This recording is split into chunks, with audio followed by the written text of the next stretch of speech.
On his awakening day, Lu Yuan summons a mere decorative glow butterfly. Laughter erupts until his hidden talent, the Beast Codex, activates. As his rival's Hellhound attacks, the butterfly transcends into the primordial light, a mythical evolution beyond imagination. From ridicule to reverence, the legend of the trash pet begins. Chapter 90. The Price of Blue Lioli. This time, the two did not rush into the points mall with the exuberance they had displayed upon first receiving their points. The treasures they had gathered during their expedition to Starfall Valley were sufficient for their current beasts to absorb and digest for a considerable duration. Lu Yuan understood better than anyone the wisdom of not biting off more than one can chew. The pressing matter at hand was something else entirely. Let's seek out Anilan, Lu Yuan suggested. Huh? For what purpose? Yun Qianqian, still basking in the delight of her newfound wealth, was momentarily perplexed. Repay our debt, Lu Yuan stated succinctly. Only then did Yun Qianqian recall the tremendous favor they owed. The two inquired with Su Yuli about the whereabouts of Lan Lioli. The answer they received was somewhat unexpected: the Central Combat Training Ground. Upon their arrival, they were met with a completely transformed Lan Lioli. The training ground, enveloped in a high-intensity barrier, no longer housed the languid homebody clad in plush slippers and yawning on the sofa. In her place stood a formidable instructor, clad in blue combat attire, her demeanor icy and her gaze sharp as a blade. Number 3. Your Storm Warhawk took 0.3 seconds too long to execute. Wind Blade Dance. On the battlefield, that 0.3 seconds is ample time for the enemy to snap your neck. Additional penalty: 50 combos. Number 5. Does your rockback giant tortoise only retract into its shell? Defense is not merely becoming a target. Utilize Rock Eruption to disrupt your opponent's rhythm. Where is your mind? The frigid commands reverberated through the training ground, devoid of any emotional warmth. Inside, several students adorned in the elite uniforms of Beiming Academy were commanding their beasts in a high-stakes confrontation. Each face bore the marks of exhaustion, yet their eyes shone with profound reverence. Lu Yuan and Yun Qianqian exchanged glances, both taken aback by the scene before them. Yun Qianqian's mouth hung agape, unable to close for what felt like an eternity. Was this truly the same Annie Lan who would pilfer snacks from her and whine for materials? At that moment, it seemed Lan Lioli sensed their presence, casting her gaze in their direction. In an instant, the frost that had encased her countenance melted away like spring snow, replaced by the familiar, languidly teasing smile they had come to know. Everyone, take a 10-minute break, she called to the trainees before sauntering over leisurely. Well, 2 little millionaires gracing me with a visit. What brings you to my humble abode? Yun Qianqian, unable to contain her curiosity at Lan Lioli's remarkable transformation, inquired, Anilan, what are you up to? Preparing a few lads for this year's intercollegiate beast competition, Lan Lioli replied nonchalantly while stretching. Realization dawned upon Lu Yuan. He recalled that upon their enrollment, Lan Lioli had mentioned her role as one of the chief coordinators for the upcoming competition. Alas, what a pity, Lan Lioli remarked, scrutinizing them with feigned sorrow. If only you two were not still at the silver rank, I would have surely enlisted you as reinforcements.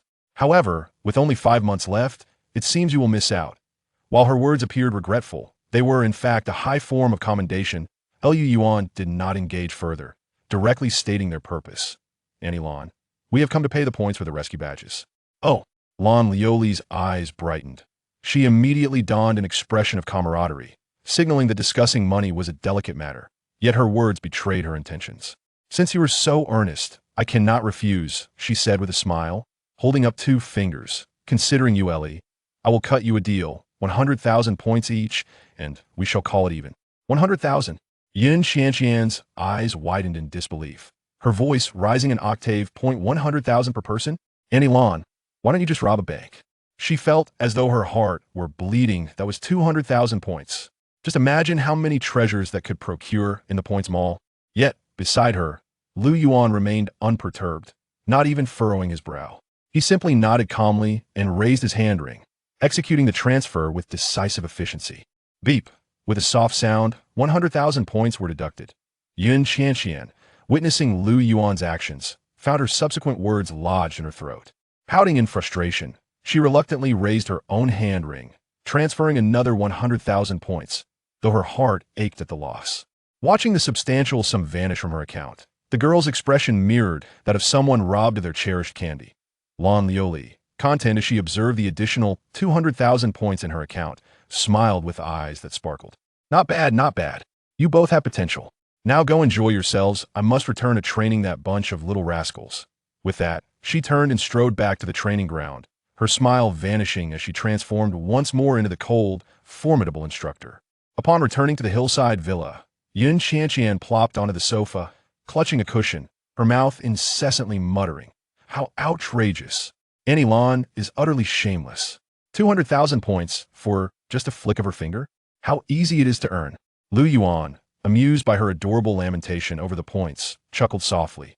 Pouring himself a glass of water, he leisurely remarked, "Qianqian, why not search for rescue badge in the points mall system on your hand ring and see what Annie Lan's rescue is priced at?" Huh? Yun Qianqian paused. Though puzzled, she followed his suggestion and began to operate her hand ring. Soon, a line of golden items with special identifiers appeared on the screen. Special service item, directed spatial rescue. Service provider, Instructor Lan Lioli. Service description. No matter your location limited to this dimension, Instructor Lan Lioli will personally open a spatial passage for you, ensuring a 100 success rate in rescue. Price, 500,000 points per instance. Stock, none note. This service is a non-public item and may only be listed by Instructor Lan Lioli herself with her consent. Yun Qianqian stared at the series of zeros on the screen, counting meticulously 3 times 0.1, 10, 100, 1,000, 10,000, 500,000. She involuntarily swallowed, her throat growing dry. The entire living room was so silent that one could hear a pin drop, save for the girls' slightly hurried breaths. It dawned on her, and oh wonder their mother had been so relaxed, sipping tea on the sofa without a hint of worry when they emerged from the spatial gate yesterday. In her eyes, as long as Lan Lioli was involved, absolute safety was guaranteed. That was a service worth 500,000 points, a value that transcended mere points, securing a 100 successful rescue. In light of this, their expenditure of 200,000 points felt like an incredible bargain.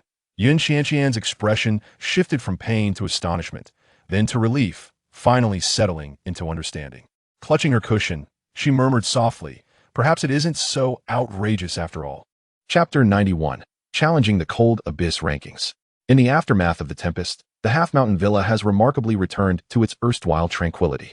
Yun Qianqian, resembling a languid kitten, is curled up on the plush sofa, her legs elegantly crossed, clutching a silk cushion and delightfully fiddling with the luminous screen projected by her wristband. The extravagant expenditure of 200,000 points has not diminished her elation at becoming a petite heiress. At this moment, she is eagerly perusing the Academy's forum, seeking the various intriguing anecdotes and gossip that unfolded during her absence. Oh, Dongfang Shua has certainly acted with remarkable swiftness. A particularly eye-catching post has drawn her attention. Titled "A New King Ascends?" Freshman Dongfang Shua vigorously challenges, securing the 80th position on the Cold Abyss rankings. Upon clicking the post, a meticulously edited combat video begins to play. In the video, Dongfang Shua maintains his composed and serene demeanor, commanding his hurricane mantis, ethereal spider, an iron cannon bear with an effortless grace, decisively defeating 3 veteran students guarding the rankings. The seamless coordination between his beasts and his precise grasp of the battlefield dynamics ignites fervent excitement in the comment section below the video. Wow, Dongfang Shua is astonishingly formidable. The speed of that mantis's attacks is simply incomprehensible.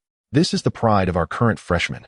In my opinion, unless luck betrays him, he is destined to win first place in the freshman competition.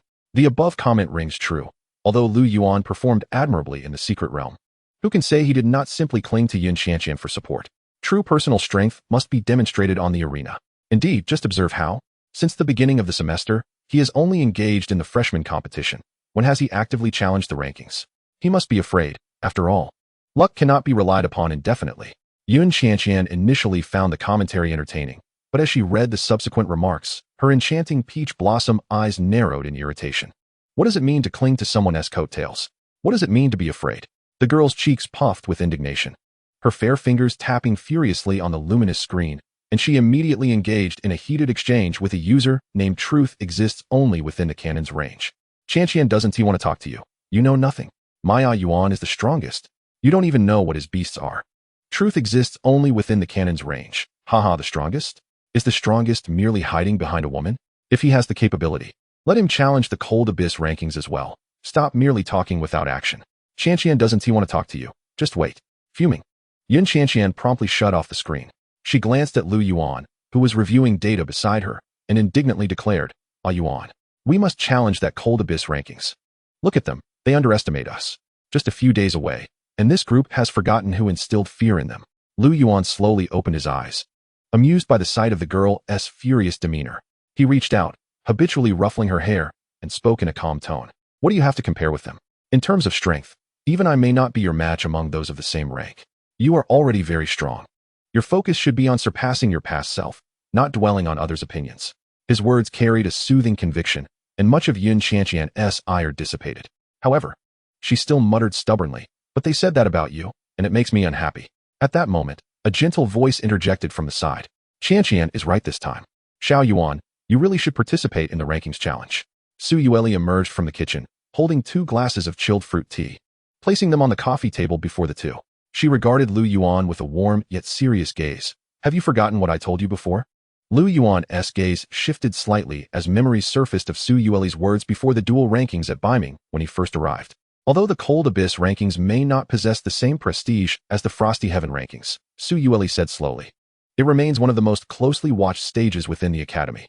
The challenge is not merely for the point rewards. More importantly, you need an opportunity to demonstrate your strength to the entire Academy and beyond.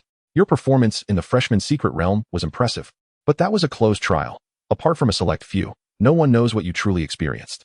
Conversely, the rankings challenge is different. Every battle will be witnessed by countless observers. Greater visibility and a stronger display of your abilities will compel the Academy's higher-ups to invest more attention and resources into you for the future spatial rift plans. You must make them see that you possess value far exceeding that of your peers. Su Yueli's words served as a key, unlocking Lu Yuan's final doubts. Everything he endeavored to achieve ultimately aimed at becoming stronger, to seek the whereabouts of his parents. The spatial rift plan is undoubtedly the most critical move in his current strategy. Su Yueli's discourse elucidated the necessity of making a name for himself, and he nodded, looking at her with newfound resolve. "I understand, Aunt Yueli." He raised the fruit tea and drank it in one go, then declared, "Tomorrow, I shall go." "Hooray!" Yun Qianqian cheered, her earlier distress over the point expenditure evaporating. She swiftly reopened the luminous screen, locating the contentious post once more. Beneath the comment from "Truth exists only within the canon's range," she proclaimed her victorious declaration. "Qianqian, doesn't he want to talk to you? Open your eyes and take a good look. Maya Yuan will challenge tomorrow, if you have the guts. Don't run away." Chapter 92, Analysis. Tomorrow.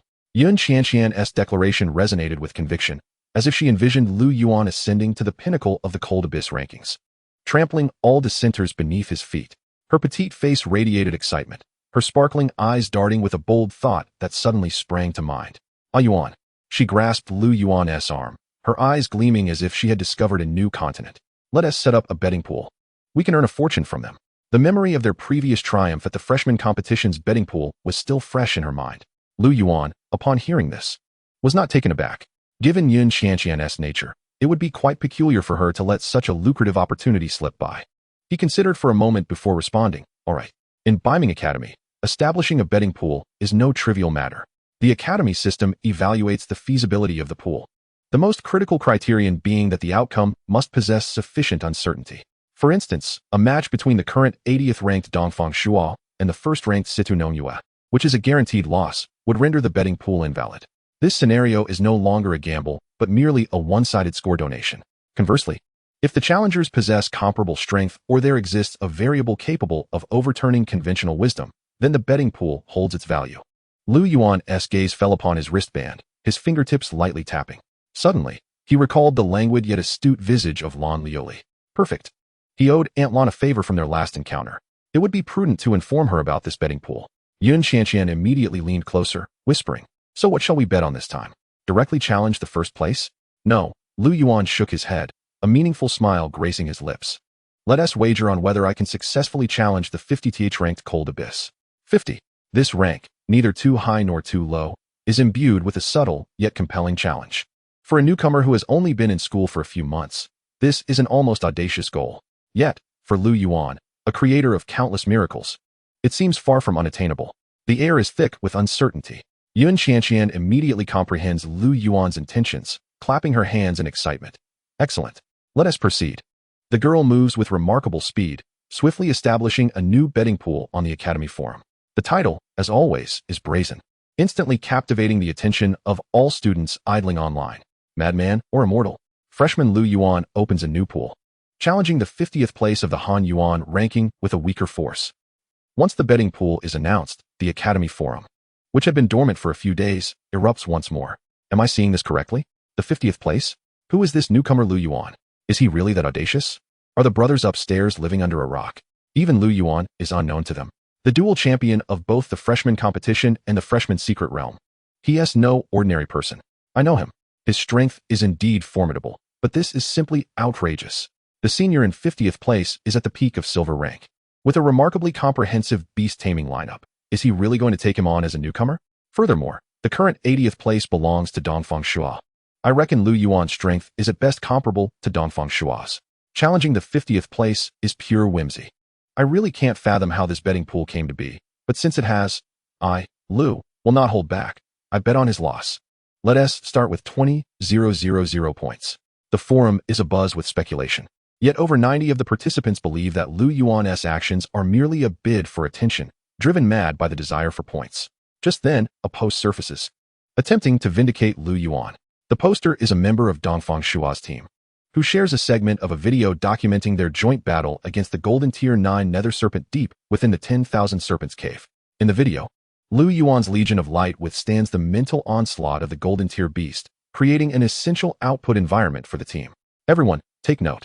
Junior Lu Yuan is capable of confronting a Golden Tier Beast head-on. What does the 50th place in the Han Yuan ranking amount to? The appearance of this video momentarily shifts the tide of discussion on the forum. No way. Is this for real? They actually fought a Golden Tier Beast? I thought it was just exaggerated propaganda from the Academy. No wonder the Academy rewarded them so generously. They truly vanquished a Golden Tier boss. However, before the audience can fully digest this information, a technical analysis post douses everyone with cold water. The poster SID is the same one that previously clashed with Yun Xianqian, truth only within artillery range. He remarks, I've watched the video 3 times. I urge everyone to remain calm and not be misled by appearances. If you look closely, Lu Yuan's beasts played merely a supportive and restraining role throughout that battle. Yes, he did withstand the mental assault, which is commendable, but who truly delivered the fatal blow, annihilating the 9 Nether Serpent? Below the post, a high-definition screenshot is provided, enlarged for clarity. The image depicts the Holy Maiden of Radiance, her figure divine and pure, with slender fingers unleashing a devastating beam of holy light that precisely penetrates the serpent's brow. Do you see it clearly? The one possessing the power to slay a Golden Tier Beast was Yun Xianqian's humanoid beast. In essence, Lu Yuan is merely a powerful support. If he were to face off against an equally matched opponent at the peak of silver rank, could his light spirits breach their defenses? This argument precisely strikes at the doubts festering in everyone's minds. Indeed, no matter how strong the support, it remains just that, support. In a contest of strength, personal ability reigns supreme. In an instant, those who had just been wavering swiftly shifted their allegiance. Brother Truth speaks wisely. I almost fell for it. Damn. It turns out he just latched onto the leg of the goddess. In that case, this betting pool is practically a gift. I must bet on his loss. The betting stakes began to surge at a terrifying pace. The pool originally backing Lu Yuan's defeat surged by over 1 million points in just 10 minutes. Watching the one-sided betting situation unfold on the screen, Yun Xianqian's face flushed with indignation as she rolled about on the couch with a pillow in her arms. I'm so furious. How dare they say such things about you? A Yuan, tomorrow you must defeat that 50th place so thoroughly that his mother Wu Ti recognize him. Lu Yuan observed the girl as fervent defense of him, a fleeting smile dancing in his eyes. He picked up the fruit tea from the coffee table, his gaze sweeping over the forum, filled with skepticism and ridicule, his expression tranquil as a still pond. No need to panic. Isn't this all the more beneficial? He spoke slowly, his voice imbued with a comforting certainty. Let them wager even more. Chapter 93, Battle. The next day, at the North Ming Academy's floating combat arena, a colossal floating combat platform numbered A07, even before the scheduled duel time, was already packed with spectators, every seat occupied. The air was thick with excitement and restlessness, as almost everyone's wristband displayed the sizzling betting page. In the VIP viewing section, Feng Xiao lounged with his legs crossed, having shed any previous underestimation of Lu Yuan. A mere support dares to be so audacious in his betting. Today, he will learn what a true arena battle entails. A subordinate beside Feng Xiao wore a mocking smirk. Feng Xiao smacked the young man on the head, admonishing, with such noise, how can you hope to match Lu Yuan? If you lack the ability, keep quiet and watch. Not far off, in another area, Dongfang Shuo sat alone, his expression focused. He paid no heed to the surrounding clamor, his sharp gaze fixed intently on the empty combat platform. He had come here for one reason only: to witness with his own eyes the limits of the personal combat prowess of the man who had performed miracles within the secret realm. Among the crowd, one could even spot Chung Guanan. He hoped for Lu Yuan's failure, seeking to avenge the humiliation he suffered at the hands of Su Yueli. Yet deep down, he felt an undercurrent of fear. A Yuan, why hasn't he arrived yet? Yun Qianqian sat in the best viewing box, her little legs restlessly swinging beneath her seat. What's the rush? Beside her, Su Yueli leisurely sipped tea. A splendid performance is never late. Just then, a figure strolled leisurely through the entrance of the combat platform. Lu Yuan, clad in simple casual wear, faced the gaze of thousands. He halted in the center of the platform, and suddenly, his wristband vibrated softly. It was a message from Lan Lioli. Little one, I've wagered a total of 400,000 points. What I earned from you last time, plus my salary for this month, all on your victory. If you dare to let me down, you can expect to spend the rest of your life in my training ground. The corner of Lu Yuan's eye twitched imperceptibly. Simultaneously, on the enormous screen above the platform, the countdown for the betting pool reached its conclusion. Betting is closed. Final betting results. Challenger Lu Yuan lost 73 million points. Challenger Lu Yuan won 720,000 points. The stark contrast in numbers instantly ignited laughter and whistles throughout the crowd. A nearly sevenfold disparity. Is there even a need for a match? Who bet on that 720,000? Are they out of their minds? Yun Qianqian watched the point situation, feeling immensely delighted. Among the 720,000 points, 400,000 belonged to the blue glaze, while both she and Lu Yuan contributed 100,000 each. The remaining 120,000 were wagered by the few who chose to trust Lu Yuan after witnessing the rebirth competition and the turmoil in the secret realm. Amidst the clamor of the crowd, Lu Yuan's opponent made his entrance on the opposite end of the battle stage. The newcomer was tall and composed, clad in the uniform of a senior elite student. None other than Feng Xiao, ranked 50 on the Han Yuan list. Feng Xiao's gaze swept over Lu Yuan, and with a respectful gesture, he said, "Please guide me." Lu Yuan returned the courtesy. No sooner had the words left his lips than Feng Xiao's demeanor shifted dramatically. 3 beams of light erupted before him, revealing 3 formidable beasts, forming a triangle that secured him in the center. It was the iron triangle formation of Senior Feng Xiao. Gasps arose from the audience. One beast, a muscular flame-armed battle ape, its arms ablaze with fierce flames, stood at the pinnacle of silver rank, designated as the main attacker. Another, a crystal-armored tortoise composed entirely of pure crystal, thick-shelled as a mountain, also at the pinnacle of silver rank, served as the primary defender. The third, a phantom siren, elusive and emitting disconcerting sound waves, was of high silver rank, specializing in control. This combination of offense, defense, and mental disruption created a flawless battle array devoid of any weaknesses. It's over. This formation counters that mirror. Lu Yuan's mirror undoubtedly lacks any chance for a rebound skill. Just wait and see him get knocked away by the flame-armed battle ape. Yet, in the face of Feng Zhao's seemingly invincible lineup, Lu Yuan remained unperturbed. He raised his hand, and 3 distinctly different summoning arrays illuminated in succession before him. With a hum, a mirror quietly materialized, the familiar gaze mirror that everyone recognized. Indeed, it was this mirror, flashy and ostentatious. Some scoffed dismissively. Immediately afterward, the second array glowed intensely. Within the golden radiance, a small sprite with wings sprouting from its back appeared, wielding a staff. What was happening? It looked different from the previous light attribute beast. Perhaps it was a change brought on by its evolution. The observers began to murmur about Lu Yuan's evolving representation of the initial light. The main attacker was now in position. Feng Xiao's expression remained unchanged, evidently having thoroughly researched the abilities of the radiant spirit. However, when the third array illuminated, the atmosphere shifted. What was this? Lu Yuan had also evolved and contracted a new beast. A shadow, imperceptible to the naked eye, began to rise from the array. It lacked a fixed form, sometimes morphing into wisps of smoke, and at other times coalescing into a sharp blade, causing the very space around it to exhibit minute distortions. Void Wraith. In that instant, the cacophony of the battle stage fell into an eerie silence. Dongfang Shuo's calm eyes abruptly contracted. Though the Void Wraith was merely of mid-silver rank, the spatial resonance it triggered was unmistakable. What was that creature? He actually had a third beast? And it appeared to be of the space attribute? The forum's assertions that Lu Yuan was merely a powerful support now felt like a sting of humiliation on his face. Feng Zhao's expression, too, shifted for the first time, becoming grave. All his tactical plans were crafted around the gaze mirror and the initial light. The sudden emergence of this third beast completely disrupted his rhythm. The match began. The judge's voice shattered the uncanny stillness. Phantom Siren, unleash your sonic assault.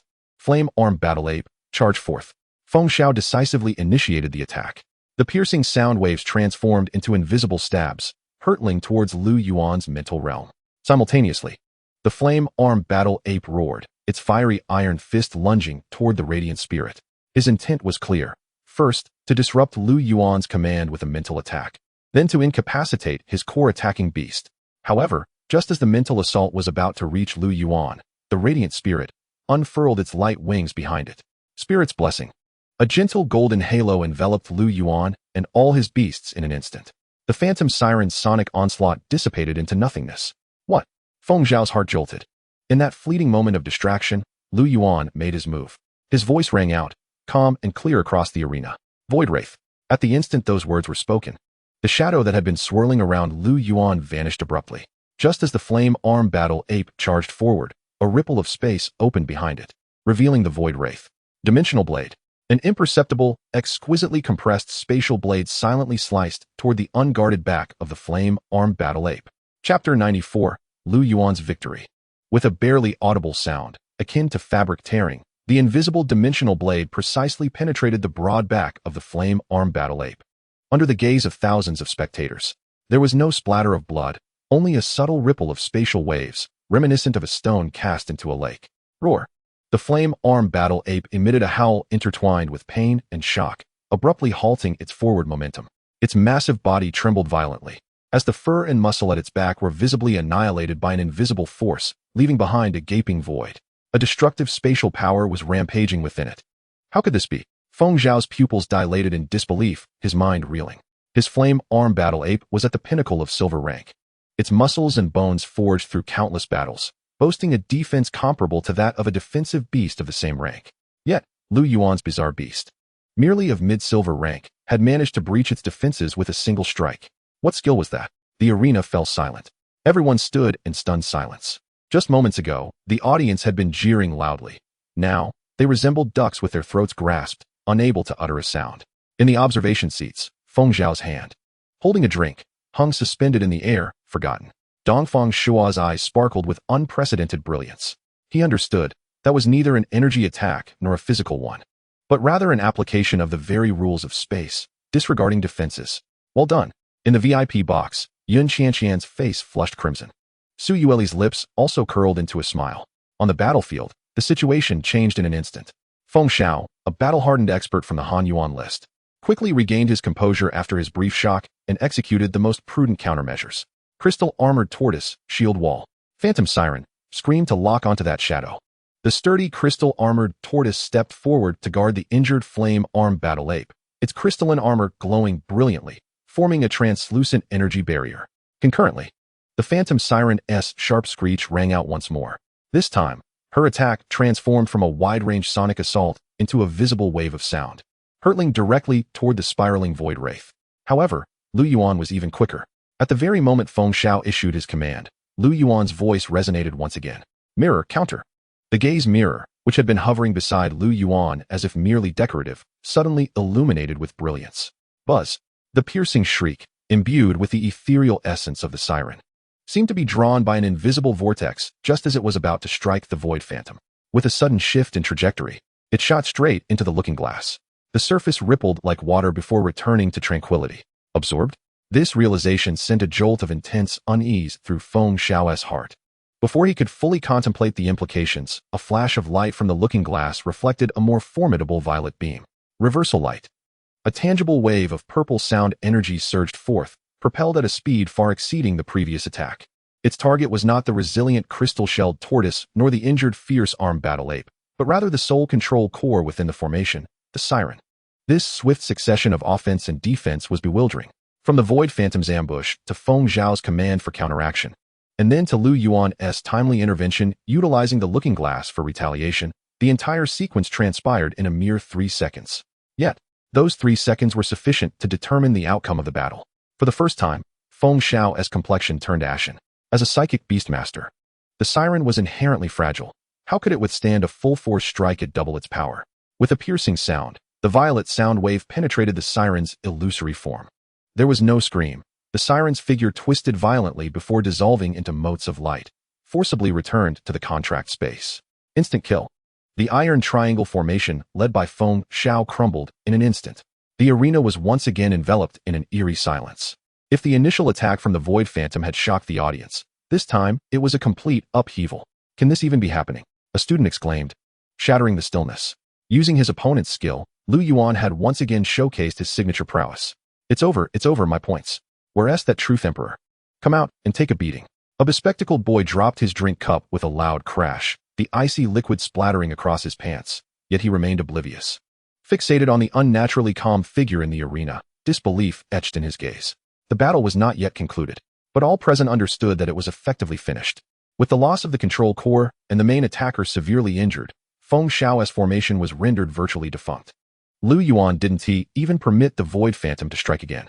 He raised his gaze, meeting Feng Xiao's, his voice still composed. Shall we continue? Feng Xiao's lips moved as he wore a bitter expression. Continue? With what means? Should I use the shell of the crystal-shelled tortoise to charge? He glanced at the lethargic fierce arm battle ape before looking at the radiant holy spirit behind Lu Yuan, who had yet to make a move. He realized that the opponent had not even utilized their true trump card. He had lost, and he conceded gracefully. Taking a deep breath, Feng Xiao solemnly clasped his fists towards Lu Yuan. I concede. The three words echoed clearly throughout the vast arena. The referee paused for a moment before raising the flag high. This match, the challenger, Lu Yuan, is victorious. A roar erupted after a brief silence, engulfing the entire venue like a tidal wave. Countless gazes converged upon the tall figure at the center of the arena. Simultaneously, the results on the massive screen updated. Challenger Lu Yuan successful. The victory pool of 720,000 points began to flash wildly, preparing to welcome the infusion of a staggering 473 million points from the other side. In that moment, countless individuals found themselves financially devastated. In the VIP box, Yun Qianqian leaped up from her seat, exuberantly hugging Su Yueli's arm, laughing and shouting, Mommy, we won. We struck it rich again. Su Yueli smiled gently, patting her daughter's back, her gaze turning towards Lu Yuan, filled with pride and satisfaction. Meanwhile, in the training field, Lan Liuli, upon seeing the substantial points credited to her wristband, stretched contentedly, unable to contain her joy. Humph, finally, it wasn't in vain to endure the pain for this little one. Chapter 95. Yun Qianqian takes the stage. In the audience, Feng Xiao wore a grim expression, but he had actually profited in terms of points, having wagered 10,000 points on Lu Yuan's victory. What disheartened him was the widening gap between himself and Lu Yuan. Not far away, Dongfang Shuo slowly stood up, his gaze firmly fixed on Lu Yuan, his eyes ablaze with unprecedented combat fervor. In an inconspicuous corner, a bespectacled student silently deleted all his analytical posts, burying his head deep in his arms, wishing he could vanish into a crack in the ground. Lu Yuan remained oblivious to his surroundings. He calmly recalled his three summoned beasts, giving Feng Xiao a slight nod as a gesture of respect before turning away and descending from the stage under the scrutiny of numerous complex gazes. He approached the VIP box, where Yun Qianqian instantly embraced his arm, her cheeks flushed with excitement. Ah Yuan, you were so impressive. We struck it rich again. Lu Yuan looked at her sparkling eyes, a smile blossoming within him as he habitually ruffled her hair. On the stage, the referee had just announced Lu Yuan's victory, and the rankings on the grand screen for the Cold Abyss list updated accordingly. Cold Abyss list rank 50, Lu Yuan. Cold Abyss list rank 51, Feng Xiao. Feng Xiao gazed at his fallen rank with a bitter expression. He had lost fairly, recognizing that his opponent's tactics and the synergy of their summoned beasts far surpassed his own. Taking a deep breath, he prepared to accept the outcome and leave in dejection. However, just as he turned, a crisp notification sound emanated from his wristband. Instinctively, Feng Xiao raised his hand. A challenge request materialized clearly before his eyes. Yun Qianqian, student of Beiming Academy, has initiated a ranked challenge on the Cold Abyss list. Do you accept? Feng Xiao was momentarily stunned. Yun Qianqian? That name was certainly familiar to him. Lu Yuan's childhood friend, another victor from the new secret realm. The little powerhouse who had effortlessly defeated the Golden Stage nine-headed serpent lord in the video. She is challenging me? The arena, which had only just settled, erupted again into tumultuous waves at this unexpected turn of events. Did I see that correctly? Another challenge? And it's directed at the recently demoted Feng Xiao? It's Yun Qianqian. Lu Yuan's companion. No way. Did these two conspire together? Are they treating Senior Feng Xiao as a mere experience package for the Cold Abyss list? This is so unfair. After defeating one, another comes. Is this a real battle? The audience went wild. They had just witnessed a battle that shattered their perceptions, and some were still reeling from the agonizing loss of 473 million points when they were suddenly fed an even more explosive revelation. Under the gaze of the entire audience, the door to the VIP box swung open. Yun Qianqian released Lu Yuan's arm, puffed out her chest, and, with light steps, confidently ascended the stage amid the crowd's watchful eyes. She stood firmly opposite Feng Xiao, sunlight cascading upon her, exquisitely resembling a porcelain doll. Her enchanting peach blossom eyes sparkled with mirth, and her voice was as melodious as a bird's song. Hello, Senior Feng Xiao. I look forward to your guidance. Feng Xiao regarded the girl before him, whose smile was as radiant as a blooming flower and whose demeanor seemed harmless, and then glanced at the calm Lu Yuan below. A wave of uncontrollable fury surged from the depths of his heart, igniting like a wildfire. Feng Xiao, after all, was a seasoned veteran who had remained on the Han Yuan leaderboard for over a year. He was a figure of significance within the academy. Today, he had conceded defeat to Lu Yuan, who employed unfathomable tactics. He accepted that. His skills had fallen short, his vision inadequate. But what was happening now? Having just defeated a male opponent, was a female now swooping in to deliver the final blow? Were they truly considering him as some mere stepping stone? A mere boss of a novice village? Defeating him would allow them to return home in triumph, gaining renown along the way. This was intolerable. A tumult of indignation and humiliation reddened Feng Xiao's face. He felt like a fool today, a mere laughingstock being used as a stepping stone by two freshmen to ascend to greatness. Very well. Feng Xiao nearly spat those words through gritted teeth, his fists clenched tightly, a blazing fury igniting in his gaze. I accept your challenge. He refused to believe that he could not best a seemingly delicate young lady, even if he struggled against Lu Yuan's intricate tactics and bizarre beasts. Surely, that human-shaped beast of hers could not eliminate him in one blow. If he could just endure the initial onslaught, once his iron triangle formation stabilized, he would not be without the strength to fight back. He must defend the last vestige of dignity he held as a senior. Boom. Before Feng Xiao, 3 summoning circles flared to life once more, though their energy remained waning. The fierce-eyed, fierce-armed battle ape, the dimly glowing crystal-armored tortoise, and the phantom siren, just recovered from forced deportation and still somewhat ethereal, reappeared on the battlefield. Despite their poor condition, the aura belonging to a peak silver-tier expert was still formidable. Come, Feng Xiao roared, pointing directly at Yun Qianqian. Let me see just how arrogant you freshmen truly are. Yun Qianqian observed his flustered demeanor and felt no fear. Instead, her dimples deepened in a playful smile. She tilted her head and cheekily winked. Senior, do steady yourself. The moment her words fell, the sweet smile on her face abruptly vanished, replaced by a fierce and cold battle intent. For distinctly different summoning circles unfurled behind her simultaneously. The shadowy and profound dark shadow array, the blazing and radiant flame array, the majestic and sacred light array, and a void array, akin to Lu Yuan's, yet entirely unique, exuding an air of mischief and tranquility. Swish! A dark ranger, cloaked in black and wielding a shadowy longbow, materialized silently, the icy arrow already knocked on the string. Chirp! A clear, melodic bird call resonated as the holy flame fire sparrow unfurled its resplendent wings, soaring skyward, its searing aura distorting the air around it. Buzz!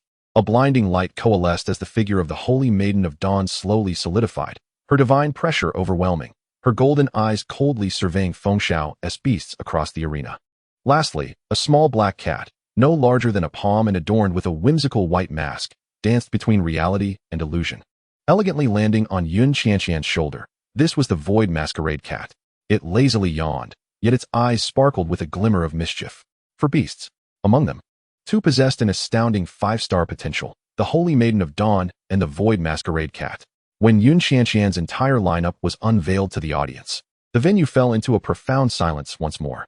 The fury on Feng Xiao's face solidified instantly, replaced by an overwhelming sense of dread. What was he witnessing? 2 beasts that were evidently of 5-star potential, and the remaining 2 were not lacking in strength either. What manner of monster was this? A creature even more unreasonable than Lu Yuan. Chapter 96, Another Victory. Was this truly a freshman? Feng Xiao felt as though his worldview had been ground into the earth by Lu Yuan and Yun Qianqian, their heels scraping mercilessly against the ground. The flicker of indignation he had kindled to defend his dignity was now doused, leaving him chilled to the bone. How could he possibly fight this? For beasts. Wasn't Yun Qianqian a freshman? How could she possess 4 contract slots? Had she already reached the golden tier? Setting aside her tier for the moment, the pressing concern was those 2 5-star potentials. Wasn't that human-shaped beast the very one that annihilated a golden tier boss in the video? Has Senior Feng Xiao left home today without consulting the calendar? He must have stumbled into a den of geniuses. The audience in the stands now regarded Feng Xiao with expressions filled with sympathy and pity. This was no longer mere bullying. This was public execution. The match commenced. The referee instinctively stepped back, fearing the impending battle might engulf him. Let us do this. A surge of reckless determination surged within Feng Xiao. He would not lose face. Phantom Siren, unleash your sonic shriek. Fierce Arm Battle Ape, charge. He issued commands nearly identical to those of the previous match. This was his most familiar and reliable opening. The sharp sound waves transformed into piercing darts, aiming to disrupt his opponent. The cat on Yun Qianqian's shoulder, the masked void masquerade cat, lazily lifted a paw and gently pressed down. Absolute silence. Buzz. An invisible, 10-meter radius spherical domain instantaneously expanded, centered around Yun Qianqian. The mental shriek that could cause a silver-tier beastmaster excruciating pain vanished without a trace upon entering the domain. Within the realm, all was silent. Outside the realm, the crowd was rendered speechless. Feng Xiao's eyes nearly bulged from their sockets. His control had failed again, for the second time today. It was in that moment of astonishment that Yun Qianqian's attack struck. The girl maintained her sweet smile, yet her words dripped with dominance. Dark Ranger, shoot him. The Dark Ranger's form blurred, merging into the shadows. Shadow arrow. Whoosh. An arrow, imbued with the utmost shadow energy, silently pierced the air, striking the already injured Fierce Arm Battle Ape, which was charging forward. The wound inflicted by the dimensional blade was instantly corroded by the black energy, emitting a sizzling sound as the ape roared in agony, its speed drastically diminishing. Fire Sparrow, Holy Maiden, give him a big one. Yun Qianqian waved her hand. Chirp. The Holy Flame Fire Sparrow let out a high-pitched cry, its wings flapping as it shot into the sky. The flames enveloping its body compressed wildly, coalescing into an even larger and more intense flaming phantom upon its wings. Heavenly fall of radiance. Simultaneously, the Holy Maiden of Dawn acted. A miniature sun slowly rose in the palm of her hand. Holy light illuminates. In the next moment, the sky was utterly divided by 2 contrasting radiances. One half shone with the pure, blinding white of sanctity, while the other blazed with the overwhelming heat of blazing gold. A fiery phoenix, wreathed in sacred flames, descended from the heavens like a meteor, trailing a long path of fire behind it. A minuscule sun, condensed with boundless energy, radiated a formidable power of annihilation as it slowly bore down upon the stronghold of Feng Xiao. Between the battleground, only the symphony of light and fire remained. No. Xiangui, Guardian's Wall. The crystalline armored tortoise infused every ounce of energy into its shell, and the crystalline barrier rose once more. This represented its utmost defense as a pinnacle silver-grade guardian beast. Then, under the gaze of countless eyes, it struck. Boom! The fiery phoenix crashed against the barrier. The wall trembled violently, and numerous cracks instantaneously spread across its surface. Following that, the minuscule sun descended. There was no earth-shattering explosion, only an overwhelming white light that consumed all sound and color. The proud guardian wall of the crystalline tortoise was instantaneously vaporized before that radiant orb. The brilliance engulfed everything. The audience in the arena instinctively closed their eyes. When the light finally faded, they eagerly reopened their eyes, directing their gazes towards the battle stage. The scene was one of utter devastation.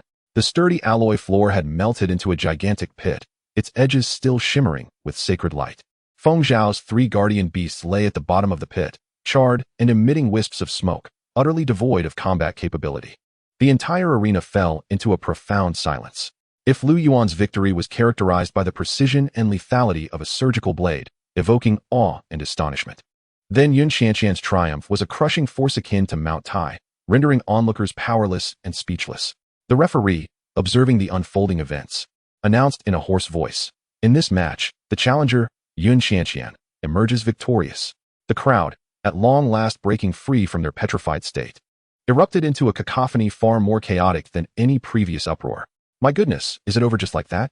What sheer brutality. This was not a battle. It was a one-sided massacre. I finally comprehend that the betting odds were not about whether Lu Yuan would win, but rather a warning from this monstrous couple, urging us all not to provoke them, lest we meet the same fate as Senior Feng Xiao. Oh no, my points, I will never gamble again. I want to go home to my mother.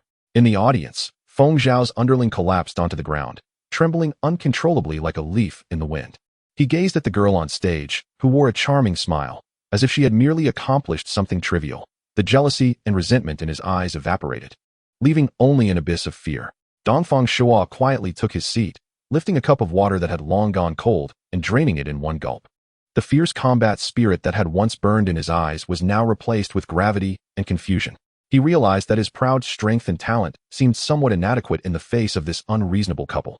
On the battle stage, the fighting spirit on Yun Qianqian's face dissipated in an instant, and she transformed back into the spirited and sweet girl. She bounced over to Lu Yuan, tilting her small face upward, her peach blossom eyes sparkling. "Ah, Yuan, wasn't I impressive?" "Indeed, quite impressive," Lu Yuan replied with a smile, brushing away a speck of dust from her hair. The two turned side by side and walked towards the exit. As they passed, the crowd parted to create a path, their gazes filled with reverence. Amidst the tumultuous throng, a bespectacled student suddenly rolled his eyes, foaming at the mouth, and collapsed straight down. Those nearby scrambled to support him, noticing that his bracelet was still displaying the Academy forum page, with the ID reading "Truth lies only within cannon range." Chapter 97. The Illusory Tower. The North Underworld Academy forum was in complete upheaval. The discussions centered around the duo's challenge of the Cold Abyss rankings. The aftershocks of that astonishing wheel battle had yet to subside. The debates over whether Lu Yuan was merely a powerful support or riding on the coattails of others had vanished without a trace. In its place emerged a topic that sent shivers down the spines of all students at the North Underworld Beast Academy. Century Grand Poll, Lu Yuan versus Yun Qianqian. Who is the true rookie overlord? Pro Lu Yuan. Reason, tactical genius, the seamless coordination of three guardian beasts. The reverse light of the mirror of reflection is a nightmare for all magical beasts, and the void phantom strikes from the shadows, killing unseen. When he wins, you won't even know how you lost. Con, Yun Qianqian. Reason, an unreasonable aesthetic of violence, for guardian beasts, two with 5-star potential. The holy light of the Radiant Maiden is akin to a map artillery strike. When she wins, you will only lament why you didn't grow an extra pair of legs to escape. The comments section beneath the post had piled up thousands of layers, the intensity of the battle rivaling that of a small-scale discussion in a secret realm. I choose Yun Qianqian. The despair of being outsmarted by Lu Yuan is far more torturous than being defeated in one blow. Is someone up there a masochist? I choose Yun Qianqian. At least it would be a swift death. If the void phantom set its sights on me, I'd be too scared to sleep with both eyes closed. You are all mistaken. The true overlord is the combination of the two. One forces you into a corner with tactics, while the other delivers a dazzling surprise when you are at your most desperate. Senior Feng Xiao is the perfect example. Upon this comment's appearance, the thread was instantly flooded with a wave of condolences for Senior Feng Xiao.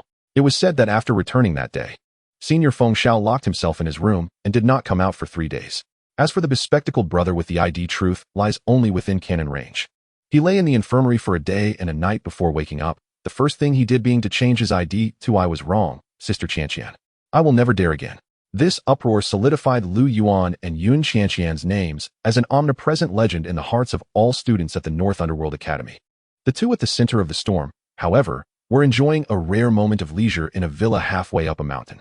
2 days of vacation had swiftly passed. Early one morning, Suyuli called upon the two, who were outside directing the Radiant Spirit and the Radiant Maiden in a contest of light pollution. "Let us go. It's time for the next phase of training." Upon hearing this, Yun Qianqian's face lit up with excitement. "Yay, are we heading to the battlefield? Ah Yuan. This time I will make the Radiant Maiden give her all." Lu Yuan glanced at her, but remained silent. "You frequently practice against each other, which naturally helps increase your practical experience," Suyuli interjected, cutting off her daughter's daydream. "But you are both well aware of each other's guardian beast skills and tactical shortcomings. Continuing to battle now would yield little benefit." Suyuli drove a modest hovering vehicle, transporting the two directly to the central area of the academy. Eventually, the vehicle halted before a colossal tower, entirely constructed of an unknown blue crystal, reaching into the clouds. The tower's ancient structure bore no superfluous adornments. "This is the Illusory Tower." Suyuli's voice resonated in their ears. One of the landmark buildings of the North Underworld Academy, it serves as a trial ground for countless prodigies. This will be the venue for your upcoming training. She led them inside the tower, where a grand hall was already populated with numerous students, all beaming with excitement.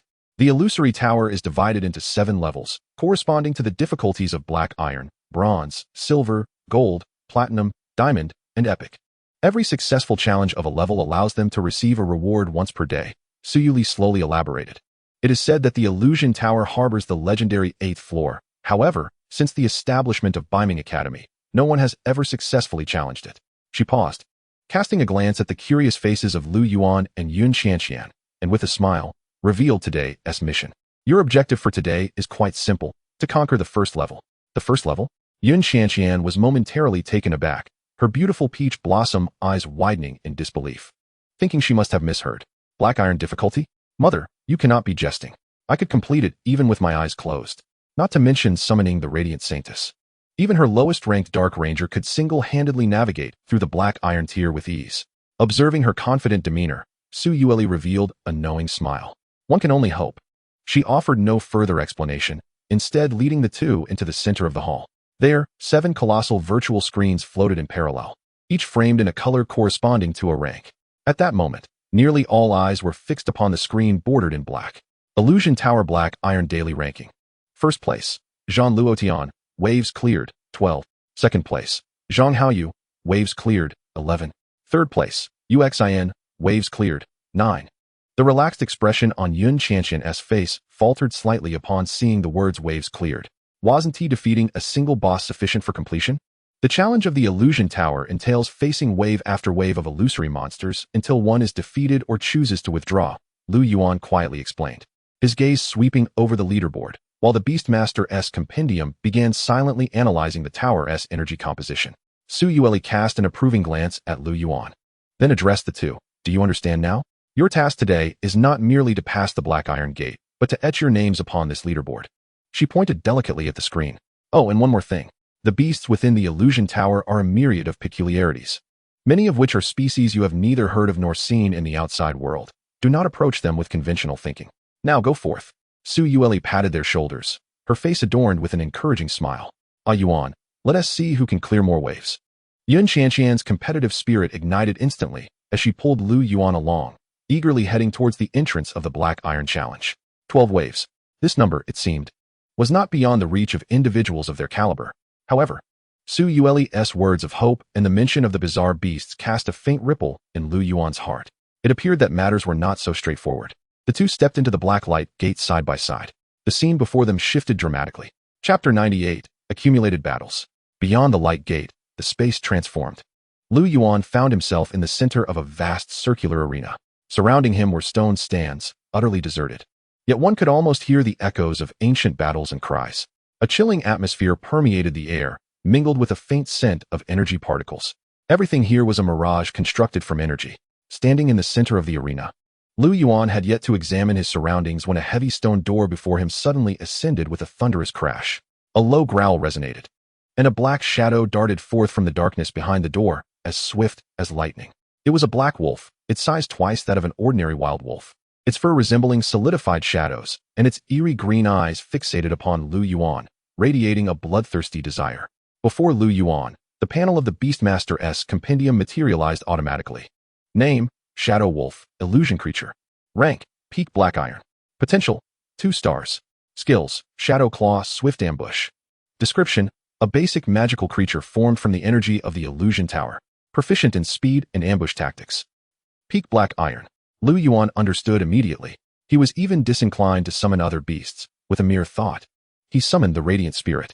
A golden light flared beside him, and the figure of the Radiant Spirit emerged, its wings fluttering gently, instantly dispelling the chill within the arena.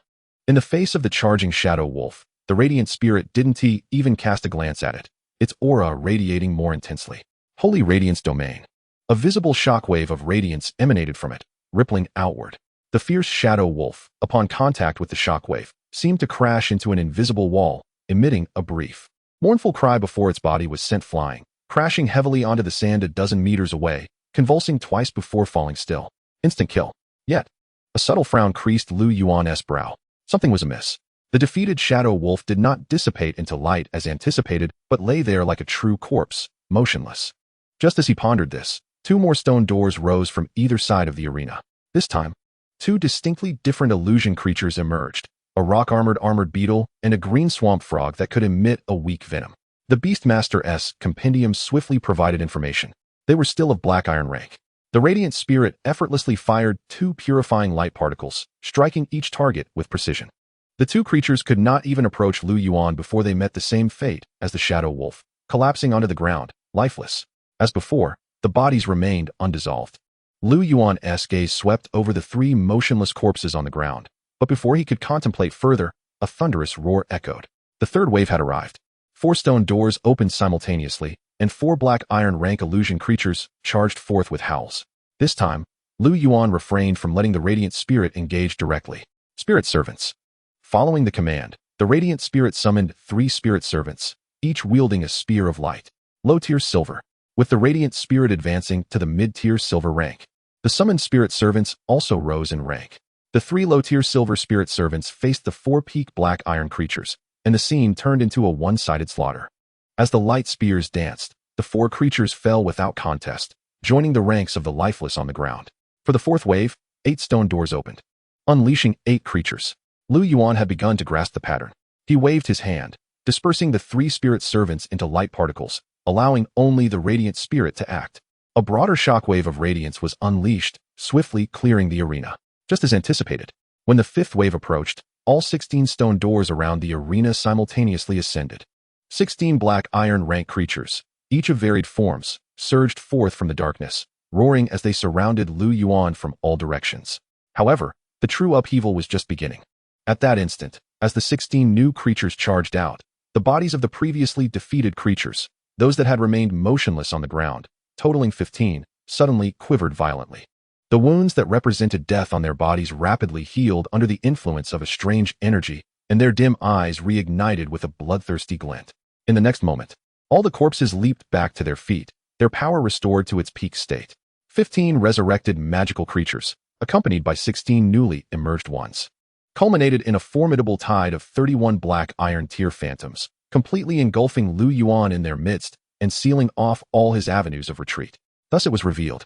As Lu Yuan beheld this magnificent spectacle, rather than displaying alarm, a look of understanding graced his visage. A battle of attrition. This was the true mechanism of the illusion tower. It tested not merely the raw prowess of beast tamers, but also their capacity for sustained combat and adeptness in navigating intricate scenarios. No wonder the highest ranks on the leaderboard managed only 12 waves. As one progressed, the number of foes would escalate exponentially, ultimately overwhelming the challenger entirely. Faced with a beast horde that could instill despair in any bronze tier beast tamer, or even in the weaker silver tier, Lu Yuan simply raised his hand with calm composure. A hum resonated as a magical mirror materialized beside him. Gazing mirror. The instant the mirror manifested, its surface gleamed, locking onto the adjacent radiant Holy Spirit. Mirror storage. An identical reflection of the radiant Holy Spirit emerged from the mirror, sporting luminous wings, wielding a staff, and exuding an aura of divine majesty. The 2 radiant Holy Spirits stood side by side, seemingly intent on purifying all within the arena. Holy Spirit attendants. Lu Yuan issued his command. 2 voices echoed in unison. Behind the 2 radiant Holy Spirits, a luminous eruption heralded the appearance of 6 Holy Spirit attendants, each bearing light spears, appearing in perfect unison. 8 silver tier units of light faced against 31 peak black iron tier miscellaneous creatures. The tide of battle shifted instantaneously. This was no longer a mere skirmish. It had transformed into a purification. Under the onslaught of 2 waves of radiant energy and the charge of the 6 Holy Spirit attendants, the seemingly surging beast horde was swiftly vanquished. Akin to snow melting beneath the scorching sun, cries of anguish rose and fell, but soon fell silent. This time, when the last of the phantoms collapsed, the arena was devoid of any lingering corpses, which transformed into a myriad of luminous particles, dissipating into the air. The entire arena reverted to its original emptiness and tranquility. Subsequently, a voice devoid of emotion reverberated across the arena. Congratulations, challenger, for successfully overcoming the 5th wave of the black iron tier. Will you continue the challenge? Chapter 99. The Holy Lance breaks the formation. As the emotionless voice echoed above the arena, Lu Yuan hesitated not for a moment. Continue. Almost as soon as he uttered the word, the stone gate to the 6th wave swung open. This time, 2 peak black iron tier monsters emerged from the darkness. 1. A brawny minotaur wielding a colossal stone axe, epitomizing brute force. The other, a shielded lizard with a massive tower shield, embodying pure defense. The minotaur bellowed and charged forward with heavy strides, while the shielded lizard adeptly positioned itself to intercept the attacks from the direction of the radiant Holy Spirit, executing a simple yet effective offensive and defensive cooperation. Lu Yuan discerned that from this wave onward, the creatures of the illusion tower were no longer mindless rabble. They exhibited an understanding of teamwork. Regrettably, in the face of absolute tier suppression, Such coordination was as fragile as a jest. This time, the radiant Holy Spirit, without awaiting Lu Yuan's command, activated its luminal wings, soaring past the cover of the tower shield. Two slender beams of purifying light traced elegant arcs, one striking the unguarded nape of the Minotaur. With a sudden halt, the Minotaur's charge was abruptly thwarted, its massive form crashing to the ground. The shielded lizard, bereft of its protective charge, was pierced by the subsequent beam of light, impaling both itself and its shield into the sandy ground. Swift and decisive. In the seventh wave, 4 creatures emerged, 2 offensive and 2 defensive, forming a tighter formation. The eighth wave brought forth 8 creatures. Upon discerning the configuration of these 8 monsters, Lu Yuan's previously calm demeanor exhibited the faintest ripple of disturbance. Among them, only a single rampaging war boar was tasked with offense, flanked by 2 steadfast rock barriers for defense, while the remaining 5 were all a type of slime-like creature known as healing springs. A quintessential strategy of attrition, both insidious and effective. The radiant Holy Spirit's wave of energy swept through, injuring the war boar, but before it could utter a cry of distress, 5 verdant beams of light simultaneously descended upon it, its wounds visibly mending at an astonishing rate. Lu Yuan's brow furrowed imperceptibly. While the radiant Holy Spirit's light particles could severely wound the rock barriers, they were incapable of delivering a fatal blow. Should this continued, before he could wear down these recalcitrant foes, the radiant Holy Spirit would exhaust its own energy. One must not resort to low-consumption tactics in an effort to conserve energy, for such an approach would merely lead to falling into the enemy's rhythm, resulting in greater depletion. Lu Yuan's gaze sharpened, and he resolved without delay. He needed to conclude this swiftly, before the resurrection tide of the 10th wave arrived. Radiant Holy Spirit.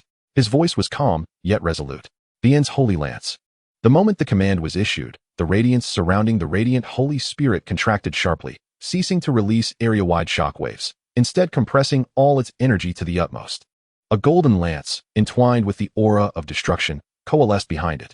Patterns of light shimmered upon the lance, emanating a power that caused the very fabric of the arena to tremble. Go! With a whoosh, the lance shot forth, akin to divine retribution descending from the heavens, trailing a dazzling golden tail aimed directly at the core of the enemy formation. The 2 rock barriers immediately crossed to block, attempting to withstand this cataclysmic strike. However, at the instant the lance was about to make contact, its tip flickered with light, splitting into 2 smaller light lances. They veered at an uncanny angle, bypassing the barriers and precisely piercing the 2 healing springs stationed behind, replenishing their allies. Meanwhile, the lance's main body, with an unmatched force, crashed through the defenses of the 2 rock barriers, impaling them and the still unresponsive war boar behind, all in one fell swoop, evaporating instantly without leaving a trace of corpses. 1 lance, 5 kills. The remaining 3 healing springs were effortlessly dispatched by the ensuing purifying light particles. In the 9th wave, 16 creatures emerged. Lu Yuan executed the same strategy, delivering 3 more End's Holy Lances to clean the field with precision. At last, the 10th wave arrived. The ground trembled. All around the arena, 32 stone gates simultaneously rose. Concurrently, every creature previously vanquished by Lu Yuan began to tremble, their corpses resurrecting under the influence of a mysterious energy. Rising once again, the 2 from the 6th wave, the 4 from the 7th, the 8 from the 8th, and the 16 from the 9th. In total, 30 resurrected creatures, alongside 32 newly emerged ones, formed a dense array of 62 black iron tier phantoms, surging toward Lu Yuan from all directions with a cacophony of roars. Their formation was far more cohesive than any previous wave, encompassing offense, defense, control, and healing in seamless unity. Confronted with a tide of beasts capable of instilling dread in any silver-tier beast tamer, Lu Yuan's lips curled into a smile. Still employing the human wave tactic? How utterly uninspired. He murmured softly to himself, as if questioning his own thoughts, yet simultaneously mocking the rules of the illusory tower. Let us compare numbers, shall we? A low hum resonated as the scrying mirror, perpetually hovering beside him, radiated a blinding light. 1, 2, 3. 3 identical phantoms of the radiant spirit emerged simultaneously from the mirror. One was an instant replica just created, while the other 2 were backup cards he had previously stored within the mirror's space. Together with his own form, 4 majestic radiant spirits floated in unison in the air, their 6 wings unfurled, emanating a dazzling brilliance. The entire arena was utterly illuminated by their sacred light. Spirit attendants, echoed Lu Yuan's voice, seemingly reverberating with quadruple echoes above the arena. Behind the 4 radiant spirits, a surge of light erupted. 3, 6, 9, 12. 12 silver-armored spirit attendants, each wielding a radiant spear, appeared in perfect unison, forming a resplendent silver army standing firmly behind the four spirits. 16 units of silver light faced off against 62 units of black iron infantry. The so-called killing formation, the so-called Beast Tide, became a mere jest at that moment. Lu Yuan issued another command. Hold nothing back. Unleash the end of day's spear. The four radiant spirits raised their hands in perfect synchrony. Four end of day's spears coalesced above their heads, creating a scene reminiscent of an apocalyptic judgment. The battle concluded swiftly, or rather, it was hardly a battle at all. As the final creature reluctantly disintegrated into motes of light, Lu Yuan could distinctly sense a trace of fatigue emanating from the radiant spirits. The two storage slots of the scrying mirror were now empty, and the energy of the radiant spirit had diminished by nearly 2/3 due to the continuous release of the end of day's spear. At that moment, the ethereal and vast voice resonated once more. Congratulations, Challenger. You have successfully passed the 10th wave of the Black Iron Realm. Would you like to continue the challenge? Chapter 100, Clearing the Black Iron Mirror. The resounding voice echoed once again above the arena, and without a moment's hesitation, Lu Yuan responded, continue. As soon as he spoke, the stone door of the 11th wave creaked open. This time, there was no overwhelming beast tide nor tightly formed squads of monsters. Emerging from the stone door was an exceedingly unsettling massive flesh lump, displaying a bizarre grayish-white hue, its surface riddled with pustules, resembling a grotesque heart. Lu Yuan's beast summoning panel instantly materialized. Name, Virtual Collective, Illusory Creature. Rank, Peak Black Iron. Potential, 2 stars. Skills, 1, Division, if not defeated. It will spawn an equally ranked virtual beast every 10 seconds, up to a maximum of 15. 2, Death Rattle, when killed. It will instantly form 10 equally ranked virtual beasts. Description, virtual beasts spawned through the above methods will not disappear until the current challenge concludes. For the first time, Lu Yuan's brows genuinely furrowed. This skill was an insurmountable scheme. Either he watched helplessly as it continuously generated beasts, falling into a passive position, ultimately overwhelmed by an endless tide of virtual creatures, or he swiftly triggered its death rattle, instantly confronting an onslaught of 10 peak black iron beasts. Either choice posed a dilemma. No wonder War Luotian had faltered at the 12th wave. Lu Yuan quickly made a decision. He detested being passive. Radiant Spirit. End of Day's Spear. He opted for the latter. The Radiant Spirits received the command, their brilliance instantly retracting, no longer leaking any light. 100-meter-long spear, condensed to perfection and exuding an aura of destruction, formed above their heads, then soared forth, piercing cleanly through the still writhing massive flesh lump. There was no explosion, no wailing. The virtual collective burst like a ruptured abscess, splattering into 10 pools of grayish-white fluid, which rapidly coalesced into 10 uniquely shaped virtual beasts upon the ground. Lu Yuan sighed softly, just as he suspected. He didn't even need to command the radiant spirits again. He merely waved his hand. The 6 spirit attendants, already on standby, charged forth like tigers into a flock of sheep, efficiently dispatching the 10 newly formed virtual beasts before they could wreak havoc. In the 12th wave, 2 stone doors opened, revealing 2 more massive virtual collectives writhing into view. In the 13th wave, 4 appeared. In the 14th wave, 6. Lu Yuan observed the 6 enormous flesh lumps on the arena floor, a flicker of surprise flashing in his eyes. He had anticipated 8. But the growth logic of the illusory tower was not merely exponential. Yet, this did not improve the situation. To conserve energy before the revival tide of the 15th wave, Lu Yuan had to act decisively. Once again, he unleashed 6 end-of-day spears. As the last virtual collective was vanquished and the 10 virtual beasts summoned by the death rattle were painstakingly eradicated by the spirit attendants, the radiant spirit emitted a faint lament, its radiance dimming significantly as it slowly returned to Lu Yuan's side. Its energy had been completely expended. Thunderous roars echoed. The 15th wave arrived. This time, there were 8 virtual collectives. Moreover, all previously slain virtual beasts resurrected in unison. The 10 from the 11th wave, 20 from the 12th, 40 from the 13th, and 60 from the 14th.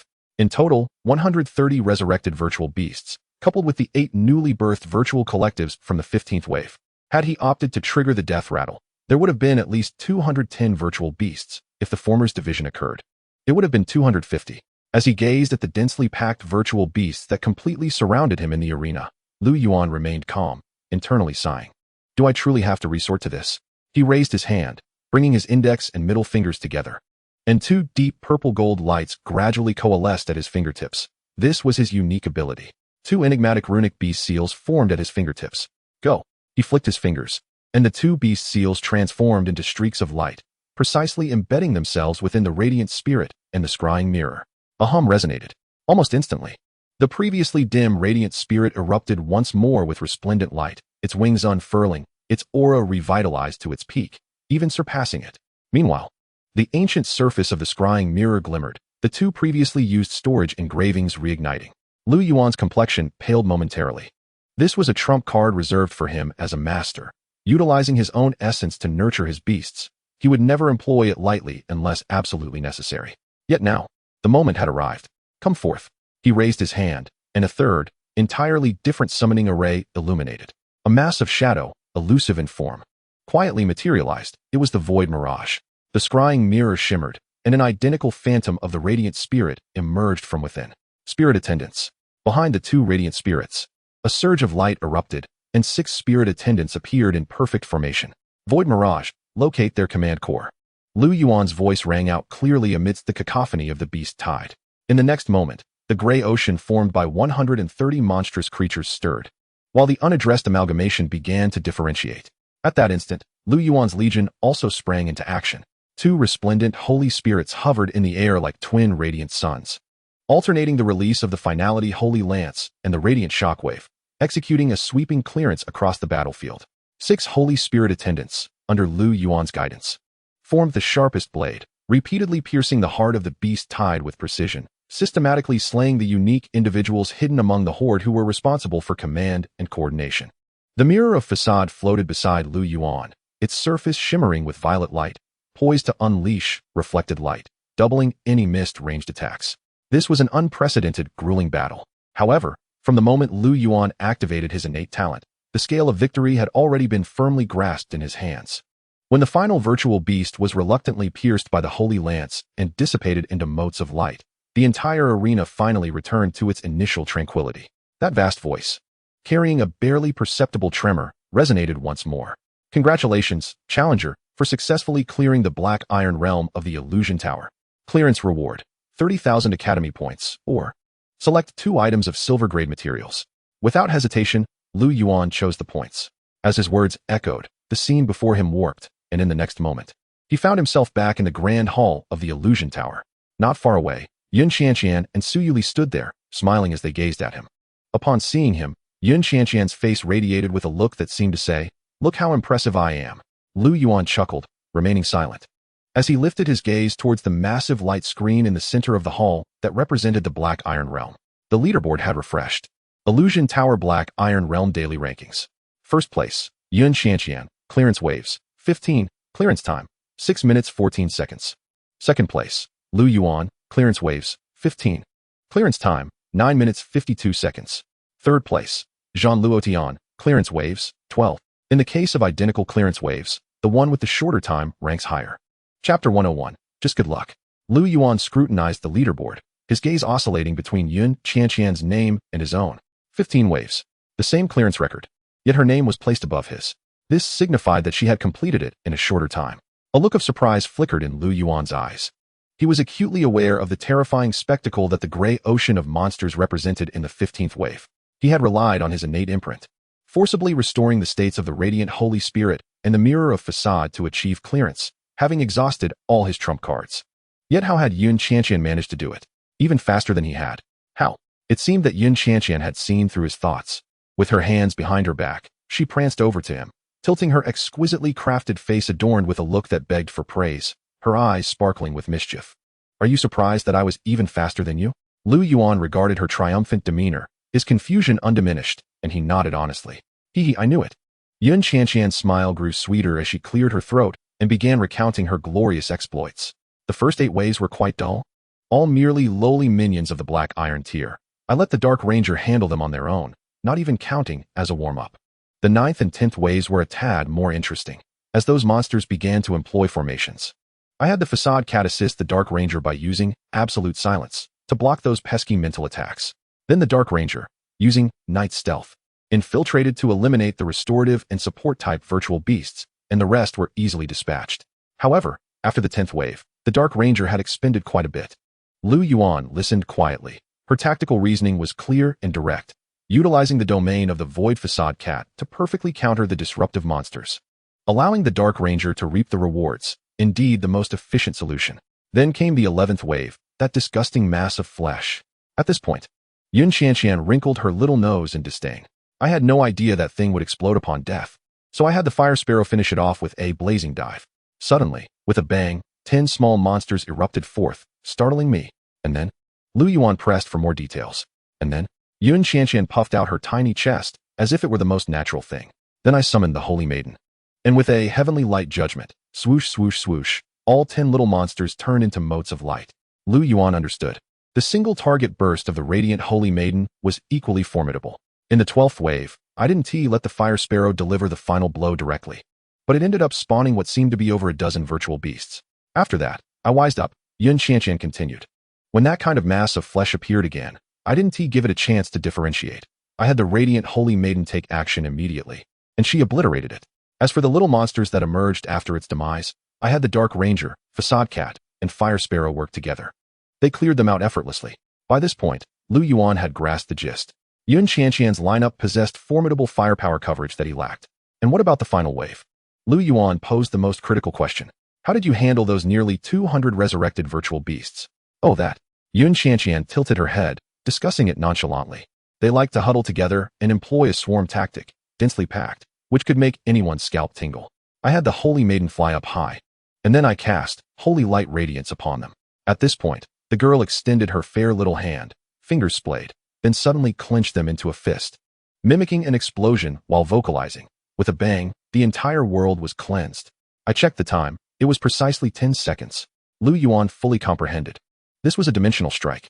Purely a dimensional strike. The Holy Maiden's Holy Light Radiance was truly a map-wide bombardment skill. Against a swarm of black iron tier monsters of significantly lower rank, its lethality was devastating. The so-called numerical advantage was nothing but a joke in the face of that miniature sun. Her strategy was simple yet brutally effective. Just as Lu Yuan was lost in thought, Su Yuli, who had been quietly smiling nearby, finally spoke. I am not at all surprised that Qianqian managed to clear it. Her voice was gentle. The radiant Holy Maiden she commands is inherently a bane to such large-scale scenarios, especially against foes of a significantly lower tier. After saying this, her gaze shifted to Lu Yuan, her eyes filled with appreciation and curiosity. However, little Yuan, your ability to clear it alongside her genuinely surprises me. Hearing this, Yun Qianqian looked at Lu Yuan with curiosity. Yes, Yuan. How did you manage to clear the final wave? Your radiant Holy Spirit, while powerful, seems to lack such an all-encompassing skill. Su Yuli smiled and seamlessly took over the conversation, clearly possessing a deeper understanding of Lu Yuan's beast lineup. Not just lacking, it is fundamentally countered. Your radiant Holy Spirit's skills lean towards precise strikes and supportive purification. Although the finality Holy Lance is potent, it ultimately delivers single-target bursts, consuming vast amounts of energy in the face of a beast tide. The Void Phantom is a top-tier assassin, yet in this purely static warfare, its contributions would be severely limited to only ambushing a few so-called core members. Su Yuli's gaze fell on Lu Yuan's side, as if she could perceive that invisible mirror of magic. As for your most peculiar scrying mirror, its reversal light is indeed a remarkable skill. However, within this realm of black iron, a multitude of black iron tier monsters unleashing their abilities poses a challenge. Even if their attacks were to rebound with double the force, what magnitude of power could be expected? There is simply no high-value target worthy of such a reflection. Her words dissected Lu Yuan's predicament within the illusion tower with striking clarity. Yun Qianqian was momentarily taken aback, only to realize that the challenges Lu Yuan faced were on an entirely different level compared to her own. Her victories stemmed from the absolute suppression of her beast taming skills, whereas what did Lu Yuan rely upon to triumph? Su Yuli regarded Lu Yuan, her eyes brimming with unreserved admiration. Employing a beast taming formation that was nearly countered by the very environment, he had, through sheer strategy and cunning, persevered through 15 waves. Xiao Yuan, you have performed admirably. Truly remarkable. This heartfelt compliment resonated more than any reward could with Lu Yuan. He smiled, refraining from divulging that he had employed the trump card of his origin seal, and instead affectionately ruffled Yun Qianqian's hair. Just fortunate, that's all. Chapter 102, Autonomous Awareness. The atmosphere on the return journey was considerably more relaxed than during their outbound trip. Yun Qianqian shook off the tension experienced in the illusion tower, reverting to her typically clingy demeanor. She chattered excitedly to Su Yuli about how she managed to clear the entire field in a mere 10 seconds, animatedly gesturing as if to recreate the magnificent scene illuminated by holy light. Meanwhile, Lu Yuan's mind was continually replaying each battle within the illusion tower. Upon their return to the villa on the mountainside, they were surprised to find it was already evening, and Lan Lioli was conspicuously absent. Since Su Yueli's return to Beiming, Lan Lioli had taken residence at the villa, routinely lounging on the sofa, indulging in snacks, and perusing the gossip on her wrist device while awaiting the trio's return. As Su Yueli led the two into the living room, the soft glow of the lights revealed her powerful aura as a mentor of Beiming Academy had long since dissipated, returning her to the gentle visage of a nurturing parent. Do share, what insights did you gain from today's battles in the illusion tower? Su Yueli inquired, her gaze sweeping over the two children. I encountered many unfamiliar beast taming entities. Lu Yuan spoke first, organizing his thoughts. Though their tiers were quite low, the strategies they employed were remarkably varied. Particularly from the sixth wave onward, their coordination became increasingly seamless, and for me, the practical experience gained far surpassed that of training with Qianqian. His words were genuine. In practicing with Yun Qianqian, he was primarily concerned with the unreasonable area of effect spells of the Radiant Holy Maiden and the erratic capabilities of the Void Facade Cat. Yet within the illusion tower, he confronted genuine adversaries, whose cohesive formations tested entirely different skills. Me too, Yun Qianqian exclaimed emphatically, nodding her head with her small face radiating agreement. Su Yueli was amused by her daughter's straightforwardness. Turning to Lu Yuan once more, she asked, is there anything else? Anything else? Lu Yuan pondered, retracing his thoughts through the encounters, from the shadow wolves of the first wave to the relentless attrition strategies of the eighth wave, culminating in the spine-chilling gray ocean of the final wave. He reviewed his tactical responses, energy expenditures, and the deployment of his trump cards, ultimately shaking his head. Nothing more. Su Yueli's gaze remained fixed on him, shifting instead to Yun Qianqian, her voice imbued with a guiding tone. Qianqian, think a little deeper. For instance, when dealing with the 9th and 10th waves, which utilized battle formations, did you notice anything particularly different with your Dark Ranger and the Void Facade Cat? Different? Yun Qianqian tilted her head, her doe-like eyes blinking as she delved into her memories. At that moment, she had simply perceived the increasing number of monsters as bothersome, instructing the Dark Ranger and Facade Cat to handle them. Her commands had been quite straightforward. The Facade Cat was tasked with providing support to the Dark Ranger in defeating the virtual beasts. Yet now, prompted by her mother, the battle scenes surged back into her mind.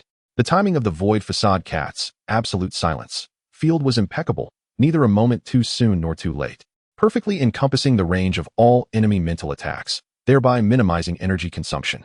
The Dark Ranger, after entering stealth, did not opt to attack the defensive units from behind, but instead promptly utilized Shadow Arrow to accurately strike the support monster concealed behind the formation that was chanting a healing spell, interrupting it with a single blow. Subsequently, he swiftly executed Heart-Piercing Shot in conjunction with Shadow Strike to eliminate the remaining fragile targets. The entire sequence flowed seamlessly, as efficient as a finely tuned killing machine. Indeed, Yun Qianqian exclaimed, clapping her hands as a look of realization dawned upon her face. I never commanded the Dark Ranger to engage that healing virtual beast. It acted on its own.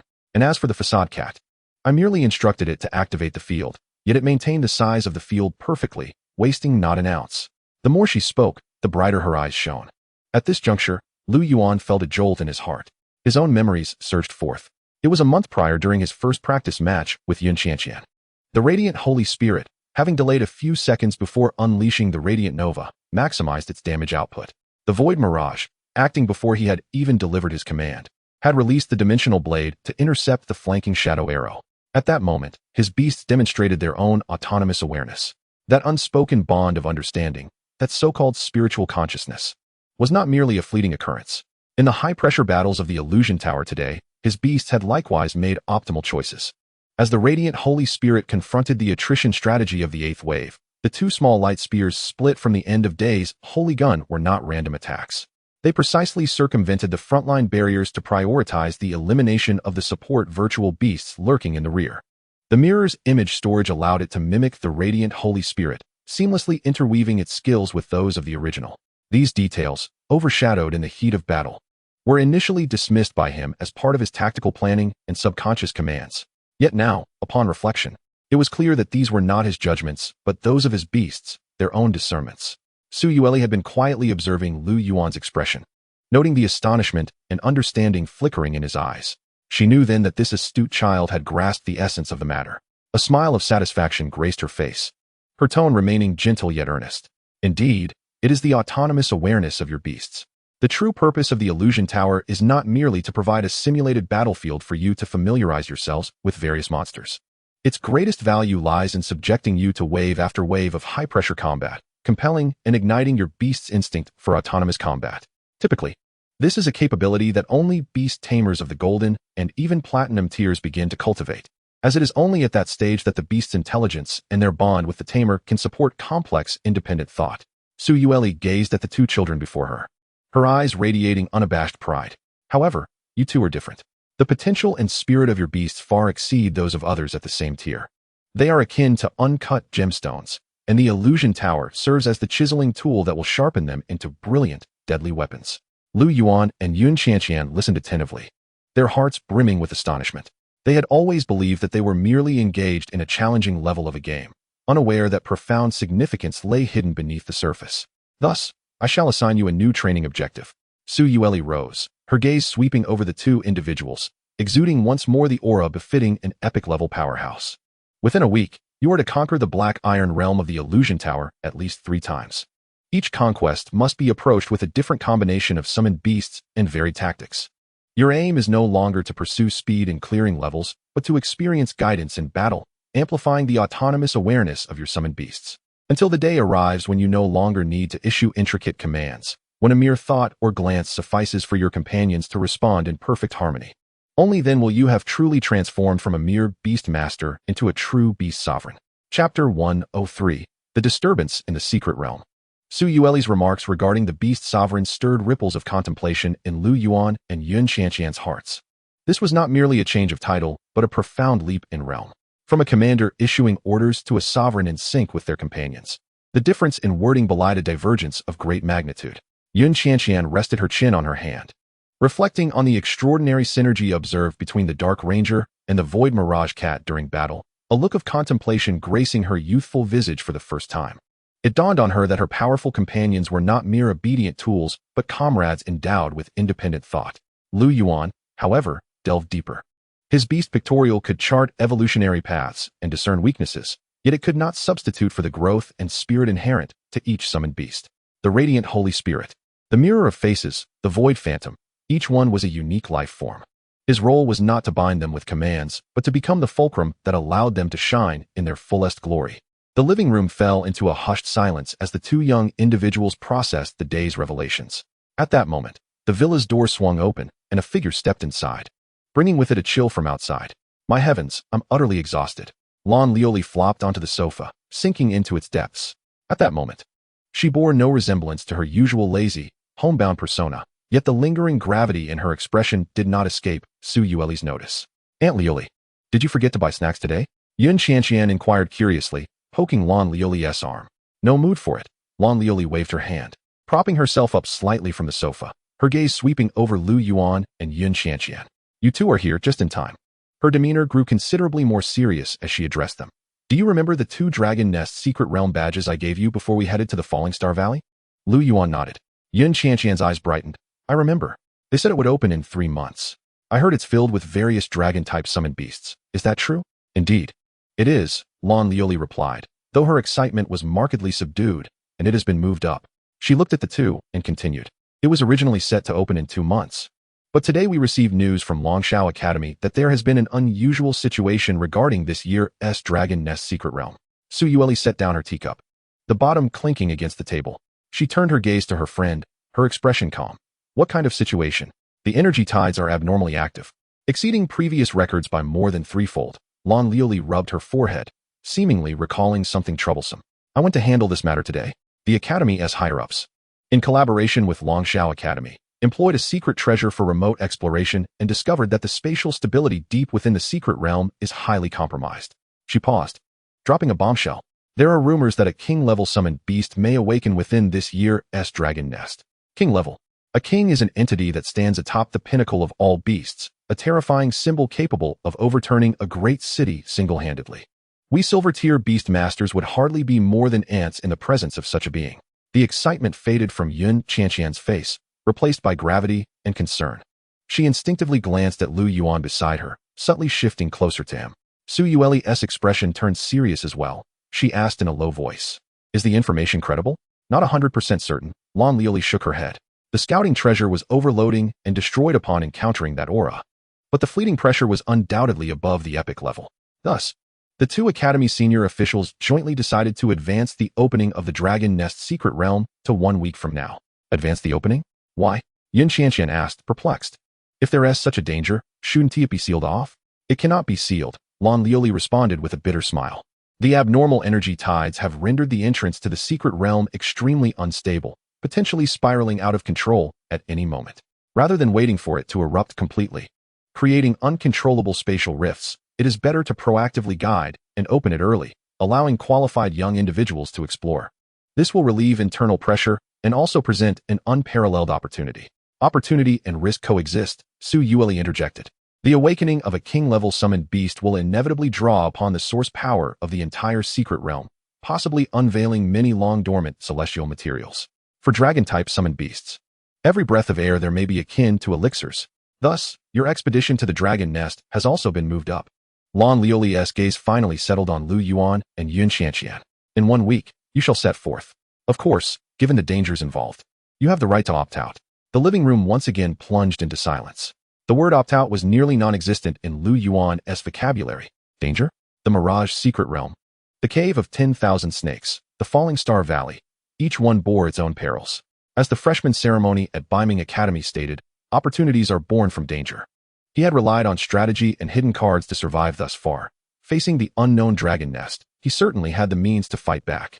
A king-level summoned beast was indeed formidable, yet the expanse of the secret realm was vast. Encountering it head-on would not be so effortless. Even if he were to meet one, Lan Liuli was there. If he couldn't defeat it, fleeing would certainly be an option. Behind the risk lay the once-in-a-lifetime opportunity Su Yueli spoke of. His mirror of faces required higher-tier energy skills to rebound. His void phantom needed rarer spatial treasures to unlock new skills. His radiant Holy Spirit similarly demanded abundant resources to break through to the golden tier. All of these were not easily obtainable through mere points. I'm in, Lu Yuan declared resolutely. Almost instantaneously, Yun Qianqian beside him responded without hesitation. Then I'm going to. Her youthful face radiated unwavering determination. As if the place Lu Yuan was heading to was not a life-threatening secret realm, but rather a newly opened amusement park in the suburbs. Observing the two children's unwavering decision, Su Yueli and Lan Liuli exchanged glances, both seeing in each other's eyes a blend of helplessness and concern, coupled with a deeper sense of pride and satisfaction. This was precisely what they had hoped for, the essence of the youth belonging to this era. Very well. Su Yueli rose. The powerful confidence of an epic-level powerhouse returning to her presence. Having made the decision, let us refrain from visiting the Illusion Tower this week. Her gaze swept over the two, her tone leaving no room for dissent. Beginning tomorrow, both I and Lu Li shall conduct intensive training for you. Chapter 104. Join intensive training. The morning sunlight bathed the lawn of the hillside villa. Su Yueli stood tall with her hands clasped behind her back, her posture regal as the morning breeze tousled her hair. Beside her, Lan Liuli bore the weight of 2 dark circles under her eyes, one hand cradling a thermos while the other stifled yawns, emanating an aura of sleepiness. Yueli, is it truly necessary to rise so early? The sun hasn't even fully warmed its backside yet. I crave my beauty sleep. Su Yueli paid no heed to her friend's complaints. Her attention fixed on Lu Yuan and Yun Qianqian. Are you ready? Ready.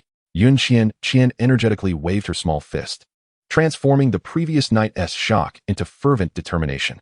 Lu Yuan nodded, his gaze clear, fully adjusted to an optimal state. Su Yuli's eyes gradually drifted to the center of the lawn, where a tender green leaf had just fallen from the tree, quietly descending. Today's training objective is simple. Her voice was crisp and cool.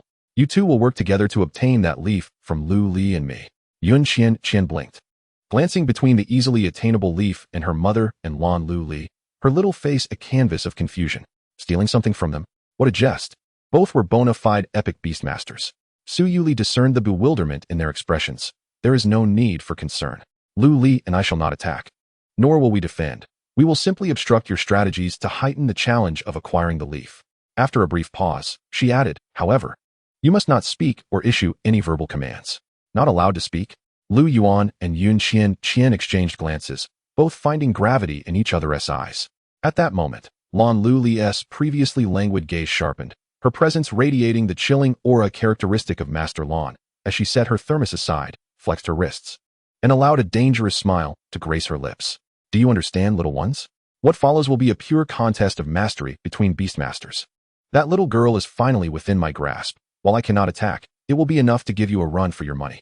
You are hardly charming at such a young age, quite reminiscent of your mother. The battle was about to commence. Yun Qianqian made the first move, exchanging a knowing glance with Lu Yuan, her right hand quietly forming a fist. This was the tacit understanding they had long established. She would lead the offensive, applying pressure from the front. Buzz. The figure of the radiant saint descended majestically, as divine light intertwined with searing flames, the pressure of her 5-star potential unfurling without restraint. Without hesitation, a miniature sun began to coalesce, the terrifying energy waves distorting the surrounding air. Holy light illuminates. She aimed to unleash her most potent area attack, forcing Su Yu Li and Lan Lu Li to retreat, thereby creating an opportunity for Lu Yuan. Almost simultaneously, Lu Yuan's thoughts raced. Like a shadow, the void phantom melded into the darkness, stealthily creeping towards the leaf. One bright, one dark, one attacking, one stealthing. This was their most practiced synergy. However, they were up against two genuine epic-tier powerhouses. Just as the miniature sun above the radiant saint was about to take shape, a shadow of deep blue, swifter than the void phantom, surged forth like a ghostly flash of lightning from behind Lan Lu Li. It was a leopard, its form adorned with crystalline scales. Elegant and agile. Name: Winter Phantom Leopard. Rank: Low Epic. Potential: 2 stars. The moment the Winter Phantom Leopard appeared, the temperature of the entire lawn plummeted. A thin layer of frost rapidly spreading from its center. It paid no heed to the imposing radiant saint, merely raising its paw elegantly to tap the ground. Crack! A deep blue ice wall surged upward, perfectly interposing itself between the radiant saint and Su Yu Li. Immediately after, an intense cold wave transformed into invisible shackles, enveloping the radiant saint in an instant. Absolute zero. The miniature sun's radiant glow began to flicker violently above the radiant saint's head, forcefully suppressed by the biting chill, interrupting its charge. Yun Qian's complexion paled. She could distinctly feel the sluggishness emanating from the radiant saint. Meanwhile, Lu Yuan's situation was equally dire. Just as the void phantom was about to touch the leaf, Su Yuli made her move. She simply raised her hand, and a vine exuding a gentle life force burst forth from the earth beneath her. Name: World Tree. Rank: Mid-Epic. Potential: 2 stars. That seemingly frail sprout, upon appearing, grew robustly in the wind, countless emerald branches sprawling outward, instantly transforming the entire lawn into a realm of life. The void phantom's stealth was rendered futile against this pervasive aura of vitality. A vine, appearing soft, coiled gently, seizing the targeted leaf and returning it to Su Yuli's fingertips. She held the leaf, casting a glance at the stunned Lu Yuan and Yun Qianqian, then released it, allowing it to drift away with the wind. Too slow. Lan Lu Li yawned, recalling her winter phantom leopard, the pressure dissipating along with it. The coordination was riddled with flaws. Your ideas were naive. Let us wrap this up. I need to return to my beauty sleep. Mom, you're cheating. Yun Qianqian could no longer contain herself, stomping her foot in frustration. Using epic-tier beasts to bully us. This is utterly unfair. When did I ever say you needed to win? Su Yuli approached her daughter, gently smoothing the wind-tousled hair, her voice striking at the heart of the matter. I merely asked you to obtain the leaf. Yet your initial reaction was to engage in combat. Her gaze shifted to Lu Yuan. Lu Yuan, you instructed the void phantom to stealthily steal. Qianqian, you commanded the radiant saint to gather energy for a powerful strike. Your thoughts were not misplaced, but they were solely your own. What about your beasts? Su Yuli's voice, though soft, struck like a hammer upon their hearts. While the radiant saint was gathering energy, what were your Dark Ranger and Sacred Flame Firebird doing? And during the void phantom's stealth? What of the luminous spirit and the mirror of insight? They were waiting for your next command. While Mai and Lu Li's beasts synchronized the moment we conceived our intentions. Lu Yuan trembled. He suddenly recalled the earlier scene. The instant he commanded the void phantom to stealth, he indeed felt the luminous spirit's intent to protect. It wished to bestow divine guardian upon the void phantom to prevent it from suffering a fatal blow once discovered. He also sensed the intent link from the mirror of insight, which sought to establish mirror resonance with the radiant saint, sharing the potential damage it might incur while charging. Yet, he had overlooked. He had been too focused on his own plan, too confident in his judgment of the situation, subconsciously suppressing his beast's independent thoughts. He treated them as mere pawns executing commands, rather than comrades fighting alongside him. On the other side, Yun Qianqian was equally dumbfounded. As she reminisced, she recalled that when she urged the radiant saintess to mount a strong assault, the void facade cat had, in fact, transmitted a warning thought. sensing the perilous aura emanating from Lan Lioli. It sought to utilize absolute silence to disrupt the adversary, buying time for the Radiant Saintess. Yet, her mind was consumed with visions of a blinding holy light that would send them all flying, and she paid no heed to it. The so-called master is not merely one who devises flawless strategies. Su Yuli observed the two children lost in contemplation, a smile of satisfaction gracing her features. Rather, one must learn to listen to sensations and place trust in their familiar spirits. Your will must intertwine with the wills of all your companions, forming a cohesive entity. You are no longer in a relationship of issuing commands and receiving them. You are a unified whole. Your thoughts are theirs, and their instincts are yours. She raised her hand once more, and in the distance, another leaf floated gently to the ground. Now, let us try again. Lu Yuan took a deep breath. This time, he did not gaze at the leaf but closed his eyes. He emptied his mind of all preconceived tactics, ceasing to ponder the first step or the second. Instead, immersing his spirit entirely, linking with the three familiar spirits beside him. He felt the pure light of the radiant spirit, sensed the tranquility of the mirror of insight, and perceived the profound shadows of the void phantom. Yun Qianqian followed suit, tugging at Lu Yuan's sleeve, mimicking his actions as she shut her eyes, striving to connect with the emotions of her four companions. The wind swept across the lawn once more. Su Yuli and Lan Lioli exchanged glances, seeing the mirth reflected in each other's eyes. The true training was just beginning. Chapter 105. It is us. Lu Yuan and Yun Qianqian stood side by side, both with their eyes closed. Not far away, Su Yuli flicked her fingertip, causing another tender green leaf to twirl down and rest in the center of the lawn. Lu Yuan delved into a void, refraining from constructing any tactical frameworks. He resembled a novice, awkwardly attempting to listen. He heard it. The will of the radiant spirit was a vast, warm sea of light, pure and encompassing, imbued with an innate desire to protect. It resembled an indefatigable sun, longing to bestow light and warmth upon all it safeguarded. The will of the mirror of insight was deep and serene. It bore no aggression or defensive instinct. It merely awaited an opportunity to turn the tide. The will of the void phantom was the most pure and perilous. It was a blade concealed within its sheath, an essence merging with shadows. In its realm, there were no detours, only targets and paths of lethal precision. Three distinctly different wills intertwined within his mental realm. Previously, he had acted as a commander, sequentially issuing commands for them to execute at predetermined points. Now, his task was to entwine these three wills into a single strand. Meanwhile, Yun Qianqian was also striving. Unlike Lu Yuan, she did not dissect her sensations. She could not and did not wish to. Her approach was more direct. She envisioned herself as a vast sponge, wholly opening her heart to her four companions. Consequently, she felt it. The Dark Ranger conveyed the cold focus of a hunter lurking in the shadows, patiently awaiting the opportune moment. The Holy Flame Firebird was a blazing inferno, brimming with a thirst for battle and a desire to display its prowess. The will of the Radiant Saintess was the most intricate, embodying both divine majesty and an endless affection and protection for her. The will of the Void Facade Cat was imbued with cunning mischief, eager to showcase its prowess. A soft chuckle broke the tranquility. Lan Lioli leaned against a tree, rubbing her sleepy eyes as she observed the two motionless children and their equally still familiar spirits. Unable to suppress a yawn. I say, Yuli, do they plan to hover over that leaf until the end of time? If they don't make a move soon, my nap will be over. Su Yuli chose not to respond, simply watching intently. Just then, a shift occurred in the scene. It was Yun Qianqian who moved first. Almost simultaneously, her four familiar spirits sprang into action. The Holy Flame Firebird flapped its wings, launching into a blazing dive toward the leaf. Its momentum so grand it seemed poised to ignite the entire lawn.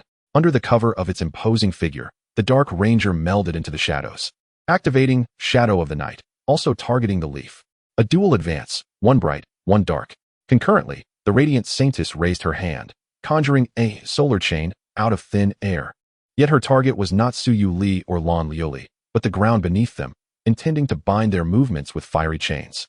Most peculiar was the Void Facade Cat, which activated absolute silence, not as a vast domain, but as a microcosmic field enveloping only itself and the Dark Ranger, perfectly cloaking their presence and energy fluctuations. Four familiar spirits, for distinct actions, executed nearly in unison. This coordination was an order of magnitude more exquisite than the previous attempt. However, Lan Lioli merely raised her eyelids lazily. Nice idea, but alas, they are still each acting independently. No sooner had she spoken than the Winter Shadow Leopard, which had remained curled at her feet, sprang into action. It did not confront the imposing Holy Flame Firebird nor heed the feudal solar chain. Its figure vanished from sight in an instant. The next moment, a burst of icy blue mist erupted in the path of the Dark Ranger's stealthy approach. Winter's mist. Within the fog, the Dark Ranger's form was compelled to reveal itself, now cloaked in a thin layer of frost, its speed drastically reduced. Its perfect stealthy ambush was thus effortlessly thwarted. Immediately after, the Winter Shadow Leopard appeared in the trajectory of the Holy Flame Firebird's dive. It did not resist, but merely extended a paw, lightly swiping through the air. A mirror of ice crystals materialized out of nowhere. The Holy Flame Firebird collided with the mirror, its raging flames reflected back upon itself, emitting a plaintive cry as it crash-landed, disgraced. As for the solar chain, the sapling of the world tree beneath Su Yuli merely quivered, a wave of life energy emanating forth, instantly purging the fiery chains without a trace. The second attempt ended in failure once again. Yun Qianqian, feeling dejected, opened her eyes, gazing at her similarly dispirited familiar spirits, her lips pouting. She felt she had made every effort to communicate with them. Why had it still not succeeded? This was no fault of hers. The opponent was simply too formidable. Do not despair. Lu Yuan's voice resonated beside her. He opened his eyes, his deep gaze devoid of frustration, instead shimmering with a peculiar light. I believe I am beginning to understand. He looked towards Su Yuli, speaking calmly. Let us try once more. Su Yuli nodded with a smile, and another leaf drifted down. This time, Lu Yuan did not close his eyes again. He stood quietly, wholly releasing his spirit, no longer attempting to guide or integrate. He was no longer a commanding officer issuing orders. He transformed his will into the essence of the leaf itself. Seize it. This pure and ultimate thought became the sole coordinate within his mental realm. In an instant, three wills converged towards a common purpose. A soft hum resonated as a barely discernible ripple spread across the surface of the gazing mirror. It neither sought to replicate any beast nor prepared to deflect any skill. Illusory synchronization. Yet its target of connection was not any allied unit, but rather a solitary leaf lying quietly on the grass. This was an unfathomable maneuver, one that even contradicted the skill's description. However, at this moment, when Lu Yuan completely relinquished control and allowed the gazing mirror to operate freely, it succeeded.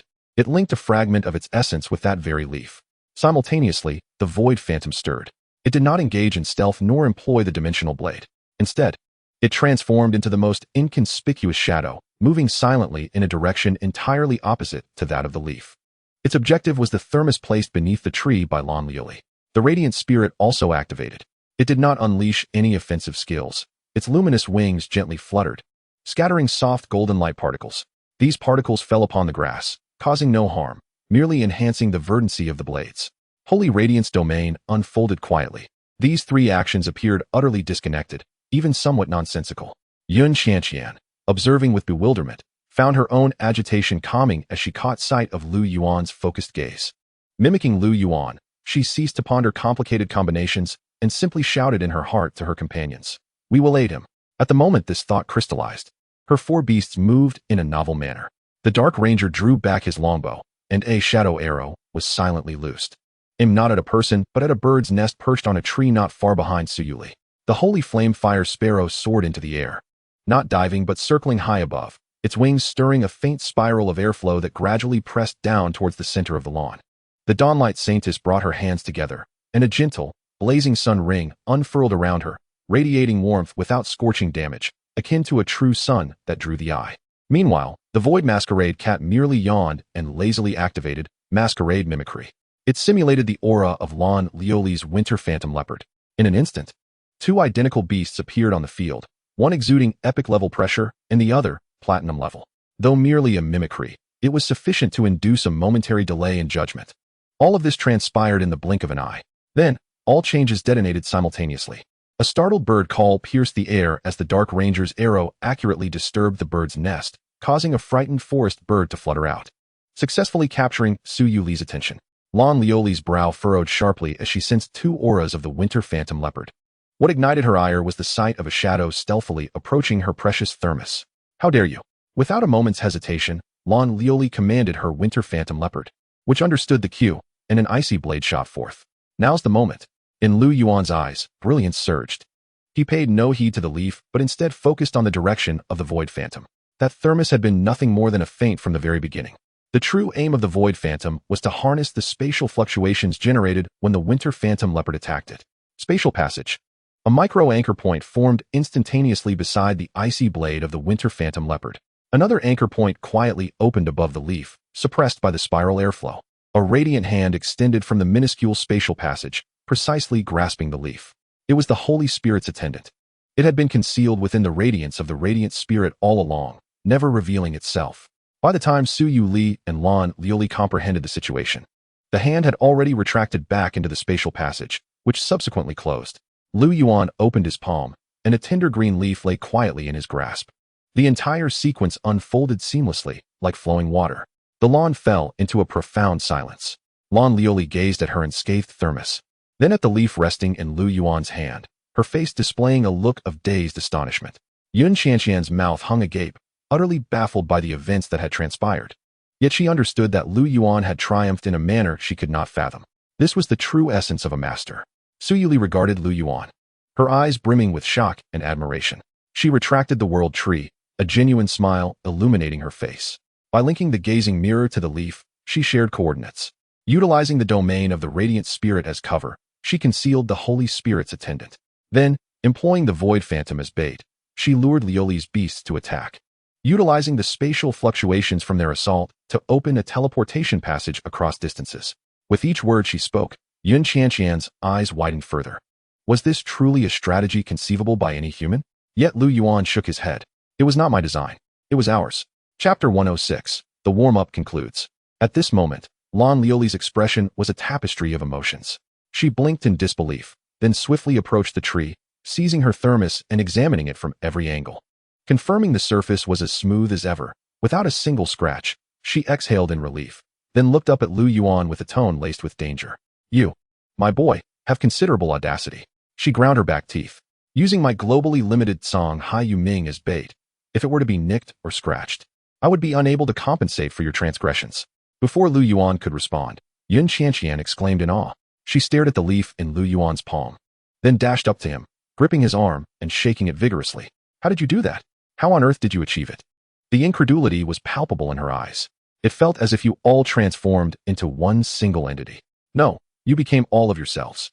Teach me, please. Lu Yuan, somewhat dizzy from her enthusiasm, could only speak candidly. I did not think. I merely felt. Felt? Yun Qianqian halted her movements, tilting her head in confusion. This answer clearly deepened her perplexity. Felt what? The wind, the grass, or that wretched leaf? It is about feeling them. Lu Yuan's gaze gently swept over the three beasts beside him.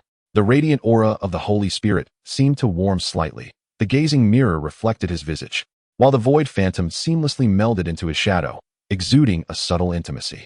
In that moment, it felt as though there existed no barrier between him and them. All right, Qianqian. Su Yuli's voice resonated at just the right moment as she approached her daughter, affectionately ruffling her hair, her eyes filled with uncontainable joy and pride. It is perfectly normal not to comprehend. What Lu Yuan accomplished has already grazed the threshold of the master realm. Her admiration was evident. I urged you to listen, yet you achieved resonance. You are no longer merely a commander issuing orders. You have transformed your will into the sole coordinate guiding all your beast's actions. Thus, the radiant spirit conceived the use of concealed minions. The facade mirror thought to link a single leaf, and the void specter considered seizing the most treasured possession of the blue glaze. In the end, she could not help but cast a glance at the blue glaze, who clung to her thermos cup with unwavering devotion. Blue glaze let out a soft hum, tacitly acknowledging the situation. What about me? What about me? Yun Qianqian protested, pointing at herself. I feel like I have also been striving to communicate with them. Why is it still ineffective? Who says you are ineffective? Su Yueli countered with a smile. Her gaze shifted to Yun Qianqian, becoming earnest. Lu Yuan's tactics are exquisitely intricate, each link dependent on the others. But have you considered that without your beasts creating chaos on the front lines, would he have had the opportunity to execute this assassination? Your sacred flame fire sparrow drew the first wave of attention from the winter specter leopard. Your radiant saintess attracted my world tree with her aura. Your dark ranger, with a seemingly useless arrow, startled the forest birds, granting Lu Yuan the most crucial time. And your masked cat. Su Yueli paused, her tone filled with admiration. It imitated the aura of the winter specter leopard. What appeared to be a mere trick exerted psychological pressure on Lu Li, leading her to subconsciously believe a second foe had appeared, prompting her to make the most instinctive decision to protect her thermos cup. Yun Qianqian was momentarily taken aback, having never considered that her seemingly futile actions could wield such significance. Lu Yuan's beasts became his eyes, his hands, his blades. Su Yueli's voice softened, delivering the final summary of the special training. And Qianqian, your beasts became his shield, his disguise, his comrades. One of you orchestrated the tactical execution, while the other sustained the tactical environment. This, too, is a form of supreme cooperation, a tacit understanding that requires no words. Both of you have performed exceptionally today. This statement instantly soothed Yun Qianqian's slight disappointment. A radiant smile blossomed on her face once more as she exchanged a glance with Lu Yuan, conveying a silent message of her own prowess. Lu Yuan responded with a smile, fully aware. Su Yueli was correct. Without Yun Qianqian's seemingly chaotic frontline distractions, drawing the attention of both Su Yueli and Blue Glaze, there would have been no space to execute his meticulously crafted plan. They were a cohesive unit. Well, today's warm-up comes to an end, Su Yueli declared with a clap, signaling the conclusion of the special training. Blue Glaze perked up immediately, yawning as she headed toward the villa. Finally done. Time for my nap. Who said it's over? Su Yueli shot her a glance. I said the warm-up is finished. Blue Glaze froze in place. Ignoring her friend's dejected expression, Su Yueli turned her attention back to the two children, her demeanor shifting to seriousness. Today, you merely opened a door and glimpsed the scenery beyond. However, merely observing is far from sufficient. From this moment until the departure for the Dragon's Nest secret realm, you will undergo true special training for the next 6 days. Her aura subtly shifted, the weight of an epic-tier mentor's presence making the air around them feel heavy. You will no longer be bound by any rules, and your objective will not merely be to acquire a single leaf. Your task is to endure under the onslaught from both me and Lu Li for as long as possible. From 1 second to 2 seconds, then 10 seconds. Even if Lu Li's rescue is utterly reliable, you must still be alive before she arrives. Su Yueli's gaze bore an unprecedented gravity. Remember, the Dragon's Nest secret realm is a king-tier realm. Death is irreversible. It will not grant you a second chance. For this week, you must cast aside all pride and past achievements. At present, you are simply two beastmasters who must exert every ounce of effort to survive. Chapter 107. Blue Glaze takes action. As Su Yueli's words hung in the air, the atmosphere on the lawn seemed to freeze. Full-scale assault? The minds of Lu Yuan and Yun Qianqian buzzed simultaneously. A silver-tier individual enduring the full-force assault of an epic tier? This was no longer special training. It was a one-sided massacre. Let alone lasting 10 minutes. They would likely be crushed to dust within a second. Yun Qianqian instinctively clutched Lu Yuan's sleeve. Her face pale. She did not fear battle. In fact, she craved the challenge, yet she was not foolish. The chasm between epic and silver was an insurmountable abyss, akin to the gap between mortals and deities. Lu Yuan's pupils constricted sharply. He immediately conducted countless mental simulations, leading to only one conclusion: instant annihilation. Regardless of the tactics he employed or how seamlessly his beasts coordinated, all techniques would pale in comparison to absolute power. Su Yueli observed their reactions with calmness, unperturbed. We will die? Yun Qianqian's voice trembled. I did not instruct you to win, Su Yueli replied gently. Nor did I intend to kill you. She paused, her gaze sweeping over the 7 beasts around them, who also sensed the immense pressure. In the Dragon's Nest secret realm, should you unfortunately encounter a king-tier beast with hostility towards you, it may not even need to act. Merely the aura it exudes upon awakening could shatter your spirits in an instant, leaving you with no chance to summon your beasts. The realization struck Lu Yuan and Yun Qianqian simultaneously. The purpose of this special training was not to achieve victory, but to adapt, to acclimatize to that sense of despairing oppression, to learn to maintain a clear mind amid an overwhelming disparity of strength, and to consolidate every ounce of available power to seize a mere fraction of survival. What you must consider is not how to counterattack, but how to survive. Su Yueli began to pace, her epic-tier aura ebbing like a receding tide, returning to that gentle parental demeanor. Under our assault, every thought you have, every coordination you execute, could determine whether you last for another second or are eliminated in an instant. Your beasts will sense the lethal threat before you do. Their instincts, their intuition, will be your only lifeline. Trust them, guide them, and intertwine your 7 wills, along with yours and your partners, into a single cohesive force. Only in this manner can you hope to find a sliver of opportunity for survival in that true abyss. Lu Yuan's clenched fists gradually relaxed. He understood. For these 6 days, they would not be battling Su Yueli and Blue Glaze, but rather their own weaknesses and limits. Yun Qianqian took a deep breath, determination reigniting on her small face. She glanced at Lu Yuan beside her, then at her tense yet resolute companions, nodding vigorously. Seeing the rekindled light in the eyes of the 2 children, Su Yueli smiled in satisfaction. She turned her gaze to Blue Glaze, who was nearly merging with the tree beneath her. Luli, you go first. Huh.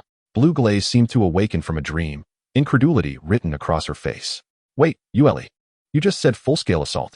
If I accidentally go too hard, and end up crushing your daughter and your future son-in-law. Don't come crying to me."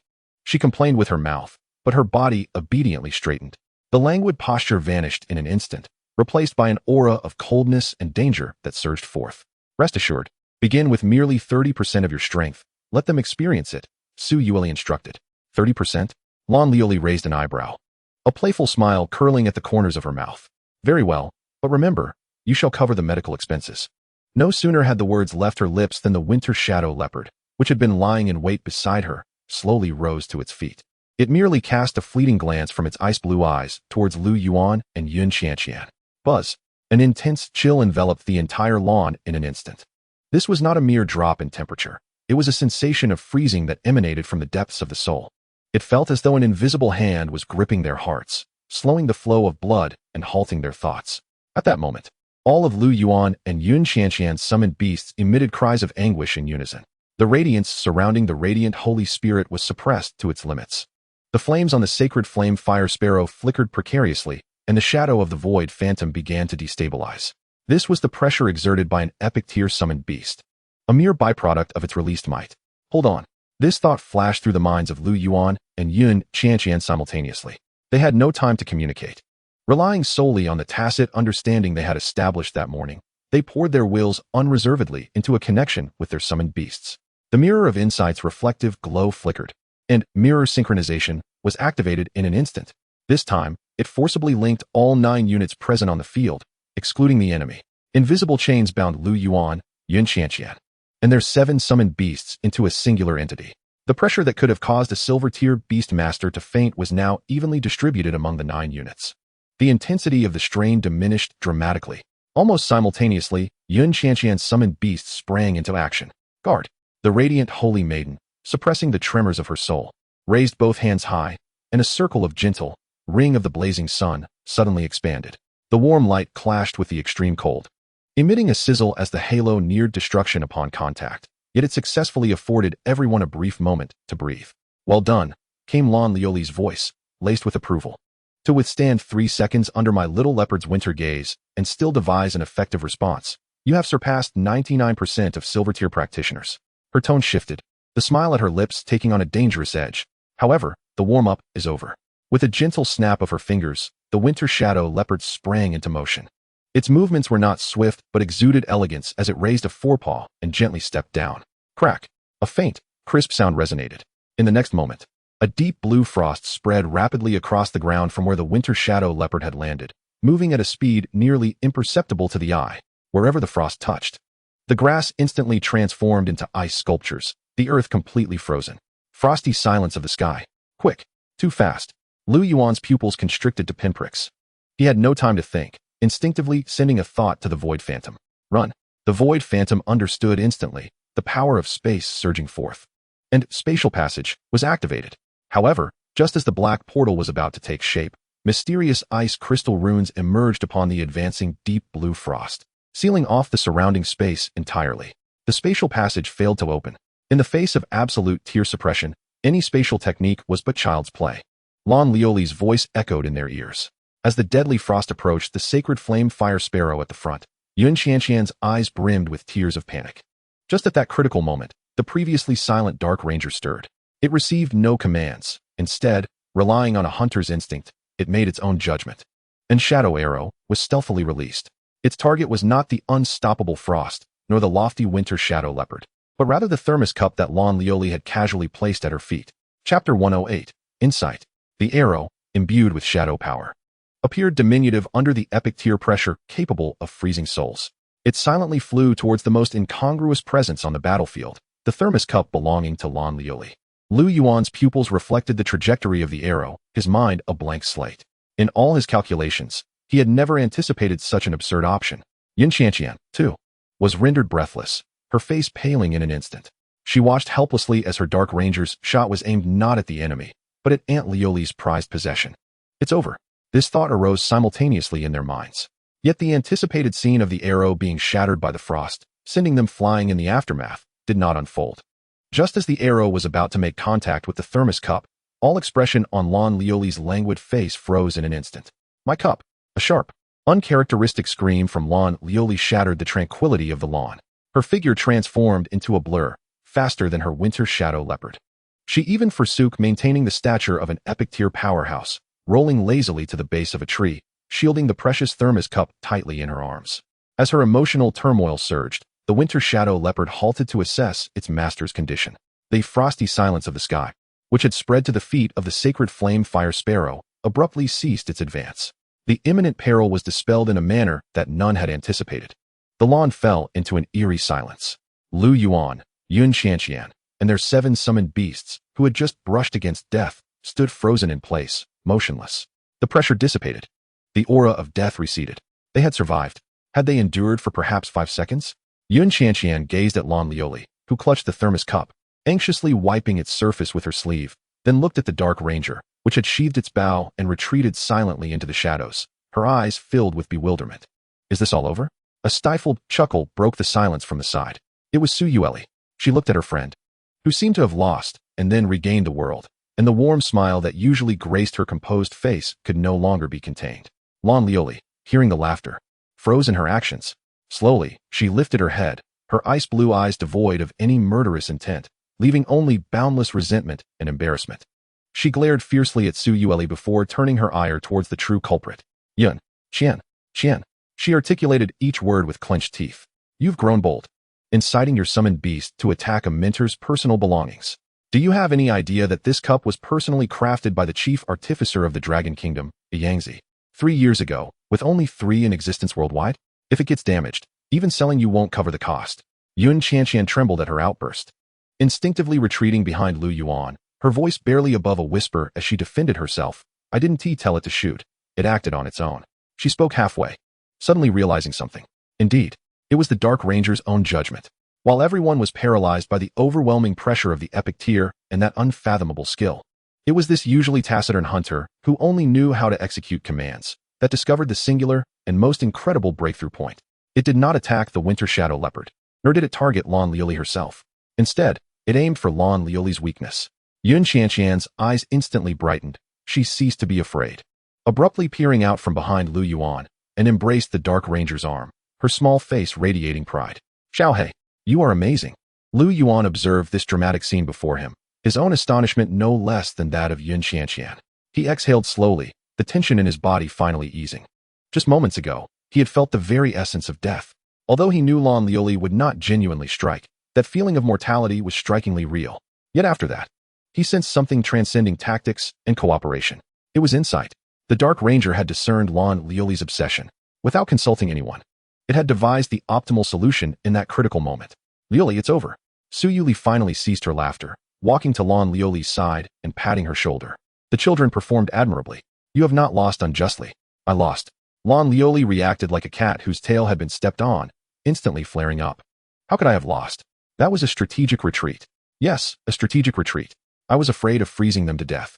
Yes, you did not lose. Su Yueli followed her lead, yet her eyes sparkled with increasing amusement.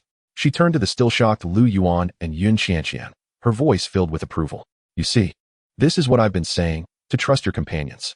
In the face of an absolute disparity in power, any direct resistance is futile.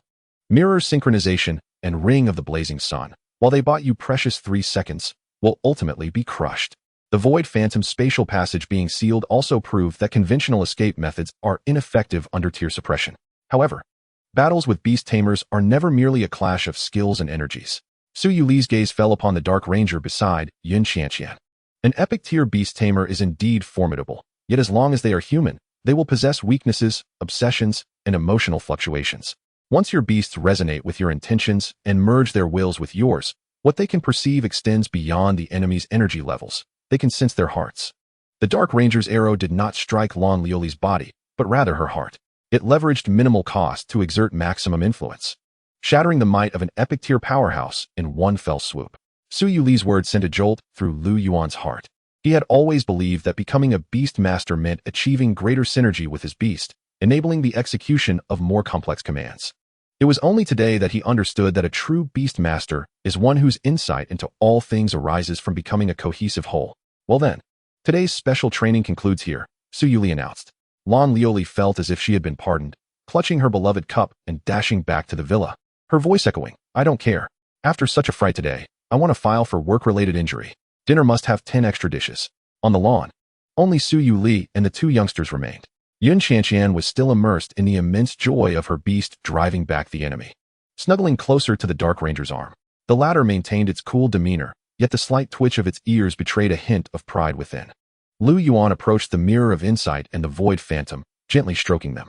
He could feel that after the life and death trial they had just endured, the bond between him and them seemed to have solidified, becoming inseparably tight. How do you feel? Su Yuli inquired gently as she came to his side. Lu Yuan raised his head, meeting the gaze of his mentor, and replied earnestly, "It feels like we have only just begun." Su Yuli smiled with satisfaction. "Indeed, you have only just begun. Remember this feeling. In the next 5 days, what you will face is far more than just Liuli's thermos." Her smile bore an implication that sent shivers down the spines of both Lu Yuan and Yun Qianqian. "Tomorrow, I shall let you witness just how vast my world tree truly is." Chapter 109. If you cannot win, join. The following morning, the same lawn bore a completely different atmosphere. Yun Qianqian stood beside Lu Yuan, her small face tense, her eyes filled with vigilance. Occasionally, she cast wary glances towards Su Yu Li, as if the latter were not her own mother but some kind of monster. In stark contrast, Lan Lioli was uncharacteristically devoid of her thermos, instead reclining on a lounge chair at the edge of the villa's terrace, leisurely enjoying a plate of cut fruit. Wearing sunglasses, she appeared ready to watch a spectacle, entirely out of sync with the atmosphere on the lawn. "I say, Yuli, do take it easy," Lan Lioli called out through a mouthful of grapes, her words muffled. "This lawn is yours. Yesterday, I damaged some grass with my frost. If your tree ruins it today, I won't be covering the renovation costs." Su Yuli ignored her teasing. "Yesterday, you learned how to find your enemy's weaknesses." Her voice calm, yet instantly tightening the nerves of Lu Yuan and Yun Qianqian. "But what if your enemy has no weaknesses?" No sooner had she finished speaking than she gently raised her hand. A verdant sprout emerged once more from the grass beneath her feet. However, this time, it did not cease its growth. The sprout surged forth, rapidly transforming into a vine as thick as a wrist. The lush grassland was swallowed in an instant, replaced by a verdant forest. Countless vines intertwined, forming walls. Lu Yuan and Yun Qianqian found themselves ensnared in the heart of this suddenly manifested forest. They could feel that every vine and leaf within this forest was connected to Su Yu Li's essence. They were not mere lifeless entities. They were extensions of the world tree, embodiments of Su Yu Li's will. This forest represented an epic tier domain. Today's objective is quite simple. Su Yu Li's voice echoed from beyond the forest. "In this realm of life, endure for 1 minute. Now, the timer begins." "Hold on." Lu Yuan and Yun Qianqian barely had time to exchange glances before the camaraderie forged in yesterday's life and death trial activated. The Mirror of Insights, mirror synchronization, was initiated at once, linking their wills into a single entity. "Burn!" Yun Qianqian shouted. The holy flame fire sparrow let out a cry, flames erupting forth to form a wall of fire, attempting to carve a path through the sea of vines. The dawn radiant maidens, ring of the blazing sun, also unfolded, sacred flames radiating outward. Yet, it was futile. As the flames ignited a vine, hundreds of new vines sprouted around it, pulsating with life, a green tide that extinguished the fire in an instant. The halo of the dawn radiant maiden, in the face of this endless vitality, merely stirred ripples before being completely assimilated. "How are we supposed to fight this?" Yun Qianqian exclaimed, nearly stamping her feet in frustration. "Vines proliferate in abundance. My flames consumed but one, and yet 100 sprouted in its place. Their growth surpasses even that of my hair." Lu Yuan's heart sank. The blade of dimensions, the phantasmal figure of the void phantom melded into the shadows. A precise strike severing several encroaching vines. Yet, at the cut, a flash of verdant light heralded the emergence of new shoots, growing at an even swifter pace. The immunity to physical harm afforded by the void's form lost all significance in this woodland. The vines were not mere physical assaults. They entwined not with strength, but with life force. Their intent was not destruction, but assimilation. Should one become ensnared, the void phantom would likely be overwhelmed and burst from sheer vitality. Engaging directly offered no prospect of victory. 30 seconds remain. Su Yu Li's voice was devoid of emotion. The onslaught of vines intensified, relentlessly constricting their space for survival. Yun Qianqian's Dark Ranger and Void-Masked Cat labored tirelessly, employing attacks and domain effects to delay the encroachment of vines, but to little effect. The radiant shield of the Shining Spirit flickered violently under the continuous pressure of the vines, threatening to shatter. At this rate, not even 10 seconds would be endured, let alone 30. Resistance was futile. To confront life itself was to be drowned by an even more overwhelming force of vitality. Su Yuli's aim was not for them to conquer it, but rather, Lu Yuan suddenly declared, abandon resistance. This thought left Yun Xianxian and her 4 summoned beasts momentarily stunned. Yet, driven by absolute faith in Lu Yuan, Yun Xianxian called out to her companions, obey him. Instantly, all attacks ceased. The shining spirit retracted its shield. The sacred flame fire sparrow quelled its flames. The dark ranger lowered its longbow and dagger, and the dawn saint extinguished her halo. They stood still, allowing the overwhelming tide of green vines to engulf them. On the terrace, Lan Lu Li removed her sunglasses. Ah, the little one comprehends quickly. A flicker of approval crossed Su Yuli's gaze. The vines surged forth like a tidal wave, seemingly poised to consume them entirely. The void phantom's form transformed into a pure manifestation of nothingness. It did not flee, but instead actively welcomed the encroaching vines. In that moment of contact, it was not assimilated but akin to water merging with the sea. It slipped into the shadowy interstices between the vines, vanishing completely from sight. A ghostly luminescence flickered across the surface of the mirror of glimpse. It did not replicate any summoned beasts nor link to any specific target. It merely oriented its reflective surface towards a vast leaf beneath it. The mirror's light flowed, and its essence remarkably aligned with that of the leaf. The shining spirit withdrew all radiance, its wings gently folding to envelop itself in a cocoon. It ceased to emanate any offensive or defensive energies and began to actively absorb the abundant life force surrounding it. Within the once pure essence of light, a hint of life's essence now mingled. Yun Xianxian stood in awe, and her companions responded. The Dawn Saint no longer released scorching holy flames, but instead radiated a gentle, warm glow that illuminated the surrounding vines.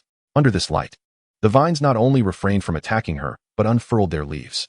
The sacred flame fire sparrow abandoned its combative posture, perching upon a sturdy vine, preening its feathers as if merely a harmless bird. The dark ranger and the void-masked cat found refuge beneath the enormous leaf, concealing their presence to the utmost extent. In that moment, the forest, previously rife with peril, transformed into a serene haven. The vines continued to grow and surge, but seemingly ignored the intruders, expanding their territory purely by instinct. 10 seconds remain. Su Yuli's voice resonated again, this time laced with unmistakable mirth. 5, 4, 3, 2, 1. Time's up.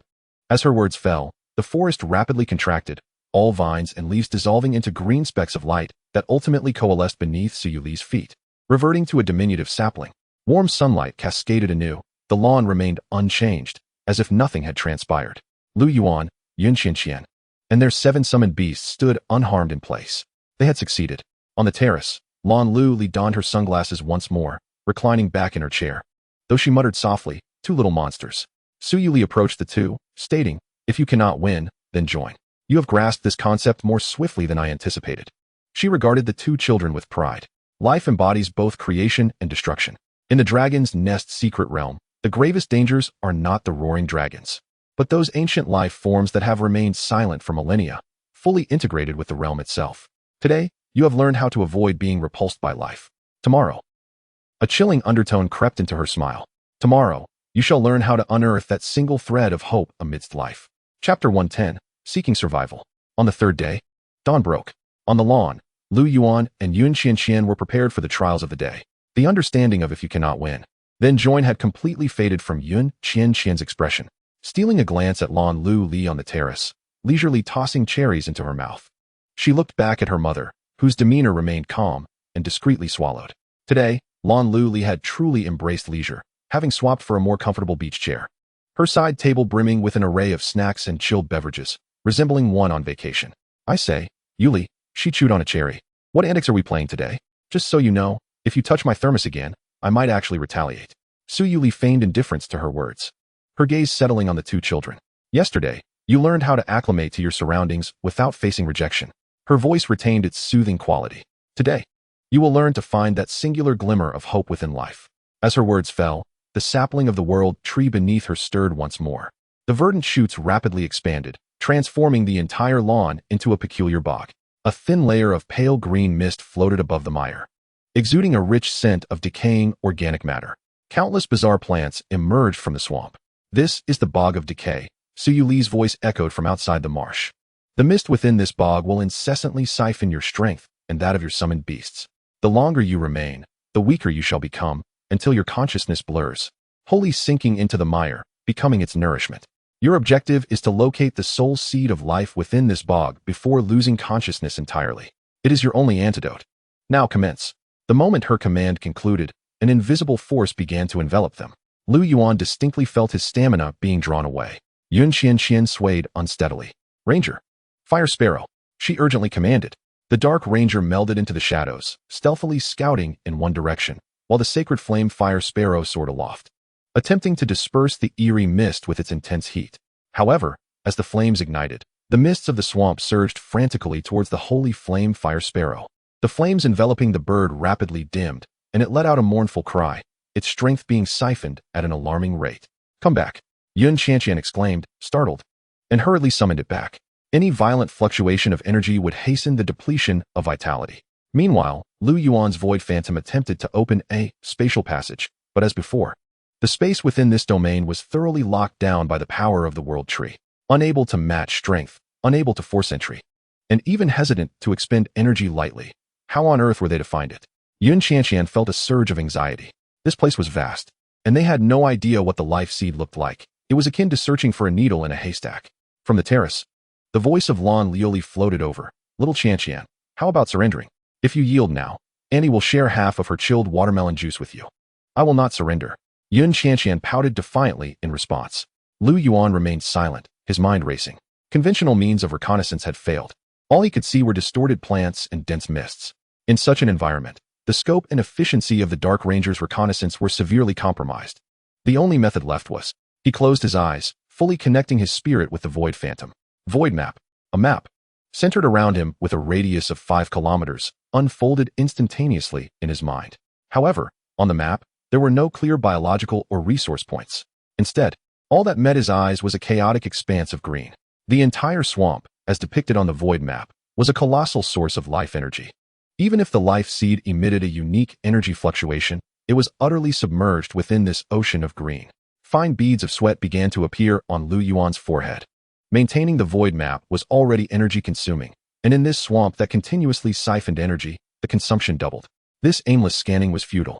He recalled Su Yueli's words, transform your will into the singular coordinate for all beast actions. No longer attempting to observe the map, he infused a singular thought into the Void map. Seek vitality, not the life seed, not the energy source, but rather the breath of life that stood in stark contrast to this decaying swamp.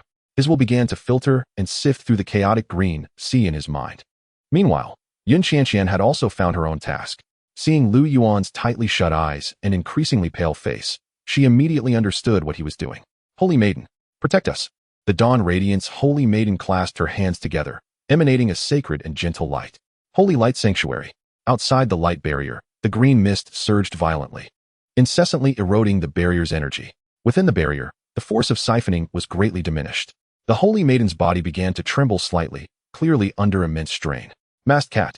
Yun Xianxian turned to her other companion. The Void Masked Cat understood the cue, and a miniature, absolute silence, domain unfurled, concealing the energy fluctuations generated by the Holy Maiden's light barrier, thereby preventing a more intense reaction from the swamp. One focused on exploration, the other on defense and endurance. The two young individuals, alongside their 7 beasts, formed a small fortress within this death-laden swamp. Time ticked by second. Yun Xianxian's complexion grew increasingly pallid. She could sense the fatigue emanating from the Holy Maiden, and the light barrier had begun to flicker. Lu Yuan, hurry, she urged softly. If we can't find it soon, we'll become fertilizer. Just then, Lu Yuan suddenly opened his eyes. They were bloodshot. I found it. He uttered no further words, merely pointing to a direction in the front left. Over there, 300 meters. Yun Xianxian's spirit lifted, and all the beasts rallied their energy once more. Charge. The Holy Maiden exerted her final strength, forcefully propelling the light barrier forward. The Dark Ranger and the Void Masked Cat flanked either side, swiftly severing the peculiar plants obstructing their path with their daggers and dimensional claws. The Holy Flame Fire Sparrow, enduring discomfort, unleashed a torrent of flames, clearing a pathway. 300 meters felt like an insurmountable chasm at that moment. With every step forward, the swamp's pull intensified. When they finally reached the location Lu Yuan had indicated, the Holy Maiden's light barrier shattered with a resounding crack. Once again, they were exposed to the dense mist. Before them stood a colossal carnivorous flower, its bud tightly closed, exuding an even more potent stench of decay than the surroundings. And here, Yun Xianxian inquired, recognizing that this creature appeared to be the boss of the swamp. Trust me. Lu Yuan's voice was resolute. His eye of the faceless mirror flashed. Reversal of light. Its target was not the carnivorous flower, but rather Yin Qianqian's holy flame fire sparrow. The holy flame fire sparrow understood, condensing all its fiery strength into a fireball, which it expelled towards the faceless mirror. Buzz. The mirror absorbed the fireball, and then a robust beam of flame erupted, striking precisely at the carnivorous flower's bud. The flower roared, and the massive bud blossomed in the flames. At the very center of the bud, a seed of pure green hovered quietly. In that moment of its blossoming, all surrounding decay was swept away. A surge of pure and immense vitality spread like a tidal wave. The group felt rejuvenated as this vitality coursed through them, restoring their previously drained strength. The decaying swamp that had enveloped the entire lawn rapidly receded under this energy, dissipating into flecks of green light that retreated beneath Su Yueli's feet. Lu Yuan extended his hand, and the life seed landed in his palm. On the terrace, Lan Lioli removed her sunglasses, forgetting to eat the cherries in her hand. She gazed at the seed, a glimmer of envy flickering in her eyes. Remarkable. Su Yueli approached the two. The end of decay is the beginning of rebirth. The most perilous places often conceal the greatest opportunities. She looked at the seed resting in Lu Yuan's palm. This is your reward, a life seed that can only be produced when the world tree undergoes ascension. When your beasts consume it, their strength will significantly enhance, and they may even grasp skills related to life. Yun Qianqian's eyes instantly sparkled. She snatched the seed, examining it from every angle, nearly drooling with excitement. Wow, you're amazing. Lan Lioli approached, eyeing the life seed in Yun Qianqian's hands with envy. Yueli, your generosity is unparalleled. Su Yueli chuckled and shook her head, her gaze ultimately resting on Lu Yuan. Tomorrow marks the final special training. Chapter 111, Death. The fourth day? The last day of special training. The sun shone brightly. The lawn remained unchanged, yet the atmosphere was starkly different. On the terrace, Lan Lioli's outfit today was nothing short of lavish. With a beach lounger, a sun umbrella, a small cooler filled with juice, and a three-tiered dessert stand on the table, adorned with sunglasses, she exuded the essence of a holiday. Yueli, are we playing for real today? She pursed her legs, swirling the ice cubes in her glass, her voice languid yet imbued with a delightful excitement, as if she reveled in the unfolding drama. Let me make it clear. I am solely responsible for the brawling. Should I inadvertently ruin your precious daughter or her future fiancé, the cost of psychological counseling will be yours to bear. Su Yuli chose to disregard her friend's playful banter, her gaze fixated on Lu Yuan and Yun Qianqian. After 3 days of rigorous training, the children's expressions had matured considerably, their initial sharpness now tempered. In the past 3 days, you have learned to identify weaknesses, adapt to your surroundings, and seek opportunities amidst adversity, Su Yuli stated. However, these skills were predicated on the existence of a solution. Today's special training lacks a target, rules, or even the slightest glimmer of hope. She turned and strode towards another side of the villa. Follow me. Lu Yuan and Yun Qianqian exchanged a glance, silently trailing behind her. They were led to the villa's underground, where opulence was absent, replaced by rooms imbued with a metallic ambience. At the center of the room lay several silvery metal capsules, tranquil and unassuming. This is a deep-sea consciousness simulation chamber. Su Yuli pointed at the metal pots.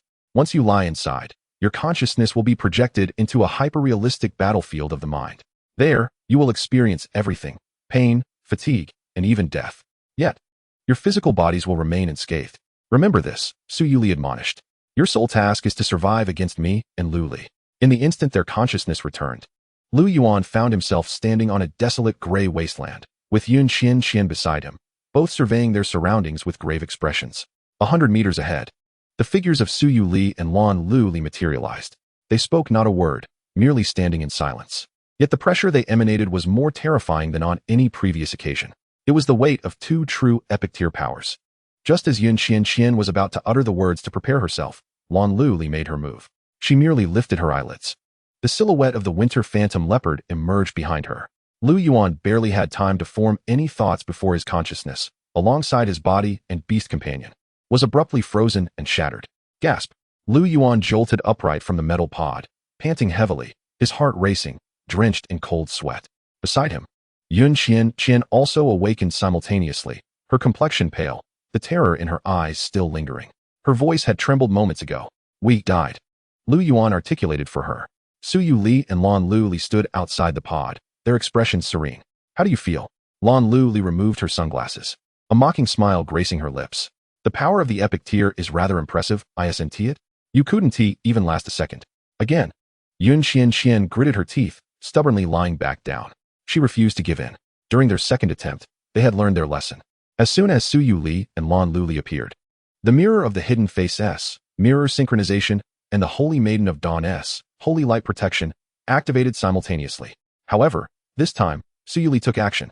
She summoned the World Tree and merely raised her hand, giving a slight grasp in their direction. Crack!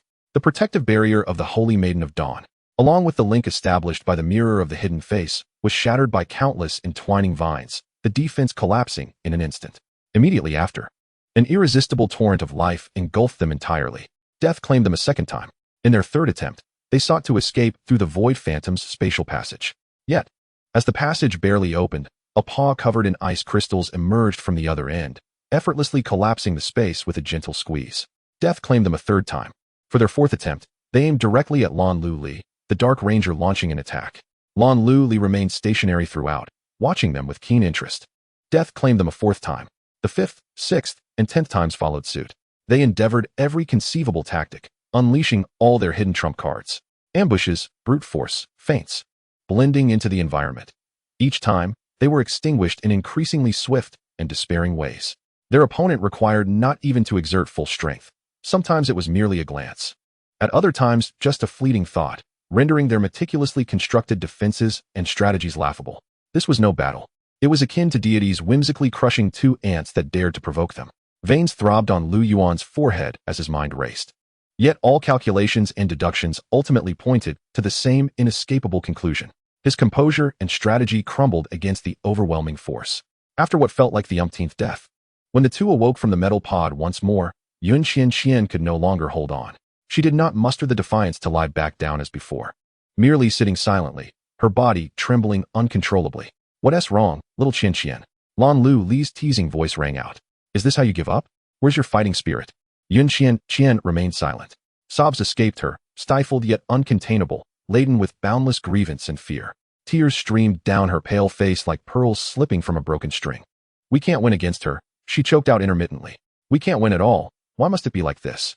Her pride, her confidence, all the glories of being a favored child of destiny, were utterly shattered before the cold reality of repeated death.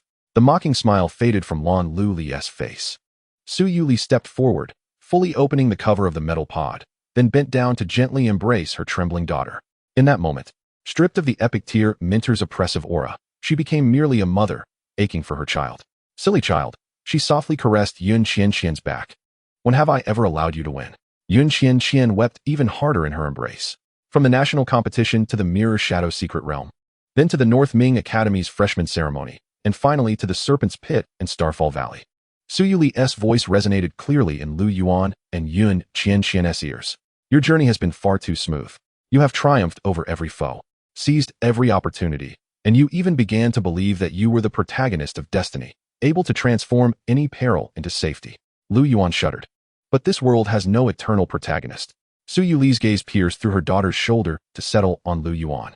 "Each of your previous victories, while indicative of your strength and wisdom, were primarily due to luck. You were fortunate that the enemies you faced were within your capacity to handle. You were fortunate to find solutions at the most critical junctures. But the Dragon Nest Secret Realm is different." Su Yuli's voice turned gravely serious. "There lies a true king in slumber. It will not grant you the opportunity to err, nor will it show mercy simply because you are gifted.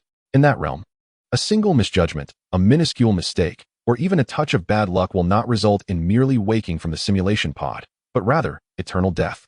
I put you through all of this not to destroy your confidence." She gently patted her daughter's back, as if soothing a child who had suffered injustice. "I wish for you to truly understand the taste of failure and the sensation of death. I want you to temporarily set aside the pride that belongs to victors. As you step into that uncharted territory, carry with you a reverence for strength and a humility for life. Only through experiencing death can one truly comprehend how to live." The sounds of weeping gradually subsided. Yun Qian lifted her tear-streaked face. Her eyes, though still glistening with tears, now reflected a newfound understanding. Lu Yuan also exhaled slowly, finally releasing his clenched fists.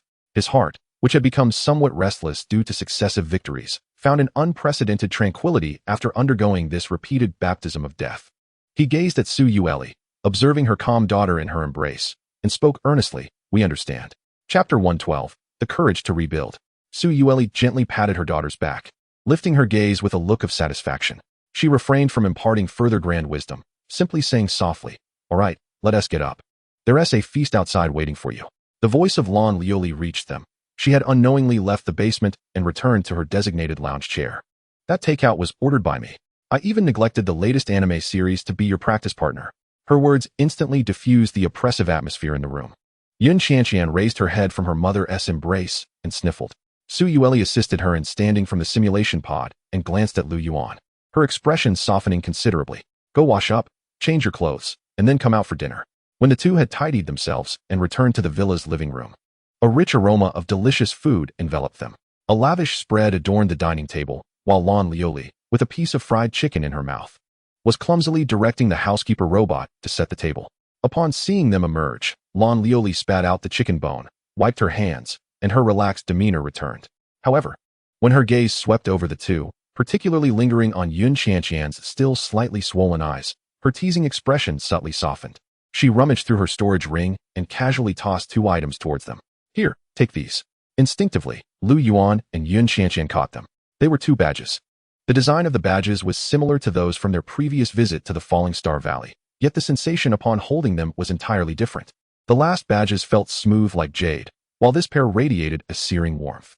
The surface of the badges shimmered with a golden aura, attesting to the energy they contained. The Beastmaster's Codex displayed the information regarding the badges. Name: Heart of the Ocean Realm, Replica. Type: Spatial Beacon. Description: crafted from the primordial scales of the epic-grade beast, the ocean whale, supplemented with various treasures of the spatial system, containing the primordial will of the ocean whale. The bearer receives the protection of the ocean whale, rendering them immune to all spatial blockages below the king level. Upon shattering, it can instantaneously construct a long-distance spatial passage. This is significantly more valuable than the last ones. These badges are made from a fragment of the primordial scale of my spatial beast, the ocean whale. Currently, there are only these 2 in the entire Dragon Kingdom and Blue Star. Lon Lioli picked up another piece of fried chicken, sounding both complainant and boastful. "After using them, I'll be heartbroken for months." Yun Qianqian clutched the badge, her head lowered, silent. Lu Yuan examined the badge in his hand, feeling the spatial imprint attached to it. But listen carefully. Lon Lioli suddenly set down her fried chicken, sitting up straight. She wiped away her lazy demeanor, her ice blue eyes reflecting seriousness. "In the event, and I stress, if it comes to that point, forget about tactics, dignity, and reluctance. Do not think of anything else, just shatter it." Her voice was not loud, yet each word resonated with undeniable weight. "I will do everything in my power to pull you out." Yun Qianqian abruptly raised her head, her eyes instantly reddening once more. She gazed at Lon Lioli's earnest face. Her lips moved as if to say something but were choked by emotion. Ultimately, she could only nod vigorously. "Thank you, Auntie Lon." Lu Yuan solemnly stored the badge away. "All right, enough of this sentimental talk," Lon Lioli exclaimed, seemingly unable to tolerate the atmosphere any longer. Her lazy expression returning as she waved her hand. "Hurry and eat, then go to sleep. Train by yourself tomorrow, don't delay my beauty sleep." Dinner was unusually quiet. The usual laughter and chatter were absent. Yun Qianqian merely picked at her food, while Su Yueli occasionally added dishes to her bowl. Lon Lioli, on the other hand, transformed her appetite into action, devouring half the dishes on the table, mumbling about insufficient compensation for mental anguish. Lu Yuan also ate little, his mind largely immersed in the connection with his beasts. The radiant Holy Spirit, the looking glass of fate, and the void phantom had all shared in the cold embrace of death numerous times. At this moment, they emanated no negative emotions. Instead, there was an unprecedented calmness. This was a trust that had blossomed from a shared experience of despair, transcending mere obedience to commands. In those moments of erasure, their will had irrevocably fused with Lu Yuan's. After dinner, the two returned to their rooms. Lu Yuan sat cross-legged on his bed, summoning all 3 of his beasts. He extended his hand, gently caressing the luminous wings of the radiant Holy Spirit, feeling the coolness of the looking glass of fate, allowing the void phantom to entwine around his fingertips like a shadow. They were still here. That was enough. As night deepened, Yun Qianqian tossed and turned, unable to find sleep. Each time she closed her eyes, she was transported to that gray wasteland, confronted by the insurmountable chill and the torrent of life. She quietly climbed out of bed and opened her door, discovering the door across the hall ajar. Lu Yuan stood on the balcony, gazing into the distance. Yun Qianqian walked over and stood beside him. "Ah, Yuan, are you still afraid?" she whispered. "Yes," Lu Yuan replied succinctly, with no hint of concealment. Having experienced such helpless despair, to claim one was unafraid would be not bravery, but folly. Yun Qianqian paused, then smiled in understanding. I'm afraid too. She leaned against the railing, looking up at the moon. Terrified, in fact. I used to think that as long as we worked together, there would be no obstacle we couldn't overcome. Now I realize we are still far from even standing before that obstacle. But we must go. Lu Yuan turned to meet her gaze. Indeed, Yun Qianqian nodded earnestly. Because we have died once, this time, we must find a way to survive. They exchanged a smile. And all their fears, grievances, and reluctance dissipated in that moment. They had been shattered, yet they had also been rebuilt, carrying with them a reverence for strength and a humility for life. Chapter 113, A Tribute to Life. The first day after the special training concluded. When Lu Yuan opened his eyes, he could distinctly feel the wills of his three beasts intertwined with his own, communicating without the need for words. In the living room, Yun Qianqian sat cross-legged on the carpet, her hands propping up her chin, fixated on the verdant seed of life before her. The seed floated serenely in midair, exuding an invigorating aura of life. Surrounding it were four guardian beasts, their eyes filled with longing, particularly the sacred flame fire sparrow and the radiant holy maiden, who were captivated by this pure energy. Yuan and Yun Qianqian, upon hearing footsteps, beckoned without turning their heads. Come quickly, we are about to divide the spoils, she proclaimed, yet her gaze discreetly darted towards Lu Yuan. Lu Yuan settled beside her, his eyes fixed on the seed of life. The panel of the Beast Encyclopedia had already quietly manifested before him. Name, Seed of Life from the World Tree. Rank, Epic. Effect, contains the purest essence of life, significantly enhancing the potential and rank of life type, light type, and plant type guardian beasts, with an extremely low probability of enabling them to comprehend a new racial skill. The seed of life cannot be forcibly divided, as this will result in the dissipation of life energy. It is advised that it be absorbed wholly by a single guardian beast. Best fit analysis completed. First choice, Radiant Holy Spirit, light type origin, high affinity for life. Absorption will nurture the Holy Spirit's attendance and maximize overall enhancement. Second choice, Radiant Holy Maiden, shares the same source as the light flame, capable of rectifying life deficiencies, bolstering endurance and recovery capabilities. Last choice, Void Phantom, attribute conflict. Absorption poses significant risks, potentially leading to energy annihilation, and may even result in the emergence of unknown mutations such as void life. How about we give it to my Dark Ranger? Yun Qianqian suddenly suggested. It did a great job yesterday. A single arrow sent the enemies retreating. Wasn't he that impressive? While she spoke of giving it to the Dark Ranger, it was evident to all that this spirited girl intended to bestow this boon upon Lu Yuan. Lu Yuan smiled, refraining from a direct response, and instead turned his attention to the Radiant Holy Spirit. I plan to bestow the seed of life upon the Radiant Holy Spirit, Lu Yuan stated. The Divine Grace Guardian and Holy Radiance Domain of the Radiant Holy Spirit form the foundation upon which all our strategies operate.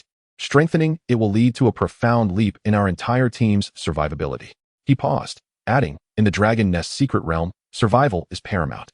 Yun Qianqian nodded vigorously. All right. Let us give it to the Radiant Holy Spirit. Let it become extraordinarily powerful, and no one will dare to bully us in the future. With the decision made, Lu Yuan no longer hesitated. He concentrated, and the Radiant Holy Spirit emerged from behind him, its luminous wings fluttering gently. The seed of life seemed to be drawn towards it, floating gracefully into the embrace of the Radiant Holy Spirit. As the verdant seed made contact, it transformed into soft green streams of light, merging into its body. The Radiant Holy Spirit began to emanate a brilliant radiance. This light was no longer merely golden. Instead, it shimmered with an infusion of vibrant green amidst the golden hue. Its aura soared rapidly, soon breaking through the barrier of mid-silver rank, firmly stepping into the high silver rank. Ding! Your guardian beast, Radiant Holy Spirit, has absorbed the seed of life, leveling up to the peak of silver. Comprehended a new racial skill, Life Esode. Life Esode, passive skill. The presence of the Radiant Holy Spirit continuously restores vitality to friendly units within its domain. It can be activated actively, consuming a large amount of energy to instantly restore substantial life to a designated friendly unit and remove all negative states. Joy sparkled in Lu Yuan's eyes. This was truly a divine skill tailored for the team. He relayed the Radiant Holy Spirit's newly acquired skill to Yun Qianqian, who gasped in awe. She could feel that simply standing nearby, illuminated by the golden-green radiance, her mental and physical exhaustion was gradually being restored. This is incredibly unfair, she exclaimed enviously. Lan Lioli descended with a yawn, a toothpick dangling from her mouth. What is all this noise about so early in the morning? Can't a person get some sleep? She glanced at the invigorated Radiant Holy Spirit, raising an eyebrow. Oh, it leveled up? Not bad. I suppose my medical expenses weren't wasted. Su Yueli also emerged, her face adorned with a gentle smile. Get ready, we depart the day after tomorrow. 2 days later, the moment of farewell ultimately arrived. At the entrance of the villa, Su Yueli adjusted Yun Qianqian's collar. Once you are over there, no acting willfully. Consult with Xiao Yuan on matters. I understand, Mom, Yun Qianqian replied, hugging her mother's arm. You little rascal, Lan Lioli leaned against the doorframe, addressing Lu Yuan. Those 2 badges of mine cost a fortune. If you dare to lose them or miss the chance to use them, I'll haunt you as a ghost. Rest assured, Aunt Lan, Lu Yuan nodded solemnly. All right. Enough chatter. Let us prepare to depart. Lan Lioli waved her hand impatiently. Observing her best friend's contradictory demeanor, Su Yueli shook her head helplessly. She turned to Lu Yuan, her expression serious. Xiao Yuan, please be careful and protect yourself and Qianqian. I will, Aunt Su. Chapter 114, Dragon Nest Secret Realm. Half a day later, at the Longshao Beast Academy, as Lu Yuan and Yun Qianqian followed behind Lan Lioli, they arrived at the grand entrance of the Longshao Beast Academy.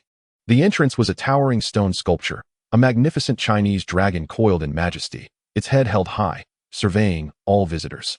Each scale was intricately carved, seemingly alive, poised to take flight at any moment. Under the watchful gaze of this dragon statue, any ill-intentioned individual would find no refuge. Lu Yuan gazed up at the solemn and grand dragon sculpture, feeling a slight tremor within. This was the Longshao Beast Academy. The Beiming Academy, situated in a remote area, exuded a cold, aloof aura reminiscent of a hidden swordsman.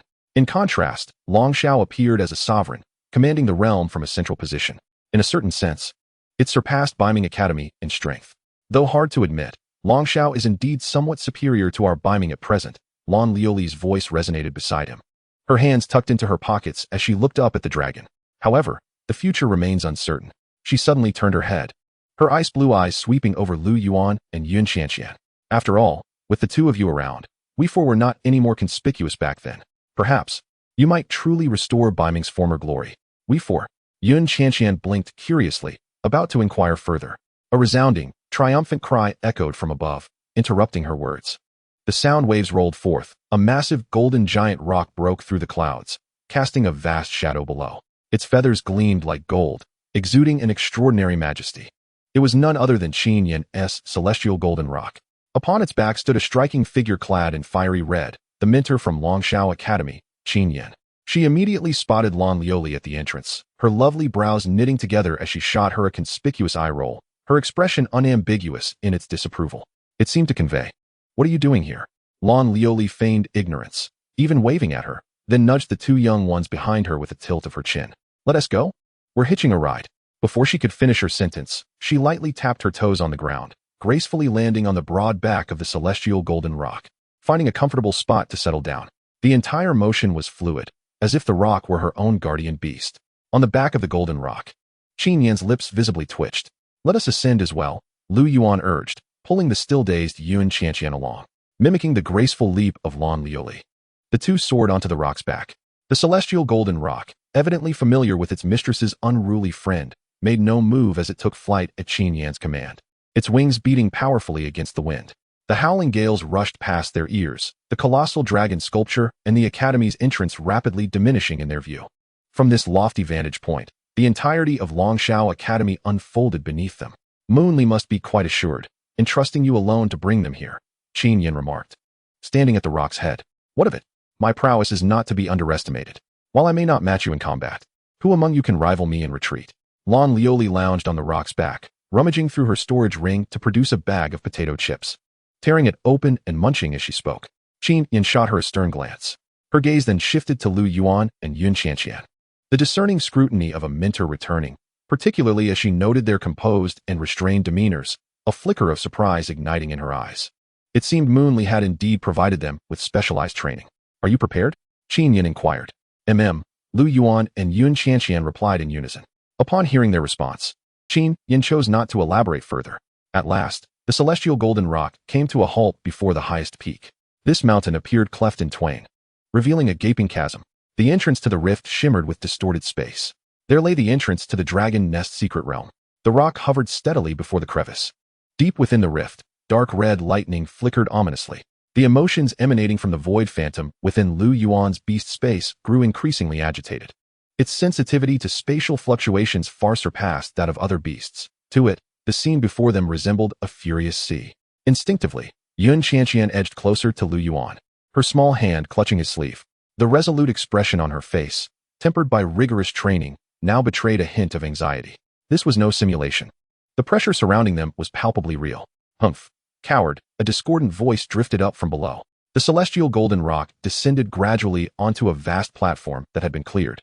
Standing upon it were 7 or 8 young individuals, all clad in the combat uniforms of Longshao Academy, Holy Light Academy, and Qingfeng Academy. Each exuded a steady aura.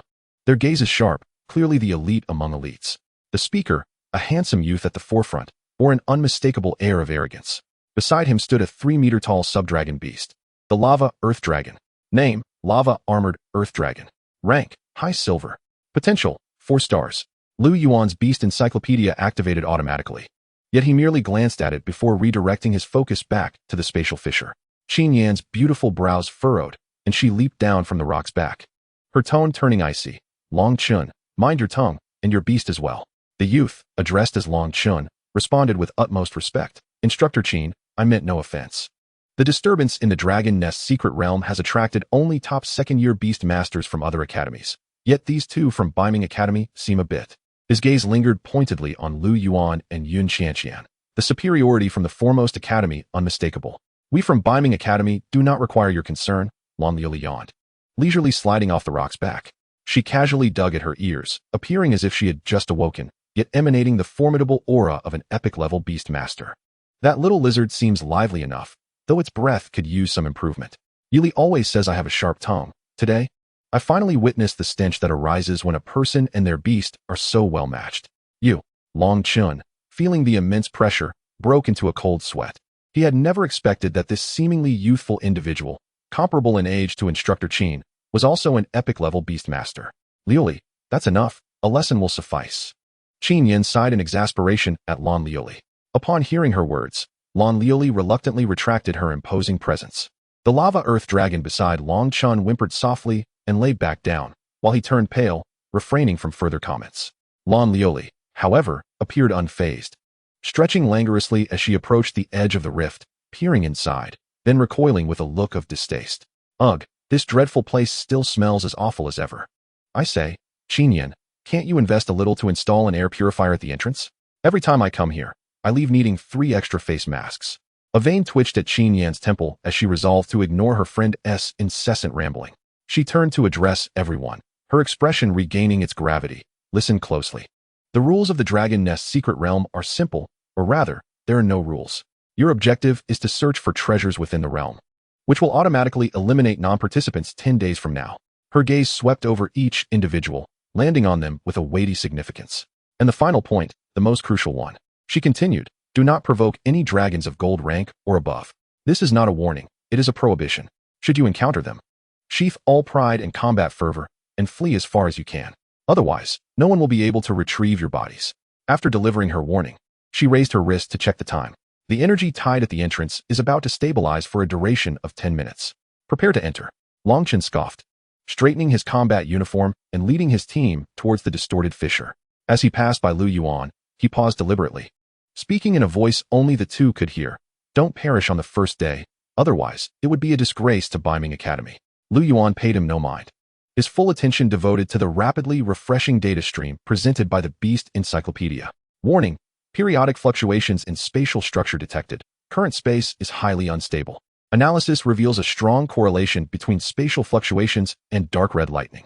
Recommendation, enter during the peak moments of lightning eruptions to harness the tidal forces of space, shifting the landing point to a relatively safe area. An opportunity, fleeting yet profound. Qianqian, Lu Yuan suddenly spoke.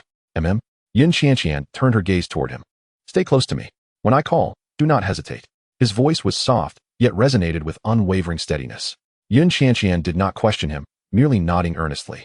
After their hellish training, her trust in Lu Yuan had become instinctual.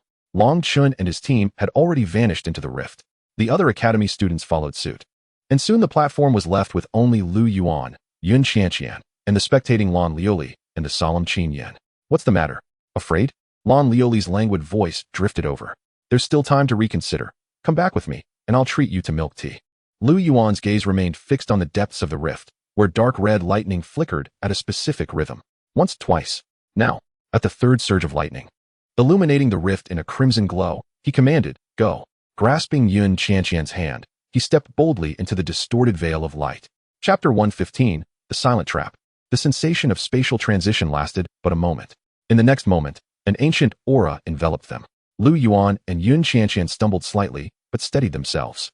They stood upon an immense skeletal structure, dark golden in hue, resembling the ridge of a small mountain that stretched into the distance, eventually vanishing into the hazy mist. The sky above was a deep crimson, devoid of the sun, with ominous crimson rifts in the fabric of space hanging ominously in the heavens. "Are we standing on a dragon's bone?" Yun Qianqian inquired. The skeletal remains beneath their feet emanated a subtle pressure, instilling an instinctive unease within her merely by their presence. "I do not know," Lu Yuan replied calmly, though his heart raced. He closed his eyes, immersing his consciousness into the Beast Master space, synchronizing completely with the Void Phantom's perception. Void Map, activate. A hum resonated as a map unfurled in his mind. Countless luminous points twinkled across the map like a sky full of stars. Golden points, indicative of high-tier materials, were scattered everywhere, with numerous glimmering platinum orbs within a 5-kilometer radius. "What should we do now, Yuan?" Yun Qianqian asked, observing Lu Yuan's tightly shut eyes. Aware that he was employing his extraordinary ability, Lu Yuan did not respond immediately, his will rapidly sifting through the vast map. He recalled Su Yueli's words, to approach with reverence and humility. The most dazzling platinum points held no allure for him. He understood that behind such brilliance lurked terrifying entities beyond their capacity to confront. His gaze ultimately settled on an inconspicuous corner approximately 500 meters below their position on the dragon's bone. There, a faint cluster of white light flickered. Name: Dragon's Breath Herb. Tier: Silver. Effect: a peculiar plant that can only thrive in lands long ravaged by dragon's breath. It possesses no formidable energy of its own, but when its sap is applied to the skin, it perfectly mimics the scent of a young dragon, effectively evading hostility from the majority of dragon-type beasts. Note: ineffective against dragons of gold tier and above, but significantly reduces the likelihood of detection. This is it. In this domain of dragons, nothing was more vital than camouflage. "Let us descend," Lu Yuan declared, opening his eyes and pointing towards that area. "Our first objective is not to seek treasures, but to ensure our survival." Yun Qianqian nodded, the fruits of their rigorous training vividly manifesting at that moment. The two cautiously slid down from the colossal dragon bone, landing on a patch of dark red earth. The ground was soft, resembling soil formed from the decay of countless creatures' flesh and blood. Though 500 meters was not a great distance, they proceeded with utmost caution. Yun Qianqian's Void Phantom Cat had already activated absolute silence, minimizing their presence to the barest whisper. Lu Yuan's Void Phantom melded into the shadows ahead, scouting for potential dangers and providing early warnings. Before long, they spotted the faintly glowing dragon's breath herb. It grew at the edge of a sunken basin, limited to just a handful of specimens. However, as they prepared to approach and gather the herbs, the Void Phantom suddenly emitted a strong warning. Lu Yuan abruptly halted, grasping Yun Qianqian's arm. "What is it?" she asked anxiously. "Look at the mist in the basin." Lu Yuan pointed downwards. A thin layer of fog coiled within the sunken basin. It was nearly imperceptible unless one observed closely. The analysis from the Beastmaster's compendium quickly materialized. Name: Dragon's Slumber Breath. Effect: a mist formed from the subconscious emanations of a slumbering dragon's mental energy combined with the essence of the secret realm. It possesses no physical lethality, but any creature entering it falls into a deep slumber, and unless a dragon awakens to rouse the sleeper, they will ultimately fade away, their bodies becoming nourishment for the land. Countermeasure: requires a mental shock of the same origin or the instantaneous creation of an absolute state of tranquility. A cold sweat broke out on Lu Yuan's back. This phenomenon was more terrifying than any formidable beast.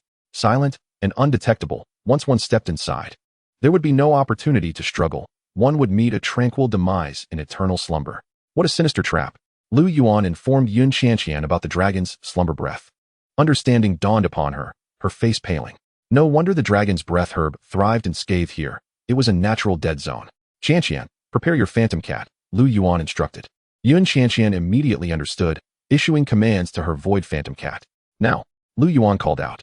The phantom cat's eyes gleamed with intensity as the domain of absolute silence rapidly expanded, enveloping the area where the dragon's breath herb grew. The moment the silence domain unfolded, the eerie dragon's slumber breath seemed to meet its nemesis, as a 10-meter-wide vacuum was forcibly created. The opportunity was fleeting. Lu Yuan and Yun Qianqian surged forward simultaneously. racing into the basin and uprooting the several dragon's breath herbs, swiftly storing them in their spatial inventory. Just as they exited the basin, the effect of absolute silence dissipated, and the transparent mist silently closed in again, as if nothing had transpired. That was close, Yun Qianqian exclaimed, patting her chest, still shaken. Lu Yuan also breathed a sigh of relief, applying the sap of the dragon's breath herb onto himself, enveloping them in the essence of a young dragon. Their sense of security markedly increased. Chapter 116, Dragon Blood Amber. With the disguise provided by the dragon's breath herb sap, both felt significantly more at ease during their journey. The unique aura of a young dragon acted as a protective talisman, insulating them from the perils of the treacherous terrain. Ah Yuan, where shall we go next? Yun Qianqian whispered, fully immersed in the thrill of treasure hunting. Lu Yuan remained silent, his consciousness absorbed in the void map within his mind. On the map, numerous luminous points flickered, and one area radiated a gentle yellow glow, brighter than the white light of the dragon's breath herb, yet far less blinding than the platinum orbs. Name, Dragon Blood Amber. Tier, High Tier Gold. Effect, a peculiar crystal formed from the ancient dragon's blood that has dripped and undergone millennia of sedimentation and refinement by the earth's fiery essence. It contains pure fire elements and dragon's blood aura, which can be used to enhance the physique of beastmasters, significantly bolstering the strength of fire attribute and dragon attribute beasts. Surrounding environment analysis. This area is inhabited by a plant-like creature known as Dragon Heart Vine, which coexists with the Dragon Blood Amber. The Dragon Heart Vine is extremely sensitive to energy fluctuations. Any attempt to forcibly seize the amber will trigger relentless attacks from the vine. Countermeasure suggestion. The roots of the Dragon Heart Vine are connected to the earth, drawing energy from the ground. Attempting to soothe it with pure life energy may induce a temporary state of satiation and dormancy. Surviving is paramount, but the purpose of survival is to grow stronger. Lu Yuan opened his eyes, having made a decision. We are going to acquire something that will greatly benefit your sacred flame fire sparrow, he stated, pointing in a direction with a steady tone. However, this time we must adopt a different approach. The two moved forward, weaving through the colossal remains and twisted stone formations. The spectacle of this hidden realm was far more magnificent than they had ever envisioned. A bipedal dragon, its wingspan exceeding 10 meters, soared overhead from hundreds of meters above, casting a shadow upon them. Its crimson pupils scanned the ground below, seemingly sensing something amiss. Yet it merely emitted an impatient growl before flapping its wings and vanishing into the distance. It had caught the scent of the young dragon, but found no significant target to pursue. Only when the bipedal dragon had completely disappeared from sight did Yun Qianqian let out a long sigh of relief. How fortunate it seemed that it mistook us for young dragons. Indeed, Lu Yuan nodded, feeling a surge of gratitude towards Su Yueli. Had it not been for that hellish training, they might have already paid a grievous price due to arrogance or recklessness. Approximately half an hour later, they arrived at their destination. It was a sunken, circular valley, at the center of which a colossal vine-like plant twisted and coiled, pulsating rhythmically like a gigantic heart. With each pulse, dark red patterns illuminated the surface of the vine, resonating with the breath of the earth. At the heart of the vine lay a fist-sized, vividly orange-red amber, ensconced in countless slender tendrils, exuding an alluring sheen. This was the Dragon Blood Amber. How beautiful! Yun Qianqian's eyes sparkled, but she soon sensed something amiss. Ah Yuan, this vine seems to be alive. It is called the Dragon Heart Vine, the guardian of the Dragon Blood Amber, Lu Yuan explained. We cannot simply seize it. Otherwise, the commotion will attract the larger beasts in the vicinity. Yun Qianqian tilted her head, puzzled. Not take it by force. How do we then? Should we negotiate with it, asking it to give it to us? Lu Yuan looked at her and suddenly chuckled. Close enough. Yun Qianqian was completely taken aback. Without further explanation, Lu Yuan turned his gaze towards the radiant spirit beside him. Qianqian, do you remember what Aunt Su taught us? He said softly. If you cannot overcome it, join it. Sometimes, the most powerful weapon is not destruction, but creation. Yun Qianqian appeared contemplative. Radiant Spirit, I entrust you with this task. The Radiant Spirit nodded and slowly floated to a position not far in front of the Dragon Heart Vine. Life's tribute. A green light bathed the Dragon Heart Vine. The once vigilant colossal vine suddenly hesitated. The dark red patterns glowed at an increasingly slow and gentle pace. It greedily absorbed the life energy emitted by the Radiant Spirit, succumbing to an unprecedented comfort and satisfaction. Now's our chance, Lu Yuan commanded. The shadow phantom had already melded into the shadow beneath the Dragon Heart Vine the moment the Radiant Spirit began its act. It transformed into the purest void, ignoring the physical structure of the tendrils, and silently penetrated through, arriving precisely beside the Dragon Blood Amber. With a gentle nudge, the amber, now unbound by the tendrils, fell free.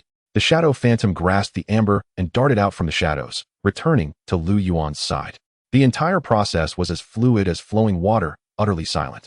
Only when Lu Yuan handed the dragon blood amber to Yun Qianqian did the radiant spirit gradually retract its glow. The massive dragon heart vine, having lost the light, seemed to retract somewhat reluctantly, yet showed no signs of rage, merely resuming its previous vigilant posture, continuing to guard the now empty heart. Did we succeed? Yun Qianqian cradled the amber, feeling as though she were in a dream. Yes, we did. Lu Yuan's lips curled into a smile. This is true cooperation, maximizing the abilities of each beast master to extract the greatest benefit at minimal cost. Yun Qianqian excitedly presented the amber to the sacred flame fire sparrow, which emitted a joyous chirp and promptly swallowed the amber. Its aura began to rise exponentially. Chapter 117, Treasure Hunt in the Secret Realm. The sacred flame fire sparrow let out a cry. A surge of high-level silver energy was released. Yun Qianqian leaped forward, nuzzling the bird's neck affectionately. The sacred flame fire sparrow nuzzled back, expertly regulating the temperature of its wings. Lu Yuan observed the upgrade of the sacred flame fire sparrow in his Beast Master Compendium with satisfaction. Name: Sacred Flame Fire Sparrow. Rank: High Silver. Potential: 4 stars. Alright. Enough celebrating. Lu Yuan gently patted Yun Qianqian's head. It's our turn now. Yun Qianqian immediately understood, her face alight with anticipation. Ah Yuan. Which treasure are we searching for this time? The magic mirror or the phantom? Lu Yuan's gaze fell upon the quietly floating magic mirror beside him. He once more focused his mind, connecting his will to the void map. This time, he filtered out all the radiant energy clusters, turning his attention to those whose energies were subdued or even peculiar. Soon, a strange location captured his interest. It resembled a kaleidoscope in constant flux. Name: Cosmic Illusion Crystal. Rank: Peak Gold. Effect: a crystallization formed from the spiritual fragments of countless fallen dragons within the dragon nest's secret realm, coalescing over millennia under a special magnetic field. It possesses no offensive capability but can reflect and distort all things. Having found a treasure suitable for the magic mirror, Lu Yuan wasted no time. Let's south go to this place. Lu Yuan opened his eyes, excitement gleaming within. Under Lu Yuan's guidance, they traversed a petrified forest and arrived before a mountain fissure. Upon stepping inside, it felt as though they had entered another world. This was a vast underground cavern, its walls adorned with numerous gigantic crystal clusters. These crystals were not transparent, but exhibited a bizarre grayish-white hue. It's so quiet here, Yun Qianqian remarked, her voice echoing throughout the cavern, producing an oddly unsettling resonance. Not just quiet. Lu Yuan's expression turned grave. Qianqian, steady your mind. No matter what you see or hear, tell yourself it is false. As his words fell, the space before them suddenly warped. A golden dragon phantom, 100 meters in length, materialized silently, its molten-like giant eyes fixated intently on the two minuscule intruders. Roar. A roar reverberated, yet no sound escaped. It struck painfully against their minds. Yun Qianqian stifled a groan, her face paling instantly, her body swaying perilously close to collapse. Lu Yuan's expression was equally grim, yet the heart that had been forged through countless brushes with death revealed astonishing resilience at this moment. He endured the soul-rending pain. His gaze locked onto the dragon phantom. This is an illusion, a fragment of the spirit. He gritted his teeth, repeating to himself deliberately. This was a lesson imparted by Su Yueli. In the face of overwhelming disadvantage, one must first recognize reality. The dragon before them was merely an echo of a fallen might, lacking any true corporeal attack capability. Yet the mental assault it unleashed was utterly lethal. As they ventured deeper, the spectral dragon souls surrounding them multiplied. There were frost giants exhaling frigid blasts, thunderstorm dragons crackling with electricity, and skeletal dragons radiating an aura of death. Hundreds, if not thousands, of dragon phantoms circled around them, roaring ferociously. The invisible roars incessantly battered against their mental defenses. Yun Qianqian was barely holding on, relying entirely on the protection of the Radiant Saintess and the silent domain of the void-masked cat to stave off collapse. Ayu, I can barely endure. Lu Yuan realized that waiting any longer was futile. At last, he glimpsed the wondrous prism crystal, suspended in midair and shimmering with a kaleidoscope of colors, deep within the cavern. It appeared tantalizingly close, yet remained frustratingly distant. For it was encircled by the most formidable and substantial dragon soul of all, a pitch-black dragon formed entirely of pure shadow. A head-on assault would surely spell doom, and resistance held no promise of victory. The words of Su Yueli flashed through Lu Yuan's mind. If you cannot win, then join. His gaze landed on the mirror of insight. A frenzied notion took shape within his mind. Mirror, link me with that black dragon. The mirror of insight trembled violently, evidently sensing the mental power contained within that dragon's soul. Nevertheless, it obeyed its master's command. Phantom synchronization. 2 links shot forth towards the phantom of the black dragon and Lu Yuan. In that instant of connection, Lu Yuan felt as though his head might burst. A chaotic and violent ancient will surged into his mental realm through the link. With a cough, he spat out blood and fell to one knee. Ayu! Yun Qianqian exclaimed in shock. However, a bizarre scene unfolded. The black dragon phantom, which was poised to unleash a lethal strike, suddenly froze in place. A glimmer of rationality belonging to Lu Yuan flickered in its eyes.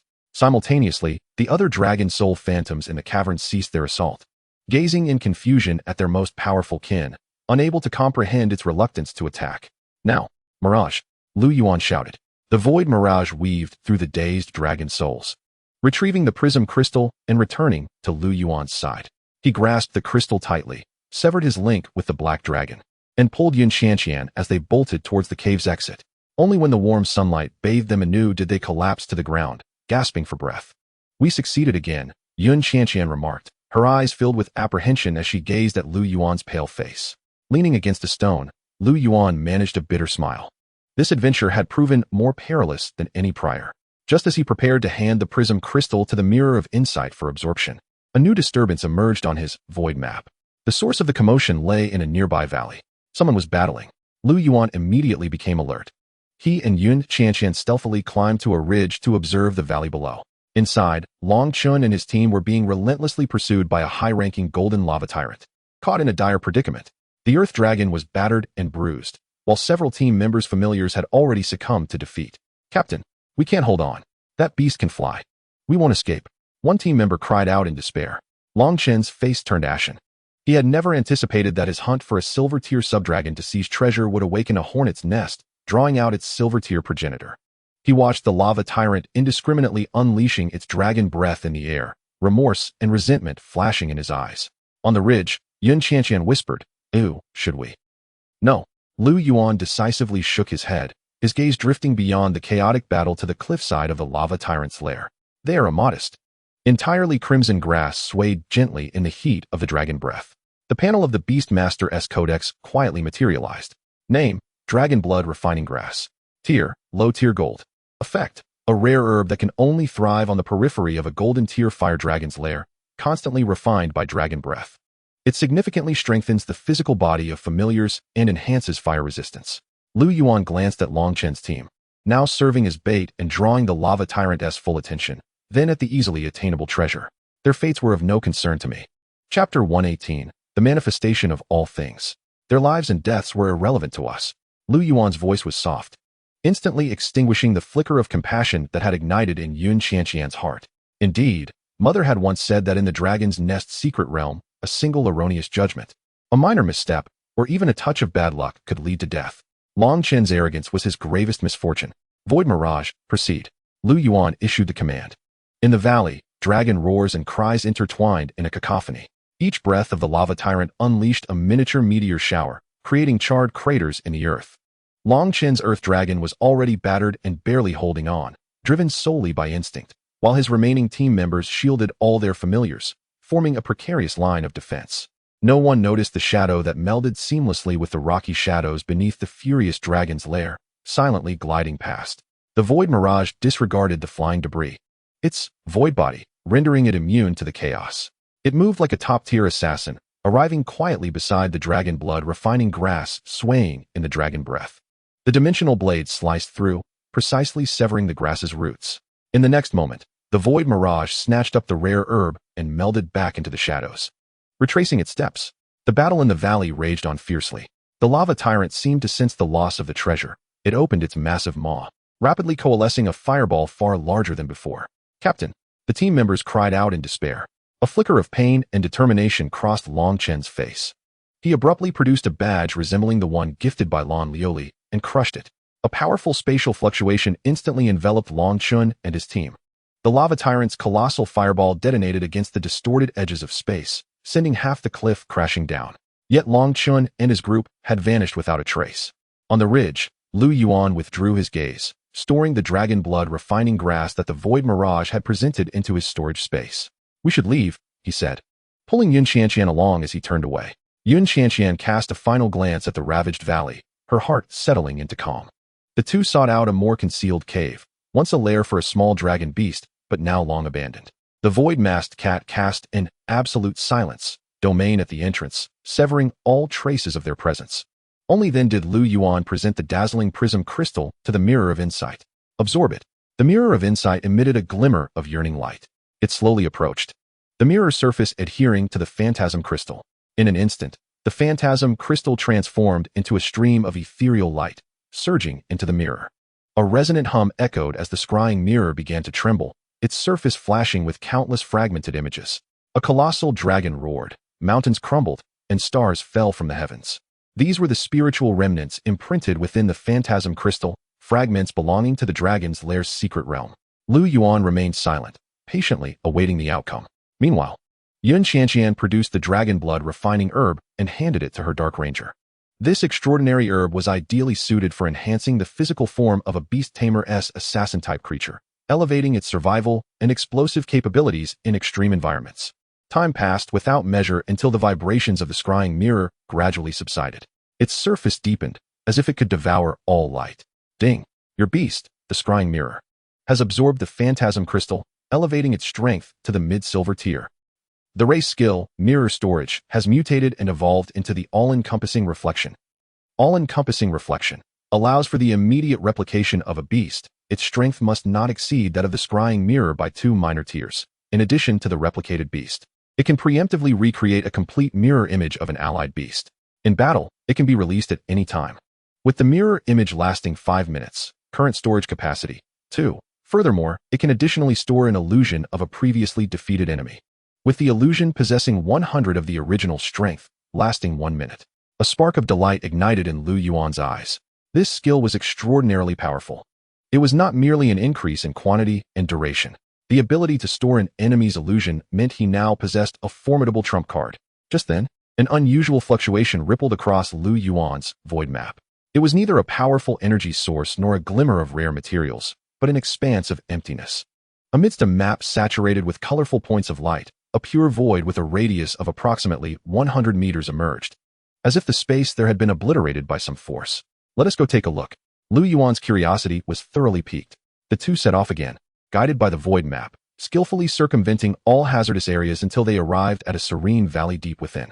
The valley was a veritable paradise, filled with the melodies of birds and fragrant flowers, lush greenery that stood in stark contrast to the desolate and bloody landscape of the dragon's lair outside.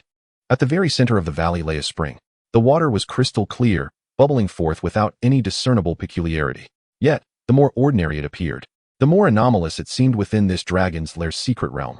Lu Yuan approached, and the Beast Taming manual's interface suddenly unfolded before his eyes, the golden letters coalescing rapidly. Name: Spring of the Newly Born Dragon Breath. Tier: King Level, Residual. Effect: Origin Dragon Energy, dispersed from a King-level dragon's initial evolution, evolved after millennia of sedimentation. The spring water contains the purest essence of life and dragon-type origins, capable of cleansing impurities from beast bloodlines, enhancing their affinity for dragon energy and absorption efficiency. It is particularly effective for subdragon species and beasts possessing dragon blood, with a very low probability of inducing ancestral retrogression. Note: the energy of this spring is nearly exhausted, sufficient for the baptism of only 2 beasts. King level. Lu Yuan's heart lurched. He instinctively glanced at the final note, his pupils instantly solidifying. Moreover, it could accommodate the baptism of 2 beasts.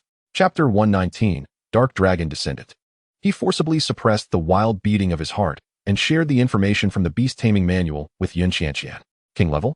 Yun Qianqian's eyes widened in astonishment, instinctively covering her mouth to stifle a gasp, fearing that any sound would shatter this divine tranquility. That was a king-level opportunity, a legendary chance that countless beast tamers could only dream of throughout their lifetimes. Ah Yuan, WVE hit the jackpot. WVE struck it rich, she exclaimed with excitement. Gripping Lu Yuan's arm, her face flushed with exhilaration. Lu Yuan, however, did not reciprocate her enthusiasm. His gaze remained eerily calm. He recalled Su Yueli's words. The most perilous places often conceal the greatest opportunities. Conversely, the most significant opportunities are frequently accompanied by the deadliest traps. Don't rush. Lu Yuan's steady voice extinguished the fiery fervor within Yun Qianqian's heart. He did not approach the spring, but rather took a step back and summoned the Void Shadow. Shadow, investigate. The Void Shadow transformed into a wisp of darkness, not rushing directly towards the spring, but merging into the shadows of the valley, probing from various angles to inspect the spring water. As time ticked by, the valley remained tranquil, with only the whispers of the wind rustling through the grass and the gentle flow of the spring water breaking the silence. The sensations conveyed by the Void Shadow were equally serene. No energy traps, no hidden guardians, and not a hint of murderous intent. It felt like a forgotten corner of the world, quietly awaiting the arrival of the fated one. Yet Lu Yuan remained wary. He retrieved a rock, previously collected during battle and tainted with the essence of the lava tyrant, from his storage space and hurled it into the spring with force. Splash! The rock fell into the water, creating no ripples of energy. It merely sank to the clear bottom, where the spring water washed over it, visibly dissipating the violent fire energy that clung to it. There really are no traps. Lu Yuan gradually relaxed. He exhaled deeply, turning to find Yun Qianqian gazing at him with sparkling eyes. Ah Yuan, let both opportunities be for you. Yun Qianqian said without a hint of hesitation. Your scrying mirror has just evolved. Its foundation is unstable, making it perfect for this baptism. And the radiant saint spirit, if it becomes even stronger, will be even safer. She counted on her fingers, a serious expression on her face that conveyed her intentions were for their mutual benefit. Lu Yuan felt warmth in his heart, but shook his head. No. He looked at Yun Qianqian and earnestly explained. The radiant saint spirit has just absorbed the seed of life. Its energy is still settling. Subjecting it to this king-level primordial wash may be excessive, potentially harming its foundation. As for the Void Shadow, Lu Yuan paused. Its attributes conflict with the life dragon energy in this spring. Forcing it to absorb could yield unpredictable results, and we cannot afford to take that risk. His gaze fell upon the scrying mirror. The core of the mirror's abilities lies in the multitude of reflections, in transformation and replication. It possesses the greatest plasticity, making it the most suitable for this transformative baptism. After speaking, he turned to Yun Qianqian. The other opportunity is yours. Yun Qianqian opened her mouth to protest, but was silenced by Lu Yuan's gaze. She understood that once Lu Yuan made a decision, it would not change. Pouting her lips, she ultimately nodded vigorously. All right, I want to be polite then. She glanced at her beasts, the Radiant Saint, with its flames of the same origin, the Holy Flame Sparrow, which had just absorbed the Dragon Blood Amber, and the Void Facade Cat, purely of the Void type. Her gaze finally settled on the Dark Ranger, the most silent and unassuming of her companions, who had been quietly following her. It was the one with the lowest potential and tier among all her beasts. Yet, in every battle, it charged to the front, using its not-so-mighty body to shoot the most crucial arrows for her. Dark Ranger, it's your time to grow stronger. A decision reached, the two no longer hesitated. The Mirror of Insight and the Dark Ranger, under the guidance of Lu Yuan and Yun Qianqian, stepped forward, gradually entering the spring water. The water enveloped their bodies. Wisps of golden dragon aura surged from the depths of the spring, penetrating their forms. The Mirror of Insight's surface deepened in hue, as the dark mirror reflected the images of one giant dragon after another. Meanwhile, the transformation of the Dark Ranger was even more pronounced. Its exterior became adorned with fine, tangible shadow dragon scales, rapidly manifesting. Ding! Your beast of domination. The Mirror of Insight has completed the Dragon Breath Baptism, elevating its tier to High Silver. Gained new racial skills, Dragon Majesty Mimicry, Bloodline Reflection. Dragon Majesty Mimicry. The Mirror of Insight can flawlessly simulate and unleash the pressure of a golden tier dragon. The strength of the dragon increases with the mirror's own power, instilling profound mental intimidation and fear in all beings below the golden tier. Bloodline Reflection. It can reflect the bloodline information of a target, with a chance to replicate their bloodline talents among the beasts created in the myriad manifestations. The bloodline talent can be conferred to allied beasts, lasting 3 minutes, with the ability to store up to 3 talents. Can be enhanced. Not only had the strength of the Mirror of Insight surged, but it had also comprehended 2 new skills, each mightier than the last. The former significantly elevated the mirror's replication capabilities while greatly ameliorating its inherent lack of offensive power. The latter left Lu Yuan momentarily breathless. To replicate bloodline talents. This transcended mere skill replication. Just imagine the scenario if the Void Faceless Cat were to possess a bloodline talent for energy restoration, an unlimited silent dominion. This singular talent would yield countless combinations for Lu Yuan and Yun Qianqian's beasts. Moreover, the potential for enhancement loomed ahead. Powerful, immensely powerful. As Lu Yuan envisioned the future of the Mirror of Insight, Yun Qianqian, bursting with excitement, called out, Ah Yuan, look, the ranger. Lu Yuan lifted his gaze. and the panel of the Beast Encyclopedia had already undergone a monumental transformation upon the Dark Ranger. Name: Dark Dragonborn. Potential: 5 stars. Tier: Mid-Silver. Attribute: Shadow Dragon. Racial skills: Shadow Arrow. Evolved into Dragon Tooth Arrow. Fires a shadow arrow imbued with Dragon Majesty, dealing penetrating damage to the target, along with dual effects of Dragon Majesty Intimidation and Shadow Corruption.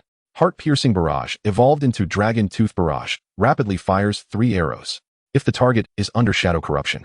The final arrow transforms into Dragon Tooth Explosion, causing a widespread explosion of Shadow Dragon Breath. Shadow Strike. Evolved into Claw of the Dragonborn. Teleports behind the target to deliver a lethal strike with the shadow of Dragon Claws, ignoring 90% of the target's defense. Night Stalker. Evolved into Dragon Scale Mirage. Enters a stealth state, with Dragon Scale Phantoms manifesting on the surface, capable of absorbing one fatal blow. Dark Dragon Soul. Newly comprehended. Passive effect. The Dark Dragonborn's body is covered in a layer of Shadow Dragon Scales, significantly enhancing defense and resistance. Can be activated, allowing the Dark Dragonborn to briefly merge with the phantom of an ancient dragon soul, temporarily elevating its tier and greatly enhancing all attributes. With attacks infused with devastating dragon soul power. A mutation. A beneficial mutation. Yun Qianqian's face flushed with excitement as she gazed at the newly evolved Dark Dragonborn. Laughing and jumping with joy, Lu Yuan too wore a genuine smile. However, at that moment, an unexpected turn of events occurred. As the last wisp of dragon aura from the spring was absorbed, the once clear spring rapidly dried up. The water receded, revealing the spring's bottom. At the very center lay a palm-sized dragon scale, quietly resting there.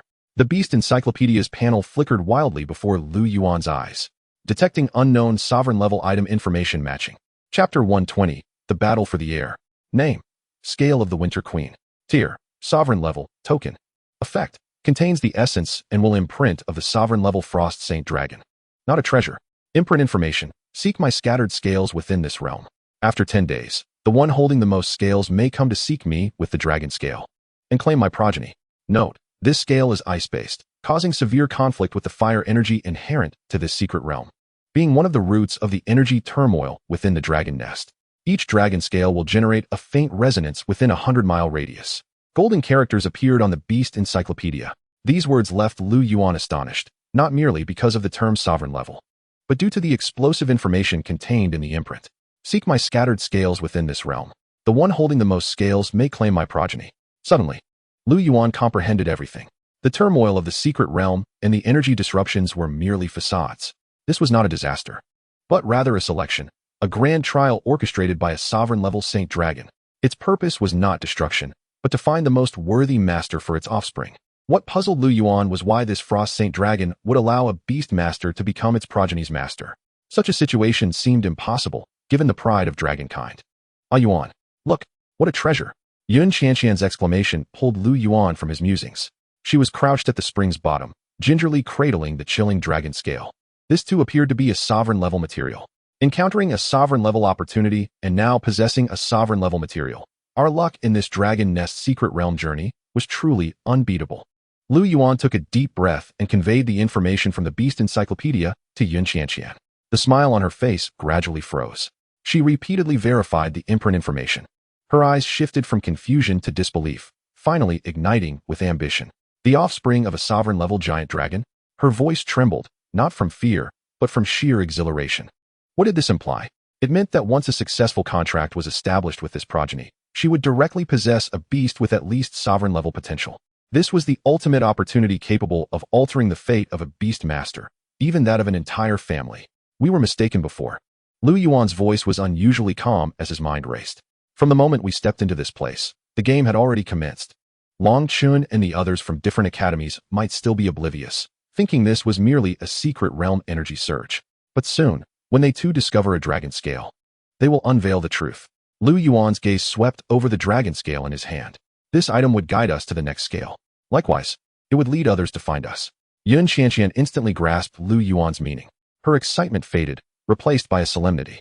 So from now on, all beast masters who enter the dragon nest secret realm and obtain dragon scales will be our enemies? Competitors, Lu Yuan corrected. This game is devoid of rules.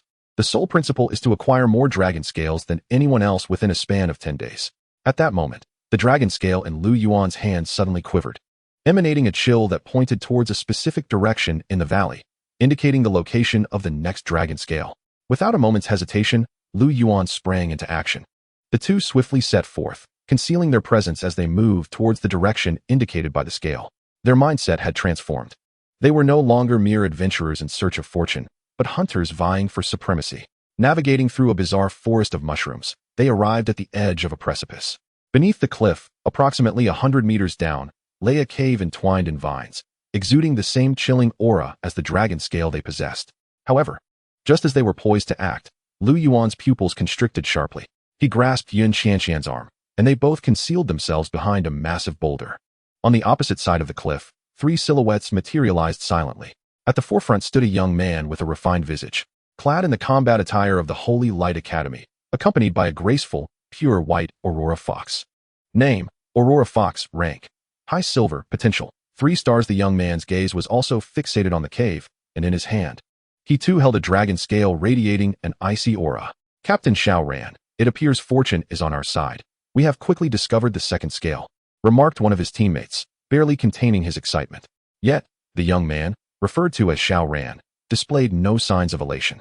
He merely raised a hand, signaling silence. His eyes methodically swept the surroundings, ultimately resting on the direction where Lu Yuan and Yun Qianqian were concealed. Come out, since we are all participants in this game. There is no need for subterfuge. Xiao Ran's voice interrupted any thoughts of further concealment. Lu Yuan was taken aback, realizing that Xiao Ran's awareness of their presence stemmed from the Void Mirage map. The opponent's perceptive abilities exceeded his expectations. Emerging from behind the boulder, Lu Yuan and Yun Qianqian locked eyes with Xiao Ran. The two groups exchanged glances. There was no hostility, no murderous intent. Only the mutual scrutiny characteristic of hunters encountering one another. Xiao Ran's gaze swept over them, and when he noticed the identical dragon scale in Lu Yuan's hand, a look of understanding flashed in his eyes. From Beiming Academy? He inquired. Indeed, Lu Yuan replied succinctly. Excellent. Xiao Ran nodded, a subtle smile gracing his lips, not one of mockery, but rather an appreciation for a worthy opponent. It seems we are not the only ones to have found the key. He chose not to elaborate further, nor did he exhibit any intent to engage in conflict. Instead, he turned to his team and instructed, let us proceed to the next location. It was as if he had willingly relinquished the dragon scale within the cave. Captain? His teammate queried, confusion etched on his face. Competing with clever individuals for treasures is a waste of time, Xiao Ran replied. This game is not about who possesses the stronger fist, but rather who can uncover the greater number of scales. This hunting ground is vast. With that, the trio swiftly vanished into the distant thicket. Yun Qianqian exhaled deeply, her voice barely above a whisper. Ah Yuan, are they truly leaving? He has not departed. Lu Yuan observed the direction in which Xiao Ran had retreated. A gravity in his expression that had not been present before. He is signaling to us that the game has officially commenced. This man named Xiao Ran was a far more formidable opponent than the simple-minded Long Chun. He was calm, rational, and had immediately discerned the essence of this trial. By relinquishing the immediate contest, he aimed to conserve time and energy to seek out more undiscovered dragon scales. We must hasten, Lu Yuan declared without hesitation, leading Yun Qianqian swiftly into the cave to retrieve the second dragon scale. As the two scales were placed together, their resonance intensified, directing them towards several distant locations. An invisible network of hunting was gradually unfurling around them, where they were both hunters and potential prey. Chapter 121, The Qingling Realm. Xiao Ran's departure did not ease the tension in the air. In this hunting game known as the Dragon Air Contest, all participants had revealed their fangs. Ah Yuan, what shall we do now? Yun Qianqian clutched the two icy dragon scales, feeling an unprecedented pressure emanating from the regal aura of the dragon. He is correct. Lu Yuan's gaze shifted between the two scales. This game is not about whose strength prevails, but rather about who can uncover the most scales. His tone was chillingly calm. The resonance of the two scales was significantly stronger than that of one, and the direction they pointed became clearer. Lu Yuan closed his eyes, immersing his consciousness into the void map. On the map, previously indistinct points of sensation became vivid. We will choose the nearest one. Lu Yuan opened his eyes and made a decisive choice. Time was the most precious resource at present. The two concealed their presence and traversed through the dragon's nest secret realm. With the knowledge gained from their previous encounters, they were acutely aware of the dangers within this realm, taking each step with utmost caution. Approximately an hour later, they arrived at a swamp. The resonance of the dragon scales pointed towards a solitary island in the swamp's center. However, just as they prepared to act, Lu Yuan abruptly halted. His gaze fell upon the opposite side of the swamp, where another team was also eyeing the island. This was a trio. The leader possessed an unusual pale blue complexion, with ears more pointed than average and mysterious purple totems painted on his face. Beside him stood a man and a woman, similarly adorned with such traits. Their combat attire was neither the crimson gold of Longshao Academy nor the holy white of the Holy Light Academy. In fact, they were not clad in the uniforms of the Dragon Kingdom's Beastmaster Academy at all. Instead, they wore a peculiar armor composed of animal hides and dark green metal, exuding a primal and wild beauty. At their feet lay three peculiar beasts resembling cheetahs, their fur crackling with arcs of azure electricity. Lu Yuan's beast encyclopedia automatically materialized. Name: Stormhound. Rank: High Silver. Potential: 3 stars. Remarks: a unique species originating from the Qingling realm. The mention of the Qingling realm stirred tumultuous waves within Lu Yuan's heart. Yuan, who are they? Yun Qianqian also noted the presence of the team and inquired in a hushed tone. They are not from our Dragon Kingdom, nor are they from our Blue Star. Lu Yuan articulated the answer, a detail previously overlooked now magnifying in his mind.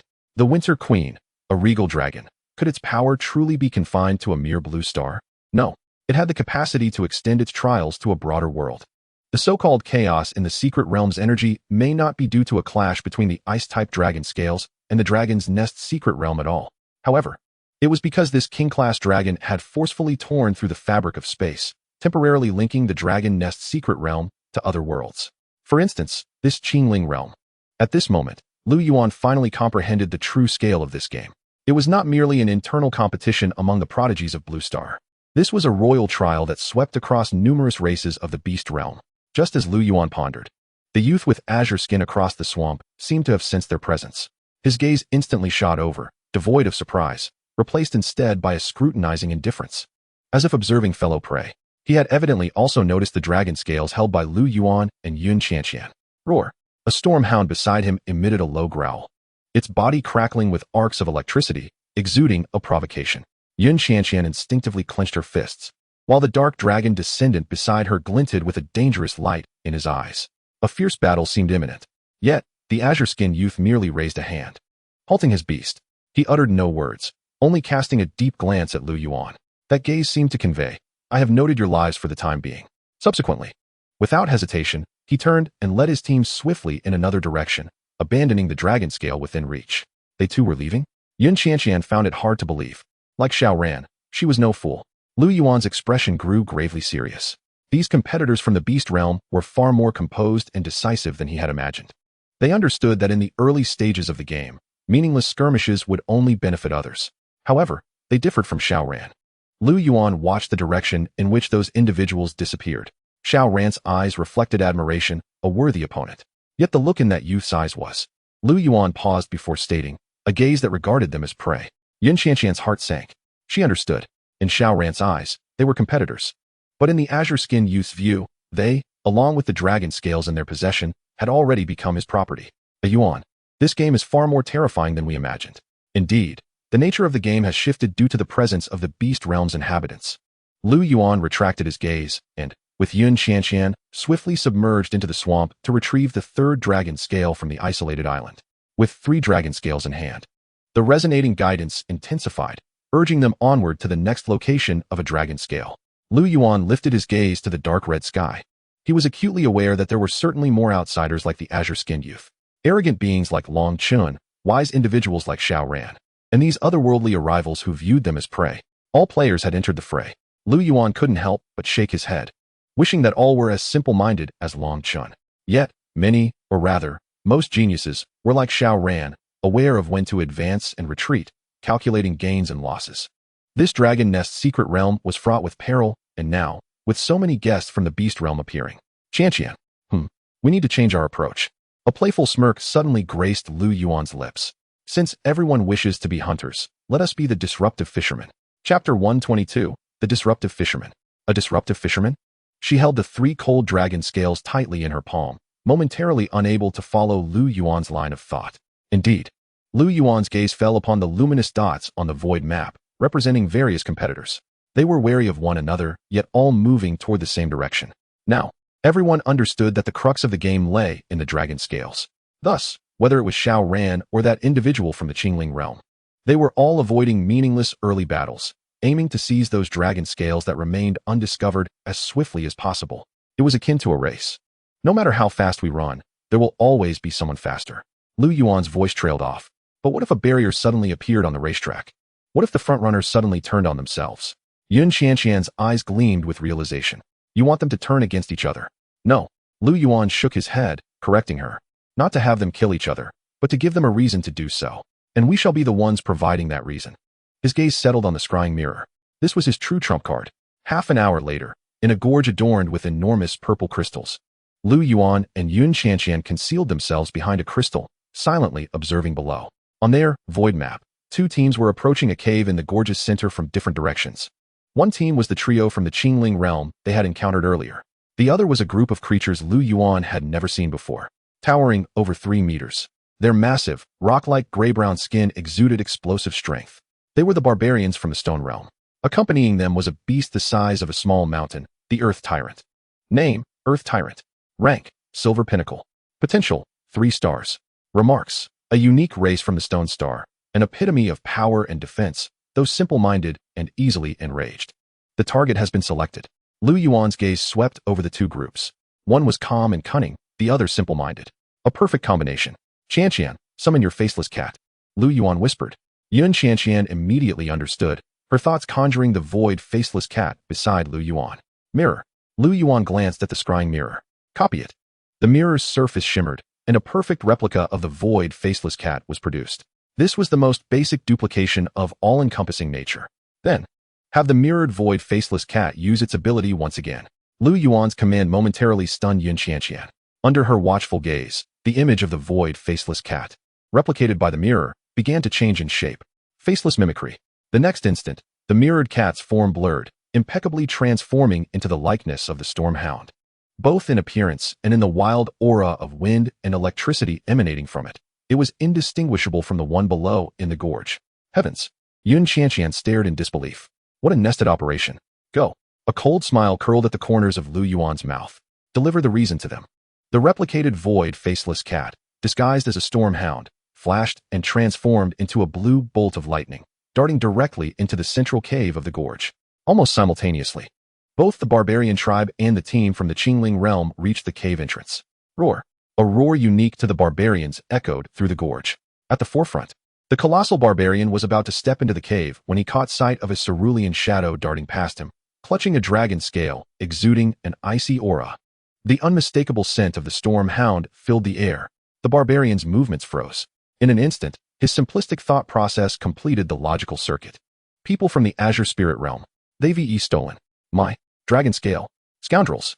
The barbarian chieftain let out a furious roar, abruptly turning his head, his eyes, as large as brass bells, locking onto the trio from the Azure Spirit realm who had just arrived and were still oblivious to the situation. You seek death. The young leader of the Azure Spirit realm furrowed his brow in an instant. He observed the storm hound, which had snatched the dragon scale and was fleeing towards their direction before vanishing into the shadows. Glancing at the genuine scale at his feet, he immediately understood. It's a trap. We've been outmaneuvered. He shouted sternly, but it was already too late. Earth Tyrant, crush them for me. The barbarian chieftain's wrath had been fully ignited. In the canyon, chaos erupted in an instant.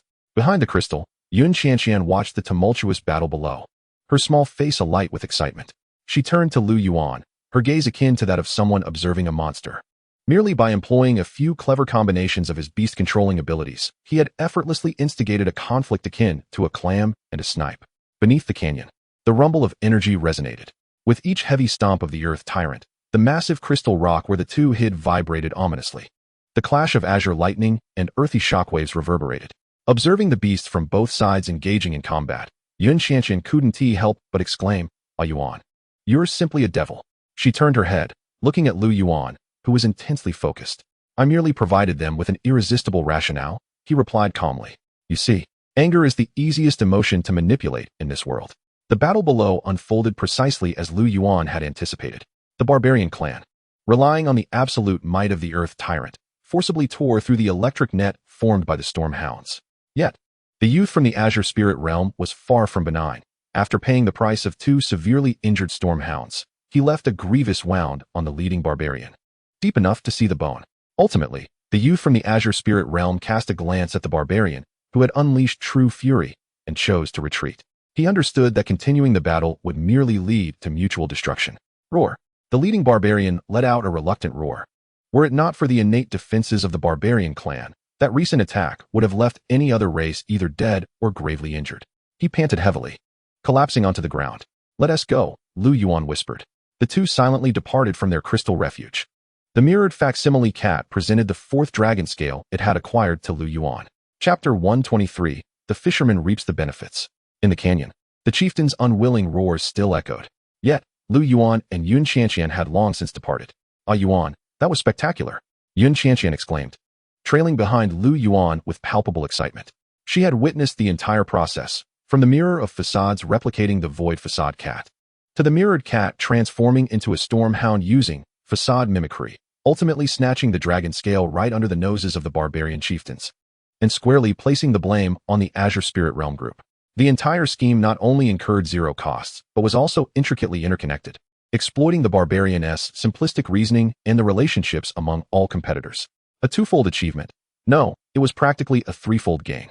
They not only acquired the dragon scale, but also depleted two potential powerful adversaries while further muddling the waters. Lu Yuan carefully stored the fourth dragon scale away, a rare smile gracing his face. Humph, as expected of my Yuan. So clever, she exclaimed, quickening her pace.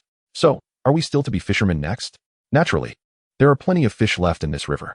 Over the next few days, the Dragon Nest's secret realm transformed into a grand stage, with Lu Yuan as its sole director.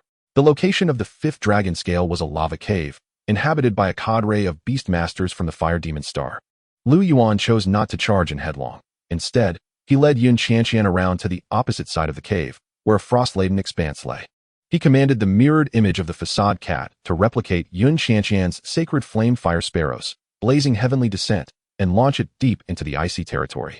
The violent fire energy instantaneously ignited the fury of the frost domain's master. When a golden tier frost wyvern roared and charged towards the lava cave, a chaotic battle of ice and fire became inevitable. Meanwhile, Lu Yuan and Yun Qianqian took advantage of the two sides being locked in combat, activating the spatial passage of the Void Phantom to directly appear within the lava cave, seizing the dragon scale, and conveniently collecting some quality fire materials. The contest for the sixth dragon scale proved even simpler. Two formidable teams arrived almost simultaneously at the battlefield ruins housing the dragon scale. One was led by Xiao Ran, the captain of the Holy Light Academy, with whom they had previously crossed paths. The other consisted of a group of mechanical beings resembling metal constructs, known as the Mechanized Heart Clan.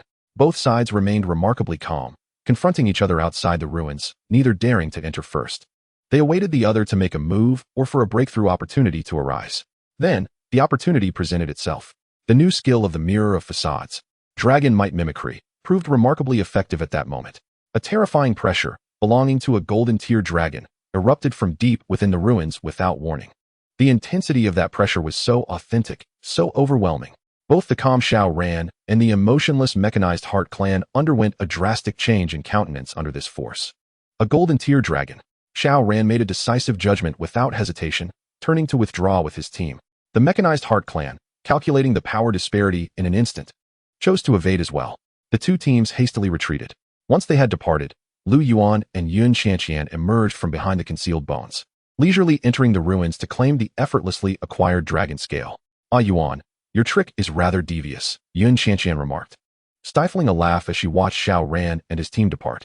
I have a feeling that Xiao Ran will return to draw a massive skull on the map of this area.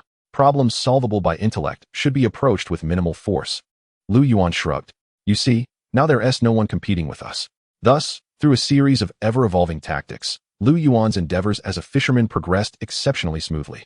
The seventh, the eighth. One dragon scale after another was collected by him through various astounding methods. He floated like a specter through every corner of the Dragon Nest's secret realm, never engaging in direct confrontation, yet always appearing at the most critical moments to ignite disputes, only to drift away with his spoils. Heartless Abyss, Director Lu, the Shadow's Old Six. Yun Qianqian privately bestowed countless nicknames upon Lu Yuan. Each time she witnessed the powerful races from the beast realm being led in circles by Lu Yuan, she laughed uncontrollably. Her gaze towards Lu Yuan grew increasingly bright. This was her, Yuan, orchestrating strategies from afar, determining victories from thousands of miles away. He remained unchanged, his unique pride unscathed by prior training. When the ninth dragon scale was finally in their possession, they found themselves hiding within the hollowed-out skull of a colossal beast. The acquisition of this scale had been fraught with challenges. They encountered a race with exceedingly keen senses, and their stealth, shrouded in the void shadows, was nearly compromised.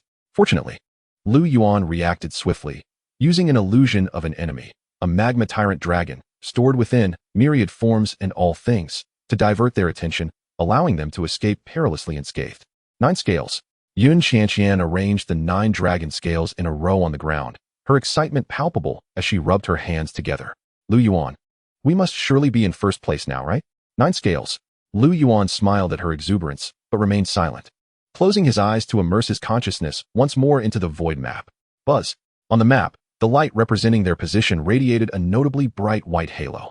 However, as Lu Yuan's gaze swept across the entire map, the smile at the corner of his mouth froze.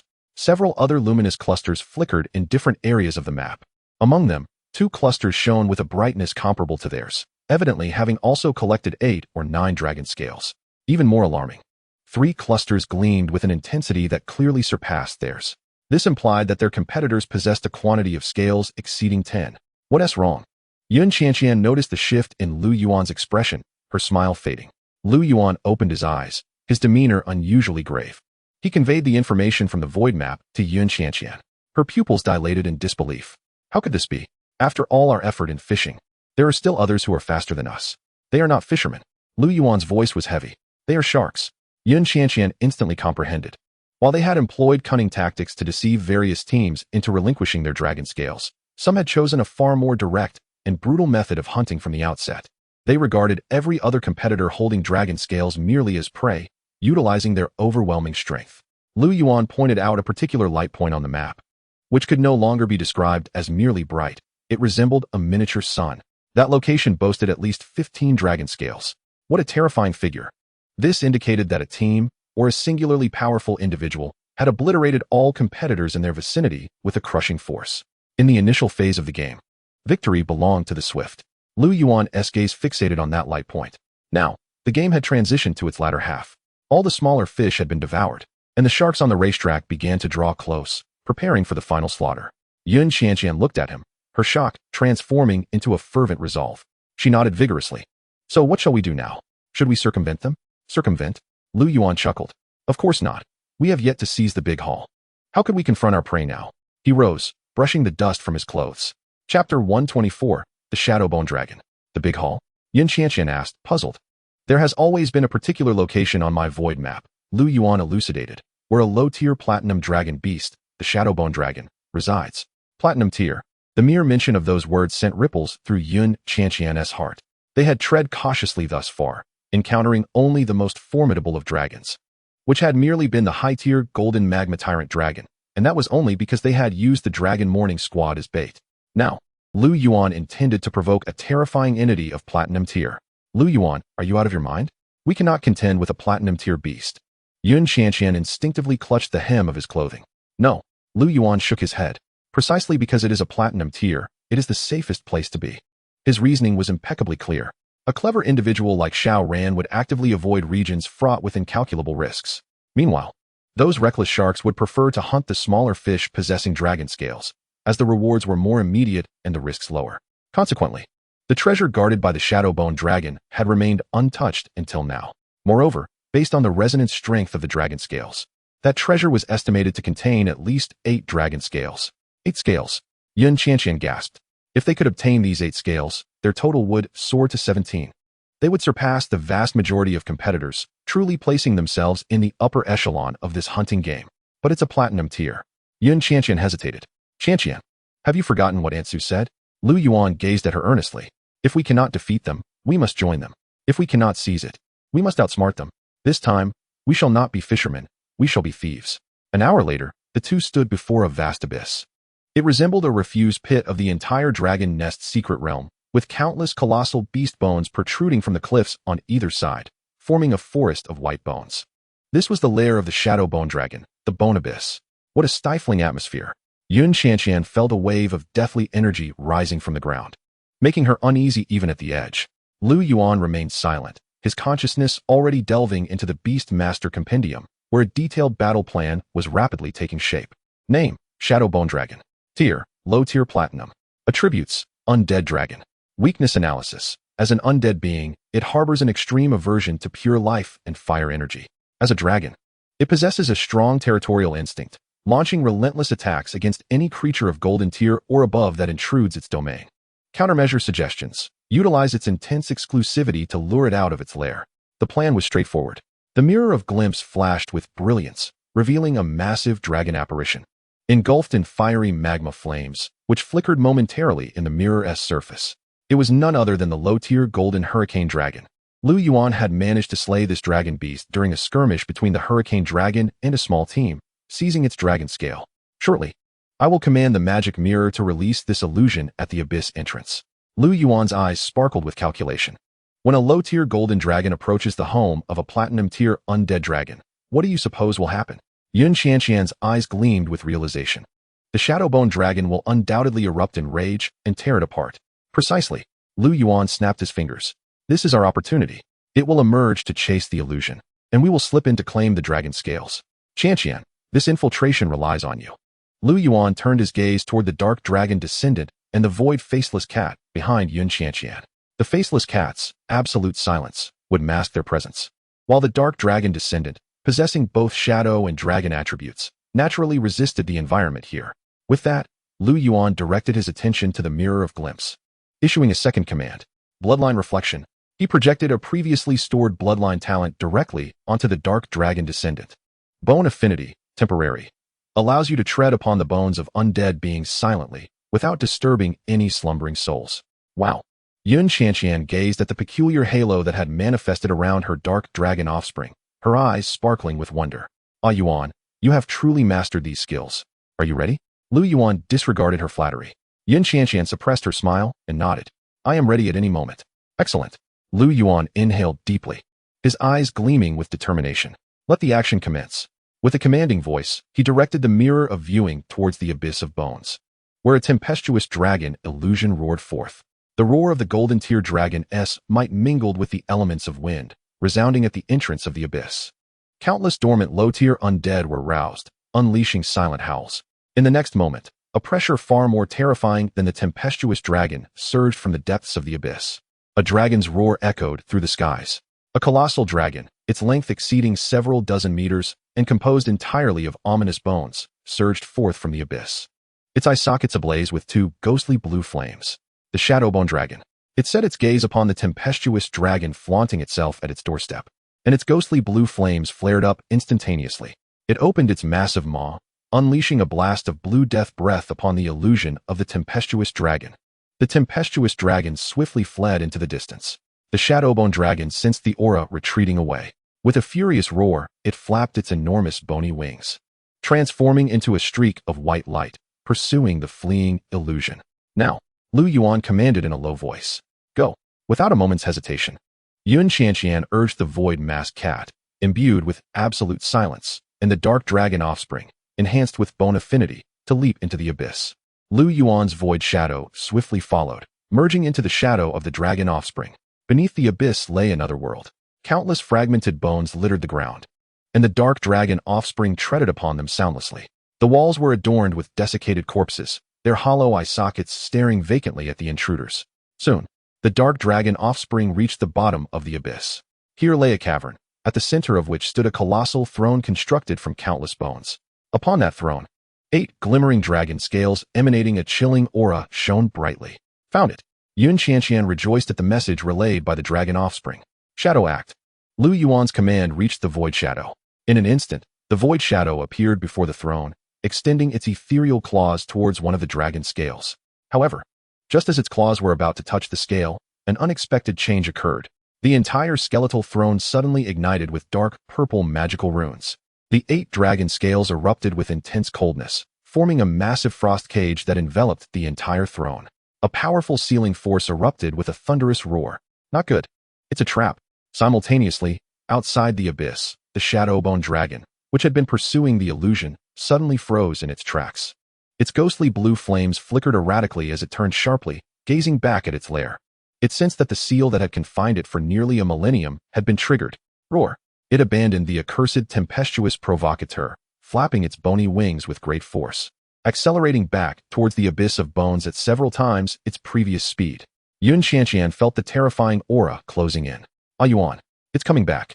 We've been discovered. Chapter 125, The Dragon's Prison. Boom. The wave of death swept over Lu Yuan and Yun Qianqian, causing their garments to flutter violently. The white streak of light pursuing the illusion returned. The Shadowbone Dragon had returned. Instinctively, Yun Qianqian summoned the Radiant Saintess and the Holy Flame Fire Sparrow, positioning them protectively behind her and Lu Yuan, ready for a desperate battle. Yet Lu Yuan remained remarkably composed. His gaze was fixed intently on the approaching white figure. Trap. Seal. The will confined for nearly a millennium. Each keyword linked together in his mind, and a plan rapidly took shape. Roar. A dragon's roar, laden with the essence of infinite death, erupted. The massive skeletal form of the Shadowbone Dragon hovered before them, its two ghostly blue flames flickering ominously. As it regarded the two diminutive beings, merely the pressure emanating from it unsettled Yun Qianqian's beasts, causing ripples to form in the luminous shield raised by the Radiant Saintess. Yun Qianqian's face drained of color, her lips tightly bitten. However, just as the Shadowbone Dragon opened its colossal mouth, preparing to unleash a torrent of death breath, Lu Yuan stepped forward. I can grant you freedom. Time seemed to stand still at that moment. The dragon breath that was poised to erupt was suddenly stifled in its throat. The flames in its eye sockets flickered wildly. Freedom? For one who had been sealed for nearly a millennium, that word held irresistible allure. It was incredulous, yet it could not suppress the yearning within. Ah Yuan. Yun Qianqian was equally taken aback, completely unprepared for Lu Yuan to utter such words. Lu Yuan extended his palm. Buzz. 9 dragon scales, radiating a frigid aura, materialized in his hand, resonating with one another. I am a participant in the trial of the Winter Queen. Lu Yuan's voice remained steady. And you are merely a warden tasked with guarding her trial. This seal has confined you for nearly a millennium. Its power is of the same origin as yours, yet it continuously erodes your will. You wish to break free from it, do you not? The flames in the Shadowbone Dragon's eyes began to pulse violently.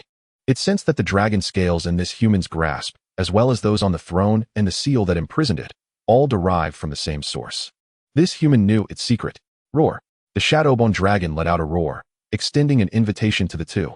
Lu Yuan retracted the dragon scales, grasping the somewhat dazed Yun Qianqian's hand, and they proceeded deeper into the abyss. The Shadowbone Dragon hesitated for a moment, but ultimately subdued its oppressive aura, its massive form descending to follow behind them. It chose to take a gamble. Beneath the abyss, a heavy atmosphere prevailed. Countless fragmented bones carpeted the ground. How utterly revolting. Yun Qianqian grimaced at the sight of the desiccated corpses, her face turning pale as her stomach churned. Lu Yuan tightened his grip on her hand, the warmth offering her a measure of reassurance. Soon, they reached the bottom of the abyss. The Void Masked Cat and the Dark Dragon offspring were lingering outside the skeletal throne, while Lu Yuan's Void Shadow remained ensnared within the frost cage formed by the power of the 8 dragon scales, unable to move. Just as I suspected. Lu Yuan observed the flickering dark purple magical runes on the throne. This is a bidirectional seal. He turned to face the Shadowbone Dragon behind them. It seals both the dragon scales and you. To extract the dragon scales, the seal must be broken. And by breaking the seal, you will attain your freedom. The Winter Queen's intent may not solely be to have you serve as a mere guardian, but rather to impose an additional trial upon the participants. The flames in the Shadowbone Dragon's eyes danced with increasing intensity. It found itself ensnared in this realm, its consciousness long since muddled by the erosion of millennia, leaving only the primal instinct to guard this place. Yet, Lu Yuan's words faintly illuminated the significance of its existence. Now, I shall commence. Lu Yuan spoke no further. He stepped forward, placing the 9 dragon scales, one by one, outside the frost-laden cage. Buzz. The moment the 9th scale descended, 17 scales resonated with an unprecedented intensity. A surge of ice origin power, vastly more potent than before, erupted with a thunderous roar. The arcane runes upon the skeletal throne began to flicker violently under the onslaught of this shared power. Now, the magic mirror, Lu Yuan uttered in a low voice. The mirror of observation was already poised for action, its reflective light shimmering. Light of reversal. A beam of inky darkness struck the flickering runes. Crack. A crisp sound of shattering echoed throughout the cavern. The dark purple runes fractured, piece by piece. The frost cage enveloping the throne dissipated with a resounding crash. The void specter trapped within instantaneously broke free, returning to Lu Yuan's side. Roar. A dragon's roar erupted from the mouth of the Shadowbone Dragon. The invisible shackles binding it shattered completely at that moment. The Shadowbone Dragon soared above the abyss of bones. Lu Yuan and Yun Qianqian observed this spectacle in silence. After a long while, the shadow bone dragon gradually calmed, returning to the depths of the abyss. It extended its bony wings, nudging the 8 dragon scales from the throne towards Lu Yuan. Then, it lowered its body, signaling the two to mount its back. Is it taking us away? Yun Qianqian thought in disbelief. This is its token of gratitude. Lu Yuan smiled, grasping Yun Qianqian's hand, and leaped onto the broad back of the shadow bone dragon. Boom! With a powerful flap of its wings, the shadow bone dragon transformed into a beam of white light, carrying the two of them out of the abyss that had imprisoned it for a millennium. Lu Yuan stowed away the 8 dragon scales, adding them to the previous 9, totaling 17. This quantity was sufficient to allow them to look down upon the majority of their competitors. However, just as he was about to strategize their next move, his void map suddenly vibrated. He closed his eyes, immersing his consciousness into the map. The light representing their position shone brighter than ever before. Yet, in all directions on the map, several equally radiant orbs, after a brief pause, adjusted their course and surged towards their location at high speed. Chapter 126, The Shark Center. Each light represented a bloodthirsty shark, and they were the most conspicuous bait. There's no escaping now. Lu Yuan's voice was calm as he raised his gaze towards the shadow bone dragon. I wish to ask for your assistance once more. The soul fire within the shadow bone dragon flickered, observing the human who had just aided it. Lu Yuan did not conceal his intentions. He opened his palm, the 17 dragon scales swirling within. They are here to seize this. They are also here for you, Lu Yuan added. A platinum tier dragon beast, just freed and not yet restored to its peak strength, was a far more valuable prey to those true sharks than the dragon scales. Your dragon bones, your soul fire, are priceless treasures. The soul fire in the shadow bone dragon's eyes surged instantly. It understood. It believed itself to be the hunter. Yet in the eyes of those more powerful beings, it was equally prey. Helping me is helping yourself. Lu Yuan pocketed the dragon scales. We shall become the most conspicuous bait, while you are the hidden predator. Roar. The shadow bone dragon let out a roar, this time expressing not anger, but a battle cry of agreement. With a mighty flap of its enormous wings, its colossal form melded into the clouds above, perfectly concealing all traces of its presence. At the edge of the abyss, only Lu Yuan and Yun Qianqian remained. Lu Yuan took Yun Qianqian's hand, sitting on the ground as if awaiting something. He no longer suppressed the resonance of the 17 dragon scales, allowing that icy aura to spread in all directions. Ah, Yuan, are you truly going to do this? Yun Qianqian gazed at Lu Yuan's calm profile, her heart still racing. This is too reckless. To voluntarily place oneself in such a perilous situation is a gamble. Qianqian, we must tread upon those who covet the dragon scales beneath our feet, and with the assistance of the bone dragon, I am confident. Yun Qianqian nodded, all her tension and unease dissipating. All right, I shall watch. Time passed by, second by second. Finally, several black dots appeared directly ahead. The dots rapidly enlarged, revealing a group of 6 individuals in their line of sight. The young leader was covered in a layer of dark red keratin, with 2 curved short horns on his forehead, his eyes filled with brutality. They were none other than the Bloodhorn clan, notorious for their warlike and cruel nature in the beast realm. The Bloodhorn youth's gaze immediately locked onto the 17 dragon scales radiating an enticing glow before Lu Yuan, his eyes igniting with greed. Ha! What fortuitous luck. I thought I'd have to exert considerable effort, yet these 2 interdimensional brats have prepared the dragon scales for me. Laughter erupted from his comrades, their eyes brazenly roaming over Yun Qianqian, filled with lewd intent. The leading youth licked his lips. Interdimensional brat. If you know what's good for you, leave the dragon scales and that girl behind. I could show some mercy, allowing you to die a little easier. Yun Qianqian's expression instantly turned icy, the radiance of the radiant saintess emerging behind her. Yet, Lu Yuan held her hand down. He raised his head, a sunny and cheerful smile gracing his face. Oh, is that so? The Bloodhorn youth frowned. The expression on the human's face before death was something he despised most. It seems you won't shed tears until you see the coffin. Since that is the case, let me show you what true despair looks like. Everyone come out. At his command, the 5 teammates behind him simultaneously summoned their beasts. In an instant, 19 beasts of varying forms, all exuding the aura of golden tier or peak silver tier, appeared before Lu Yuan and Yun Qianqian. Among them, the 3 beasts beside the leading youth had even reached mid-gold tier. Now can you still smile? The Bloodhorn youth laughed cruelly, eager to witness the expression of fear and despair on the human's face. Of course, Lu Yuan's smile grew even more radiant. Yet, the very next second, that smile abruptly vanished. Attack. He softly uttered 2 words. The Bloodhorn youth was momentarily stunned, not yet comprehending the meaning of those words. Suddenly, a chill surged from his crown to his toes. He jerked his head up. A massive shadow, unbeknownst to when it had descended, loomed over all of them. High above, a colossal dragon constructed of ghastly white bones silently opened its enormous jaws, gazing down upon them. Platinum tier. The Bloodhorn youth's mind went blank in an instant. He wanted to flee, but his body felt as though it had been frozen in place. In the next moment, a breath of grayish-white dragon fire, infused with the essence of endless death, surged towards them. The silence of annihilation enveloped the scene. Under the onslaught of this lethal breath, apart from the leading youth of the Bloodhorn tribe and his golden tier beast, the remaining 5 members of the team, along with their 16 beasts, were reduced to ashes without even a single scream, dissipating into the air. No. The surviving youth of the Bloodhorn tribe, witnessing this horrifying spectacle, felt his mind shatter. His 3 golden tier beasts were now battered and bruised, their vitality waning to the utmost degree, against the absolute power of the platinum tier. Any beast of any rank could easily slay him at this moment. Lu Yuan slowly rose to his feet, brushing off the dust from his attire. He raised his hand, pointing at the lone survivor amidst the dragon fire. A shadow as dark as night silently extended from beneath his feet. The Phantom of the Void. The Harvest.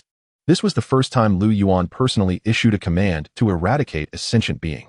Within him, there was not a single ripple of emotion. No discomfort, no guilt, and certainly no thrill. Only a profound calmness. He recalled Su Yuli's words and the laws governing this world. In this game, mercy is the original sin. If you do not slay, you shall be slain. The blade of the Void Phantom sliced through the necks of the last few golden tier beasts, ultimately halting before the youth of the Bloodhorn tribe. The young man lifted his head, his once greedy eyes now filled with desperation. No, please don't kill me. I will give you my dragon scales. The response to his plea was the soft sound of the dimensional blade slicing through the air. Everything fell silent once more. Chapter 127. The Surge of Dragon Scales. The scent of blood permeated the air. Yun Qianqian surveyed the scene before her, her small face paling. She had witnessed battles and death before, but such a cold and efficient slaughter was a sight she had never seen firsthand. And the orchestrator of this carnage was the calm youth beside her. Lu Yuan approached the corpse of the Bloodhorn youth with serene composure.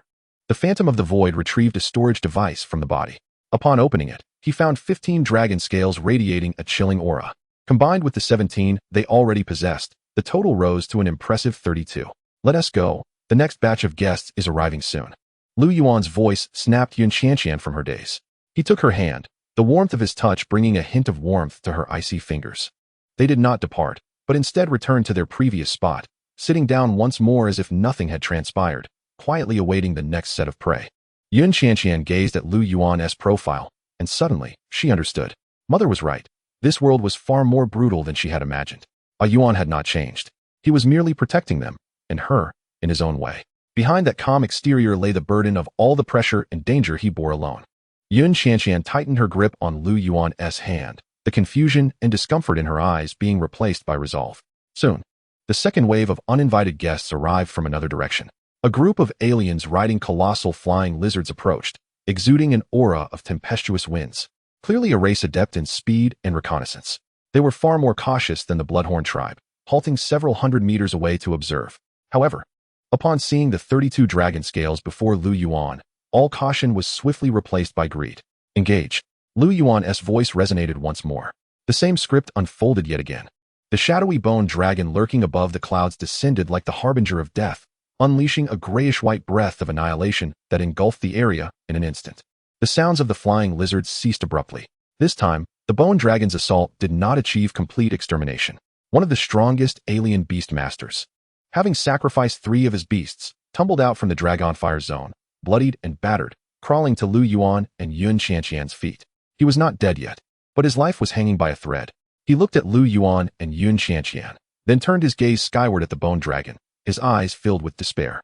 It's a trap, he murmured. Lu Yuan's expression remained indifferent as he was about to signal the Phantom of the Void to deliver the final blow. Yuan. Yun Qianqian suddenly spoke. Let me handle this one. Yun Qianqian stepped forward to stand before the alien. She summoned her dark dragon offspring. The alien gazed at this charming young girl, a flicker of hope for survival glimmering in his eyes. Yet, what he saw was a pair of resolute eyes. In the next life, don't be so greedy. Yun Qianqian's voice was soft, yet laced with lethal intent. Under her will, the dark dragon's claws snuffed out his last flicker of life. After completing this act, Yun Qianqian turned her back to Lu Yuan, her hand that had just issued the lethal command trembling slightly. Was she afraid? Perhaps a little. But more than that, She feared letting Lu Yuan walk this bloody path alone. A hand gently grasped her trembling one from behind. Lu Yuan said nothing, simply drawing her into an embrace. Softly patting her back, he understood everything. In the ensuing time, outside the abyss of bones, it became a veritable death zone. Wave after wave of sharks, drawn by the allure of dragon scales, confidently ventured into this hunting ground, only to become souls claimed by the breath of the phantom bone dragon and trophies for Lu Yuan. The third wave, a group of toxic hunters from the marshlands, dissolved into sludge before they could even release their poisonous mists under the deathly dragon fire. The fourth wave was a faction known for their martial prowess, the Iron Fist tribe, whose powerful beasts crumbled like paper before the absolute force of the platinum tier. Each time a survivor emerged, Yun Qianqian would step forward, personally delivering the final blow. Her hands no longer trembled. Her gaze grew ever more resolute. When Lu Yuan stacked the collected dragon scales before them, the count had astonishingly reached 62. However, on the void map, a single light point lingered nearby, yet it did not approach. This one was clever. Lu Yuan observed the light point, a smirk curling at the corners of his mouth. Clearly, it had sensed the anomaly here, opting not to rush in like the previous fools, but rather waiting and watching. Qianqian, it seems our old trick won't work on him. What should we do? Yun Qianqian asked, her trust in Lu Yuan's plans unwavering. Since the prey won't take the bait, we shall put on a show for him. Lu Yuan's gaze fell upon Yun Qianqian's radiant saintess form and the phantom bone dragon hovering in the sky. Half an hour later, a violent explosion of energy erupted above the abyss of bones with a thunderous roar. Boom. The sacred pillar of flame clashed violently with the grayish-white deathly dragon fire, unleashing a terrifying energy storm. The radiant saintess transformed into a streak of light, engaging in a fierce battle with the phantom bone dragon. Roar. The phantom bone dragon emitted a cry of anguish as one of its wing bones was pierced by the radiant saintess's divine light punishment. Meanwhile, the radiant saintess was also struck by the bone dragon's claw, leaving her with a trace of dark energy, her vitality instantly waning. Two formidable beast tamers, seemingly vying for some coveted treasure, unleashed their true flames, ultimately plummeting from the sky and crashing into the abyss below, their vital energies waning. In the distance, shrouded in shadow, a lanky youth with pale skin licked his lips, his eyes glimmering with excitement and greed. Let them fight, preferably to mutual destruction. One of his companions whispered, "Captain, should we make our move now?" "Not yet," replied the youth, referred to as the captain, with calm deliberation. "We shall wait until their energies diminish further. One is platinum ranked, the other possesses astonishing potential. We cannot afford to be careless." After another 10 minutes, the energy fluctuations in the abyss had dwindled to an extreme. Now is the moment. A spark of brilliance flickered in the captain's eyes, unable to contain himself any longer. "Onward. Let us seize the victory." He led his squad, transforming into several dark shadows, racing at unparalleled speed toward the skeletal abyss. Upon reaching the edge, they beheld the two exhausted beasts and the severely injured youth and maiden, who were counting dragon scales. The smiles on their faces could no longer be concealed. 62 dragon scales, and a platinum-ranked dragon beast carcass. We shall strike it rich. However, just as he was about to give the command to attack, the originally injured youth suddenly lifted his head, flashing a radiant smile. "I've been waiting for you." An alarm blared in the captain's mind at that instant. This is bad. But it was too late. The once feeble shadow bone dragon's soul fire surged to its zenith. Its shattered wing bones restored to their former glory. A wave of deathly pressure, more terrifying than any before, ensnared their small team. No. The youth's scream was instantly drowned in the dragon's deadly breath. Everything fell silent once more. Lu Yuan retrieved 14 dragon scales from the last corpse, 76 in total. He stored all of the dragon scales, having cleared the entire shark-infested lair of its occupants. Chapter 128, Pride and Responsibility. Yun Qianqian surveyed the devastation, noting that the otherworldly intruders had left not even a complete corpse behind. Her heart remained surprisingly tranquil. From the initial turmoil in her stomach to the slight tremor while delivering the final blow, and now to this indifference, she wasn't becoming numb. Rather, she comprehended the words once spoken by Su Yueli. The world of beast tamers has never been a tender fairy tale. Each step you take may tread upon another's bones. She turned to glance at the perpetually composed youth beside her, whose eyes betrayed no hint of disturbance. A pang of pain struck her heart. Behind this calm facade lay the burden of untold pressures and dangers he bore alone. She stepped forward, saying nothing, merely taking Lu Yuan's hand in hers. Lu Yuan was momentarily taken aback, turning to her, and in his gaze, he perceived both concern and determination. He smiled gently, enveloping her delicate hand within his grasp. High above, The immense shadow bone dragon gradually descended, its two orbs of ghostly blue soul fire fixed upon Lu Yuan. It conveyed a thought born of the soul to him. The contract is complete. Lu Yuan nodded slightly, mirroring its intent. He freed it from its plight, and in return, it helped him clear the field, a fair exchange. With a roar, the Shadowbone dragon unleashed a dragon's cry. Then, with a powerful flap of its colossal bony wings, it transformed into a streak of white light, soaring skyward until it vanished into the horizon. It was free. Lu Yuan withdrew his gaze, glancing at the sky. Time was running short. Only one day remained. Yun Qianqian nodded, about to say something when suddenly, Lu Yuan's expression sharpened. Someone is approaching. Instantly, Yun Qianqian entered a state of vigilance, the dark dragon air and the radiant saintess positioning themselves protectively before them. At the horizon's edge, three figures gradually materialized, walking toward them without concealing their presence or emitting any hostility, approaching with calm assurance. At the forefront stood Xiao Ran, the captain of the Holy Light Academy. His complexion appeared somewhat fatigued, yet his gaze remained bright, accompanied by the elegant Aurora Fox, its pristine white fur untouched by dust. The two groups halted 100 meters apart, and a subtle tranquility enveloped the air. Xiao Ran's eyes did not immediately survey the number of dragon scales Lu Yuan possessed. Instead, he scanned the chaotic battlefield. He could distinctly sense the lingering remnants of several powerful auras and a singular deathly dragon presence. So that is what happened. Xiao Ran quickly pieced everything together. No wonder all competitors had vanished without a trace in a mere half-day. He regarded the composed youth before him. This person had never intended to engage in a race against them. He had flipped the chessboard. It is good to see you again, Lu Yuan from Beiming Academy. Xiao Ran began slowly. Your methods surpass my expectations. Yun Qianqian snorted, about to respond when Lu Yuan raised a hand to stop her. He regarded Xiao Ran with an air of indifference. You flatter me. Xiao Ran chuckled wryly, shaking his head. He chose not to elaborate further but instead made a gesture that left Yun Qianqian and his two companions dumbfounded. He lifted his hand. A flash of light illuminating his palm, revealing 6 dragon scales radiating chilling energy, a testament to his squad's collective efforts. Without hesitation, he flicked his wrist, and the 6 dragon scales transformed into a streak of light, soaring toward Lu Yuan. Lu Yuan raised his hand, catching them steadily. 76 dragon scales had now become 82. What does this mean? Yun Qianqian finally spoke, her face a mask of confusion. She had envisioned countless scenarios for their meeting, battles, confrontations, negotiations, but never imagined the opponent would directly offer dragon scales. Captain? Questioned one of Xiao Ran's teammates, equally perplexed. It means nothing much, Xiao Ran replied, meeting Lu Yuan's gaze. I have lost, and I concede with complete acceptance. He paused, his tone growing gravely serious. This opportunity may not belong to me, Xiao Ran, nor to the Holy Light Academy, but it must remain in Blue Star, within our dragon nation. His declaration resonated with conviction. It embodied a shared pride and responsibility of the talented individuals of the dragon nation, transcending personal gains and the honor of their academies. Lu Yuan regarded him with genuine admiration. This Xiao Ran was not only intelligent, but possessed a broader vision. What have you discovered? Lu Yuan inquired. A rather troublesome individual. Xiao Ran's expression turned grave. My Aurora Fox sensed an extraordinarily large source of dragon scales in the Western Death Marsh.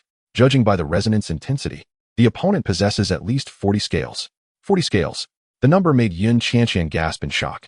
This implied that while they were madly fishing, others were employing equally effective methods to hunt relentlessly. Who are they? Lu Yuan pressed. I do not know. Xiao Ran shook his head. My Aurora Fox only dared to probe from a distance. The opponent's perception abilities were exceptionally keen, and it nearly got discovered. I know only that it is a trio, and their methods are exceedingly clean. Clean?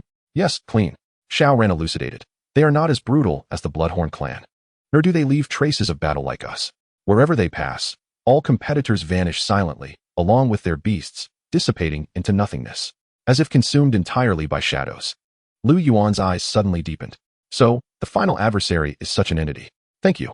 Lu Yuan stowed away the 6 dragon scales and nodded at Xiao Ran. This intelligence is far more valuable than those 6 dragon scales. No need. Xiao Ran waved his hand, a carefree smile gracing his face. The Dragon Nest's secret realm is about to close. Since we cannot claim the top spot, we might as well seek other opportunities. There are treasures here beyond the offspring of the sacred dragon. He cast a glance at the abyss of bones, a spark of fervor igniting in his eyes. A place capable of giving rise to a platinum-tier dragon beast must undoubtedly harbor great treasures. With his final words, Xiao Ran turned to leave. Do not lose to those outsiders. As his voice faded, he and his team vanished into the abyss of bones.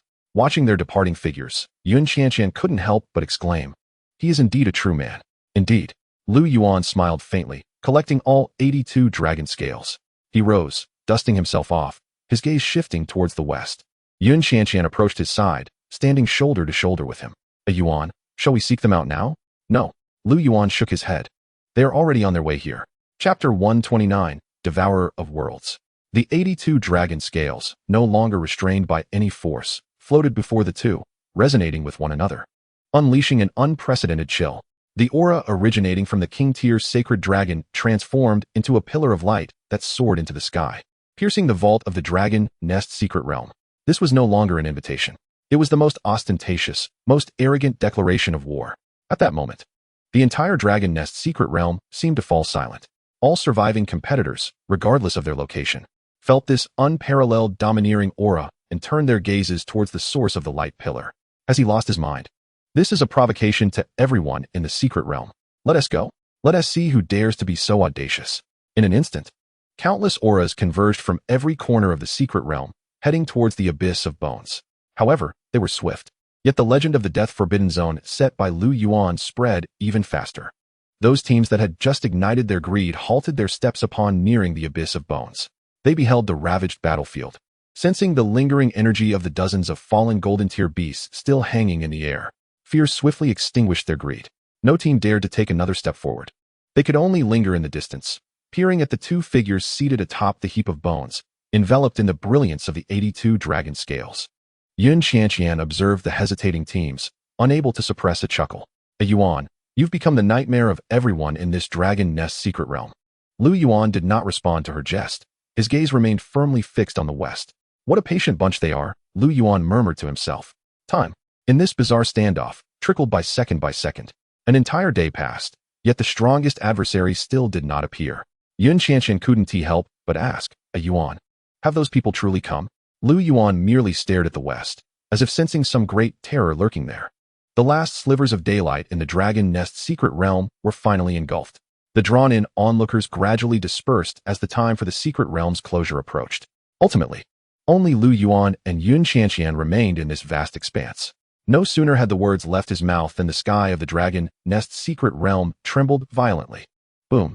The space began to warp, a white portal slowly materializing above, emanating a powerful gravitational pull. The trial is about to conclude. The exit has been opened. At that moment, 3 shadowy figures appeared before them. They seemed to seep forth from the shadows, silent and undetected.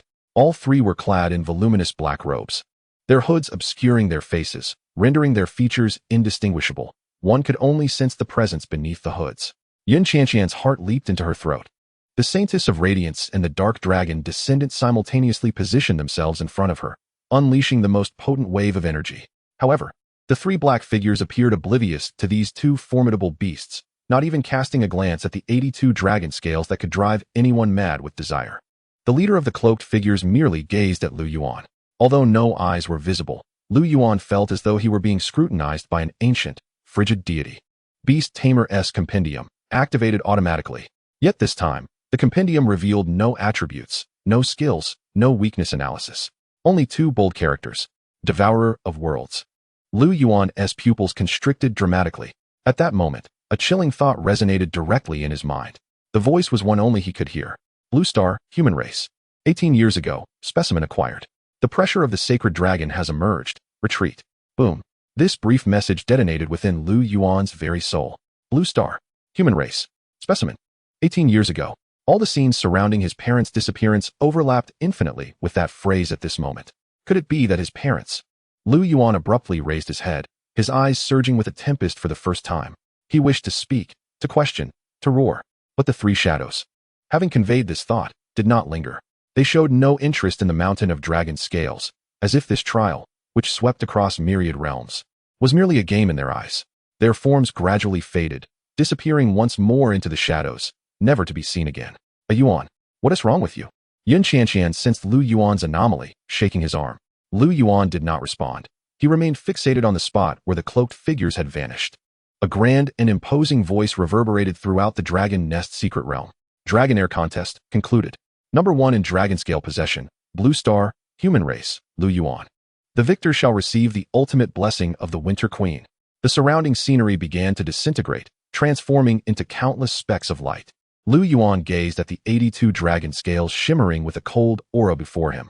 What should have been supreme glory now lost all its color in his eyes. The joy of victory was shattered by the words about the specimen having been acquired.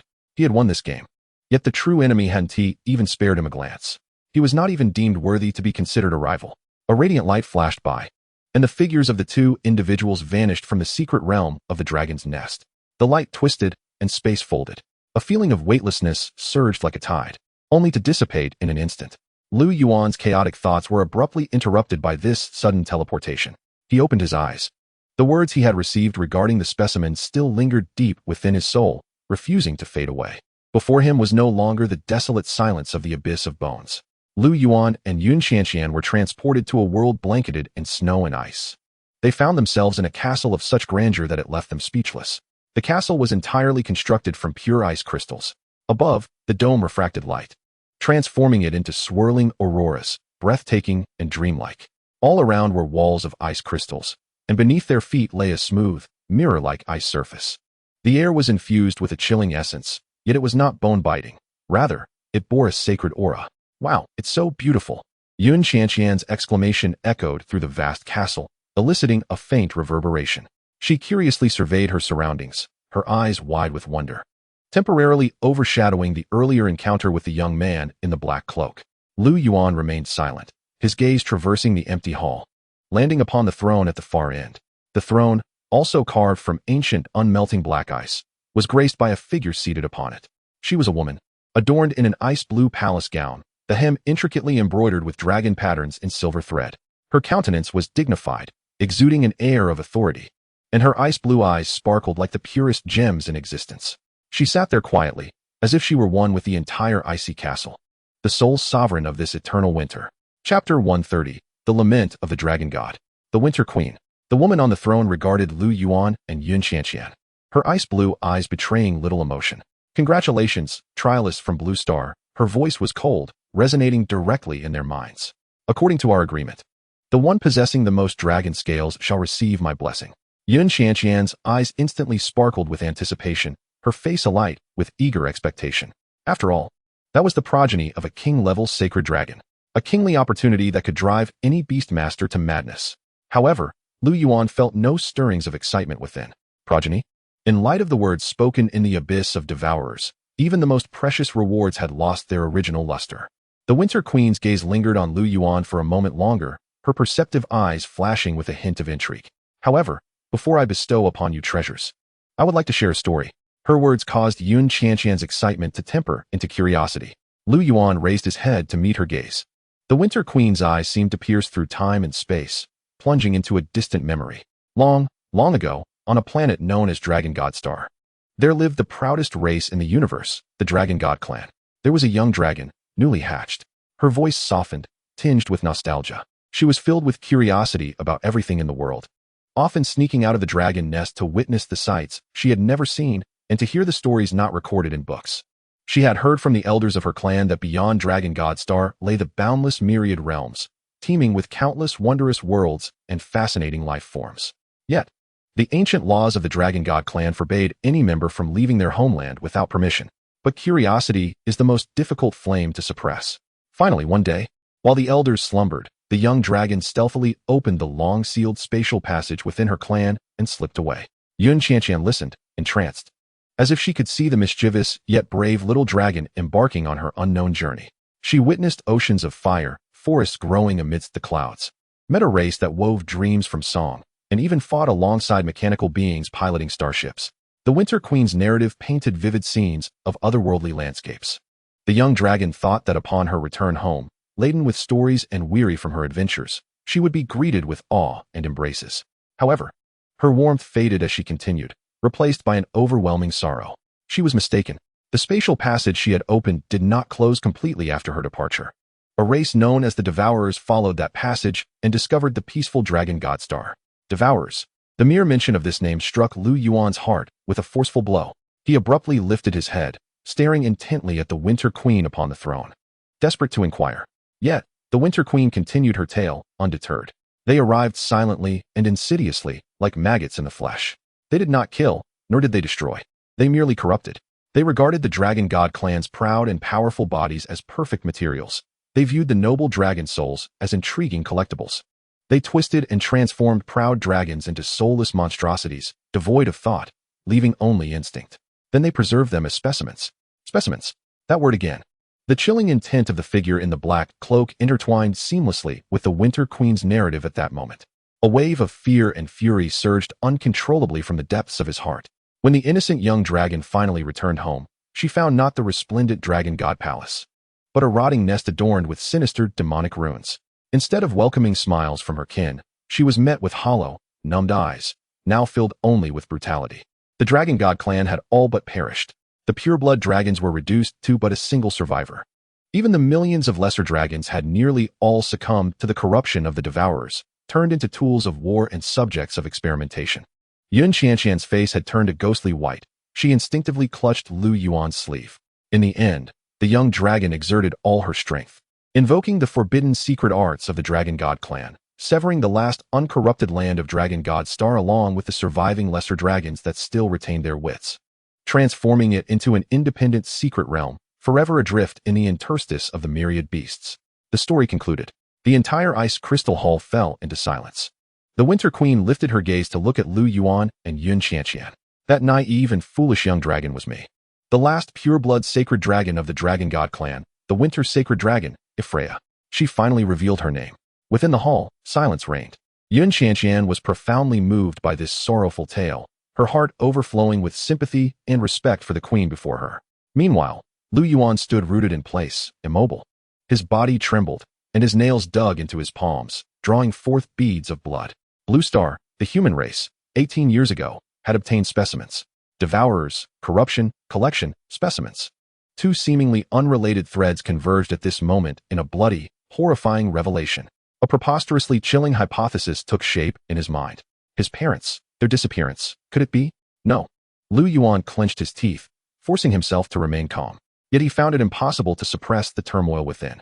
Just then, the voice of the Winter Queen of Freya echoed once more from the throne. Trialists, it appears that you are not only familiar with the name of the Devourers, but you also carry their essence within you.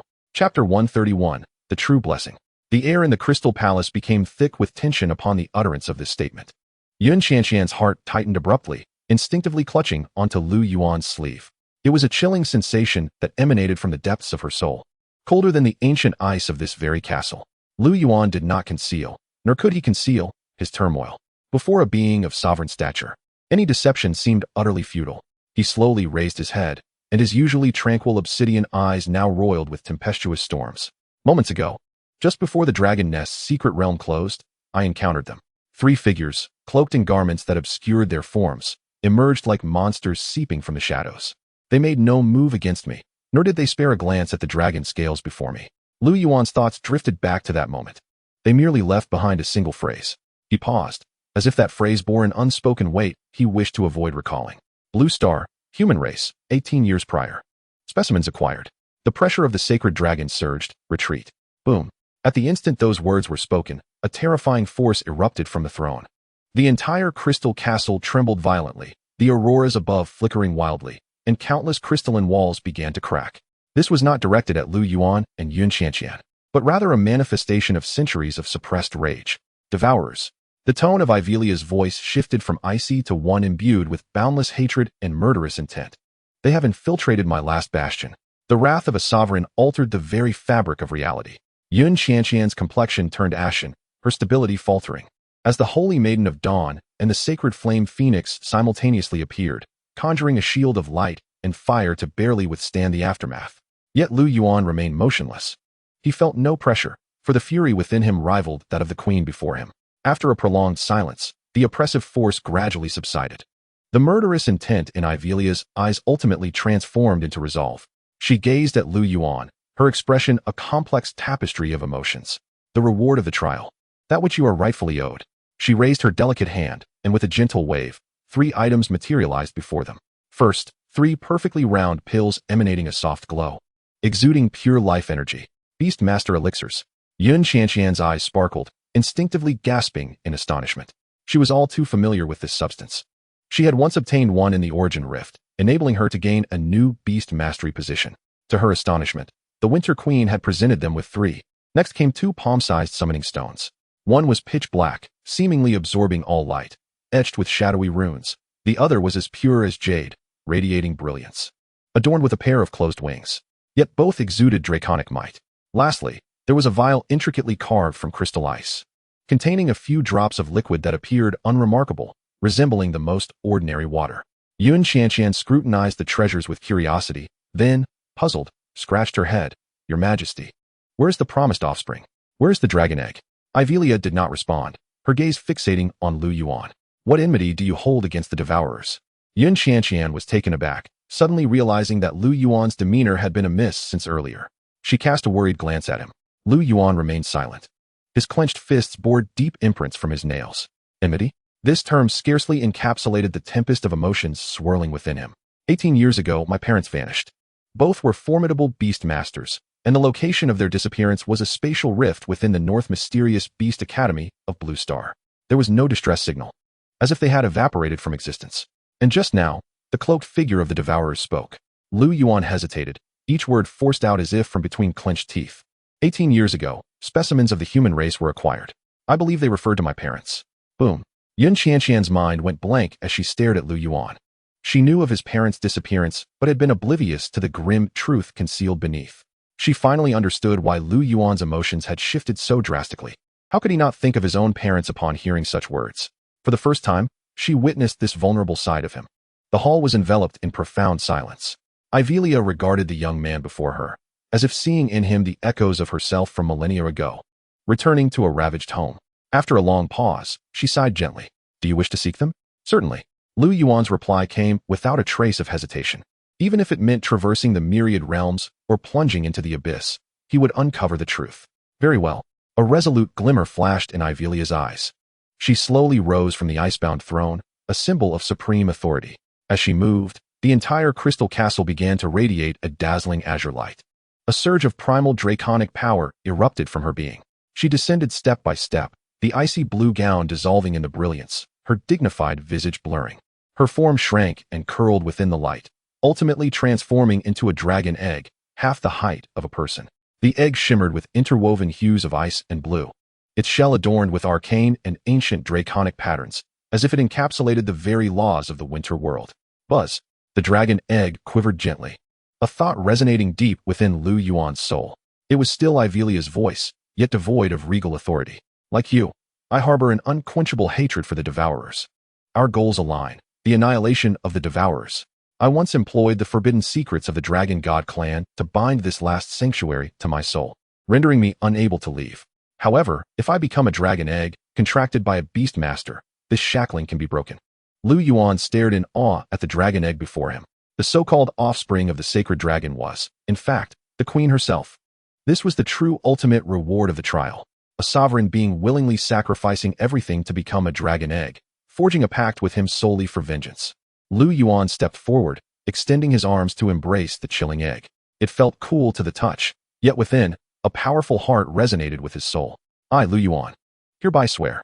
His voice reverberated in the vast hall, resolute and unwavering. One day, I shall make the devourers pay a bloody price for all they have wrought. Roar. A resounding dragon's roar erupted from the egg, echoing his vow. Lu Yuan stored the 3 beast master elixirs and the 2 summoning stones into his spatial storage. Then, cradling the dragon egg, turned to Yun Qianqian. The girl wiped away the tears at the corner of her eyes and nodded vigorously, her gaze unwaveringly resolute. Ah Yuan, I shall accompany you. At that moment, a gentle beam of white light descended from the heavens, enveloping the 2 of them. The crystalline world surrounding them began to crumble, transforming into countless specks of light. Lu Yuan cast one last glance at the desolate throne, cradling the dragon egg in his arms, and together with Yun Qianqian, they vanished into the radiance.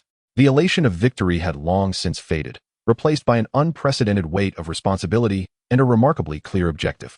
The true enemy had surfaced. He was no longer aimlessly searching for news of his parents. Chapter 132, Departure. The entrance to the Dragon's Nest secret realm, the spatial rift, finally settled into tranquility after expelling its last surge of energy. The atmosphere on the platform felt stagnant. Qin Yan, arms crossed, her fiery red combat attire billowing in the mountain breeze, furrowed her brow, her gaze frequently darting towards the now serene chasm. Not far from her, A woman clad in loungewear idly squatted on the ground, poking at ants with a small twig, mumbling to herself. Come on, bite it. Yes, just like that. Lon Lioli's seemingly aimless demeanor made the veins on Qin Yan's forehead throb. Meanwhile, Xiao Ran, detained by her, stood helplessly to the side, cradling his Aurora fox. The white fox seemed to sense its owner's embarrassment, burying its head in the crook of his arm, too timid to move. I say, Master Lon. Qin Yan finally couldn't contain herself.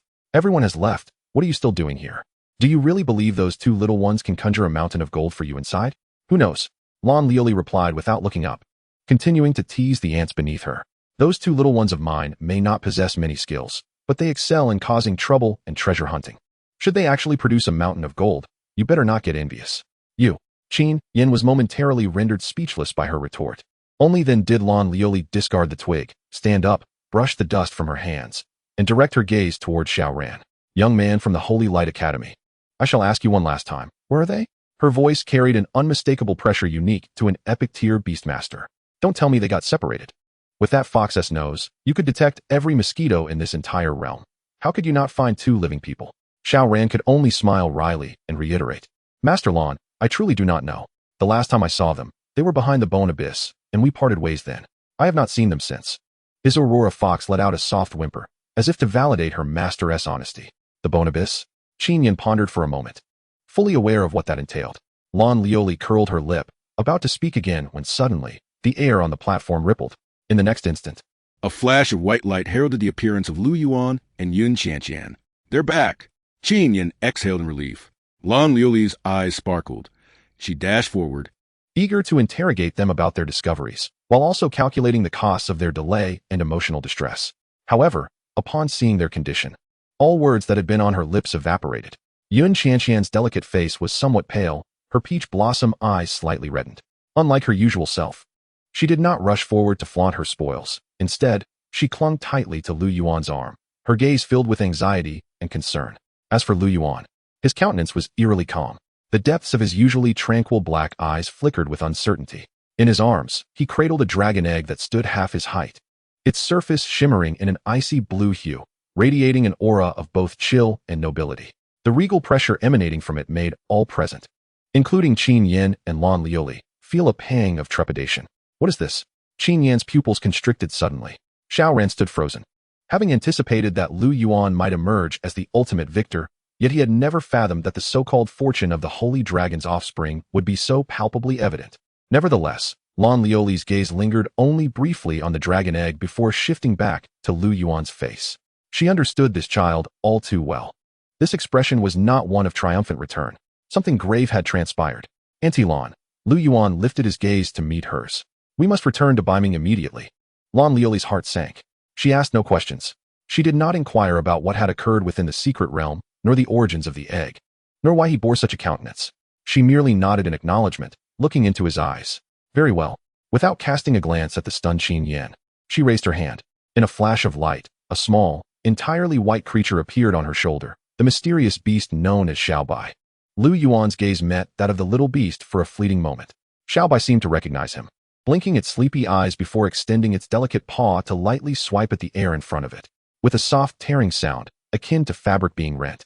A doorway of gentle white light tore through space, hovering steadily before the trio. Let us go, Lon Lioli instructed Lu Yuan and Yun Qianqian. Without a hint of hesitation, Lu Yuan stepped through the portal, dragon egg in arms, with Yun Qianqian closely following.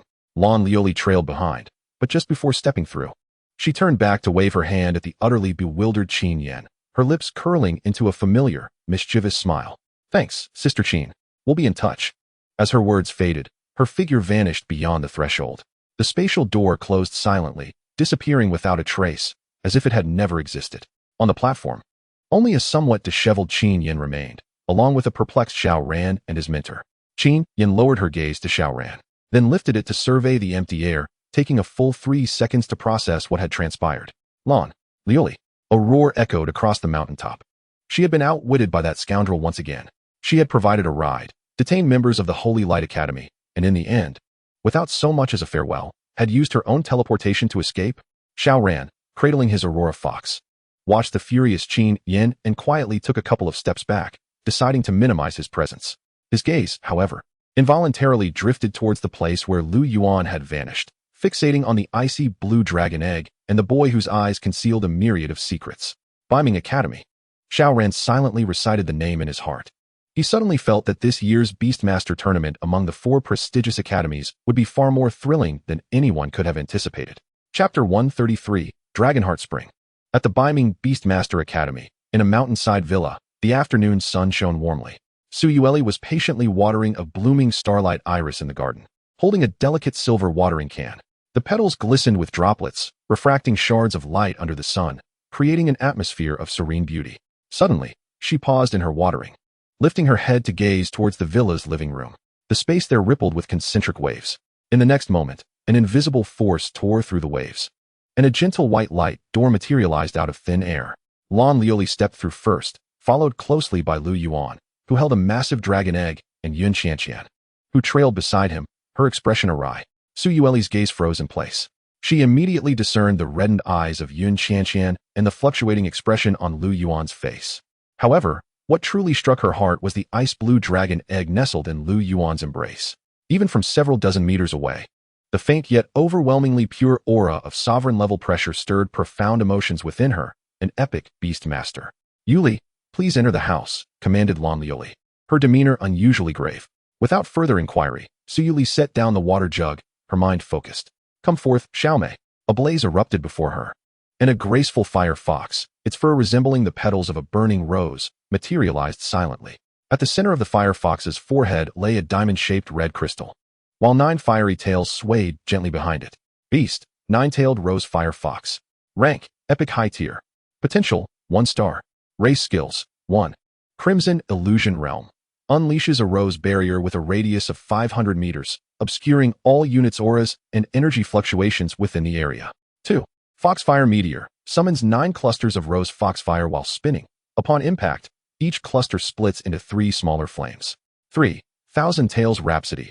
Temporarily manifests 99 phantom tails, delivering indiscriminate piercing attacks to all enemies within range. 4. Fox Shadow Evasion. Leaves 3 afterimages upon displacement, which last for 10 seconds and can mimic the most recently used skill of the original, inflicting only 1/3 of its damage. Reactivating the skill allows for a swap with any afterimage. 5. Crimson Flame Floral Funeral. Intertwining foxfire and roses, summons 5 burning roses in the target area, each blooming to inflict fire damage. 6. Rose Spirit Prison. The Rose Fire Fox creates a 30-meter diameter field of roses, randomly swapping the positions of all enemies within the field. 7. Fox Dance of 1,000 Petals. The 9 tails whirl, releasing 99 burning rose petals, inflicting multiple damage segments to enemies in range, and generating 3 illusionary duplicates inheriting 30 of the original's attributes, lasting 6 seconds. The moment the Firefox appeared, Suyuli issued no commands. With a gentle sweep of its 9 tails, an invisible scarlet barrier instantly expanded, enveloping the entire hillside villa and isolating it from any external probing and energy fluctuations. Completing this task, Suyuli hastily entered the living room. Inside, the atmosphere was stifling. Upon seeing her mother, Yun Qianqian wished to speak but found herself at a loss for words. Lan Lioli sat on the couch, unusually refraining from rummaging through snacks, silently observing Lu Yuan. "Xiao Yuan," Suyuli's voice was soft. "What has transpired?" Lu Yuan gently placed the dragon egg on the soft carpet, raised his head, and gazed at the 2 elders. He refrained from embellishment, calmly recounting everything that had occurred in the dragon nest's secret realm, from the transaction with the Shadowbone dragon to the gift from Xiaoran, culminating in the appearance of the 3 World Eater cloaked figures.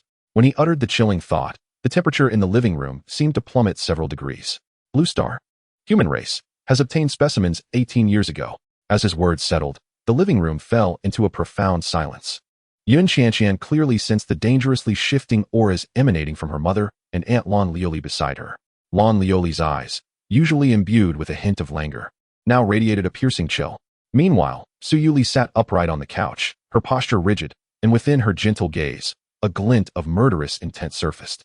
18 years ago, this moment bore immense significance and weight for them. After a lengthy pause, Suyuli finally spoke. "So it is." Lan Lioli straightened in her seat, fixing her gaze on Lu Yuan. "What do you intend to do?" "Find them." Lu Yuan's response was succinct and direct. "Good." Lan Lioli nodded, choosing not to elaborate further. The gravitas of the topic was momentarily set aside. Lu Yuan understood that the two elders required time to process the news. He composed himself and retrieved the 3 items gifted by the Winter Queen from his storage space, laying them on the coffee table. The oppressive atmosphere was immediately shattered. Wow! Lon Lioli's eyes widened as she eagerly grasped the 3 glowing pills, scrutinizing them closely. Spirit beast elixirs. 3 of them. She was acutely aware of their value. When Yun Qianqian received just 1, their envy lingered for quite some time. Such divine objects, capable of directly bending the rules to grant beast masters additional contract slots, would send all factions into a frenzy if even one were to circulate. Yet, Lu Yuan had astonishingly brought back 3. Su Yuli also revealed unmistakable astonishment, picking up one of the pills and feeling the pure essence of life within it. Your harvest from this secret realm far exceeds anyone's expectations. Their gazes shifted to the 2 summoning stones. One black, one white. With an ancient design, they bore dragon-shaped runes that emanated an unsettling pressure. Even the 2 epic tier powerhouses could distinctly sense the dragon's might contained within these stones. Su Yuli concluded that the dragon's soul sealed within likely possessed potential on par with golden tier entities. Finally, both their eyes settled on the crystal vial. Inside were a few drops of liquid as clear as water, devoid of any discernible energy fluctuations, resembling the most ordinary of waters. What is this? Lon Lioli inquired, shaking the vial in confusion. Could it be the bathwater of a holy dragon? Su Yuli, having examined it for a while, shook her head. I cannot discern anything either. At that moment, a cool voice resonated. This is the Dragon Heart Spring. The source of the voice was none other than the ice-blue dragon egg resting on the carpet. Lon Lioli curiously leaned closer, poking the eggshell. She and Su Yuli exchanged a glance, both recognizing the shock reflected in each other's eyes. This egg had already developed such a clear sense of consciousness. The dragon egg seemed displeased by the probing touch, vibrating gently as the thought reverberated again. The Dragon Heart Spring is water from the core of the dragon god star's essence. Every 1,000 years, it can coalesce 10 drops. When I left my homeland, the Dragon Heart Spring had long since run dry. I took with me the last 8 drops. Over the long years, to sustain this secret realm, I have already consumed 6 drops. Thus, this vial contains the last 2 drops of Dragon Heart Spring in the entire universe. Upon hearing this, both Lon Lioli and Su Yuli found their breaths quickening. 10 drops every 1,000 years, and only 2 remain in the cosmos. Merely the title alone sufficed to affirm its value. What is its purpose? Lon Lioli swallowed hard, inquiring. The dragon egg's thought conveyed a sense of pride inherent to the dragon clan.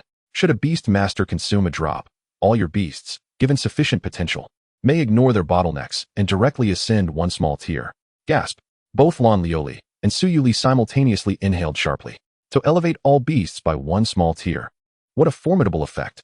For any tier of beast master, this was an invaluable treasure. Yet, it was the dragon egg's subsequent words that left them utterly astounded. Most importantly, the Dragon Heart Spring possesses the remarkable ability to cleanse the very essence of a beastmaster's soul, significantly enhancing the likelihood of awakening latent talents in those who partake in its waters. Chapter 134, the 4th contract slot. The phrase awakening of talent left Su Yuli and Lon Lioli utterly astonished. The prospect of elevating all beasts by a minor tier is already astonishing. But the possibility of awakening talents is nothing short of miraculous. A beastmaster's innate talent defines the ultimate barrier of their potential. It either exists or it does not. And each awakening is fraught with uncertainty. Yet, this Dragon Heart Spring seemingly offers a substantial chance to shatter that ironclad rule. My goodness! Lon Lioli exclaimed, clutching the diminutive crystal vial with an avaricious glint in her eyes. She abruptly turned to Lu Yuan, seizing his arm. Little Yuan, Qianqian, don't wait any longer. Drink it now. Quickly. A drop each. Let us awaken our talents.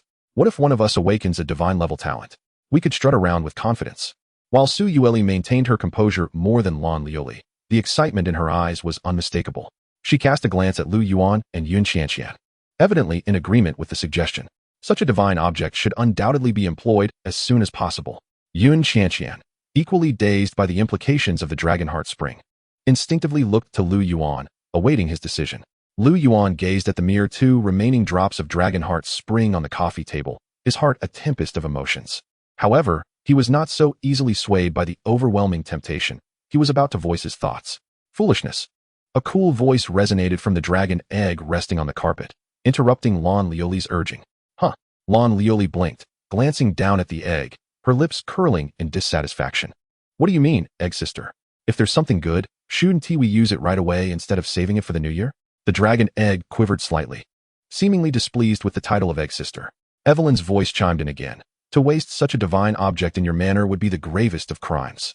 Both Lu Yuan and Yun Qianqian, your beasts have reached the pinnacle of the silver rank, merely a step away from gold. These 3 beast spirit elixirs can only be utilized once in a lifetime for each of you, and can additionally unlock a contract slot. The optimal choice is to wait until you break through to gold rank, utilizing the rules and the elixirs to unlock 2 entirely new contract slots, thereby contracting new, powerful beasts before consuming the Dragonheart Spring. Evelyn paused, allowing her words to sink in. At that time, the effects of the Dragonheart Spring will simultaneously benefit all of your beasts, including the 2 newly contracted companions. This is the true maximization of benefits. The living room fell into an instant silence. Lan Lioli blinked, her fervor gradually dissipating, replaced by a dawning comprehension. She slapped her thigh. Of course. How could I not have thought of that? It's all thanks to Egg Sister. No, Your Majesty, the Queen, for your foresight. Su Yueli nodded in agreement, glancing at the dragon egg. Truly, it was befitting of a ruler who once commanded a clan. Even in adversity, its vision and perspective were beyond their reach. In the future, the enemies we face are the world devourers. At that moment, Lu Yuan, who had remained silent, slowly spoke. He pushed the 2 beast spirit elixirs towards Su Yueli and Lan Lioli. Aunt Su, Aunt Lan, you have worked hard on this journey. This simple gesture caused the expressions of the 2 epic-tier powerhouses to freeze in place. Little Yuan, what are you doing? Su Yueli furrowed her brow. Lan Lioli also dropped her playful demeanor, her expression turning serious. You little rascal, don't be foolish. This opportunity was hard-won. How can we accept it? They understood the value of the beast spirit elixirs better than anyone. This was a strategic resource that could make any top-tier force envious. A divine object capable of defying rules. Did Lu Yuan truly intend to give both of them away? This is not for you. Lu Yuan shook his head, his gaze resolute as it swept over the 2 elders. This is an investment for all of us. The enemy is the world devourers, a terrifying force that can toy with even the Dragon God clan. Relying solely on Qianqian and me is far from sufficient. We need stronger power. Your strength is our greatest trump card. 1 more contract slot signifies 1 more measure of combat strength, 1 more chance of victory. So please accept it. His words left Su Yueli and Lan Lioli in silence. They instinctively wanted to refuse, recognizing the protective love of their elders. However, Lu Yuan's words elevated this gift to another level. It was not merely a present, it was a rational strategy to confront a common enemy. To refuse would seem disingenuous. Yun Qianqian stepped beside Lu Yuan, linking her arm with his, addressing her mother and Lan Lioli. Mom, Aunt Lan, Lu Yuan is right. You should accept it. Seeing the 2 children before them, Su Yueli and Lan Lioli exchanged glances, comfort and gratitude reflected in their eyes. After a prolonged silence, Su Yueli let out a gentle sigh and picked up one of the beast spirit elixirs. All right, I shall accept this one. Lan Lioli chuckled, grasping the other elixir. What a wonderful son I've raised. I'll gladly accept this since he is even closer than a biological child. Nearby, the dragon egg, Evelyn, voiced her curiosity. Why not give one to that young girl? Her potential seems quite promising. Before Lu Yuan could respond, Yun Qianqian interjected. I've already used one. I obtained it from the Origin Rift and consumed it while at the silver rank, which is why I have 4 beasts at that level. A hint of pride adorned her face, as if to showcase her own fortuitous encounters. Evelyn then understood. In that case, Lu Yuan turned to Su Yueli and Lan Lioli. There is no time to waste. He grasped the last beast spirit elixir. Without hesitation, he tossed it into his mouth. Su Yueli and Lan Lioli exchanged knowing nods and similarly consumed their elixirs.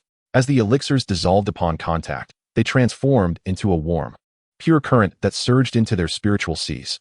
Boom. Lu Yuan felt as if an invisible barrier deep within his soul was effortlessly breached by this torrent. Within his mental realm, alongside the 3 orbs of existing contract slots, a brand new empty contract slot gradually materialized and stabilized. The 4th contract slot. It's done. Simultaneously, powerful energy surges erupted from both Su Yueli and Lan Lioli. With closed eyes, they savored the newly expanded space within their spiritual seas, their faces radiating uncontainable joy. For these epic-tier individuals, this new contract slot held far more significance than merely acquiring an additional beast. It meant they could contract a formidable beast of equal epic rank, instantly elevating their combat prowess to a new tier, achieving a breakthrough to the king level. Chapter 135, Contracting the Sacred Dragon. Within the spiritual sea, the newly formed contract slot awaited its new partner. Beside him, Su Yueli and Lan Lioli slowly opened their eyes. A fleeting glimmer of joy flashed in Su Yueli's gaze before she reverted to her usual gentle demeanor. Yet, The slight upward curve of her lips betrayed her inner turbulence. Wow, this feeling. Lan Lioli unabashedly expressed her excitement, stretching her limbs. I feel like I can now contract a powerful epic tier beast. Little Yuan, well done. Turning back, Aunt Lan will take you to play in the most perilous forbidden zone of the Blue Star. Aunt Lan, please don't act recklessly. Yun Qianqian murmured softly beside her, fully aware of Lan Lioli's temperament. However, Lu Yuan did not respond. The moment he felt the stabilization of the fourth contract position, his gaze returned to the icy blue dragon egg upon the carpet. He was genuinely delighted by the enhancement of his elder's powers. Yet, this was insufficient, far from enough. The chilling intent of the devourer, coupled with the potential misfortunes that could befall his parents, ignited within him an overwhelming sense of urgency. He needed strength, greater strength. Your Majesty, Lu Yuan knelt down, extending his hand to gently caress the cold eggshell. How shall I forge a contract with you? It seemed that the sole purpose of unlocking the fourth contract position was for this very moment. The atmosphere in the room grew solemn once more with his words. The joy on Su Yueli and Lan Lioli's faces dissipated, their gazes converging upon the dragon egg. This was no ordinary Beastmaster contract. On the other end of this contract resided a once reigning king, a soul burdened with the blood-soaked enmity of an entire race. The weight of this contract far exceeded imagination. Your blood, containing the imprint of your soul, is the most direct key to unlocking this connection. A single drop upon the eggshell will suffice. Is it truly that simple? Lan Lioli inched closer, circling the dragon egg twice. No need for an altar or incantations. Perhaps something like Bala Bala energy, queen transformation? Yun Qianqian couldn't help but chuckle at her antics, then quickly covered her mouth, casting a nervous glance at the dragon egg, fearful of inciting the queen's wrath. The dragon egg trembled gently, and Evelia's cool yet resigned voice resonated among them. My soul and essence have entirely merged into this dragon egg. At this moment, I am no different from a genuine holy dragon hatchling. The Beastmaster's contract is rooted in a connection at the soul level. Any external form is merely ceremonial. Lan Lioli stroked her chin, her understanding dawning. So that's how it is, efficient and swift. I like it. Su Yueli regarded Lu Yuan with a grave expression. Little Yuan, are you sure you wish to contract now? Your contract position has just stabilized, perhaps. Her words trailed off, but the implication was clear. Contracting with a beast of royal potential would demand immense mental fortitude from the Beastmaster, and any misstep could lead to spiritual detriment.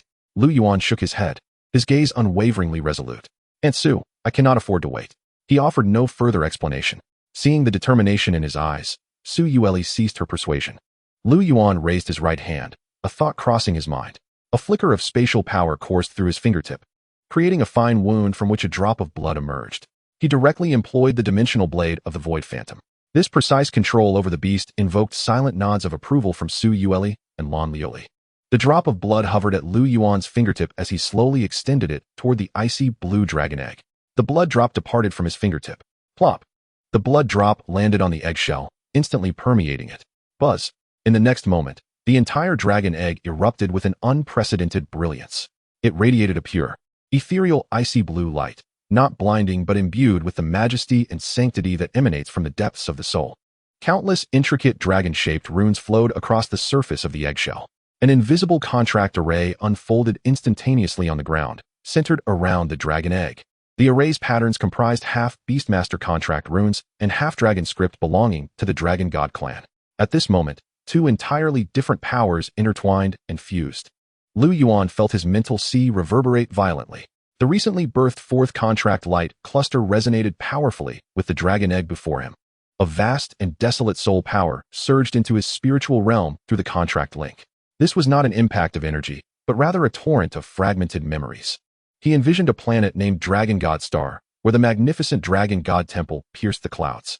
He saw a mischievous little dragon stealthily escaping the dragon's nest, curiously exploring the myriad realms. He witnessed the shadow known as the Devourer silently descend, twisting proud dragons into grotesque monsters. Finally, he beheld the returning little dragon, facing a devastated homeland, emitting a mournful cry before ultimately choosing to employ the Dragon Clan's secret arts to protect the last sanctuary. These images were indelibly etched into Lu Yuan's very soul. He felt Evelia's pride, her curiosity, her regret, and the overwhelming hatred that had simmered for millennia, capable of incinerating all. In this moment, through the contract, their souls were truly intertwined. Their aspirations had genuinely merged into one. Roar. A resounding, Regal Dragon Roar did not emanate from the external world but erupted directly within the souls of Lu Yuan, Yun Qianqian, Su Yueli, and Lan Liuli. This sound heralded the return of a king and signified the forging of a vow of vengeance. In Lu Yuan's spiritual sea, that fourth contract light cluster blazed brilliantly. Stabilizing completely, the contract was established. A fragment of the eggshell finally succumbed to the internal power, falling away. A small dragon claw, covered in icy blue scales, tentatively emerged from the breach. The claw was diminutive, even smaller than Yun Qianqian's palm, yet the tips of its claws shimmered with a chilling brilliance.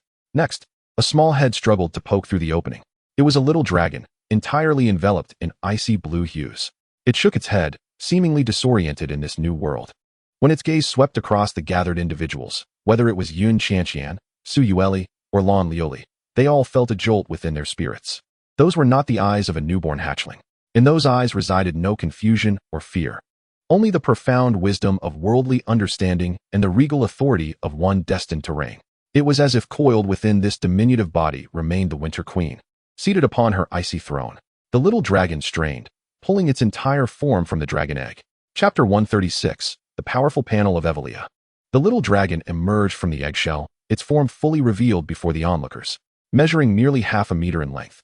Its body was adorned with intricately detailed icy blue scales that reflected a diamond-like sheen under the living room's light. Its physique was slender and elegant, with a pair of small dragon wings snugly pressed against its back, and at the end of its long tail were 3 spikes resembling ice crystals. It stood quietly upon the carpet, tilting its small head, calmly surveying the 4 individuals in the room. Small, yet not diminutive, adorable, yet evoking no desire for mockery. It exuded an innate regal aura. Wow! Yun Qianqian instinctively gasped in awe, but quickly covered her mouth. Lan Liuli circled around the young dragon twice, exclaiming in wonder. She yearned to reach out and touch the exquisite scales, but upon meeting the dragon's gaze that seemed to dare her to try, she wisely relinquished the thought. In Su Yueli's eyes, there was an abundance of admiration and seriousness. She could distinctly sense the terrifying potential lurking within this diminutive form. Lu Yuan paid no heed to the trio's stares. He simply observed the small dragon before him, transformed from the Frost Queen Evrea.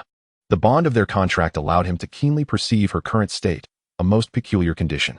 He crouched down to meet the dragon's gaze. Aunt Su, Aunt Lan, Qianqian. I feel a bit weary and would like to return to rest. He spoke softly, a hint of fatigue lacing his voice. The 3 understood his sentiments well. Ever since emerging from the dragon's nest's secret realm, his mind had remained taut, besieged by the impact of the World Eater and the mental strain of the contracted King Saint Dragon, leaving him utterly drained. What he sought was not consolation, but a space to gather his thoughts in solitude. Go on, Su Yueli gently encouraged. Take a good rest. Lu Yuan nodded, casting a glance at the crystal vial and 2 summoning stones on the coffee table before addressing Yun Qianqian. Qianqian, please keep the dragon's heart spring and summoning stones for now. With that, he fell silent, gently cradling the ice-blue little dragon and turning towards his room. The young dragon appeared unperturbed by his embrace, resting its small head on his arm and closing its dragon eyes, as if preparing to drift into slumber. As Lu Yuan's figure vanished at the staircase, Lan Liuli set aside her playful demeanor, picking up the vial of dragon's heart spring with a complex expression. Yun Qianqian approached her mother, softly inquiring, Mom, is Yuan all right? Su Yueli tenderly stroked her daughter's hair, gazing towards the upper floor, and sighed deeply. He merely bears the weight of everything upon his own shoulders. Upon returning to his room, he closed the door, isolating himself from the clamor of the outside world. Lu Yuan gently placed the little dragon on the soft bed. The dragon opened its eyes, surveying this new environment, before curling up by itself, seemingly intent on sleeping. Lu Yuan did not disturb it, merely settling down at the bedside. The tautness in his nerves finally began to ease at that moment. Leaning against the headboard, he closed his eyes, yet his mind remained tumultuous. The World Eater, specimens. The disappearance of his parents, Evrea's enmity, countless threads of clues and pressures weighed heavily on his heart. At that instant, the light screen of the Beastmaster's compendium materialized before him, automatically revealing the attribute panel belonging to Evrea. Beast, Frost Saint Dragon Evrea, Juvenile Phase. Potential, 5 stars. Rank, High Gold. Species Skills, 1. Winter Dragon Breath. Exhales an icy breath in a conical area ahead, inflicting immense frost damage to all enemies within range and applying a freezing effect that significantly reduces their movement and attack speed. 2. Eternal Frost Gaze. Locks onto a single enemy unit, causing cold air to erupt from within, instantly freezing them in a massive ice block for 5 seconds. Duration increases with the strength of the Saint Dragon. 3. Dome of Ice Barrier. Summons a gigantic arc-shaped ice barrier that can block all flying projectiles and energy impacts. 4. Saint Dragon's Majesty. The mere presence of the Frost Saint Dragon transforms the surrounding environment into an extreme cold domain, continuously reducing the movement and attack speed of all enemies within while granting allied units a slight damage reduction effect. 5. Ice Blossom Eruption. Strikes the ground, causing sharp ice rings to burst outward in expanding circles, dealing frost damage to any enemies touched. 6. Frosted Silence Piercing. The Frost Saint Dragon concentrates the frigid power within its horns or claws, launching a penetrating strike at a single target, inflicting massive frost damage. This attack deals absolute damage, ignoring armor, and after using this skill, the Frost Dragon's attack and movement speed are reduced. 7. Ice Cataclysm of All Races. First phase, summon randomly rains down several waves of massive ice meteors over a large area. Each meteor inflicts significant frost damage on enemies within a small radius of the impact. Second phase, currently not available. Third phase, currently not available. 8. Currently not available. Description: a powerful Frost Saint Dragon, whose strength not only depends on potential, but also dramatically increases with growth in size. Lu Yuan gazed at this lavish attribute panel, unable to suppress a click of his tongue. Truly, it was worthy of its former status as a king. Even in its juvenile form, beginning anew, its starting point was astonishingly high. Having just hatched, it was already of high gold rank. If this news were to spread, it would surely send ripples throughout the entire Beast Master community of the Dragon Kingdom. Moreover, each of the 7 skills was immensely powerful, featuring extensive AoE and formidable control, absolute defense, and passive aura fields. This was almost a hexagonal warrior devoid of any weaknesses. Lu Yuan could scarcely fathom the spectacle it would present once it matured and regained its kingly stature, with all skills unlocked. Just as Lu Yuan thought the introduction had concluded and the panel would disappear, he noticed that the page belonging to Evrea did not vanish. New golden words continued to emerge slowly upon the screen. In that moment, Lu Yuan's breath hitched, his pupils dilating in shock. This was a sensation more profound than witnessing the World Eater, a pure astonishment that defied belief. A line of familiar golden text finally settled before his eyes. The evolution route for the Frost Saint Dragon has been successfully planned. First evolution, no consumption required. Chapter 137, Queen of Ice and Frost. The evolution route for the Frost Saint Dragon has been successfully planned. First evolution, no consumption required. These lines of familiar golden text sent Lu Yuan's mind into a momentary blankness, a buzzing in his head. He instinctively held his breath, his heart skipping a beat. An evolution route? He had seen such things before. From the initially weak and nearly negligible glimmer butterfly to the mirror spirit, the Beast Master's compendium had repeatedly showcased the miraculous transformation. Yet this time was different. The little dragon curled up on the bed was neither a glimmer butterfly nor a mirror spirit. She had once been the sovereign of a realm, the last pureblood of the Dragon God clan, a saint dragon with a staggering 5-star potential. Her starting point was the pinnacle that countless beast masters could only aspire to throughout their lifetimes. Such a formidable being possessed an evolution route. This was no longer mere transformation. It was a divine elevation. Lu Yuan forcibly suppressed the tumultuous waves within him, fixing his gaze resolutely upon the light screen of the compendium. Unlike the routes for the glimmer butterfly and mirror spirit, the Frost Saint Dragon's evolution route presented only 2 paths. Route 1, Epic Frost Saint Dragon Celestial Ice Radiant Dragon. Potential rises to 5 stars. Eternal Ice Crystal Saint Dragon King. Potential rises to 5 stars. This route exuded a beauty of power and dominance.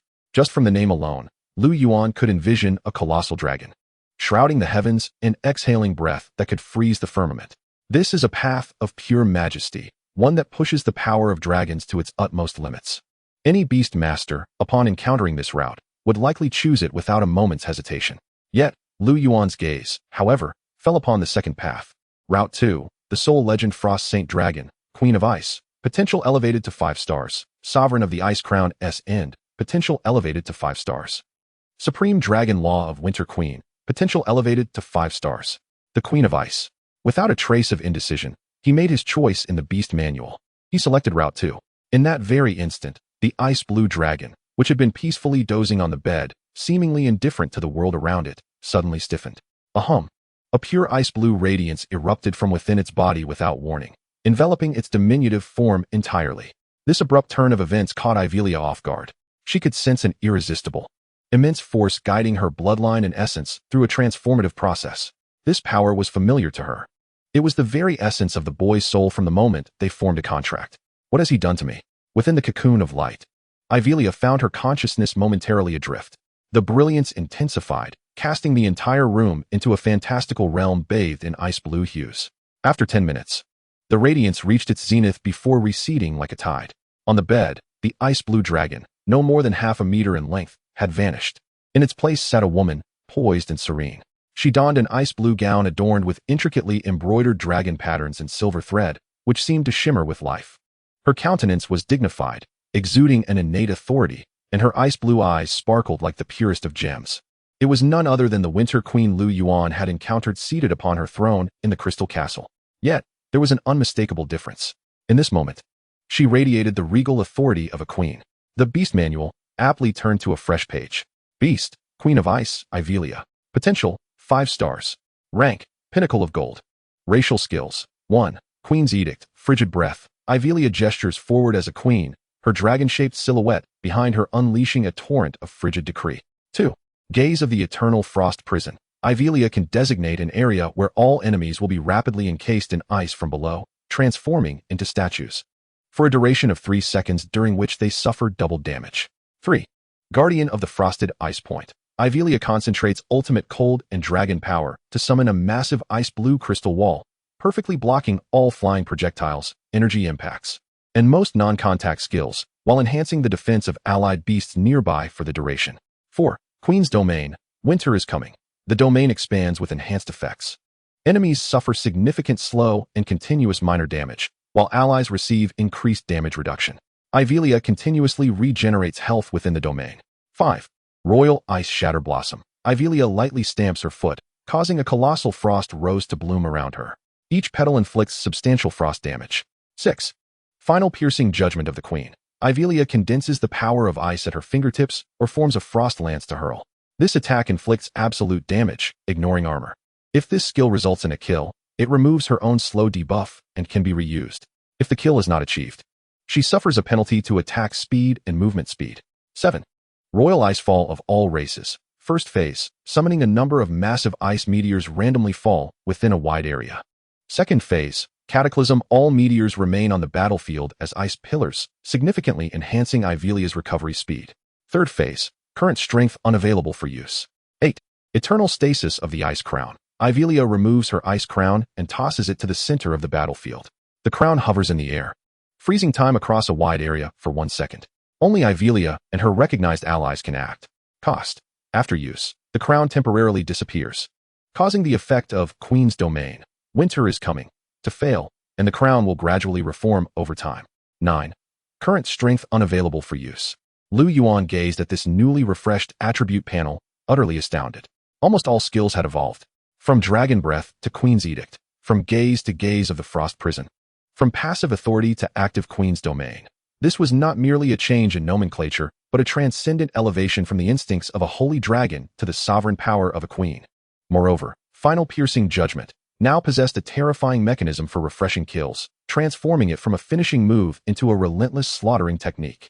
The ultimate skill, Royal Icefall of All Races, had unlocked a secondary form, evolving from mere destruction into a strategic skill that encompassed both healing and battlefield control. What left Lu Yuan most astounded was the entirely new skill, Eternal Stasis of the Ice Crown. Freezing time, even if it were but a fleeting second. On the ever-shifting battlefield, that single second could spell the difference between life and death, overturning the tides of war. Freezing time is not to be confused with control. It transcends rank. This is a power possessed only by the divine. While Lu Yuan remained in shock over this formidable panel, Ivelia, suspended in midair, finally regained her senses from her transformation.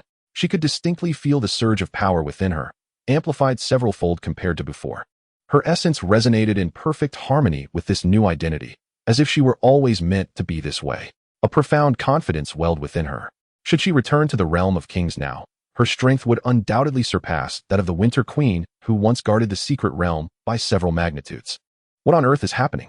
She turned her gaze to the only other person in the room, the human boy with whom she had formed a contract. Lu Yuan met her gaze without a hint of evasion. After a moment of silence, he finally spoke. I possess a secret. My beast master talent is called Beast Manual. It can chart a unique evolutionary path for beasts, and the first evolution incurs no cost whatsoever. There were no veils, no pretenses. In deciding to face the terrifying enemy of the Devourer of Realms alongside Ivelia, Lu Yuan had made his choice. For he understood that trust is the most potent force in existence. If he could not trust the beast intertwined with his very soul, whom could he trust? Ivelia listened quietly, her ice-blue eyes first reflecting confusion, which then morphed into intense astonishment. So that was it. She finally comprehended why this seemingly ordinary human boy had stood out during the trial, and why she had undergone such an extraordinary transformation. She regarded Lu Yuan, realizing that this boy harbored secrets far grander than she had ever imagined. Chapter 138, Ascending to Gold. She gazed at Lu Yuan, the boy whose soul was intertwined with hers, feeling for the first time an emotion akin to inscrutability. Lu Yuan met her gaze with a calm demeanor.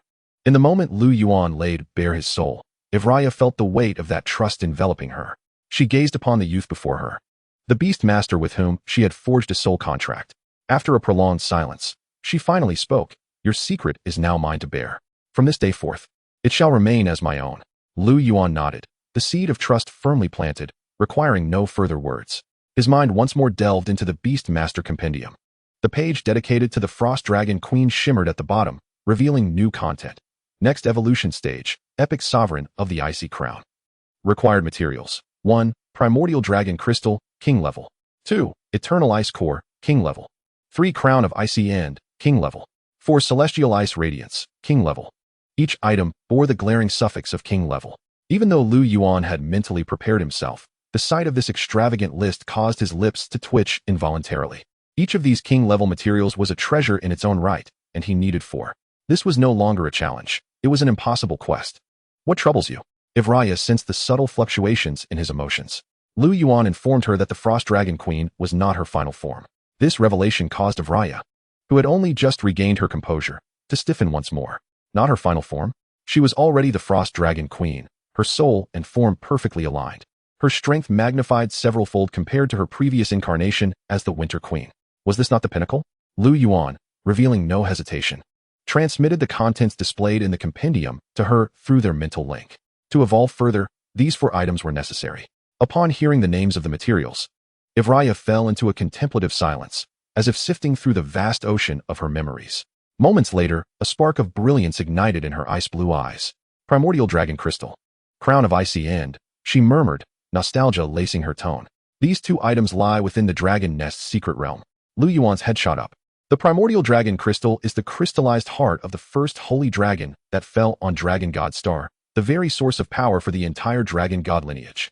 It was through its strength that I could sever the last fragment of pure land and transform it into a secret realm. It lies in the depths of the Dragon Nest, within the Sea of Origins. As for the Crown of Icy End, it was once my royal crown, one of the treasures of the Dragon God lineage.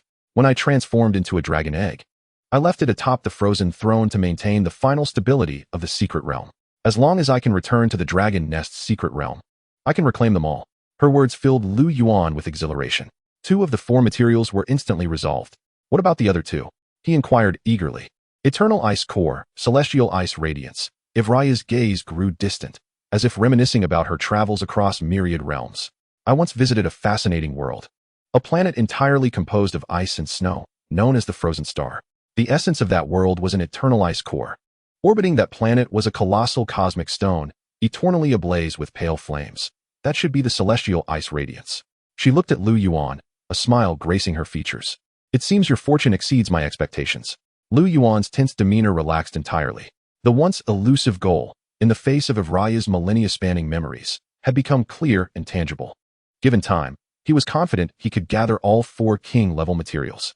Just as this overwhelming joy surged through him, a more formidable power emanated from the contract link he shared with Ivraya. Boom. It was the rejuvenating force stemming from Ivraya's ascension from high-tier gold to peak gold. This pure energy surged into Lu Yuan's mental sea, crashing against the barriers. Crack. The sound resonated as if from the depths of the soul. The barrier shattered. Lu Yuan felt as though his mental landscape had suddenly expanded, the realm of his mental sea multiplying several times over. What had once resembled a lake was now transforming into a vast ocean. Gold tier. He had succeeded. With the breakthrough in rank, a new blank contract space began to coalesce beside his 4th contract slot at the center of his mental sea. The 5th contract slot. Lu Yuan slowly opened his eyes. feeling an unprecedented surge of mental strength coursing within him, yet his heart remained largely unfazed. Unlike his previous ascent, this significant breakthrough did not awaken a new beast master talent. However, he was unconcerned. Talent was a matter of chance. For him, the tangible enhancement of power and the additional contract slot were of paramount importance. A blank contract slot. His gaze naturally fell upon the 2 summoning stones that Yun Qianqian had stowed away. Your Majesty, what is the origin of those 2 summoning stones you gifted me? At the mention of the stones, Ivraya's expression dimmed slightly. They were once 2 genuine dragon eggs. I brought them from Dragon God Star, our last hope. I had believed they would hatch into new pure-blood holy dragons to continue our lineage. Yet I failed. During the long drift, they exhausted all their life essence, ultimately transforming into 2 summoning stones containing dragon souls. As for what can be summoned from them, I do not know. Her voice carried a lingering sadness and regret. Lu Yuan fell silent, feeling the weight of the hope that had once carried the future of an entire race, now turned to vapor. Just then, he furrowed his brow. He had keenly sensed an energy fluctuation emanating from a direction within the villa. This disturbance felt peculiar, not belonging to Su Yueli or Lan Liuli. Who could it be? He extended his mental power outward but could no longer capture any trace, as if everything that had transpired was mere illusion. The relentless mental strain and the overwhelming influx of information left him with a profound weariness that seeped into his very soul. Never mind. With Su Yueli and Lan Liuli downstairs, there should be no cause for alarm. Lu Yuan shook his slightly dazed head, deciding to cast aside his thoughts and collapse onto his bed. Almost the instant his head touched the pillow, he succumbed to a deep slumber. Ivraya watched quietly as he slept. The visage of the young man who had just forged a contract with her bore secrets and responsibilities that weighed no lighter than her own. She disliked the constricted and enclosed feeling of the contract space, having been trapped within the secret realm for tens of thousands of years. She had long grown weary of solitude. She glanced at Lu Yuan's bedside, where an ice-blue glow flickered.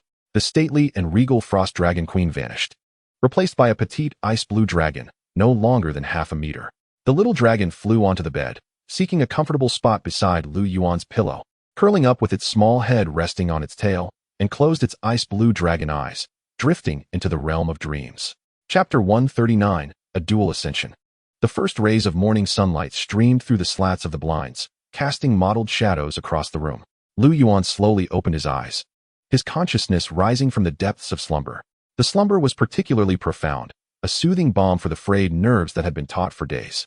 He could distinctly sense that, upon ascending to the golden tier, the vastness of his mental ocean and the solidity of his spiritual power had reached an entirely new echelon. As he slightly turned his head, he found himself gazing into a pair of ice-blue eyes. Beside him, the diminutive ice-blue dragon, measuring no more than half a meter in length, had awakened unbeknownst to him, curled up quietly and observing him with those captivating orbs. There was no exchange of thoughts, nor any superfluous gestures, just a tranquil moment of mutual regard between man and dragon in the morning light. Sunlight cascaded upon the dragon's scales, illuminating its delicate form. It was hard to fathom that within this charming and petite physique resided a queen of frost, one who reigned over realms. After a prolonged silence, Lu Yuan broke the serene tableau, tentatively extending his hand to stroke the dragon's head. The sensation was cool, akin to caressing a piece of warm jade. The little dragon seemed unperturbed, merely tilting its head slightly, as if a flicker of resignation passed through its ice-blue gaze. Lu Yuan couldn't help but chuckle softly. He sat up, donned his attire, and the little dragon followed suit, gracefully stretching its body.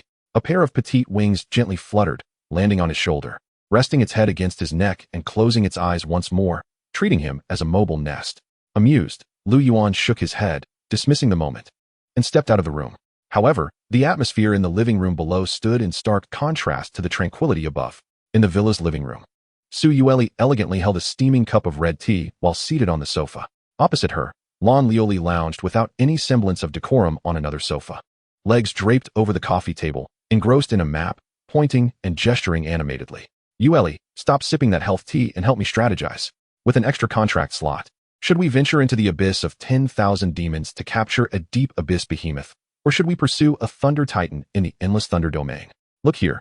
In the Valley of Death, it is said there lies a Death Lord. If we contract one, we needn't walk anymore, just ride on the bone dragon throne. How impressive. Su Yueli set her teacup down, casting a resigned glance her way. You merely have an additional contract slot, not a mandate to conquer the world. Lan Liuli, with a hint of exasperation, raked her fingers through her hair and mumbled, what if I take a stroll around the divine Beast Mountain?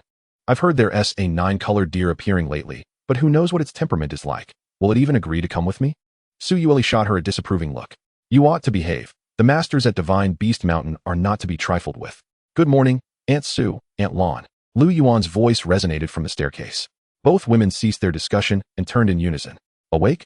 A gentle smile graced Su Yueli's face. Seeing how exhausted you were yesterday, I thought you would sleep until noon. By the way, I have good news for you. She gestured towards Yun Qianqian's room. Not long after you fell asleep yesterday, that girl broke through as well. She mentioned that you both obtained several treasures in the Dragon Nest secret realm, including the Holy Flame Fire Sparrow and the mutated Dark Dragon Descendant, which enabled her to ascend to the Golden Tier. Lu Yuan was momentarily taken aback, realizing that the energy fluctuations he had sensed the previous night were indeed real, stemming from Yun Qianqian's breakthrough. That girl, upon breaking through, had been exclaiming about gaining another contract slot, unable to sleep from excitement the entire night. Lan Liuli chuckled, her gaze bouncing between Lu Yuan and the dragon perched on his shoulder, her eyes sparkling with mischief. So, how does it feel to have contracted a queen? Is the pressure overwhelming? Disregarding her teasing, Lu Yuan replied, I too have broken through. The air in the living room fell silent for a moment. Yet, neither Su Yueli nor Lan Liuli displayed any surprise, as if this revelation was entirely expected. We anticipated this, Su Yueli reflected. Although the energy fluctuations in your room yesterday were subtle, they did not escape our notice. Queen Euphraea's ascension from Golden High Tier to Pinnacle generates a reciprocal force potent enough to propel you past barriers. Lan Liuli nodded. Her expression one of this is the norm. If you hadn't broken through, I would have found it strange. Transitioning from Golden High Tier to Pinnacle, allowing a Silver Tier Beastmaster to ascend to Golden Tier, it's as simple as quenching thirst. Her bluntness, while coarse, encapsulated the truth. In their eyes, Lu Yuan's talent and potential had long surpassed the realm of ordinary comprehension. At that moment, a click sounded as the door to Yun Qianqian's room swung open. The girl emerged clad in pink cartoon pajamas, rubbing her sleepy eyes. Upon spotting Lu Yuan in the living room, her eyes lit up, banishing all remnants of drowsiness. Ah Yuan, you're awake. In a few swift strides, she bounded down the stairs, coming to a halt before him, her small face alight with uncontainable excitement and pride. I must tell you, I too have ascended to the Golden Tier. I am now a Golden Beastmaster. Before she could finish her declaration, Lu Yuan reached out, playfully tousling her slightly disheveled hair. Yes, I am as well. Yun Qianqian blinked, momentarily stunned, as if she hadn't quite registered his words. I said, I too have ascended to the Golden Tier, Lu Yuan reiterated. Yun Qianqian's mind seemed to stall for a full 3 seconds before she finally processed the information. Initially, her eyes widened in shock, but soon her expression morphed into one of indignation, as if her moment of glory had been usurped. Yet, that grievance swiftly transformed into overwhelming joy. Really? You're also at the Golden Tier? Indeed. That is fantastic. Yun Qianqian seized his arm, nearly bouncing off the ground in her glee. Now we are both Golden Tier. We each have new contract slots. As she spoke, a spark seemed to ignite in her eyes, and in a flash, 2 palm-sized summoning stones appeared in her hands. One was as black as the depths of night, exuding a shadowy dragon majesty, while the other radiated purity akin to jade, shimmering with a faint glow, equally infused with draconic essence. Since we both have new contract slots, Yun Qianqian beamed, looking at Lu Yuan with eager anticipation. What are we waiting for? Let us summon our new beast companions today. Chapter 140, Shared Glory and Shared Misfortune. Observing her eagerness, Lu Yuan felt a blend of urgency and the girl's exuberance intertwining within him. Strength. There was no more pressing need. Whether to confront the devourer of realms or to seek the whereabouts of his parents, contracting new, formidable beasts was the swiftest and most direct avenue for advancement. He nodded, his gaze resolute and steadfast. All right. That single word illuminated Yun Qianqian's smile even brighter. Lan Liuli, stretching languidly beside them and yawning, remarked, we ought to find a spacious area. Should we summon some colossal creature? We wouldn't want to accidentally demolish Yueli's precious villa. Su Yueli cast a reproachful glance in her direction before gently addressing the 2 children. Let us head to the open space behind the villa. It's large enough. Pausing momentarily, she added, I will have Xiao Mei set up a barrier to prevent any unnecessary disturbances. Lu Yuan had intended to speak, but to his surprise, Su Yueli had already anticipated his thoughts. He cast a grateful glance her way, warmed by her thoughtful care. The group made their way to the lawn behind the villa. As Su Yueli's thoughts stirred, the elegant 9-tailed rose fire fox reappeared. The fox emitted no sound. Instead, its 9 long tails, ablaze with crimson flames, swept gracefully, instantly expanding a barrier that enveloped the entire area, isolating all external energies and fluctuations.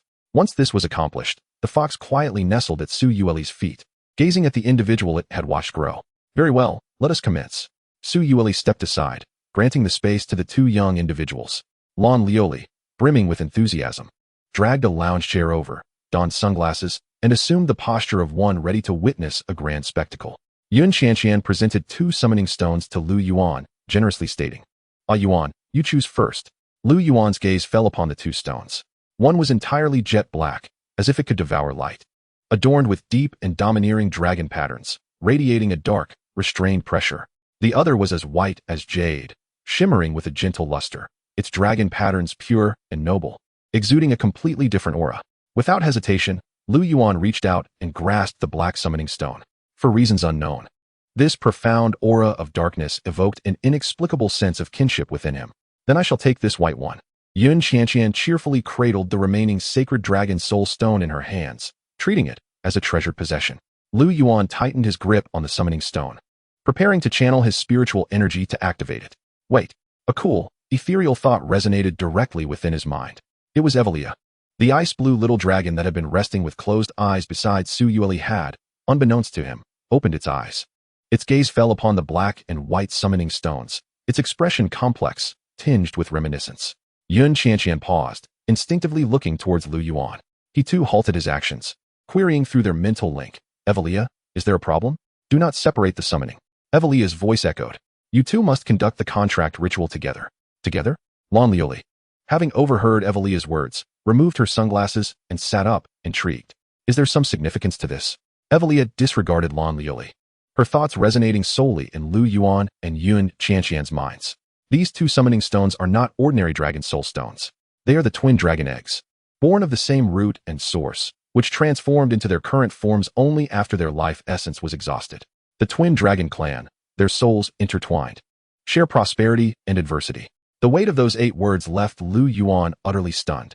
He abruptly turned to look at Yun Qianqian, who remained blissfully unaware. The Beast Master Codex could not chart the evolution paths of another's beast for their advancement, a regret that had lingered within him. He could empower himself immeasurably, yet he could not share this incredible opportunity with those closest to him. But now Evelia's words had flung open a new door. If the fates of these 2 dragon beasts were bound together, then when he utilized the Beast Master Codex to facilitate the first evolution of his dragon beast for free, would Yun Qianqian's dragon not also evolve alongside? Once this thought took root, it was impossible to suppress. Lu Yuan's breath quickened. He looked at Yun Qianqian, whose usually calm eyes now swirled with unprecedented excitement and anticipation. Feeling his gaze, Yun Qianqian became slightly bewildered and softly inquired, "Ah Yuan, what's wrong?" Lu Yuan took a deep breath, forcing down the tumult within his heart. He grasped Yun Qianqian's hand, drawing her before him. "Qianqian, we stand here, face to face. Trust me, let us both infuse our spiritual energy into the summoning stones simultaneously." Though unsure why Lu Yuan had suddenly grown so serious, Yun Qianqian nodded in agreement. All right. The 2 stood opposite each other, merely 3 meters apart. Lu Yuan gazed at the trust etched upon the girl's face, silently imploring, "Please, let this succeed." In the next moment, they both closed their eyes, pouring their spiritual energy unreservedly into the summoning stones in their hands. Buzz!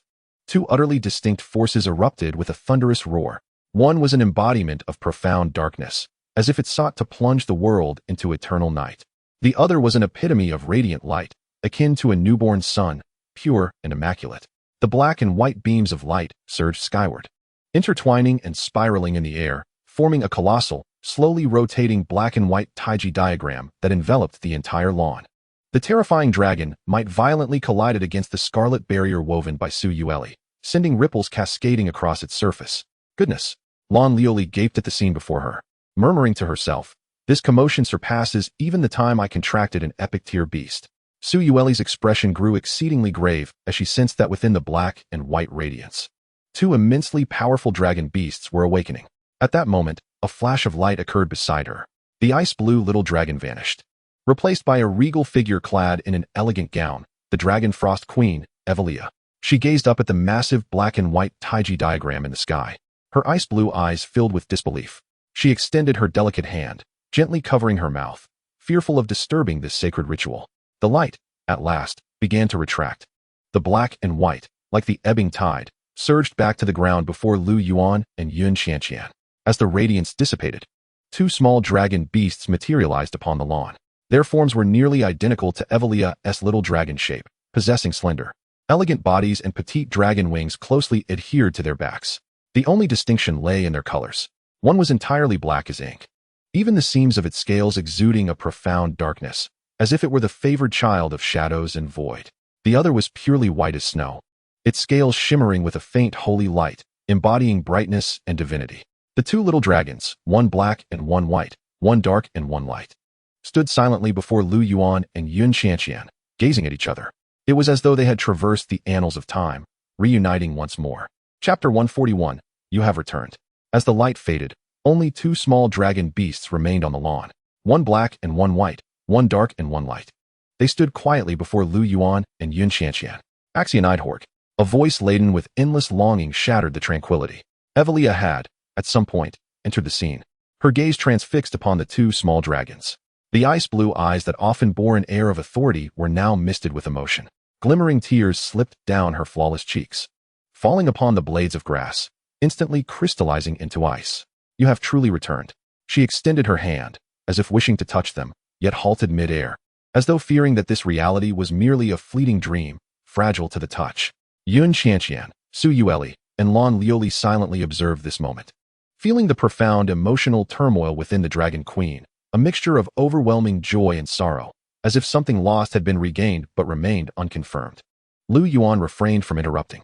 His gaze shifted from Evelia to the black little dragon before him. The light of the Beast Master Codex quietly manifested. Beast, Abyssal Saint Dragon Nidhogg Juvenile. Potential, 5 stars. Rank, High Gold. Racial abilities, 1. Abyssal Breath. Expels a torrent of shadowy energy from the abyss in a conical area ahead, inflicting continuous shadow damage upon foes. 2. Void Grasp. Targets an enemy unit, summoning tendrils from their shadow to ensnare and drag them a short distance, dealing shadow damage while immobilizing the target for 15 seconds. 3. Annihilation Field. Surrounded by a field of annihilation that devours light, reducing all incoming ranged damage and ignoring a portion of the enemy's armor. 4. Black Hole Singularity. Creates a miniature void singularity in a designated area, which gradually pulls surrounding enemies toward its center while inflicting continuous shadow damage to all units within the radius. The singularity dissipates after several seconds or can be detonated at will. 5. Eternal Nightfall. Summons an expansive shroud of darkness, enveloping the battlefield. During its duration, enemy beasts suffer shadow damage based on a percentage of their maximum health each second. 6. Soul Bereft Abyss Wave. After locking onto a target, fires a beam of abyssal energy from its draconic eye, inflicting damage on the essence of the soul. 7. Void Eternal Binding. When Nidhogg personally slays a beast, this skill can be activated, imprisoning that beast within Nidhogg's void prison, transforming it into an utterly obedient void servant, up to 3. The enslaved beast is transformed into a shadow entity composed of shadow energy, retaining its primary form, level, and abilities, with skill attributes converted to shadow type. And its rank strength is permanently fixed. Nidhogg can also actively dismiss a servant to free up a slot. 8. Currently unavailable. Description: a formidable abyssal saint dragon, whose power not only hinges on potential but also experiences a significant enhancement as its size grows. Lu Yuan gazed in astonishment at the lengthy list of skills. The passive ability to ignore defenses, the vast area percentage damage, and the direct assault on the soul, all skills radiated ultimate offensive prowess. The 7th skill, Void Eternal Binding, sent shivers down his spine. The ability to convert slain foes into servants was not merely powerful, it was a terrifying capacity that could alter the rules of battle. Every kill by Nidhogg bolstered his side-S strength. He forcefully quelled his shock and shifted his gaze to the sacred little white dragon before Yun Qianqian. The pages of the Beast Codex turned, revealing the attributes of the white dragon. Beast, Radiant Saint Dragon Axia Juvenile. Potential, 5 stars. Rank, High Gold. Racial abilities, 1. Holy Radiance Breath. Emits a pure torrent of light from its mouth, increasing its power by 30 against entities of dark and malevolent nature. 2. Dazzling Scale Feathers. Shining with holy light, its scales purify itself and enter a state of vigilance, removing all debuffs while significantly enhancing its defense. 3. Aurora Cataclysm. Summons the aurora from the skies, transforming it into a devastating beam to strike adversaries. 4. Saint Dragon's Decree. Issues a sacred dragon's roar, proclaiming the laws of light, greatly enhancing attributes for allies and itself. 5. Final Radiance. compresses all light energy into a singular point, subsequently unleashing an ultimate flash that simulates a supernova explosion. 6. Dawn's Embrace instantly restores a substantial amount of vitality to all allied units within a designated large area, while purifying numerous negative effects on allies within the range. Furthermore, it grants a continuous healing buff to the healed allies for several subsequent seconds. 7. Holy Radiance Resurrection. First segment. Axia gathers life energy, directing a beam of light to envelop the remains of an allied beast or beastmaster. It immediately resurrects a fallen ally and restores a percentage of their maximum health. Second segment. Currently unavailable. 8. Currently unavailable. Description: a powerful radiant saint dragon, whose might is not only determined by potential, but also experiences tremendous growth as it matures. If Nidhogg's abilities epitomize destruction and subjugation, then Axia's abilities embody protection and creation. With group healing, purification, and enhancement, it is akin to a mobile super spring of vitality. The skill named Holy Radiance Resurrection left Lu Yuan momentarily breathless. Resurrection. This transcends the natural order. It toys with the very laws of life and death. He composed himself and approached the still emotional Ivrea, softly inquiring, "Ivrea, what about them?" Ivrea wiped the tears from her face, yet the excitement and joy in her eyes were inescapably evident. Nidhogg, the abyssal saint dragon, the sharpest spear of Dragon God Star. Axia, the radiant saint dragon, the sturdiest shield of Dragon God Star. Her voice brimmed with pride. Back then, during the invasion of the Devourers, countless dragons were twisted and corrupted. Just as our race faced extinction, it was Nidhogg and Axia who led the last Dragon Guard, sacrificing their lives to buy me precious time to sever the sacred soil and create a hidden realm. I believe they had perished alongside Dragon God Star, forever lost in the turbulent currents of time. To my astonishment, I never expected to see them again. Ivrea's words moved everyone present. It turned out that these seemingly small dragon beasts bore such a heavy and tragic history. Lu Yuan fell silent for a moment before voicing his curiosity. But they have fallen. Are they still the same two saint dragons you once knew? Yes and no. Ivrea shook her head. Pureblood saint dragons are unique existences throughout the universe. Each one represents the embodiment of a specific principle.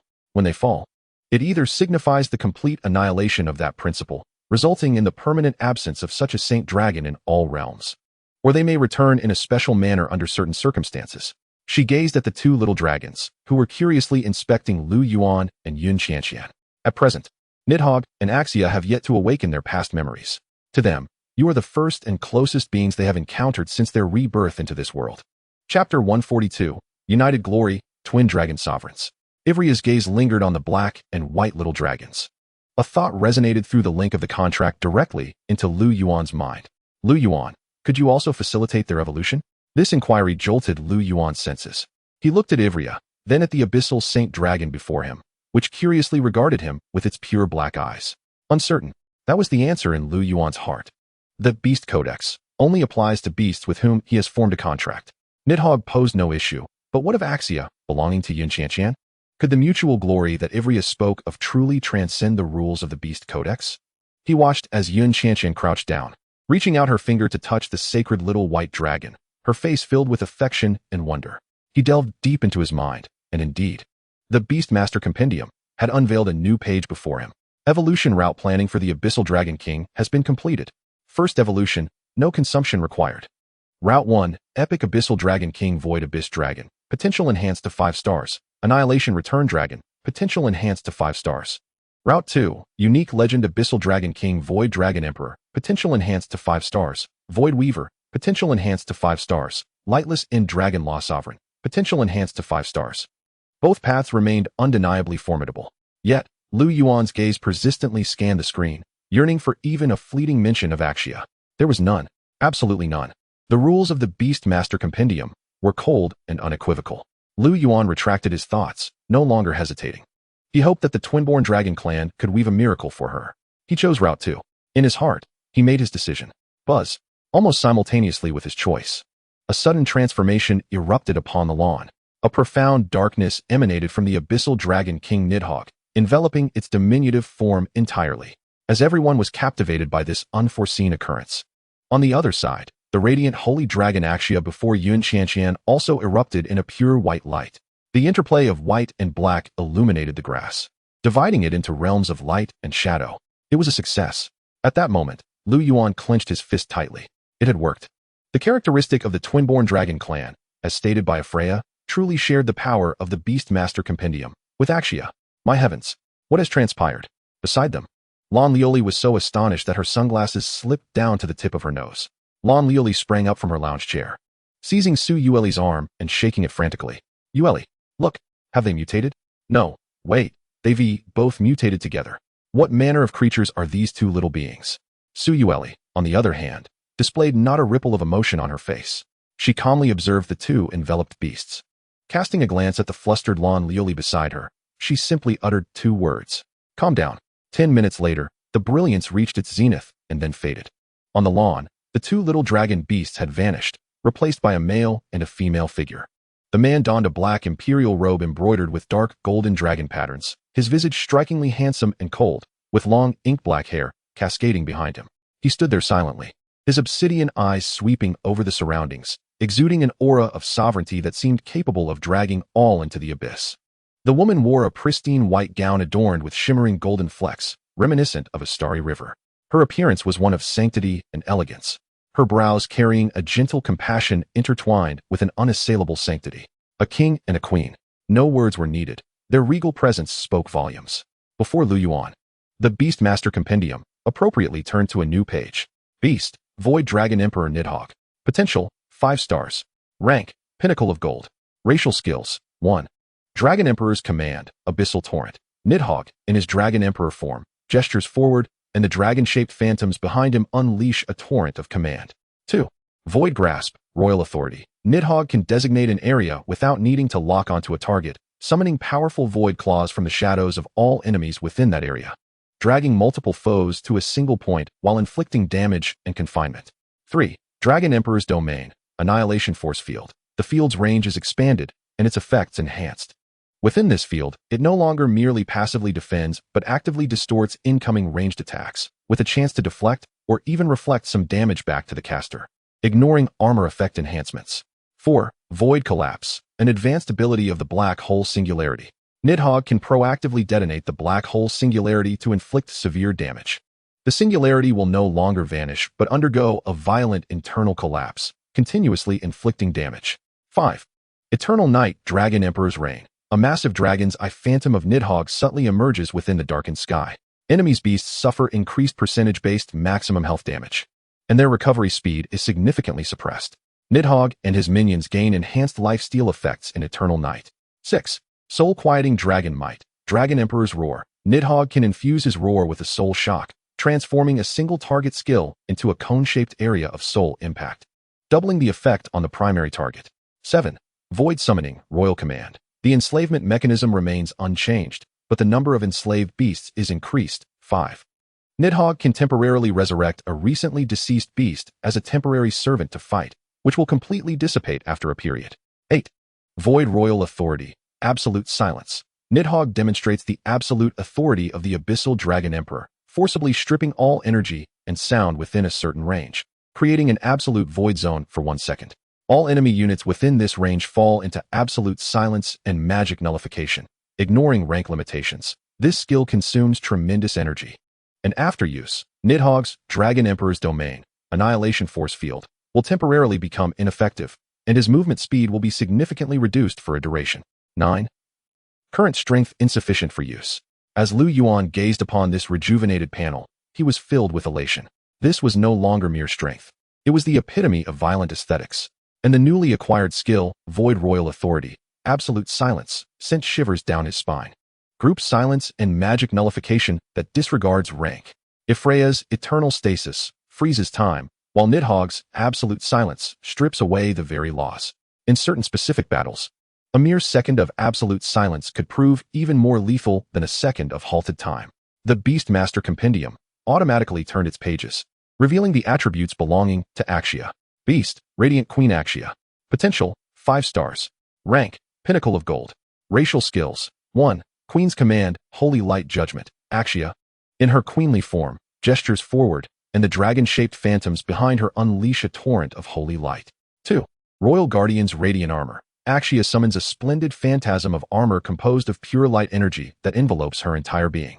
It instantly purifies all negative states while granting substantial damage reduction and reflecting a portion of melee damage. 3. Heavenly Punishment. Extreme Light King's Sword. Axia condenses light energy into a colossal holy sword, striking down upon the designated area. It inflicts devastating radiant damage at the point of impact, while causing continuous radiant burn damage to a wider range of enemies. 4. Queen's Domain. Law of Light. All allies within the domain receive an enhancement to all attributes, and each attack has a chance to purify one negative state. Enemies within the domain will experience ongoing suppression. 5. Royal Command. Finishing Radiance. Axia can freely manipulate a compressed sphere of light energy to strike a target or detonate around herself. The explosion not only deals immense damage, but also leaves a sacred flame area that continuously burns enemies while providing healing effects to allies. 6. Divine Grace. Illuminating Royalty. Healing amounts are significantly increased, and the purification effect instantly removes all negative states. The continuous enhancement of therapeutic effects grants allied forces under treatment a sanctified shield that absorbs damage. 7. Queen's Divine Edict. Souls return to the throne. First segment. Resurrection. The effect of the Holy Radiance's revival is amplified, rendering the resurrected target immune to all control effects for a brief period while bestowing an increase in damage. Second segment. Storage. Axia can preemptively store the soul imprint of an ally, even if that ally cannot be resurrected through ordinary means due to soul obliteration or other special circumstances. Axia can utilize this imprint to effectuate their revival, currently capable of storing 4 imprints. 8. Holy Radiance.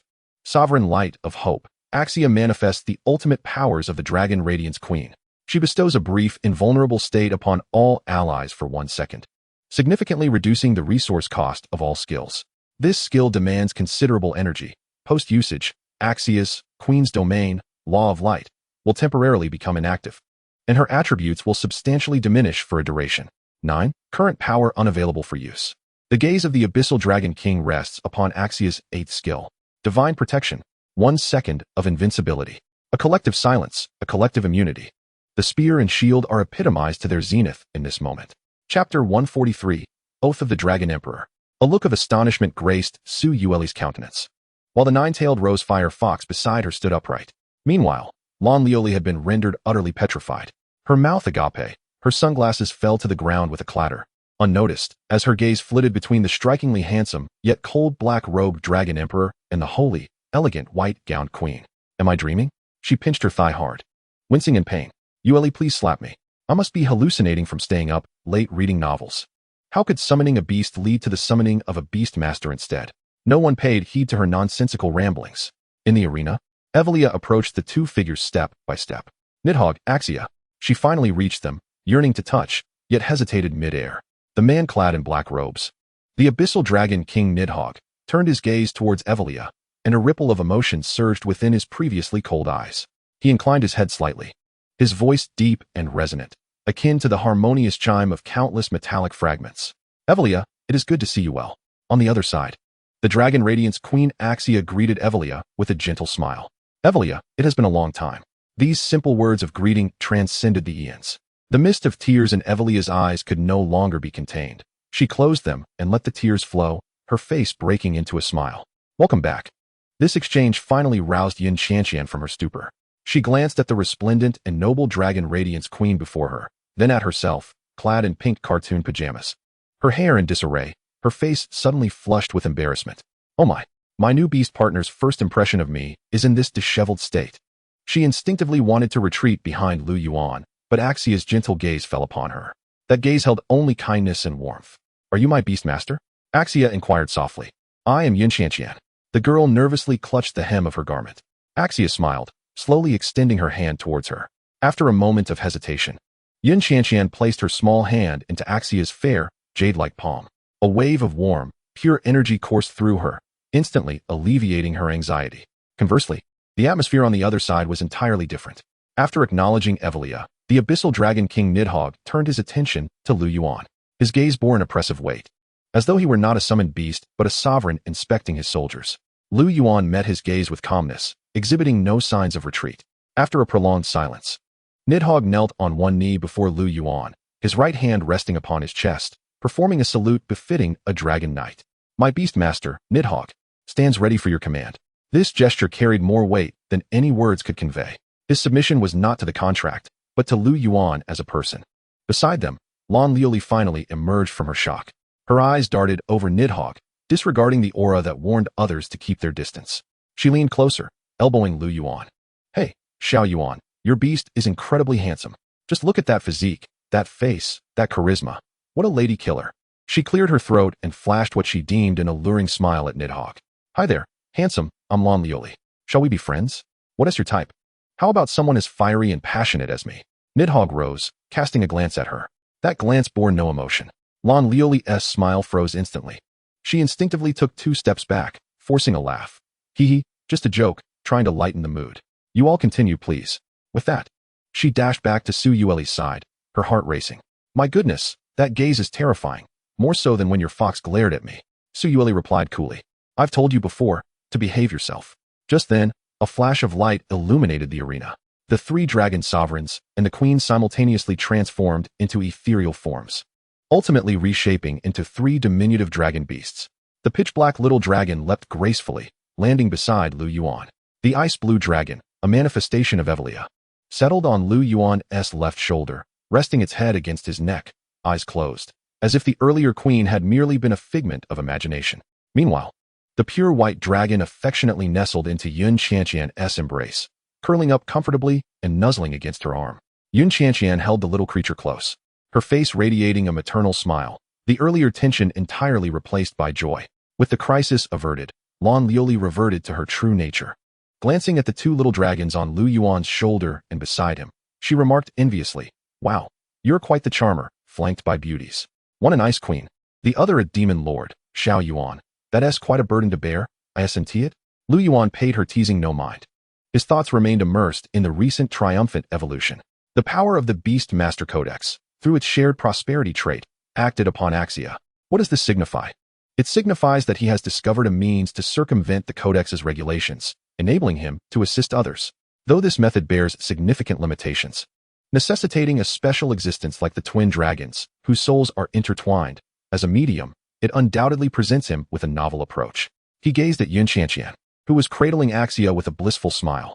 For so long, he had borne the secret of the Beast Master Codex alone, traversing a path that could not be shared with others.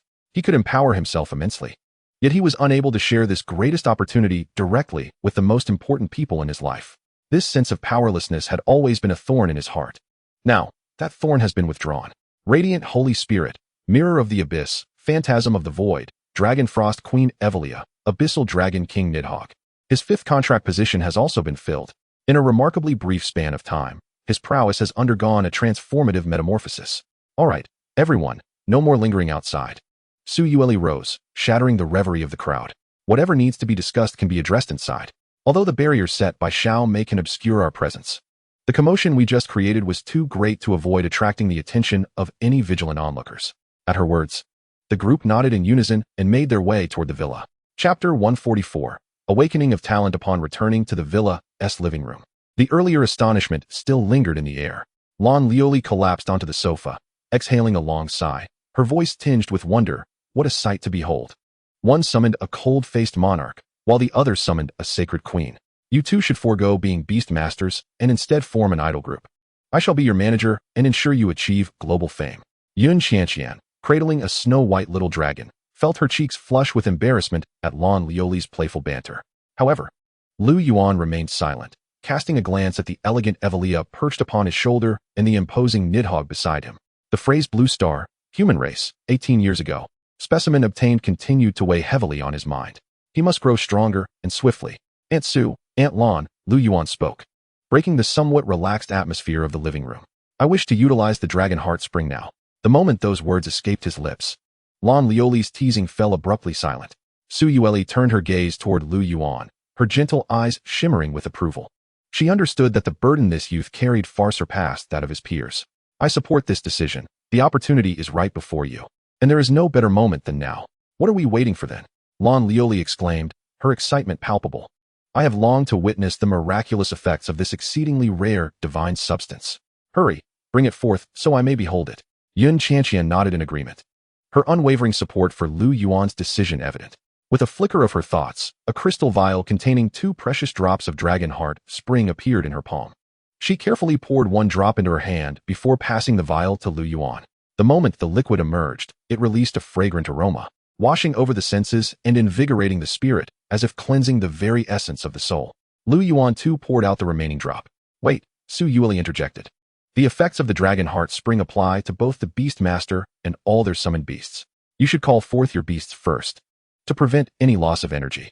Lu Yuan and Yun Qianqian exchanged glances and nodded in agreement. In the next moment, the living room was filled to the brim with the presence of their beasts.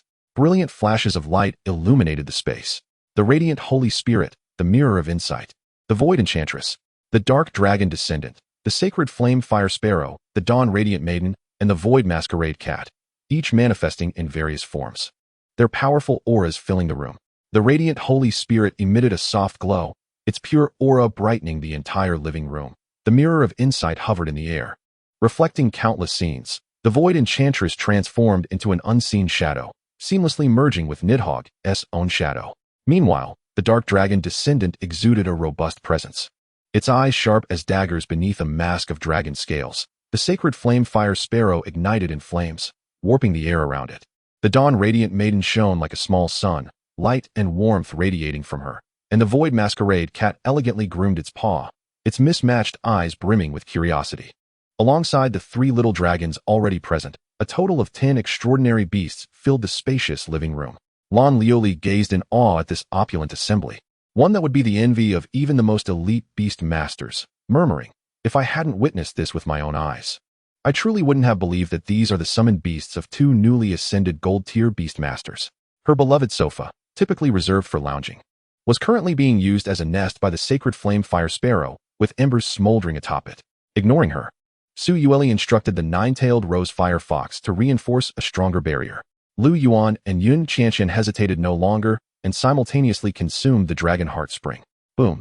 A gentle torrent erupted within them, not a violent surge of energy, but rather a baptism drawn from the very essence of life. Lu Yuan felt as if his soul were immersed in the purest waters of creation itself, each inch of his mental ocean being tenderly cleansed, expanded, and solidified. A hazy radiance enveloped both him and Yun Qianqian, casting them into an enigmatic state. In the next moment, this power surged through the bonds of their contracts, cascading like a tide toward every beast in the living room. Buzz. The first to react was the lowest-tier void masquerade cat. Its silver low-tier aura surged dramatically, the void energy surrounding it becoming more solid, and in an instant, it broke through its bottleneck. Silver mid-tier. Next was the radiant Holy Spirit, the void enchantress, the dark dragon descendant, and the dawn radiant maiden. All 4 silver mid-tier beasts erupted in dazzling light, their auras climbing steadily as they firmly crossed into the threshold of silver high tier. The sacred flame fire sparrow let out a chirp, its flames shifting from crimson to gold. The bottleneck of silver high tier crumbling before the effectiveness of the dragon heart spring like thin paper. Silver peak. The mirror of insight's surface shimmered with countless runes, also ascending to silver peak. In an instant, the living room erupted in brilliance, the energies swirling and the waves of ascension illuminating the space, causing Lan Lioli to twitch in astonishment. This was no mere consumption of medicine. It was a collective awakening of extraordinary power. However, this was merely the beginning. The true astonishment came from the 3 holy dragons, Evelia, Nidhogg, and Axia, having already reached the pinnacle of the gold tier, were now propelled to ascend further by the dragon heart spring. Crack! A fissure opened between the barriers of the gold and platinum tiers. Boom! 3 waves of draconic might surged into the sky, crashing against the barrier set by Su Yueli. Platinum. The 3 holy dragons simultaneously broke through to the platinum tier. In that very moment of their breakthrough, a surge of energy cascaded back into Lu Yuan and Yun Qianqian's mental oceans. The 2, currently being cleansed by the dragon heart spring, felt their bodies shudder violently. Their consciousness was drawn into an extraordinarily wondrous realm. In Lu Yuan's perception, the entire world seemed to transform. The air was no longer void but filled with countless invisible points of light and threads, the very trajectories of the laws themselves. He felt as if he could see how light was born, how space folded, and how darkness consumed everything. In Yun Qianqian's perception, she established an intimate connection with all light elements in existence, feeling the warmth of every ray of sunlight and hearing the breath of every star. They were both immersed in profound enlightenment. Su Yueli, who had maintained her calm demeanor, finally revealed a look of astonishment. She gazed at the 2 enveloped in radiance. "What is this?" Lan Lioli inquired in disbelief. Su Yueli interrupted her, They are awakening their talents. Chapter 145, Shared Potential. Upgraded talents. The aura enveloping Lu Yuan and Yun Qianqian gradually coalesced into their bodies. The surging energy in the living room finally subsided, leaving behind a scene of chaos and tin beasts with dramatically heightened auras. As if in synchrony, both individuals opened their eyes almost simultaneously. Lu Yuan turned his gaze inward, discovering that his spiritual consciousness had expanded several fold since before. What was once a low-tier golden spiritual power had now firmly stepped across the threshold into the realm of high-tier golden. Beside him, Yun Qianqian was also acutely aware of the transformation within her body, her petite face brimming with delight as she too had made a breakthrough. Advancing to the intermediate stage of gold, the energy released from the three sacred dragons was monumental, yet their respective ranks had not ascended to platinum. The reason for this lay in their other summoned beasts. Despite the assistance of the Dragonheart Spring, companions like the Radiant Holy Spirit and the Mirror of Insight had only barely reached the pinnacle of silver or the higher tiers, still a step away from gold, thus forming the shortest plank in the barrel that limited the Beast Master's rank ceiling. Nevertheless, their achievements were formidable. It is noteworthy that it had only been a mere 6 months since Lu Yuan and Yun Qianqian awakened to become Beast Masters. In this brief span, they had catapulted from low-tier black iron Beast Masters to high-tier golden, a rate of advancement that could overturn the entire understanding of the Beast Master system on Blue Star. Hey, now that you're awake, make some noise. The voice of Lan Liuli pulled them back from their introspection. Quickly tell me, was that commotion just now the sign of you both awakening some extraordinary talent? Yun Qianqian nodded, seizing Lan Liuli's arm, her voice brimming with excitement. Auntie Lan, the talent I awakened is called potential sharing. She elaborated, I can choose one of my summoned beasts to share its 1-star potential with another beast of mine. However, the beast that shares its potential will lose 1 star in return. After a moment of contemplation, Lan Liuli stroked her chin and nodded, potential sharing. Not bad. Sacrificing the potential of a low-tier beast can yield a new 5-star beast or replenish the potential of a 3-star or 4-star beast. This is indeed a strategically valuable talent for cultivating top-tier combat power. Although the limitations are considerable, if utilized wisely, it is worth its weight in gold. Her assessment was both fair and objective. After all, 5-star potential beasts were exceedingly rare, and this talent effectively provided a channel for producing 5-star entities, with the cost being quite clear. No, a voice broke in, as Lu Yuan gazed at Yun Qianqian and the two elders. In the hands of others, this talent might merely be commendable, but in Qianqian's hands, it is the most formidable gift. Given her time, she could become the strongest beast master not just on Blue Star, but in the entire beast realm. At these words, both Lan Liuli and Su Yueli cast puzzled glances. And even Yun Qianqian herself felt a bit dazed. She had merely thought her talent was decent. Yet Lu Yuan's assertion made it seem far more formidable than she had imagined. Lu Yuan continued without hesitation, directing his gaze towards a humanoid summoned beast behind Yun Qianqian, the Radiant Holy Maiden. For the Radiant Holy Maiden possessed a unique characteristic. The potential of the Radiant Holy Maiden will permanently remain at 5 stars and will not diminish due to any form of advancement or influence. The living room fell into silence. The expressions on Lan Liuli's face shifted from curiosity to astonishment, finally settling into a state of bewilderment. Su Yueli's hand froze mid-motion, her eyes wide with shock. Yun Qianqian blinked, slowly connecting this characteristic with her newfound talent, her small mouth gradually forming an A-shape. A beast with permanently fixed 5-star potential, coupled with the ability to transfer potential to other beasts. What did this combination signify? It meant that Yun Qianqian had acquired an inexhaustible source of 5-star potential. She could continuously borrow 1 star of potential from the Radiant Holy Maiden to replenish all her other summoned beasts, leaving the Radiant Holy Maiden herself utterly unscathed. Wow! Lan Liuli, after holding back for quite some time, could only exclaim these 2 words. Grabbing Yun Qianqian's shoulders, she shook her vigorously. You girl must be the favored child of destiny. This talent combination is akin to exploiting a glitch in the world. Doesn't that mean you could mass-produce 5-star potential beasts in the future?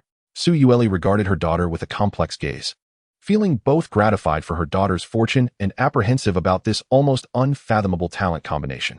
Yun Qianqian, still reeling from the excitement, felt her own talent suddenly appreciate and value exponentially thanks to Lu Yuan's analysis. After the commotion subsided, all eyes turned to Lu Yuan. Lan Liuli's expression conveyed a mix of exasperation and anticipation. All right, it's your turn now. Let us see what earth-shattering talent you, the even more monstrous one, have awakened. Lu Yuan smiled lightly. Actually, I had already awakened my talent previously. This time, it could be considered a strengthening and supplementing of that talent. The living room was once again engulfed in silence. Lan Lioli pointed at Lu Yuan, speechless, while Su Yueli sighed in bemusement. Ignoring their reactions, Lu Yuan continued. The talent I awakened is called Seal. The initial effect is 10,000 Beast Seal. 10,000 Beast Seal. When used on any of my summoned beasts, the target will experience a doubling of all attributes for 10 minutes and instantaneously recover all injuries, energy, and negative states. There are no side effects whatsoever. The mere mention of this first effect caused Su Yueli and Lan Lioli's pupils to constrict. Instantly restoring a beast to full condition and doubling its attributes was tantamount to granting an additional life and a trump card to reverse the tide of battle. And this time, I have awakened the second seal. Lu Yuan's voice resonated in everyone's ears. War Soul Seal. War Soul Seal. When used on any of my summoned beasts, the target will enjoy a threefold increase in attack power for 10 minutes and immunity to one instance of control-type skills. Likewise, there are no side effects. Furthermore, the capacity to condense seals has increased from 1 per day to 2, with no upper limit on storage. A threefold increase in attack power and immunity to control. Lan Lioli had completely surrendered to the absurdity of it all. She slumped back onto the sofa, clutching the holy flame fire sparrow and burying her head in its feathers. Muttering, "This is madness, absolute madness, a glitch machine and a mobile war weapon. Yueli, it seems we have truly grown old." This time, Su Yueli did not refute her. She merely nodded with a wry smile. The futures of these two children had surpassed all her expectations. Lu Yuan gazed at his palm, where it seemed as if two invisible seals were slowly swirling. The introduction of his talent had explicitly stated that 3 seals combined might yield a new transformation. Now, with the recovery and enhancement of the 10,000 Beast Seal and the ultimate attack of the War Soul Seal, he already possessed combat power that far exceeded his peers. What, then, would the yet-to-be-awakened third seal be? And what effects would emerge from the fusion of the 3 seals? Chapter 146, The Might of the Dragon Emperor. Within the villa, Lu Yuan recalled the radiant Holy Spirit and other summoned beasts back into the contract space. Aunt Su, Aunt Lan, I wish to visit the Points Mall. Su Yueli nodded, her voice gentle. Go ahead. Opportunity lies before you, and there is no better time than now. I'm going to. Yun Qianqian immediately stood up, naturally positioning herself beside Lu Yuan. The two walked along the path paved with ice crystals at Beiming Academy, instantly becoming the center of attention. There was no denying that their current appearance was simply too striking. Upon Lu Yuan's shoulder rested a small dragon, entirely cloaked in icy blue, its eyes gently shut, as if it were in a light slumber. At his feet, another diminutive dragon, pitch black in hue, mirrored his every move, silent as a shadow.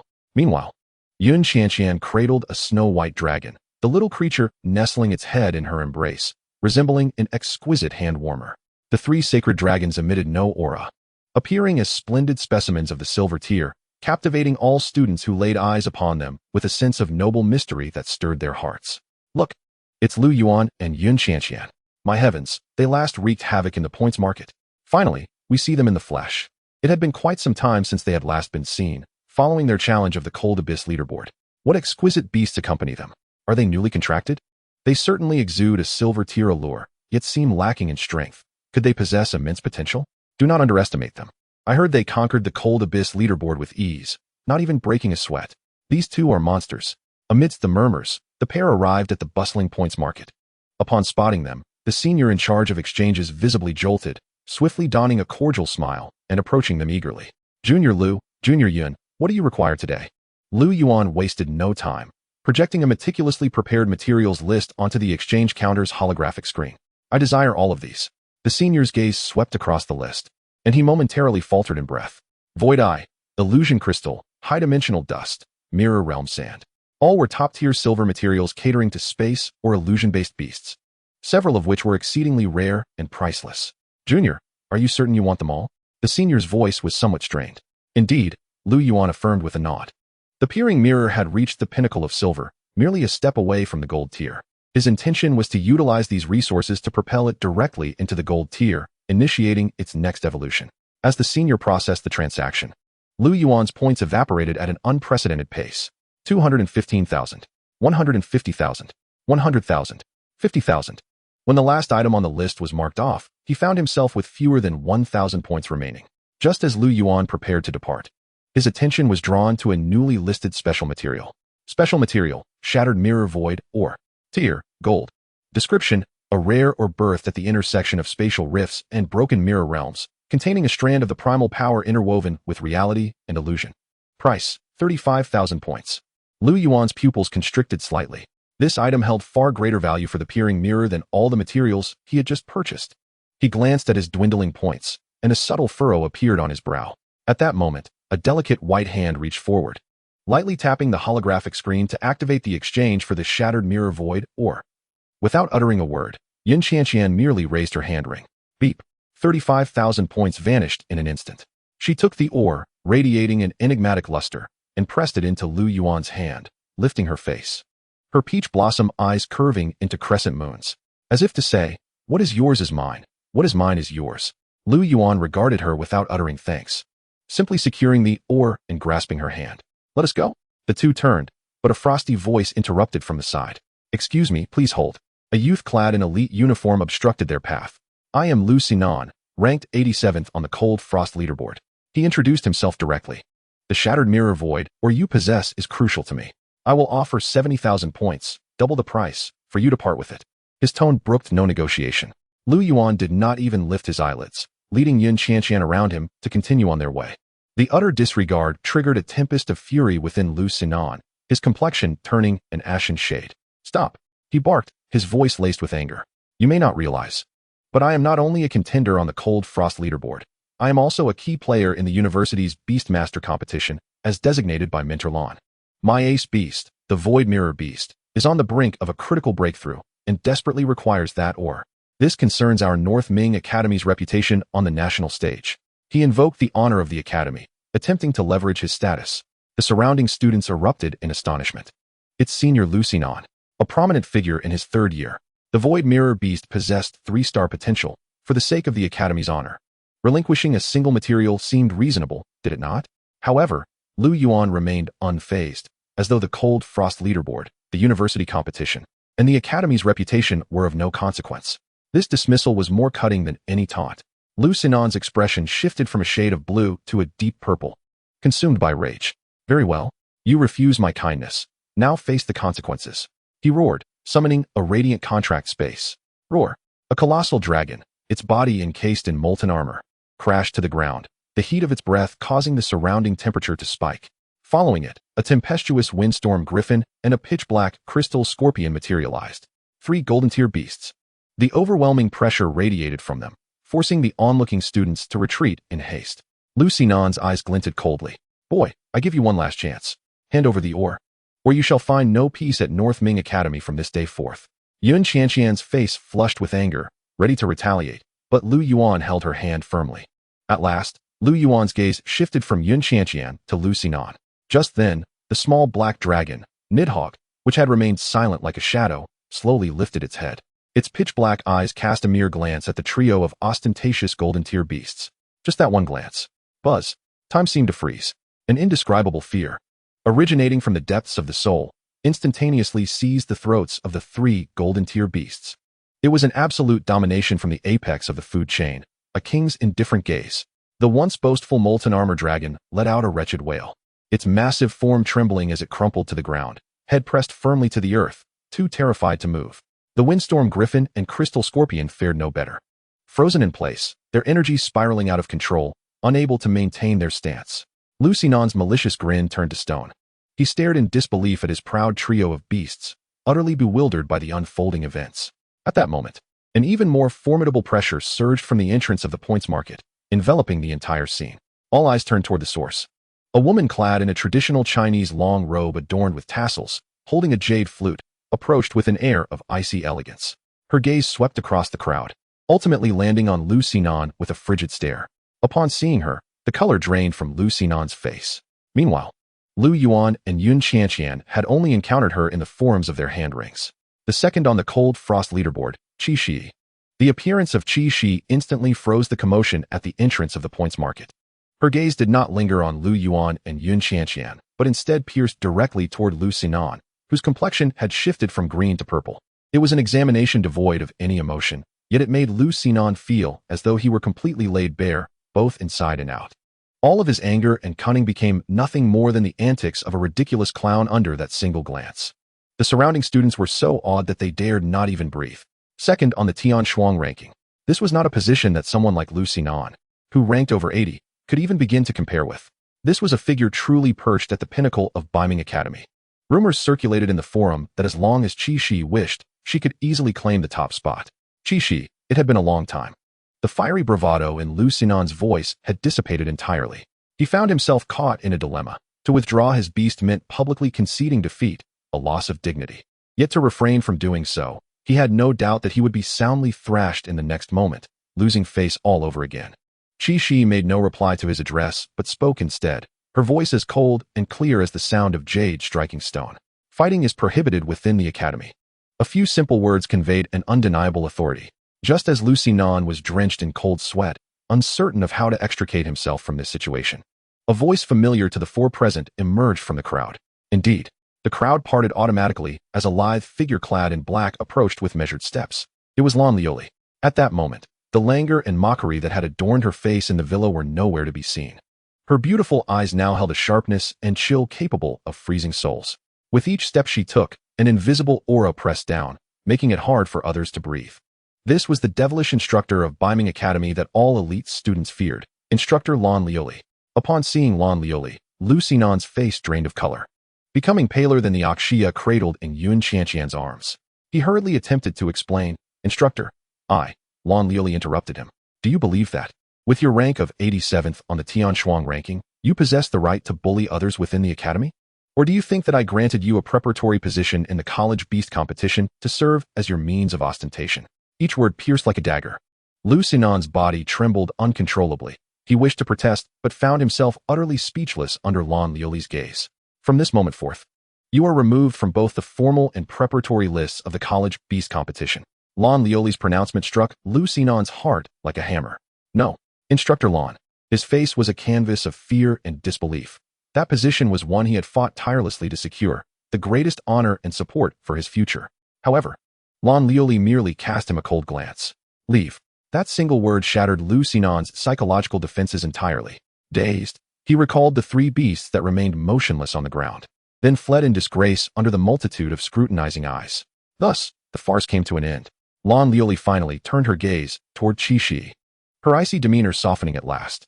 She then glanced at the composed Lu Yuan and the puffed-up Yin Qianqian. You three, follow me. Moments later, in a training ground exclusive to Lan Lioli, she ensured that no one else was around, and the imposing aura that kept others at bay vanished without a trace. Stretching lazily, she then lunged toward Qi, arms wide open for a bear hug. My little Qi, I missed you so much. Come let teacher see if anyone has bullied you outside. This sudden shift in atmosphere left Lu Yuan and Yun Qianqian momentarily stunned. Qi, evidently accustomed to this, sidestepped Lan Lioli's exuberance with an air of exasperation, her stunning face finally revealing a mix of softness and annoyance. Teacher, please maintain a degree of authority in front of outsiders. Oh, what outsiders? Lan Lioli waved her hand dismissively, plopping down on the training ground and patting the spot beside her, signaling for Lu Yuan and Yun Qianqian to sit as well. These two little ones are my best friend students, which makes them practically my half-students. No need for formality. She beamed as she introduced the parties. Little Yuan, Qianqian. Allow me to formally introduce you to one of my two disciples, Qi. These are your Aunt Sue's two treasures, Lu Yuan and Yun Qianqian. Teacher? Disciple? Yun Qianqian's mouth fell open in astonishment. She could hardly fathom that the illustrious second on the Tianshuang ranking was a student of Aunt Lan.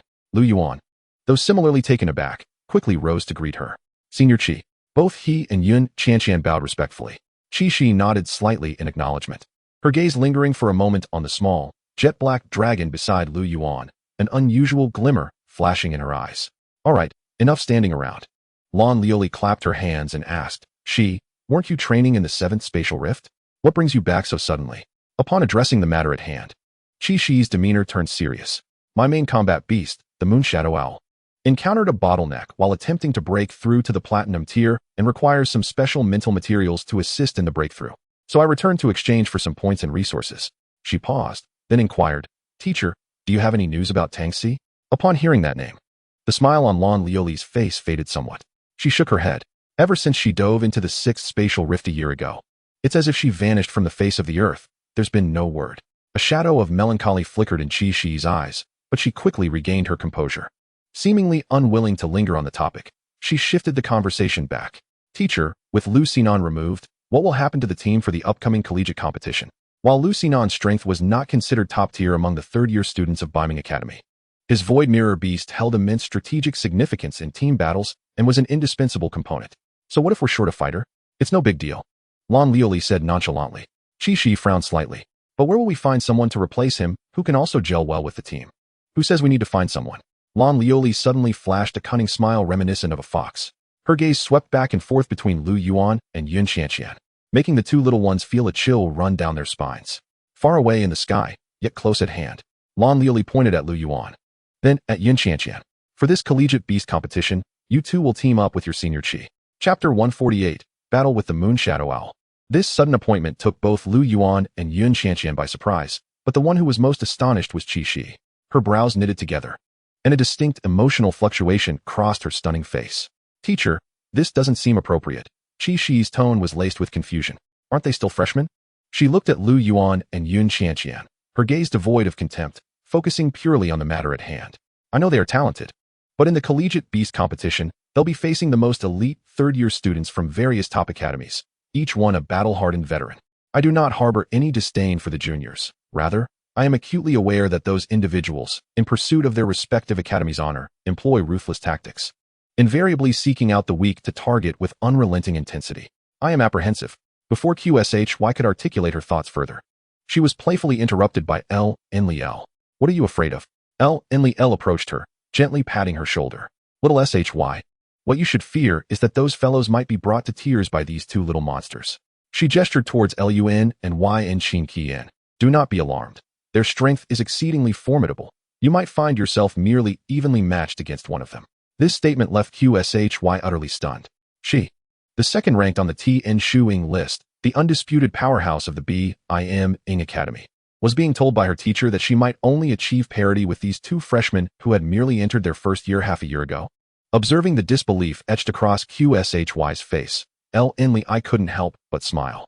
She relished the sight of her prodigious disciple grappling with disbelief. Do you find that hard to believe? Let me demonstrate. L's gaze flitted between Lun and Yn Shin Qian before finally settling on the latter. Shin Qian, have your splendid white dragon spar with your senior sister Q for a few exchanges, so she may witness their prowess. Yn Shin Qian glanced at Lun, who nodded slightly, then stepped forward, responding cheerfully, all right. QSHY understood that her teacher never jested about such matters. Given the gravity of her words, there must be profound implications. Rising to her feet, she nodded slightly to Yn Shin Qian, her demeanor sharpening with focus.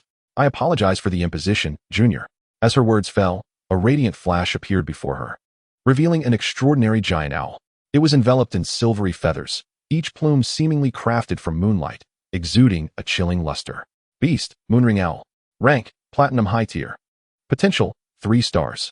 A powerful beast on the verge of reaching the pinnacle of Platinum. Yn Shin Qian was equally resolute. With a mere thought, she summoned Oxaya. The petite white dragon in her arms emitted a soft coo, transforming into a streak of white light that soared forth. The light expanded in midair, rapidly growing in size, evolving from a charming hand warmer into an elegant dragon beast nearly 10 meters in length, its body adorned with scales radiating a sacred glow. It did not transform into a human form of a queen. Instead, it showcased a more imposing dragon beast visage.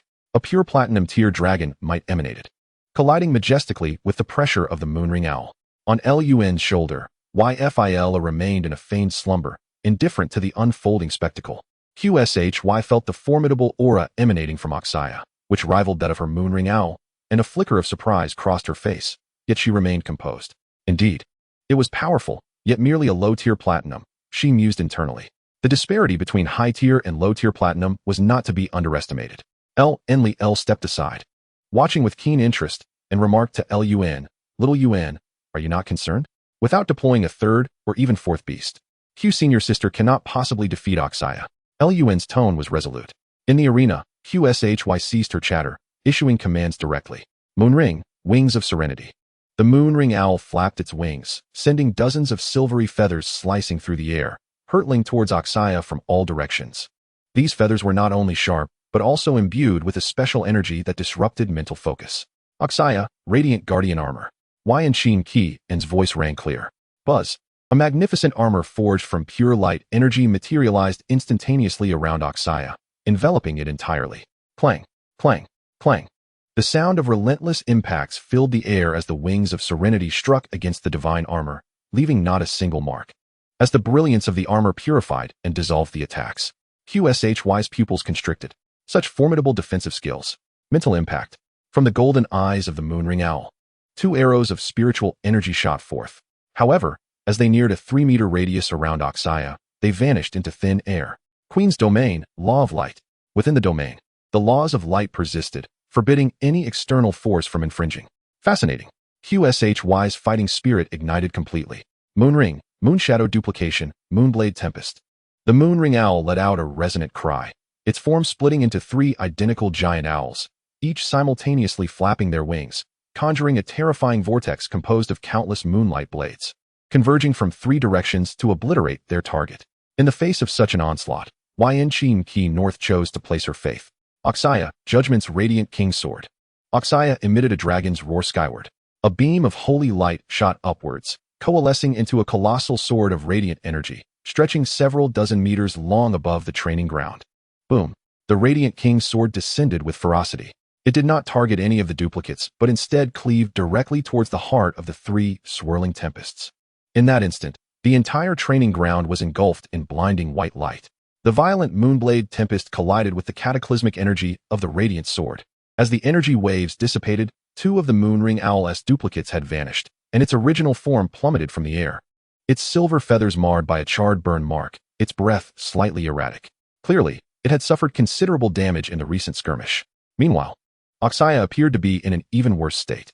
Its radiant armor lay shattered, and its pristine dragon scales were marred by dozens of varying wounds inflicted by the Moonblades, with droplets of blood seeping through, rendering it quite disheveled. Oxaya, Yin Qi and felt a pang of anguish upon witnessing this scene. Although she was aware of Oxaya's remarkable recovery abilities, seeing it injured stirred her heart. QSHY, observing the wounded Oxaya, was about to declare an end to the match. She had acknowledged the other party's strength. To withstand her ultimate move as a low-tier platinum beast, though at a disadvantage, was commendable. However, the next moment, an astonishing spectacle unfolded before her eyes. A gentle light of holiness flickered around Oxaya, divine blessing of sovereignty. In an instant, all its wounds healed at a visible pace, the shattered scales regrew, and the dissipated energy was replenished in a heartbeat. In barely a second, the dragon beast that had seemed severely injured reverted to its original immaculate and resplendent form, as if the fierce battle that had just transpired had been but an illusion. QSHY's mouth fell slightly agape, disbelief etched across her exquisite features. What sort of recovery ability is this? This transcends mere healing. It is akin to reversing time. No more fighting. No more. Yin Qi and rushed over, enveloping Oxaya in an embrace. She lifted her gaze towards the still-stunned QSHY and declared, "Senior Sister Q, let us call it a draw. Although my Oxaya cannot currently best your Moonring Owl, as long as you do not deploy a 3rd beast, it will undoubtedly be unable to defeat her. If Oxaya suffers any more injuries, it will break my heart." The girl's words, tinged with a protective innocence, yet imbued with unwavering confidence, struck a profound chord within QSHY's heart. As long as I do not summon a 3rd beast, it cannot be vanquished? She had not even mentioned her 2nd beast. Shi could sense that Yun Qianqian was not deceiving her. She felt the presence of the holy dragon before her, which in battles of the same tier, was akin to an indestructible mobile fortress. Chapter 149, 3 Become an Army, Glories of the Past. Within the training grounds, the air still vibrated with the energy left after the clash of light and moon. Shi fell into a prolonged silence. She watched as the once majestic dragon transformed into a warm, affectionate creature, nuzzling against Yun Qianqian's pristine white dragon. Then, her gaze shifted to her side where her somewhat disheveled moon wheel owl sat, and for a moment, she was at a loss for words. The recovery ability displayed had utterly overturned her understanding of combat endurance. At that moment, a pair of delicate arms encircled her from behind, and the mischievous voice of Lan Lioli resonated in her ear. "So, little Shi, are you frightened? These 2 little monsters from Aunt Sue's household cannot be measured by common logic." The warm breath brushed against Shi's ear, causing it to itch slightly. Instinctively, she attempted to break free, only to be held tighter. Lan Lioli leaned in closer, lowering her voice. "And let me tell you, Qianqian's white dragon is an indestructible healer. As long as her energy is not depleted, you will never truly be able to harm her." She gestured towards the pitch-black dragon at Lu Yuan's feet. "Now that one truly inflicts devastating damage. In a real fight, your Moonwheel Owl would be half destroyed after just one blow." These words shattered the pride that resided within Qi. A platinum-tier moonwheel owl, reduced to half damage in one strike? She knew her teacher never exaggerated. Qi took a deep breath, finally breaking free from her shock. Rather than looking at her teacher, she turned and walked directly towards Lu Yuan and Yun Qianqian, bowing respectfully to both. I apologize for my earlier narrow-mindedness. I regret my previous hesitations. Her actions were both formal and sincere, devoid of any pretense. Senior Shi, please don't be this way, Yun Qianqian exclaimed, flustered, rushing to support her. The girl's face bore no trace of pride. We just found out we'll be participating in the competition, and we are teammates now. I look forward to learning from you. Lu Yuan nodded, indicating that he had not taken the previous matter to heart. That's the spirit. Lan Lioli clapped her hands and walked over, draping an arm around Qi's shoulders. Speaking of which, the last time a first-year student was specially promoted to the main team for the college competition, it was me, along with Yu Li, Muya, and Qin Yan. Ah, such nostalgia. Muya. As this name slipped from Lan Lioli's lips, Lu Yuan recalled the first time he had met Lan Lioli, when she had mentioned Xiaoya, the woman who had given him life, yet remained a blank in his memories. It turned out she had once been a similarly extraordinary genius, standing on the same stage at a comparable age, basking in the glory of countless eyes. A surge of emotion welled up within him. There was pride in the brilliance of his mother's past, but more so, a pressure. He must surpass that glory, must tread further than she had, to uncover the truth behind her disappearance, to possess the strength to protect everything. Lan Lioli, unaware of Lu Yuan's momentary distraction, shifted the conversation, grasping Qi's arm. Little Shi, with the competition 2 months away, what are your plans?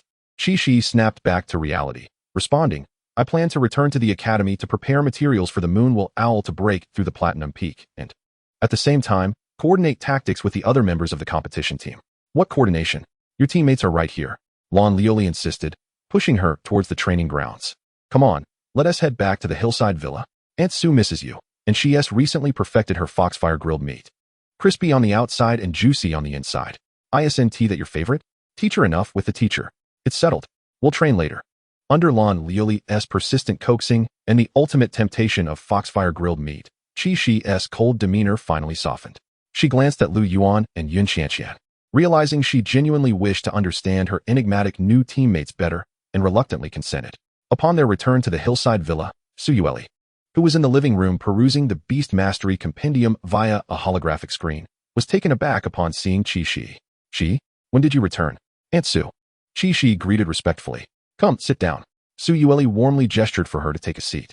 After some pleasantries, once everyone had settled in the living room, Suyueli's gentle smile gradually faded, her expression turning serious.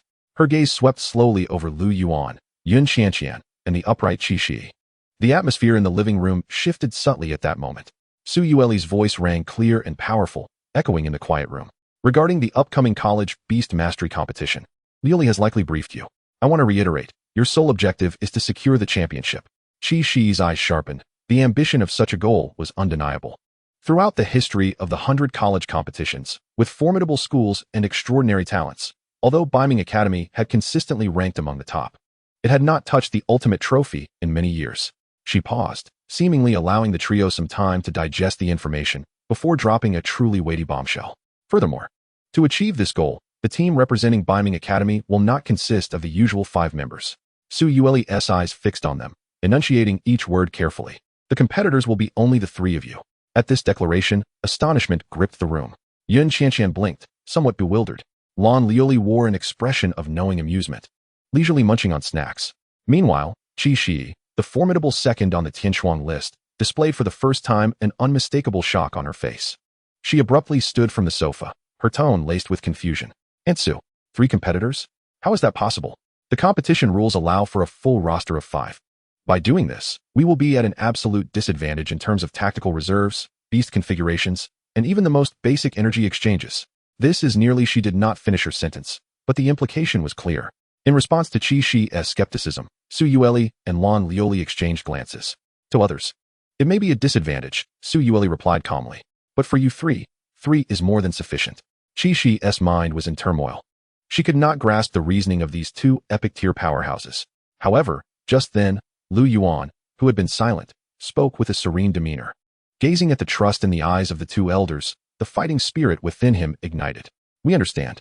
He responded on behalf of the trio. No doubts, no hesitations, only complete acceptance. This extraordinary composure caused Qi, still perplexed, to glance at him once more.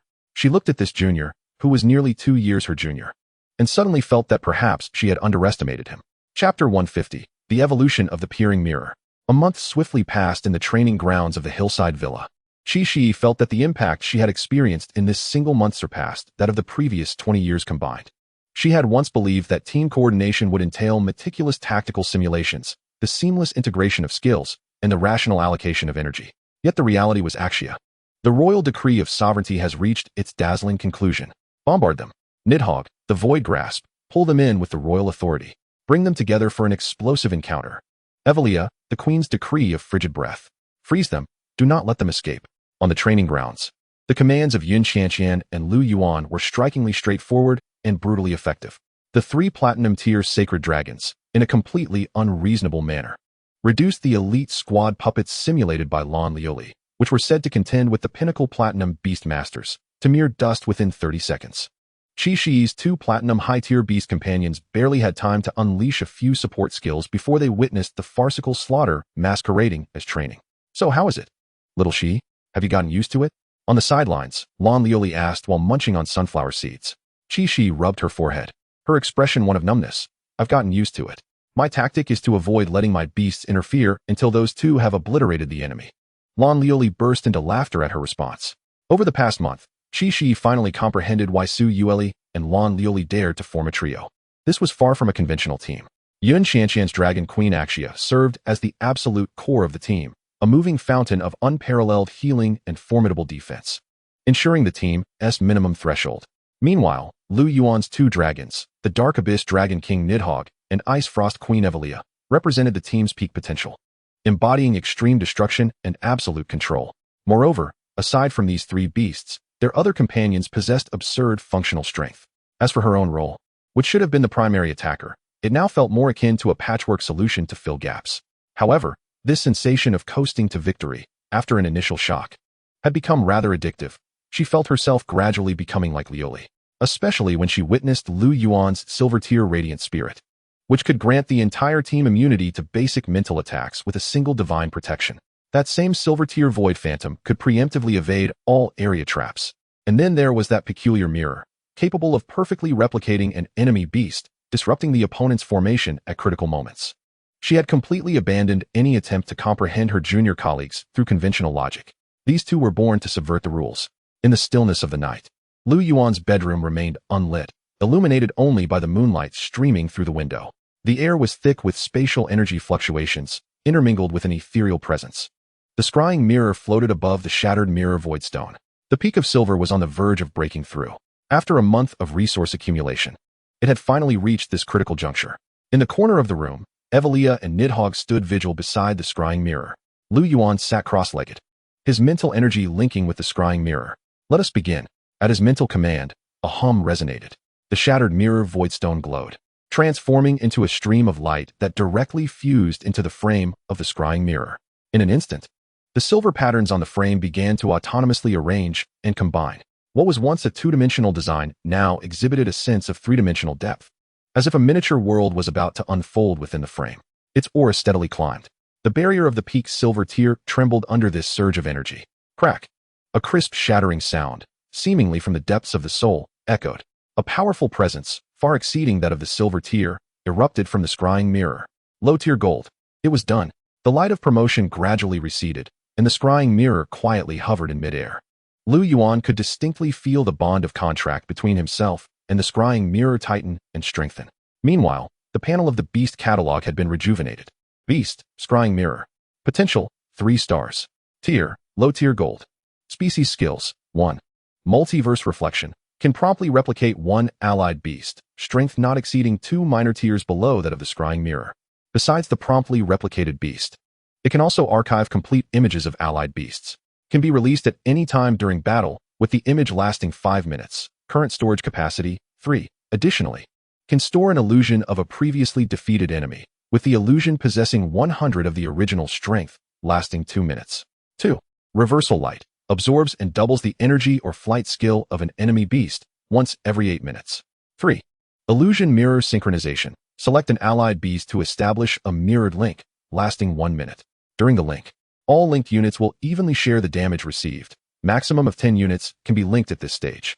Dragon Might Mimesis. The scrying mirror can perfectly simulate and unleash the pressure of a low-tier gold dragon. The dragon's power increases with the scrying mirror's strength, inflicting severe mental shock and fear effects on all beings below the gold tier.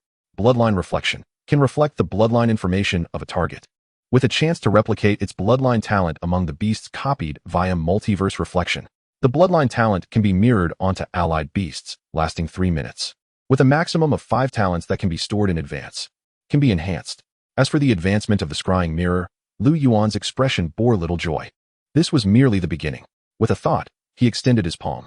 2 items radiating with an epic brilliance materialized in his hand. One was a piece of glass seemingly assembled from countless shattered mirrors, each facet reflecting different illusions, bizarre and ever-changing. 1,000 illusions glass. The other was a completely translucent crystal, emanating a light that perfectly synchronized with the fabric of space itself. Synchronized crystal. Evolution conditions. 1. The beast tier reaches gold tier. Achieved. 2. Evolution material. 1,000 illusions glass. Epic. X1. Collected. 3. Evolution material. Synchronized crystal. Epic. X1. Collected. All was in readiness. The evolution option leading to the heavenly deceiving mirror appeared as available on the beast catalogs page. Lu Yuan hesitated not for a moment. Evolution. Chapter 151. Heavenly deceiving mirror. The instant Lu Yuan's thought commanded it, the 1,000 illusions glass and synchronized crystal transformed into 2 streams of light, merging into the body of the scrying mirror. Buzz. An energy wave erupted explosively throughout the room. The scrying mirror, suspended in midair, was no longer tranquil. The silver patterns on its frame seemed to come alive, swirling wildly, reconfiguring, and ultimately coalescing into a silver divine dragon, its head and tail entwined, encircling the entire mirror surface. The mirror itself transformed from solid to liquid, becoming a swirling silver vortex that rotated slowly. The back of the mirror was shrouded in darkness. A new elliptical standing mirror, approximately a person's height, was thus born. A formidable presence, far surpassing that of the gold tier, emanated from the mirror. In the corner of the room, Evelia and Nidhogg, who had been meditating with closed eyes, simultaneously opened their gazes, both fixated on the newly birthed mirror. Dragonmight. A glimmer of surprise flashed in Evelia's ice-blue dragon eyes. This aura of dragon might did not stem from bloodline, but rather from a mimesis, a perfect replication of the concept of a dragon. Before Lu Yuan, the panel of the Beast catalog had refreshed. Beast, Heavenly Deceiving Mirror. Potential, 5 stars. Rank, Golden Low Tier. Racial skills, Heavenly Deception Shadow. Perfectly replicates a friendly beast. Its power must not exceed that of the Heavenly Deception Demon Mirror by 1 major tier. The copy possesses 100 of the original strength and all its skills, lasting for 8 minutes. A complete image of a friendly beast can be pre-copied into the mirror, instantly released during battle. Current storage capacity, 3. Additionally, it can permanently store the true shadows of 5 replicated or thoroughly defeated enemies, with the true shadows possessing 120 of the original strength, lasting 3 minutes. Mirror Law Inversion absorbs energy or rule-based skills released by an enemy beast, analyzing and enhancing them, allowing the choice of a 3-fold return of that skill, or transforming it into one of 3 random negative states: weakness, confinement, confusion, return to the caster every 5 minutes. Mirror Domain Shared Fate unfolds a mirror domain with a radius of 100 meters, forcibly linking all friendly units within the range for 2 minutes. During the link, all damage will be evenly distributed, and each time damage is received, there is a 20 probability of completely reflecting the damage back to the attacker. Dragon Soul Command. The Heavenly Deception Demon Mirror can summon a Golden Peak Dragon Soul Phantom. The dragon's tier increases with the enhancement of the Heavenly Deception Demon Mirror, inflicting continuous soul pressure and action suppression on beings not exceeding its major tier, capable of directing the dragon's soul to perform physical attacks. Bloodline Rewriting can reflect and analyze the bloodline origin of enemies within the Heavenly Deception Shadow, with a high probability of permanently replicating one of their bloodline talents upon copying, currently able to permanently hold 5 talents. It can temporarily bestow stored bloodline talents to a friendly beast, lasting 5 minutes, or briefly strip an enemy beast of its bloodline enhancement effects. Heavenly Deception Life Theft. Upon activation, the Heavenly Deception Demon Mirror can transfer a fatal blow received by a friendly unit to the mirror's phantom. It can also choose to steal a beneficial state or healing effect currently active on an enemy and distribute it among all allies within the mirror domain. Lu Yuan gazed at the newly unveiled skill panel, unable to suppress his amazement. It had become even more formidable. Each skill was nothing short of divine, particularly Dragon Soul Command, Bloodline Rewriting, and Heavenly Deception Life Theft, transforming the Heavenly Deception Demon Mirror from a mere functional replica of beasts into an omnipotent core of control, assistance, and survival. The pages of the Beast illustration book turned automatically, revealing the next evolution form of the Heavenly Deception Demon Mirror. Next evolution form, Formless Mirror Master. Evolution conditions. 1. Beast tier reaches Epic tier. 2. Evolution material, Core of all beings, Epic level, 1. 3. Evolution material, Heart of the Mirror Realm, King level, 1. 4. Evolution material, Eternal Mirage Pearl, King level, 1. Gazing at the 2 king level materials, Lu Yuan chuckled. When did king level materials become so commonplace? Yet he held no regrets. If he was to embark on a journey, it would be the path of the strongest. The following morning, as Lu Yuan stepped out of his bedroom, he was pleasantly surprised to find that Lan Lioli had not indulged in slumber. Dressed in a sleek black outfit, she sat on the living room sofa, awaiting something. Her laziness entirely vanished. Upon seeing Lu Yuan, she lifted her head. Get ready. Today, Yu Li and I will take you 3 to an extraordinary place. As her words fell, Yun Qianqian and Qi Shi emerged from their respective rooms. Where are we going, Auntie Lan? Yun Qianqian inquired curiously. A place you all should have experienced long ago, Lan Lioli teased. Su Yuli appeared from the kitchen, carrying several cups of warmed milk, her face adorned with a gentle smile, offering no further hints. The Mountain of 10,000 Beasts. Yun Qianqian's eyes widened in astonishment. The Mountain of 10,000 Beasts? Is that the legendary forbidden land where epic beasts roam freely? Qi Shi exclaimed in shock. Su Yuli regarded Qi Shi's astonished expression without a flicker of change in her demeanor. Indeed, it is the Mountain of 10,000 Beasts, but this time, the visit is primarily not for you.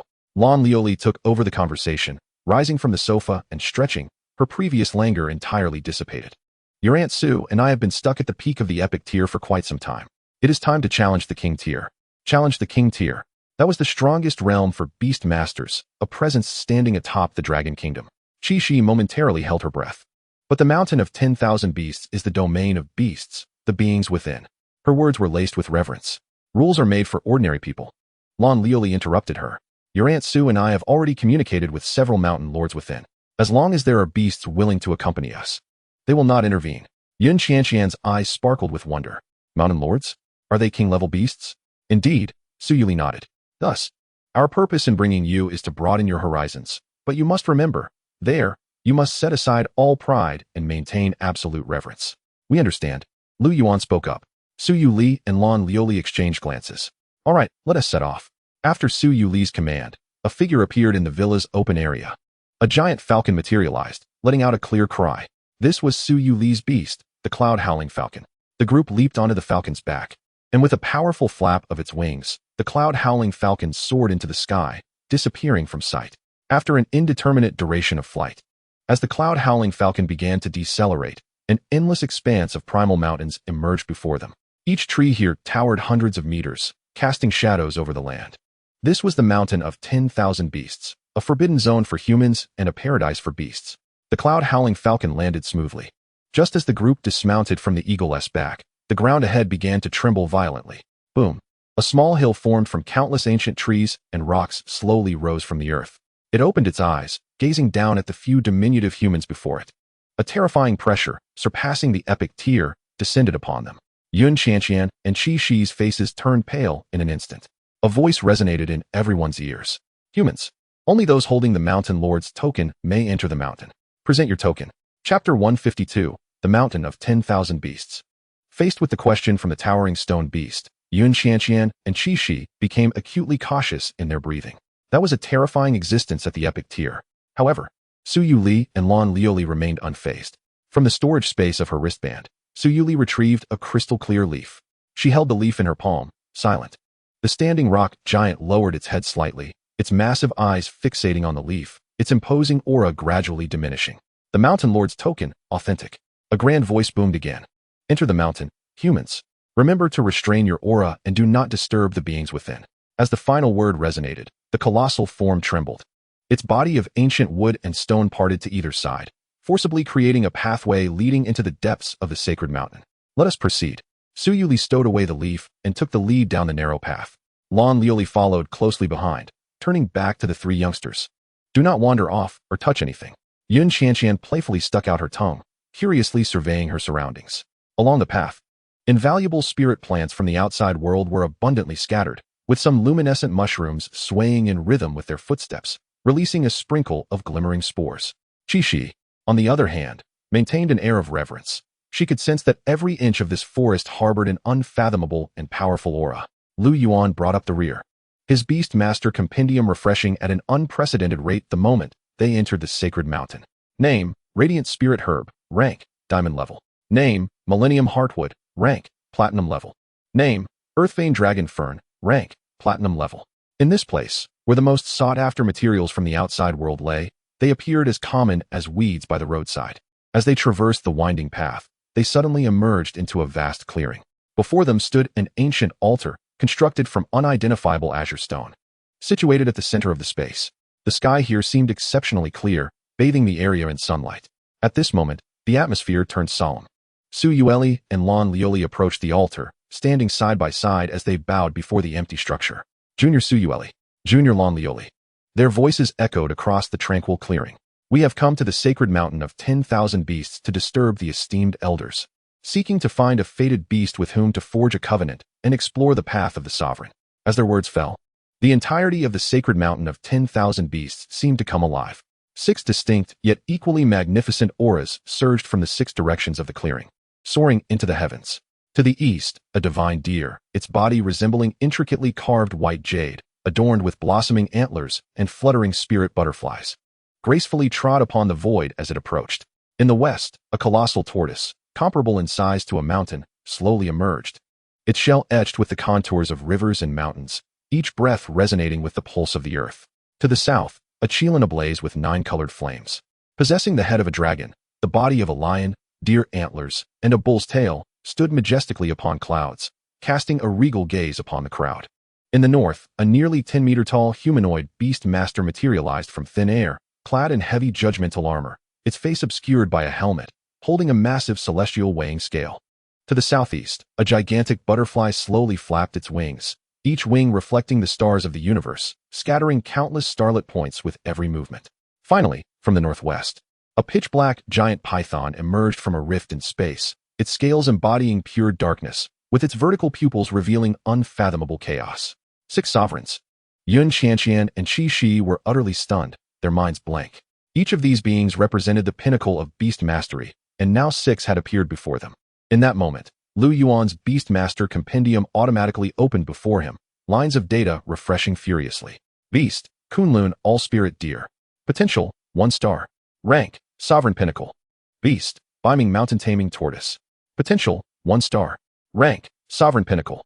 Beast, 9 Underworld Chelan. Potential, 2 stars. Rank, Sovereign High Tier. Beast, Judgment of Oblivion. Potential, 1 star. Rank, Sovereign Pinnacle. Beast, Dream Weaver of the Firmament.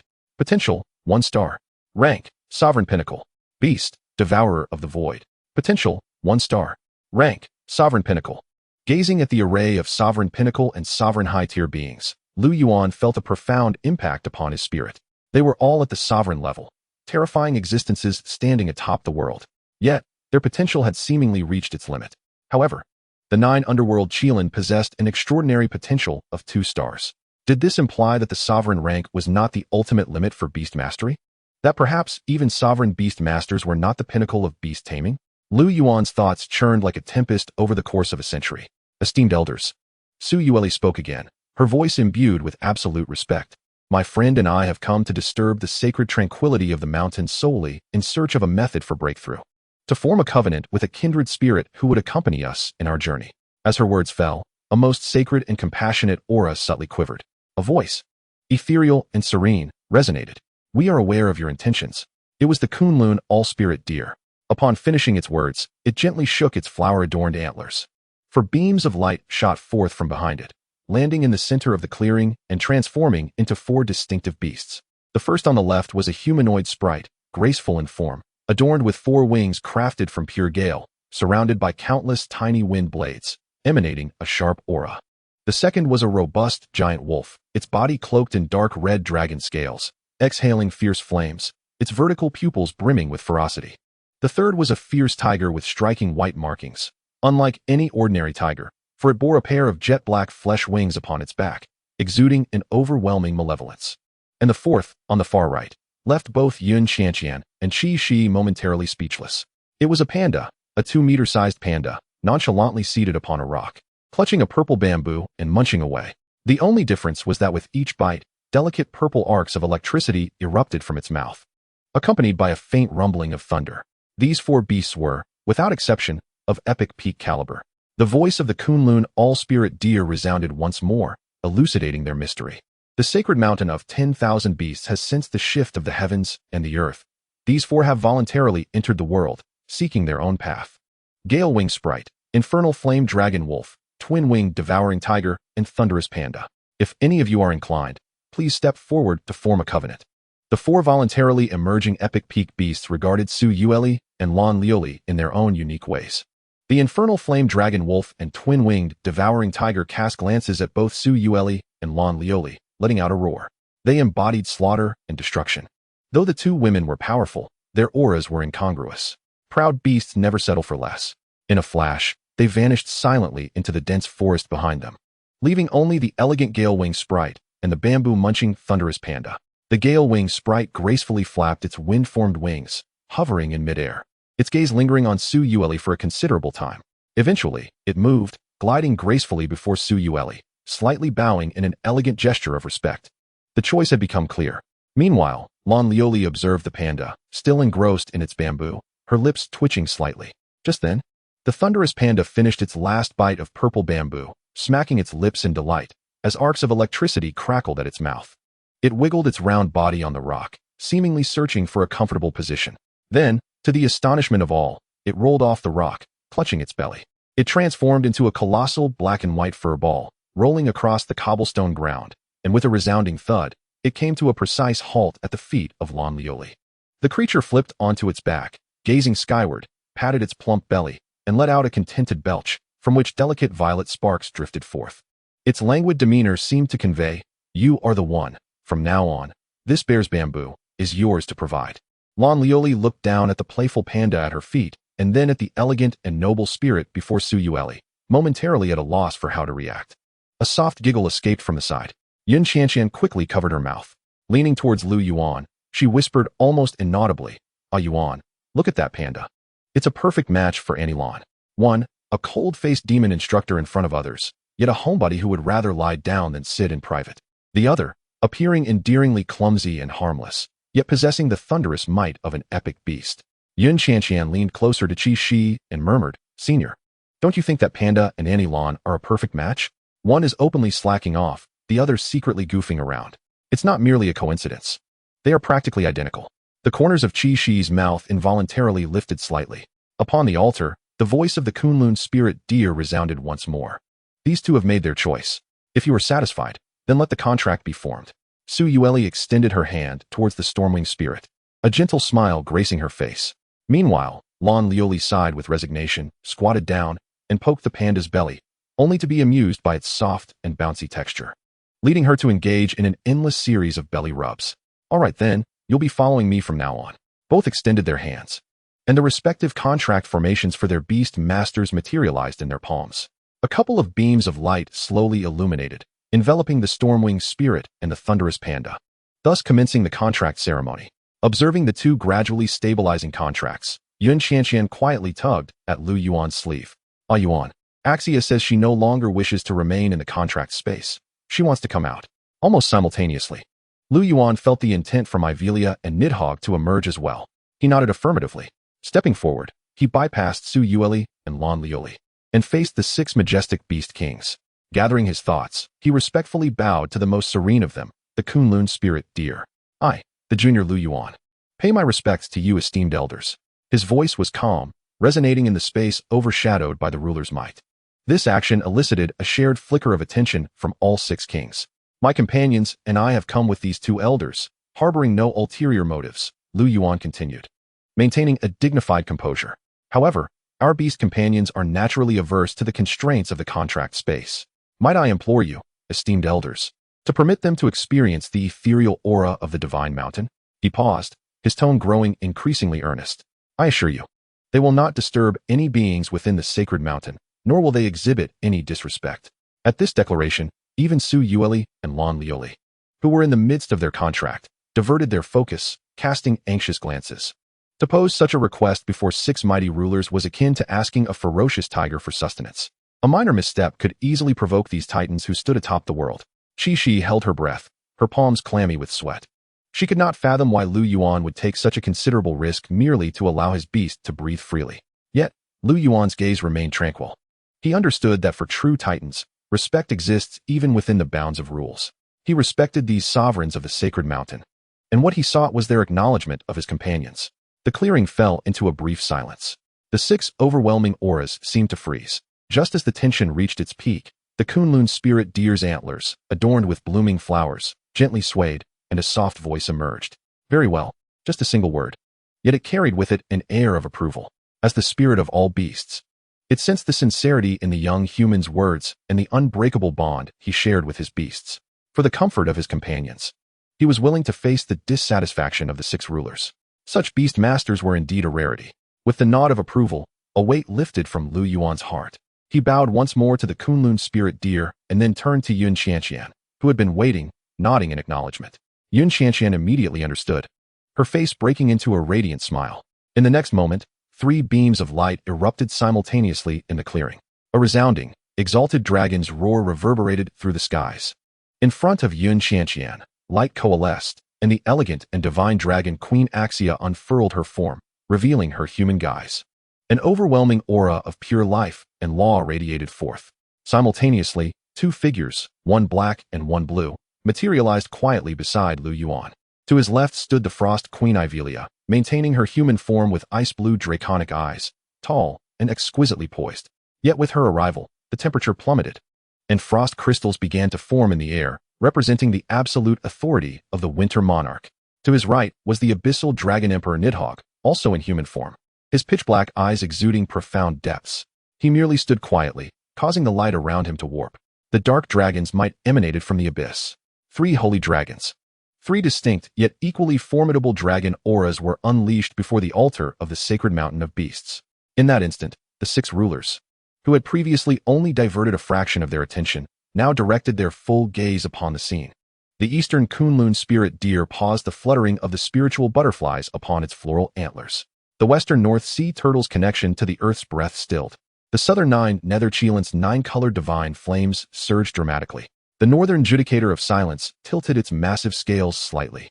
The southeastern dream weaver's starry wings flickered fiercely. The northwestern void devouring python extended more of its form from the fissures of space. 6 gazes bore down with tremendous weight. This was no longer a casual glance. The blood drained from the faces of Su Yueli and Lan Lioli, who were in the midst of their contract ceremony. Chapter 154, Commander of the Celestial Comet Battle Group. These 6 gazes were no longer mere observations. The dragon Queen Axia, surrounded by sacred light, dissipated the oppressive force into nothingness. Lu Yuan remained steadfast, his expression unchanged. Ivelia and Nidhogg shouldered the majority of the pressure for him. He merely raised his head, calmly meeting the gaze of the 6 rulers. The voice that broke the silence was that of the eastern Kunlun spirit deer. Saint Dragons? Pureblood Saint Dragons? Its gaze traversed Lu Yuan, landing upon the 3 holy dragons. What connection do you have with the Frost Saint Dragon of the Dragon Nest Secret Realm? Upon this utterance, both Su Yueli and Lan Lioli's contract ceremonies momentarily faltered, and expressions of shock appeared on their faces. They were aware of the origins of Evrea, yet they had not anticipated that even the beasts of the sacred mountain of all beasts were cognizant of her existence. Stepping forward, Evrea's icy blue dragon eyes surveyed the 6 monarchs before her, devoid of any trepidation. I am the Frost Saint Dragon. As her words echoed, an eerie silence enveloped the altar. The southern 9 nether Kirin, engulfed in divine flames, flared up in disbelief. The power of the Frost Saint Dragon is comparable to ours. How can a mere platinum-tier dragon beast like you stand in comparison? Or are you perhaps her progeny? The 9 nether Kirin hesitated momentarily, then shifted its tone. Yet, it had never heard the Mountain Lord speak of any descendants of the Frost Saint Dragon. Mountain Lord? Lu Yuan keenly grasped this title. Just then, an unexpected twist occurred. The space before Lu Yuan warped slightly, and a figure emerged from the distortion. It was a humanoid beastmaster, tall and clad in a simple gray martial robe, with a resolute countenance and not a trace of aura escaping him. However, the moment he materialized, the presence of the other 6 monarchs instinctively receded. Mountain Lord. 6 distinct voices resonated in unison. The newcomer paid them no heed. His gaze pierced through Lu Yuan, landing squarely on Evrea, Nidhogg, and Axia. Upon meeting Evrea's eyes, he momentarily paused. Yet, when he beheld Nidhogg and Axia beside her, a tempest of emotions surged in his gaze. Queen Evrea, he softly uttered her name, followed by, Lord Nidhogg, Lord Axia, how have you returned? Why have you become so diminished? Lu Yuan's heart quaked. He not only recognized Evrea, but also knew of Lu Yuan's Abyssal Dragon Emperor and Yun Qianqian's Dragon Radiance Queen. The glow of the Beast Master Codex ignited in Lu Yuan's eyes, data streaming forth. Beast, Celestial Comet Dragon Lord. Potential, 1 star. Rank, Pinnacle Monarch. The Celestial Comet Dragon Lord, Pinnacle Monarch. The astonishment within Lu Yuan was beyond measure. Before he could ponder further, Evrea, gazing at the face before her, suddenly spoke. Kirk. To encounter you here, Celestial Comet Dragon Kirk. Upon hearing this name, the man designated as the Mountain Lord trembled. Evrea's gaze swept over him, then shifted to the 6 monarchs behind him.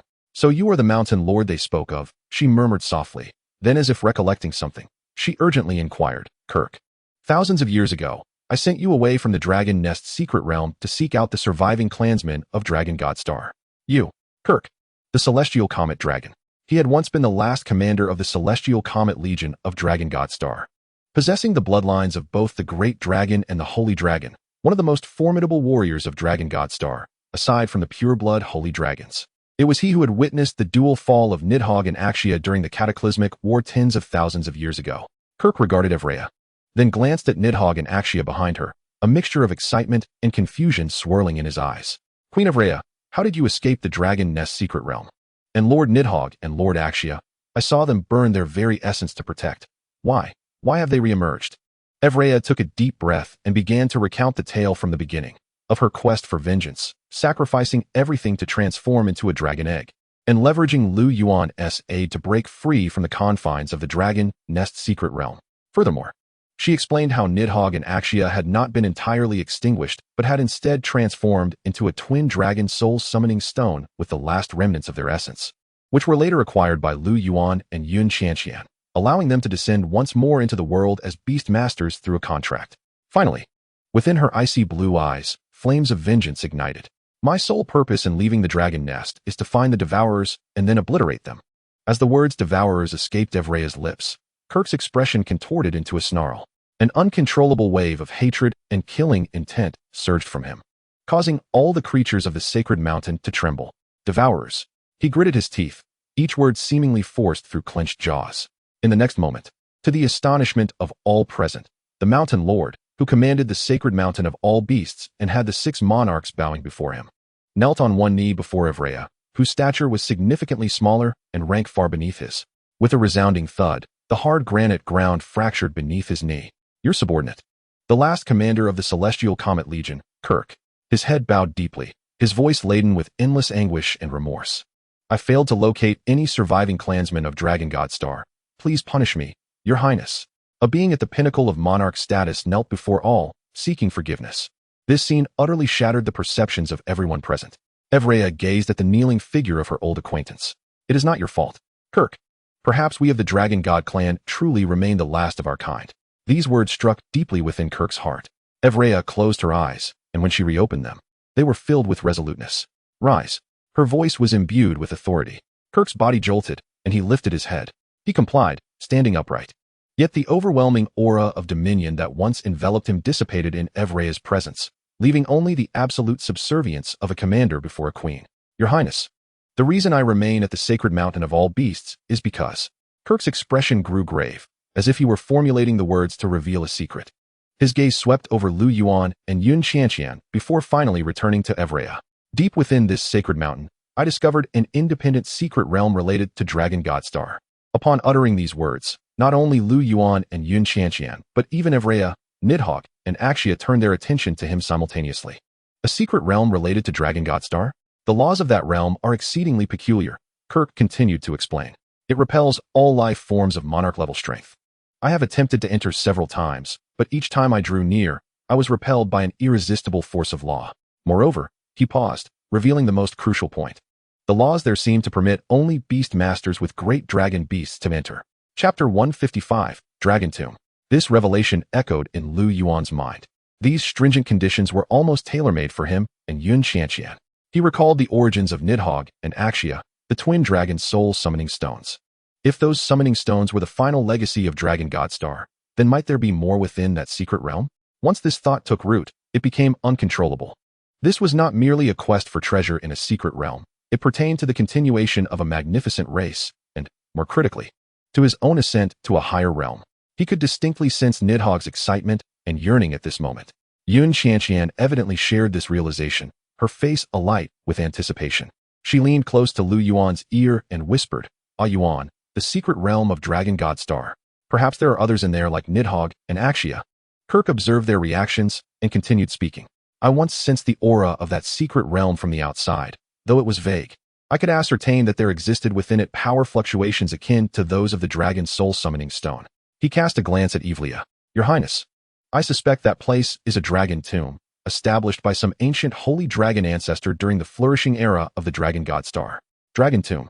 Evelia's delicate form trembled violently, and she instinctively took a half step back, almost losing her balance. The impact of those two words on her far surpassed Kirk's earlier kneeling. It was inscribed upon the graves of the Dragon God clan, where the souls of all dragons that met untimely ends would return. If that is the case, there remains a chance for the Dragon Godstar to be rebuilt. She had always believed that she and Nidhogg, along with Axia, were the last embers of that cataclysm. Little did she know, a true treasure lay hidden on this azure planet. "Kirk, why did you not reveal this sooner?" Evelia's voice was tinged with urgency. Kirk managed a bitter smile, his face replete with helplessness and self-reproach. "Your Highness, I am unable to enter the Dragon Tomb. For thousands of years, I have been confined here, serving as the master of the Mountain of Beasts, preventing any creature from approaching that area, fearful that the secret realm would be discovered. The grave of the Dragon Godstar. I intended to wait until the opportune moment to inform you within the Dragon Nest secret realm. Yet I never anticipated your early return in such a manner." His gaze, filled with hope, fell upon Lu Yuan and Yun Qianqian. "But now, everything has changed. Your appearance is a harbinger of the fate that should not be severed for the Dragon God clan." His words transformed the atmosphere of the entire altar. The six regal beasts, who had merely been spectators, now regarded Lu Yuan and Yun Qianqian with an unusual intensity. They exchanged looks of astonishment. They may not comprehend the history of the Dragon Godstar, but they could sense the weight of the Master's words and understand what the Dragon Tomb signified for a clan. The previously silent Nidhogg slowly began to speak. "My beast tamer, I can feel the call of our kin from there." Axia gently nodded, her soft gaze resting upon Yun Qianqian, brimming with anticipation. "Qianqian, if possible, please bring our compatriots back." Lu Yuan inhaled deeply, suppressing the tumult within his heart. He stepped forward, meeting Kirk's hopeful gaze, welcoming his own newfound opportunity. "Senior." His voice was calm, yet resonant. "Qianqian and I are willing to give it a try." At that moment, on the other side of the altar, two gentle lights slowly converged.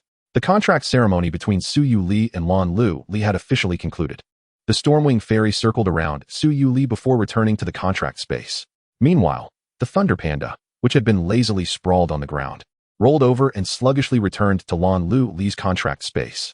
Just after completing their contracts, the two keenly sensed the tense and extraordinary atmosphere in the hall. Lan Lu Li stood up, brushed off her hands, and wore a peculiar smile. She evidently had overheard the tail end of the conversation and was now regarding Lu Yuan with an expression of wonder. "Well, little Yuan, while others are merely fortunate to reap gains from the secret realm, you are on the verge of becoming the savior of the Dragon clan." She approached Lu Yuan, elbowing him playfully. "The Dragon Tomb? Sounds remarkably impressive." Suyu Li joined her, saying, "Little Yuan, one must act within their capabilities." Lu Yuan nodded at his two elders, his gaze returning to Kirk. "Senior, where is the Dragon Tomb? We can set off immediately." Kirk regarded the youthful human before him, barely 18 or 19. With eyes brimming with anticipation, almost overflowing. He gradually rose, the aura of a king's pinnacle restrained to its utmost. "Please follow me." Without further ado, Kirk turned and walked towards the depths of the dense forest behind the altar. The six regal beasts, each with distinct forms, transformed into specks of light at the moment Kirk turned, quietly vanishing into the cosmos. Suyu Li and Lan Lu Li exchanged glances and tacitly followed suit. "I say, little Yuan, isn't your luck a bit too extraordinary?" Lan Lu Li chimed in. "While others are simply grateful for any gains from the secret realm, you are headed straight for their grave, with the Mountain Master personally guiding the way. What treatment?" Yun Qianqian countered softly. "That's because my Yuan is remarkable. This is destiny." As she spoke, she began to envision. Yuan, Do you think there might be a thunder-type holy dragon inside? Or perhaps one of the spatial type? It would be splendid to have an illusion type as well. That way, our holy dragon team would be even more comprehensive. Leading the way, Kirk paused slightly at the innocent words of the girl, but did not turn back. Meanwhile, Chi silently listened, feeling her mind had completely abandoned the act of reasoning. The terms Dragon God Star, Frost Holy Dragon, Dragon Tomb, Master of the Mountain of Beasts, Celestial Comet Dragon. Each of these could incite tremendous waves throughout the Dragon Kingdom and even Blue Star, yet here, they were treated as commonplace conversation. As they traversed through a grove, the scene before them shifted once again. They arrived at the end of a canyon, facing a cliff towering 1,000 meters high, where a silver waterfall cascaded from the summit, yet no sound of water could be heard. It was not a true flow of water, but rather a tidal wave of spatial energy coalescing.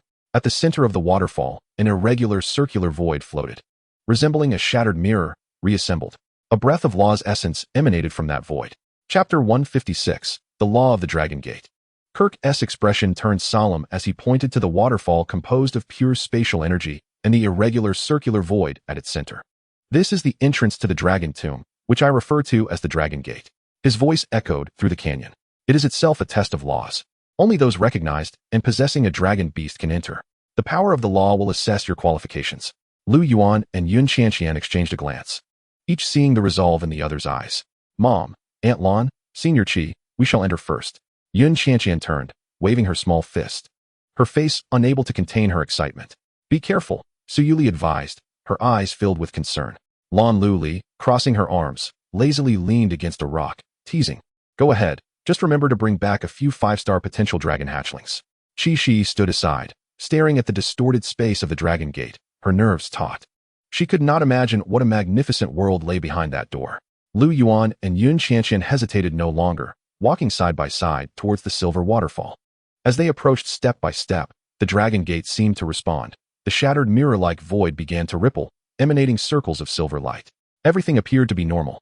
However, just as their fingertips were about to touch the rippling surface, an unexpected anomaly occurred. From the center of the ripple, instead of the anticipated guiding light, 3 distinctly different chains of law suddenly erupted. 2 of these chains shot directly toward Lu Yuan. One chain, shimmering with an ice crystal blue hue, bore frost flower patterns, freezing the surrounding space as a chilling winter air rushed forth. Another chain, as dark as ink, was forged from the purest depths of abyssal dark flames. On its surface, the anguished phantoms of dragon souls intermittently manifested, their presence exuding an aura of decay and annihilation, warping the very light around it. Concurrently, a third chain ensnared Yun Qianqian. This was a golden chain interwoven with sacred light and radiance, embodying divine authority, replete with connotations of judgment and decree, as if it sought to purify the world of all falsehoods. This sudden spectacle caught everyone off guard. Be careful, Su Yuli exclaimed in alarm. Kirk's expression shifted dramatically. Yet before he could take any action, the 3 sacred dragons had already reacted. A dragon's roar reverberated through the canyon. Evrea's figure instantly appeared before Lu Yuan. Her delicate hand raised, her ice-blue dragon eyes betraying no emotion. The power of the winter's dominion surged forth from her palm, coalescing into an even more solidified ice spear that boldly confronted the azure law chain. Boom! Winter clashed against winter. The collision of 2 powers, both of the same origin yet imbued with distinct wills, unleashed an extreme cold that swiftly coated the canyon's cliffs in a layer of frost, causing countless ice crystals to explode in the air. Meanwhile, Nidhogg's figure silently emerged, his gaze fixed upon the chain engulfed in abyssal dark flames. In the next moment, a wave of darkness spread from beneath him, transforming into a colossal void dragon claw that seized the inky chain. Sizzle! The corrosive dark flames clashed with the all-consuming power of the void. Abyss met abyss, and Nidhogg's darkness was evidently more ferocious than that found within the Dragon Gate's laws. In front of Yun Qianqian, the figure of Queen Axia, the Dragon Radiance, had already materialized. With sacred light swirling around her, she elegantly extended a finger towards the golden chain of judgment, gently tapping it. A beam of divine brilliance, infused with the laws of life, shot forth, colliding with the golden chain. The sacred light and radiance intertwined, ultimately dissolving into a myriad of luminous points, dissipating into the void. The 3 sacred dragons, in an utterly dominant stance, had thwarted all trials posed by the Dragon Gate. The violent energy impact resonated throughout the canyon, causing the onlookers' garments to flutter wildly. Goodness! Lon Lioli poked her head out from behind a rock, smacking her lips. This welcoming ceremony is quite unique. It seems they are quite wary of your entry. However, Kirk's expression remained grave as he stepped forward, gazing at the now tranquil Dragon Gate, and solemnly remarked, "How could this be? The trials of the Dragon Gate should test the bond between beast masters and their dragons, judging qualifications through resonance. Why has it devolved into a confrontation of laws?" He looked at Lu Yuan and Yun Qianqian, confusion evident in his eyes. This was entirely illogical. It seemed the Dragon Gate regarded them as foes. At that moment, a page in the Beastmaster's compendium flickered in Lu Yuan's mind, with lines of golden data swiftly manifesting.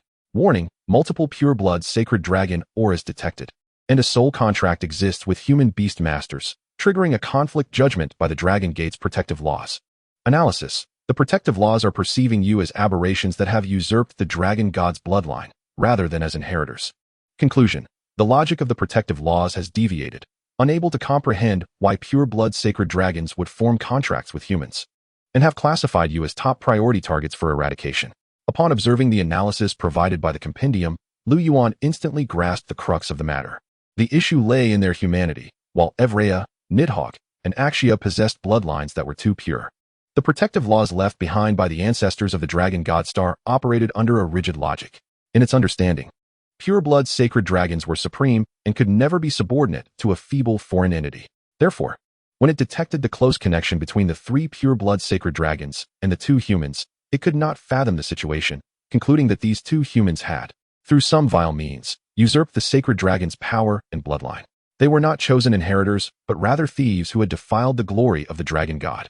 The response of the protective laws to thieves, naturally, was a ruthless eradication. Yuan, what should we do? Yun Qianqian also gleaned a rough understanding of the situation from Akshia. It seems this gate does not allow us to enter. Lu Yuan's gaze sharpened, his mental energy swiftly connecting with the recently evolved deceiving heaven demon mirror. Conventional methods were futile. The only recourse was to deceive the laws. Since this inflexible protective law deemed them as thieves, reasoning would yield no results. The only way to gain entry was to align with its logic. A bold plan rapidly took shape in Lu Yuan's mind. "Qianqian, do not panic." Lu Yuan's voice remained calm. "Since it wishes to witness a spectacle, we shall provide it with a performance." As his words fell, he concentrated his thoughts. Buzz, an oval mirror, about the height of a person, quietly appeared beside him. The frame was entwined by a silver divine dragon, its mirror surface resembling a swirling liquid metal vortex, emanating an illusory and eerie aura. It was indeed the deceiving heaven demon mirror. Chapter 157, Deceiving the Laws. The emergence of the deceiving heaven demon mirror did not elicit any reaction from the law chains in the canyon. It hung silently by Lu Yuan's side, like an inanimate object.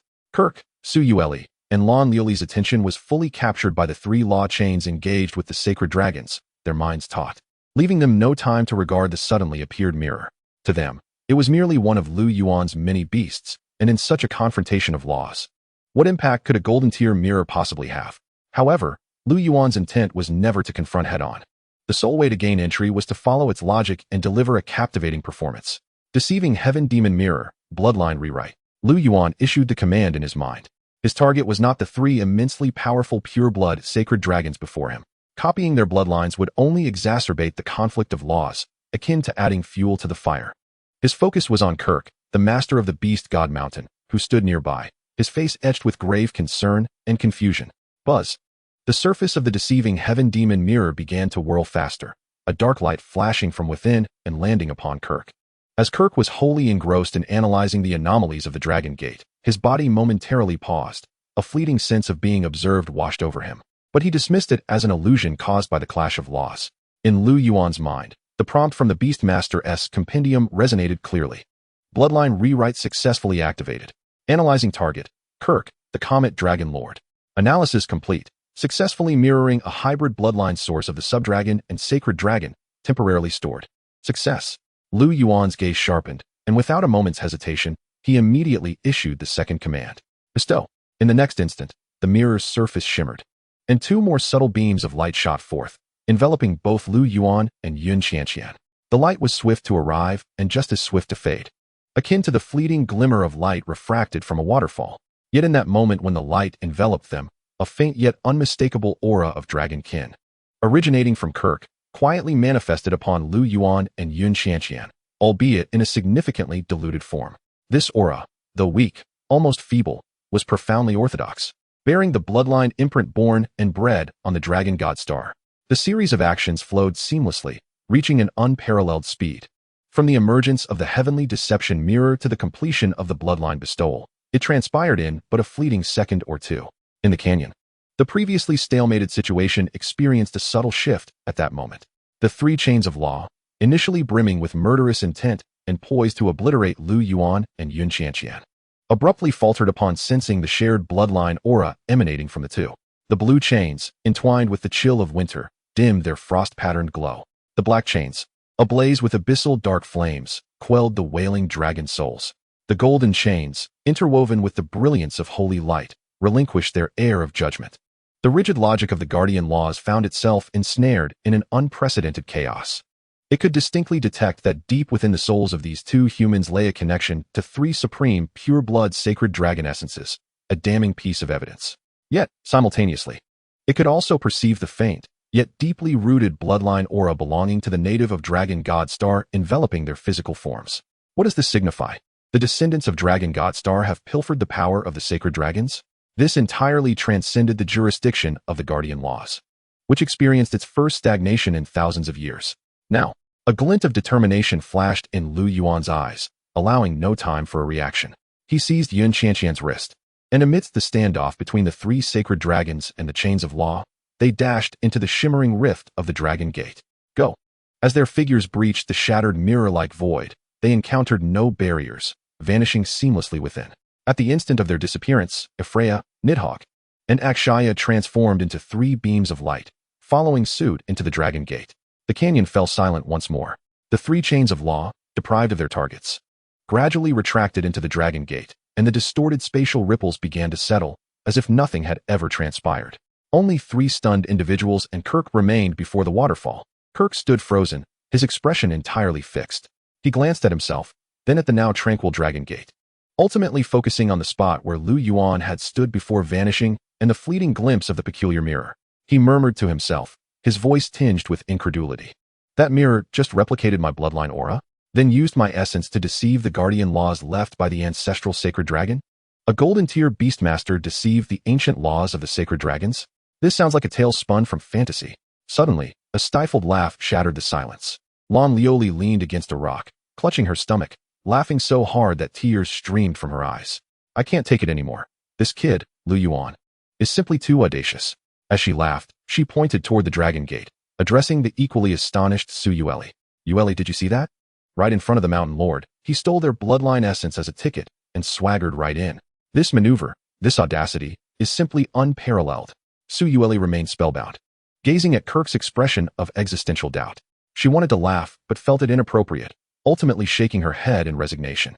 Her perception of Lu Yuan had been utterly transformed today.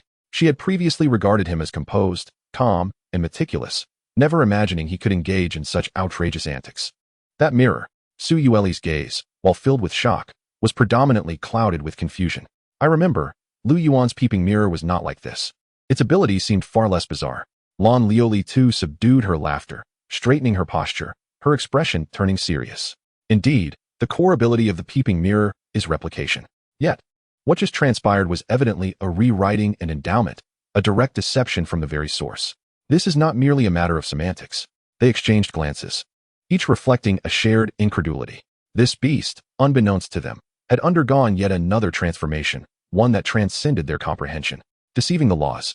Such an occurrence, even for them, the pinnacle of epic beastmasters, had only been heard of in tales. Yet today, a mere youth performed it vividly before their eyes with his golden-tier beast. Chapter 158, The Land of 10,000 Dragon Slumbers. The experience of traversing the Dragon Gate was starkly different from any previous experiences in Secret Realms. There was no disorienting vertigo, nor the tearing sensation of being forcibly pulled apart. It felt as though they merely passed through a thin veil of water, and the vista before them opened up in clarity. One moment they were enveloped in the resonating tides of energy in the shadowy canyon, and the next, they found themselves amidst an expansive sea of stars. Beneath their feet lay not solid ground, but an endless starry expanse. Above and around them was a silent universe, with countless orbs of varying sizes suspended in the darkness. Each orb resembled a star, radiating light that varied from brilliant to dim. They floated serenely, maintaining a delicate distance from one another. Yun Qianqian instinctively tightened her grip on Lu Yuan's hand, her eyes brimming with astonishment. The scene before her exceeded all her imaginings of a secret realm. Lu Yuan's reaction was scarcely any less profound. His pupils constricted as he gazed at the boundless sea of stars. He could sense that those orbs were not mere inanimate objects. Through the hazy glow, he could faintly discern that within each orb slumbered a dragon's ethereal form. Some dragon souls coiled like long serpents, their scales shimmering with metallic luster. Others bore massive bat-like wings, their forms grotesque, reminiscent of Western dragons. And still others were composed entirely of elemental forces, whether blazing flames or flowing liquid metal, taking on bizarre shapes. They were akin to specimens preserved in amber, maintaining their slumbering postures while emanating varying degrees of energy fluctuations. The stronger ones exuded an essence rivaling that of epic monarchs, the weaker, merely bronze or silver tier. Yet, without exception, they radiated an ancient, profound aura belonging to the dragon lineage. Here lay a cemetery for dragon souls, as well as a cradle for dragon souls. Yun Qianqian leaned toward Lu Yuan, lowering her voice, her tone filled with wonder. Lu Yuan, look at that. That dragon soul resembles a long noodle with wings. And that one, its entire body is made of stone, and it's shedding crumbs even while asleep. Goodness, how many dragons are there here? If they were all set free, wouldn't they upend the entire blue star? At that moment, an ancient consciousness resonated in their ears simultaneously. Welcome, inheritors. Both Lu Yuan and Yun Qianqian jolted in surprise, warily surveying their surroundings. There's no need to search. I possess no physical form. The voice seemed to penetrate their thoughts and echoed again. You may refer to me as Ling, the guardian of this land of 10,000 dragon slumbers. The land of 10,000 dragon slumbers. So this is what it is called. This place represents the last hope of Dragon God Star. Ling's voice tinged with sorrow. Every orb you see contains the essence of a dragon soul that perished in the war of extermination. They slumber here, awaiting the call to awaken and continue the glory of our lineage. Yun Qianqian could not help but inquire, did you bring us here? However, the dragon gate outside seems rather unwelcoming to us. Hee. Ling let out a soft laugh, tinged with approval. The dragon gate is a protective law left behind by the ancient dragon god, meant to safeguard the purity of the bloodline, rejecting all covetousness from aberrant beings. Its logic is rather rigid and cannot comprehend why a pure-blooded holy dragon would forge a pact with weaker alien races. Thus, it has deemed you as thieves. However, I differ. Ling's tone shifted. What I seek is the future of the Dragon God clan. The law safeguards rules, while I pursue hope. Your clever utilization of the shared bloodline's aura to deceive the law's judgment is not despicable, but rather a display of intelligence. When faced with insurmountable rules, the ability to adapt is one of the qualities most essential for the inheritors of my clan. This statement relieved both Lu Yuan and Yun Qianqian. It turned out that their previously outrageous actions had not only escaped blame, but had instead garnered recognition. So what shall we do now? Lu Yuan inquired. Accept the trial. Ling's voice took on a serious tone. The dragon slumbering grounds is divided into 3 layers, each designed with a trial. Only by passing all 3 trials will you gain the privilege to awaken these slumbering dragon souls and lead them away from this place. Please remember, your time is limited. Each trial represents a choice for the future of my clan, together with your dragon companions. Prove to me that you possess the capability to bear the future of the Dragon God Star. As her words faded, the ancient consciousness gradually receded. The surrounding sea of stars fell silent once more. Lu Yuan and Yun Qianqian exchanged glances, both understanding their current predicament. This was a vast treasure trove. Yet to acquire the riches, they must first pass through 3 trials. Let us summon Euphraia and the others. Lu Yuan suggested. Yun Qianqian nodded vigorously. In the next moment, the two focused their thoughts, and 3 beast companions materialized. Queen Akshia of Dragon Radiance, Queen Euphraia of Dragon Frost, and Emperor Nidhogg of the Abyss. 3 apex beings representing different powers of the dragon race appeared simultaneously. The moment they emerged, the countless floating dragon souls around them seemed to respond to some unseen call, their lights flickering in unison, as if welcoming the arrival of sovereigns. The gaze of the 3 holy dragons was immediately drawn to the vast sea of stars. Akshia looked upon the slumbering kin with eyes filled with compassion and nostalgia. She could feel the harrowing memories lingering in the essence of these dragon souls. Euphraia maintained her usual aloof demeanor, yet ripples of emotion surfaced in the depths of her icy blue dragon eyes. Only Nidhogg remained quietly suspended in the darkness, his pitch-black gaze scanning the sea of dragon souls, betraying no emotion. Yet Lu Yuan could sense a resonance forming between him and this space. As the darkness and aura of death diffusing through the starry sea began to be slowly absorbed by him. Chapter 159, The Court of Echoes. The moment the 3 pure-blooded holy dragons descended, the once silent sea of stars erupted into a frenzy. The myriad dragon soul orbs that had been quietly floating began to pulsate with vibrant light, flickering intensely as if stirred by pebbles cast into a lake. The brightness alternating with darkness, synchronizing with the very heartbeat of the three holy dragons.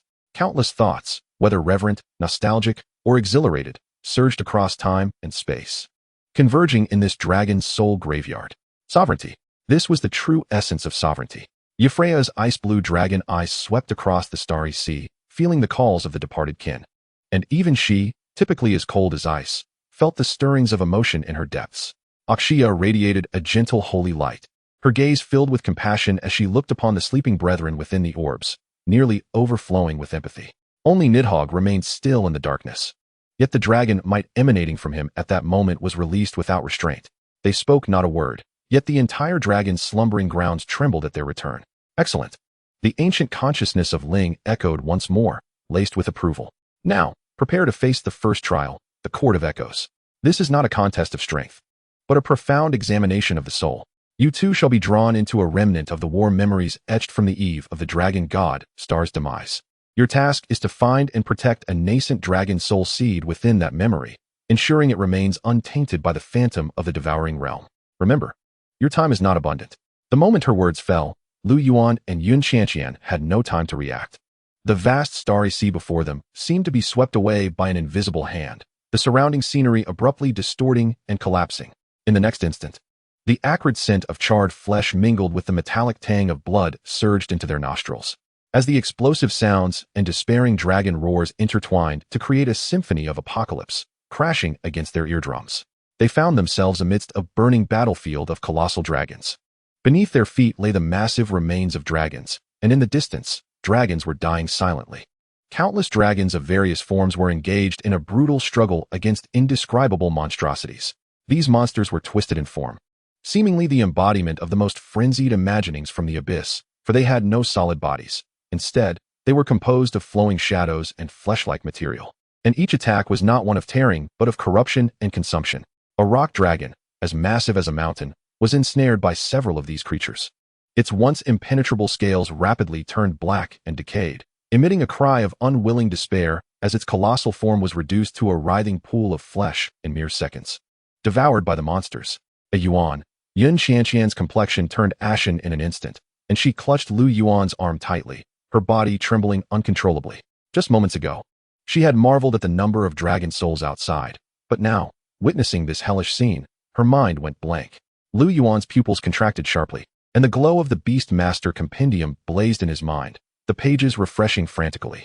Yet every entry pointing to those monsters only displayed 3 glaring question marks.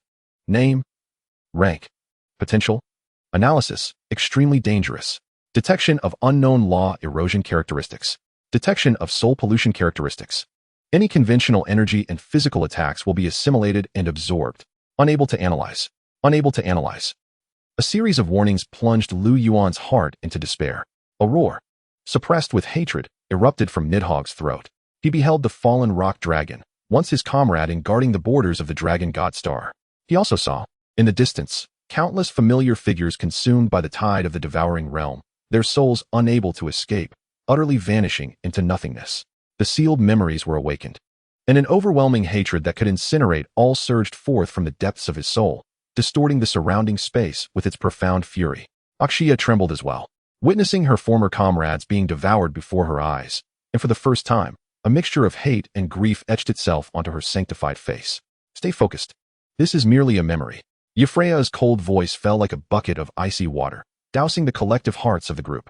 She had experienced the true downfall of the dragon god star and understood better than anyone that succumbing to this despair and hatred would forever trap their souls within this echo. Our mission is to protect, not to seek vengeance. Her words jolted the near-unraveled Nidhogg and Axia back to awareness. Yun Qianqian also abruptly regained her senses, feeling the unprecedented suppression of the radiant saintess and the holy flame firebird within her contracted space. The powers they represented, light and flame, were stifled in this environment saturated with negative energy, as though sunlight were attempting to penetrate an unfathomable abyss. For the first time, she intuitively grasped the terror of the boundary-devouring force. After a brief moment of shock, Lu Yuan forced himself to regain his composure. The insights from Ivria's words and the analysis from the Beastmaster's Codex illuminated the truth. The crux of this trial was never about conquest. These were mere phantoms of memory, unending in their onslaught, and their core ability lay in pollution. Any attack could potentially serve as nourishment for their growth. The only path to survival was to defend. Radiant Holy Spirit. With a thought, a pure beam of holy light erupted beside him, and the figure of the radiant Holy Spirit materialized, sensing the repulsive, dark energy around it. Instantly, it activated the sanctified spirit domain. Axia. Construct a dual protective barrier centered around the radiant Holy Spirit. Lu Yuan commanded with rapid urgency. We must locate the Dragon Soul Seed before we are completely overwhelmed. Axia nodded immediately, suppressing the anguish within her, and her power harmonized with that of the radiant Holy Spirit. A realm of Queen's Domain, Law of Light, formed from holy light combined with the sanctified spirit domain, creating a golden sanctuary that temporarily isolated the incessant waves of corruption encroaching from all sides. With this foothold secured, the group began to navigate the chaotic battlefield with swiftness, searching for the so-called newborn Dragon Soul Seed. The battlefield was vast, and the melee was tumultuous. They withstood wave after wave of the boundary-devouring phantoms. At last, behind a crumbling mass of rock, Ivria discovered a dragon's nest shielded by multiple layers of energy barriers. At the center of the nest, a dragon egg, no larger than a fist and emanating a faint aura of life, floated serenely. That was the Dragon Soul Seed. However, the moment they pinpointed their target, the entire memory battlefield suddenly froze. All the clamor of battle, all the roars, and all the explosions crystallized in that instant. Then, a terrifying pressure began to descend slowly from the heart of the battlefield. The group gazed upwards in horror. From the deepest darkness at the center of the battlefield, a colossal phantom began to materialize. It lacked a fixed form, seeming to be a confluence of chaos and despair. Merely gazing upon it twisted the very fabric of one's soul. It was the phantom of the boundary-devouring mother. Yet its target was solely that diminutive Dragon Soul Seed. Its non-existent gaze instantly locked onto Ivria beside Lu Yuan, Nidhogg, Axia, and the Dragon Soul Seed not far away. Whether the Dragon Soul Seed or the three supreme pure-blooded dragon essences, to it, they were all a sumptuous feast. In that moment, the voice of spirit reverberated through every corner of the illusion, chillingly resonating in the minds of Lu Yuan and Yun Qianqian. The time for choice has arrived, inheritor. Will you sacrifice your most powerful companion to secure a glimmer of hope for that future ember? Or will you preserve your own strength and watch the solitary ember extinguish before your eyes? The true essence of the trial revealed itself in this final moment. This was not a question of guardianship. It was a dire test of sacrifice and choice. The time for choice has come, inheritor. Will you sacrifice your most powerful companion to secure a glimmer of hope for that future ember? Or will you preserve your own strength and watch the solitary ember extinguish before your eyes? The voice of spirit echoed through every corner of the illusion. Sacrifice? Sacrifice, Axia? These words detonated in Yun Qianqian's mind, causing her blood to freeze almost instantaneously.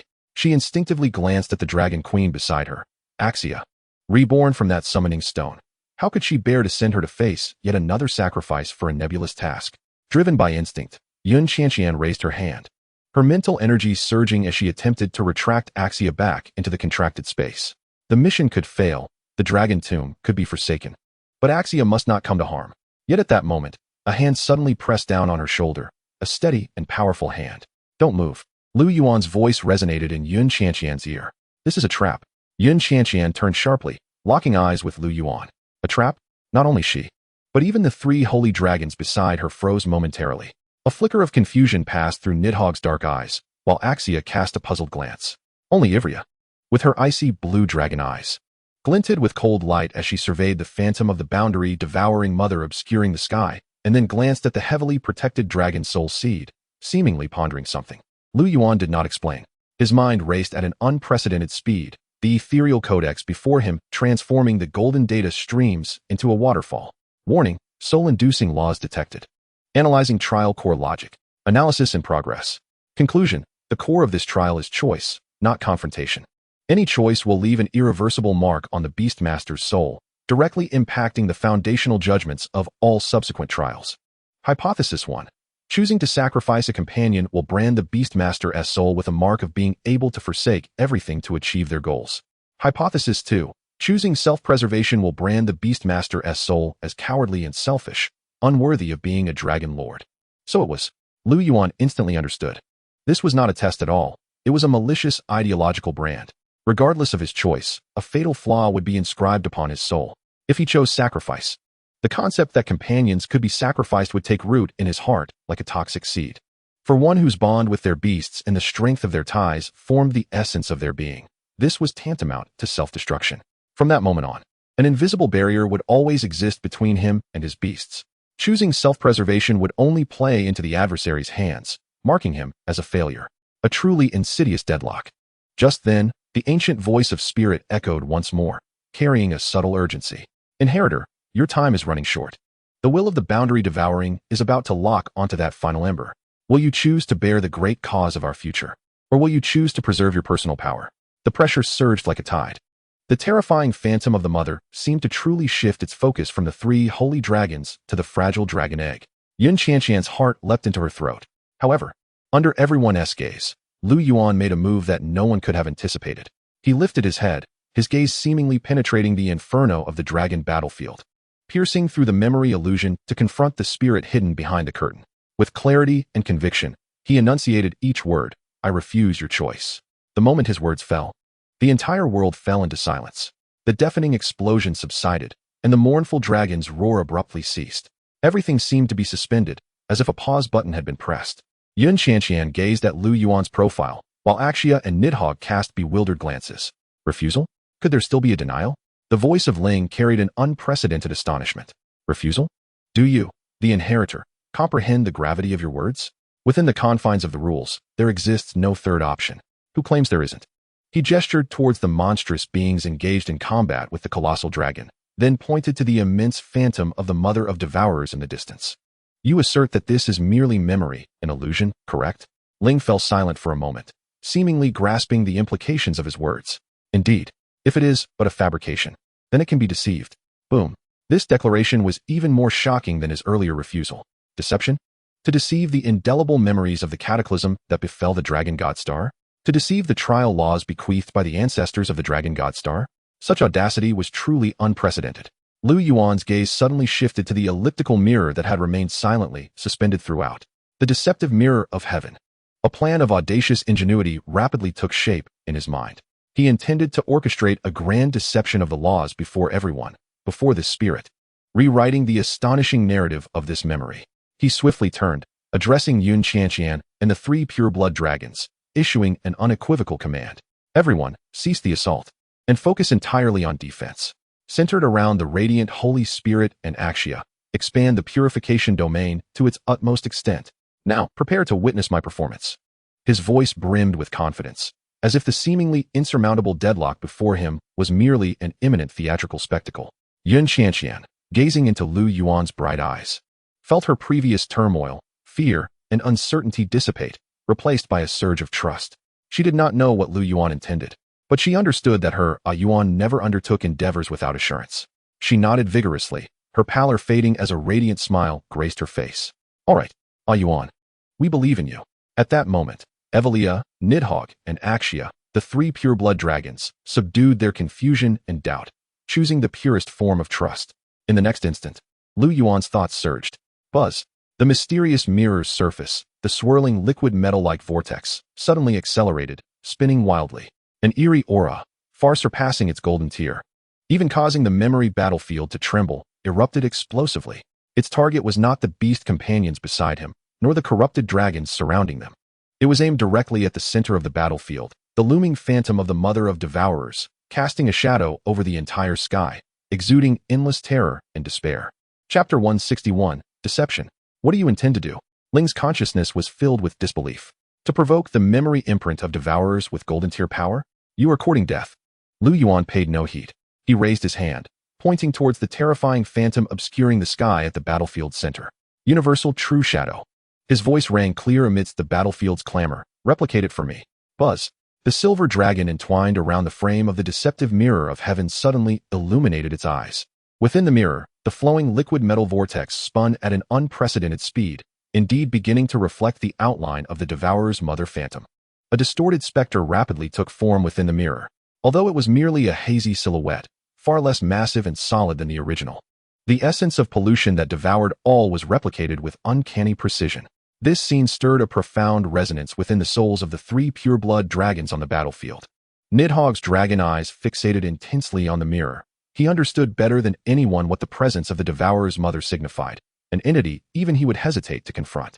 Yet now, a mere golden-tier beastmaster was attempting to simulate such an existence? Evelia's icy blue eyes also reflected astonishment.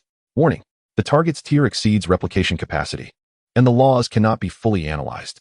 The true shadow is highly unstable, with duration reduced to 10 seconds. The crimson alert from the Beastmaster's compendium flashed frantically in Lu Yuan's mind. 1098. The countdown had commenced.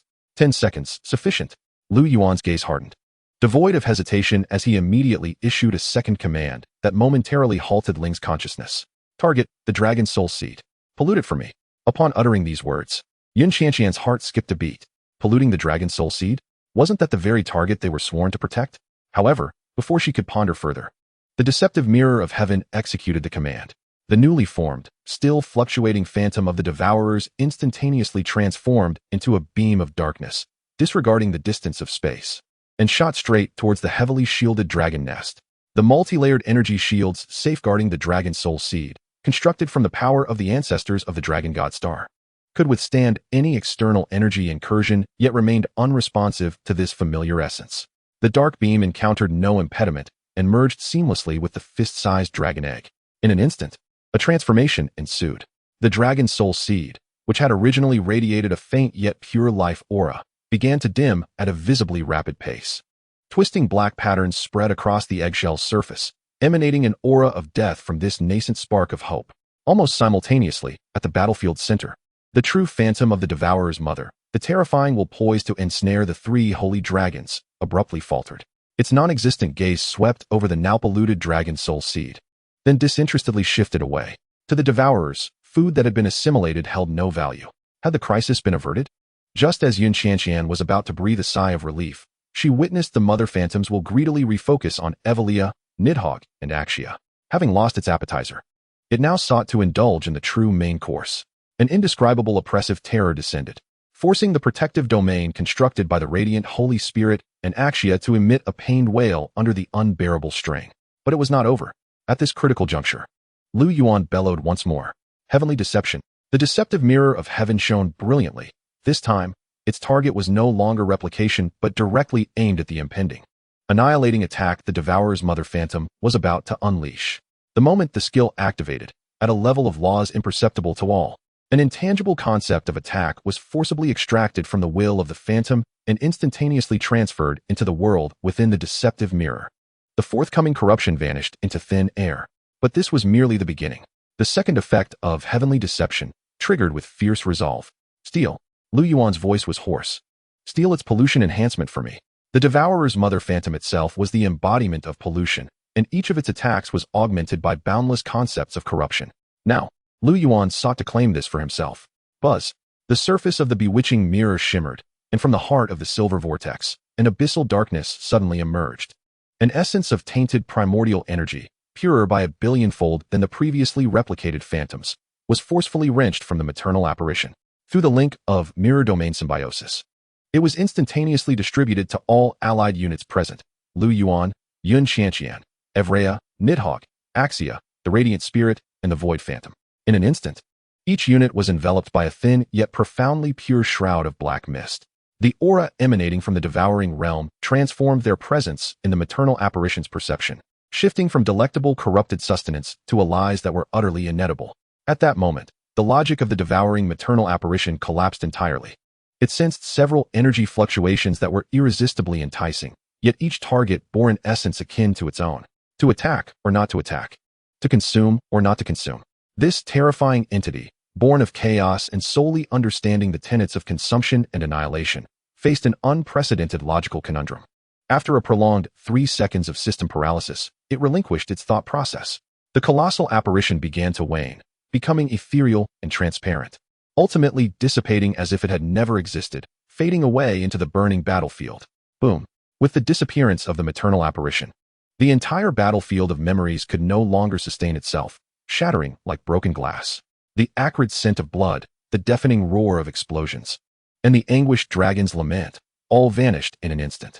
When Lu Yuan and Yun Qianqian regained their senses, they found themselves once more amidst the vast sea of stars. Surrounding them, countless orbs of dragon souls continued to hover silently. Before them, a dragon soul seed, its surface adorned with dark patterns and exuding an aura of deathly stillness, floated serenely. The trial had been passed, in a manner unimaginable to anyone, even to its designer. You. The resonating thought echoed in the starry expanse. Yet it could utter but a single word before falling silent once more. It had guarded this realm of the slumbering dragons for countless ages, witnessing innumerable failures. Yet never had it anticipated that someone could unravel the deadlock of sacrifice through the principle of deception. Chapter 162, The Path of Sovereignty. The Realm of the Slumbering Dragons. The ancient consciousness, having uttered that single word, succumbed to silence, as though Lu Yuan's series of astonishing maneuvers had caused its system to crash. Yuan, you are incredible. Yun Qianqian was the first to shatter the silence, her enchanting eyes shining with admiration. You managed to deceive a creature that seemed unbeatable. How did you conceive such a strategy? Her tone brimmed with awe, as if her admiration for Lu Yuan could overflow. Before Lu Yuan could respond, he sensed three complex gazes fixated upon him. Nidhogg and Axia, two once mighty sovereigns of the dragon race, regarded him with an odd expression. Throughout their lengthy lives, they had endured countless brutal wars and had witnessed the might of various principles, their combat philosophy deeply ingrained, to crush foes with greater power. Yet today this human, bound to them by a soul contract, had imparted a lesson in tactics, not through brute force or resistance, but through an almost playful manner of deceiving, manipulating, and even assimilating the enemy. Such an approach had utterly transcended their understanding of combat. Only Evrea, her ice-blue dragon eyes regaining their customary coldness after a brief moment of astonishment, kept her gaze fixed on the now tranquil, bewitching mirror beside Lu Yuan. She understood well that Nidhogg's abyssal power represented pure annihilation, the sharpest spear in Lu Yuan's arsenal. However, the mirror revealed an enigmatic and unfathomable quality, akin to a mist that eluded observation. It was neither a spear nor a shield. It was a force capable of unsettling the very fabric of rules themselves. Perhaps, the most formidable trump card of her Beastmaster was not Nidhogg, who had already ascended to the Dragon Emperor realm, but rather this mirror that could deceive even the laws of nature. At that moment, an anomaly manifested. The dragon soul seed, surrounded by everyone, its surface etched with dark patterns and emanating a deathly aura, began to tremble violently.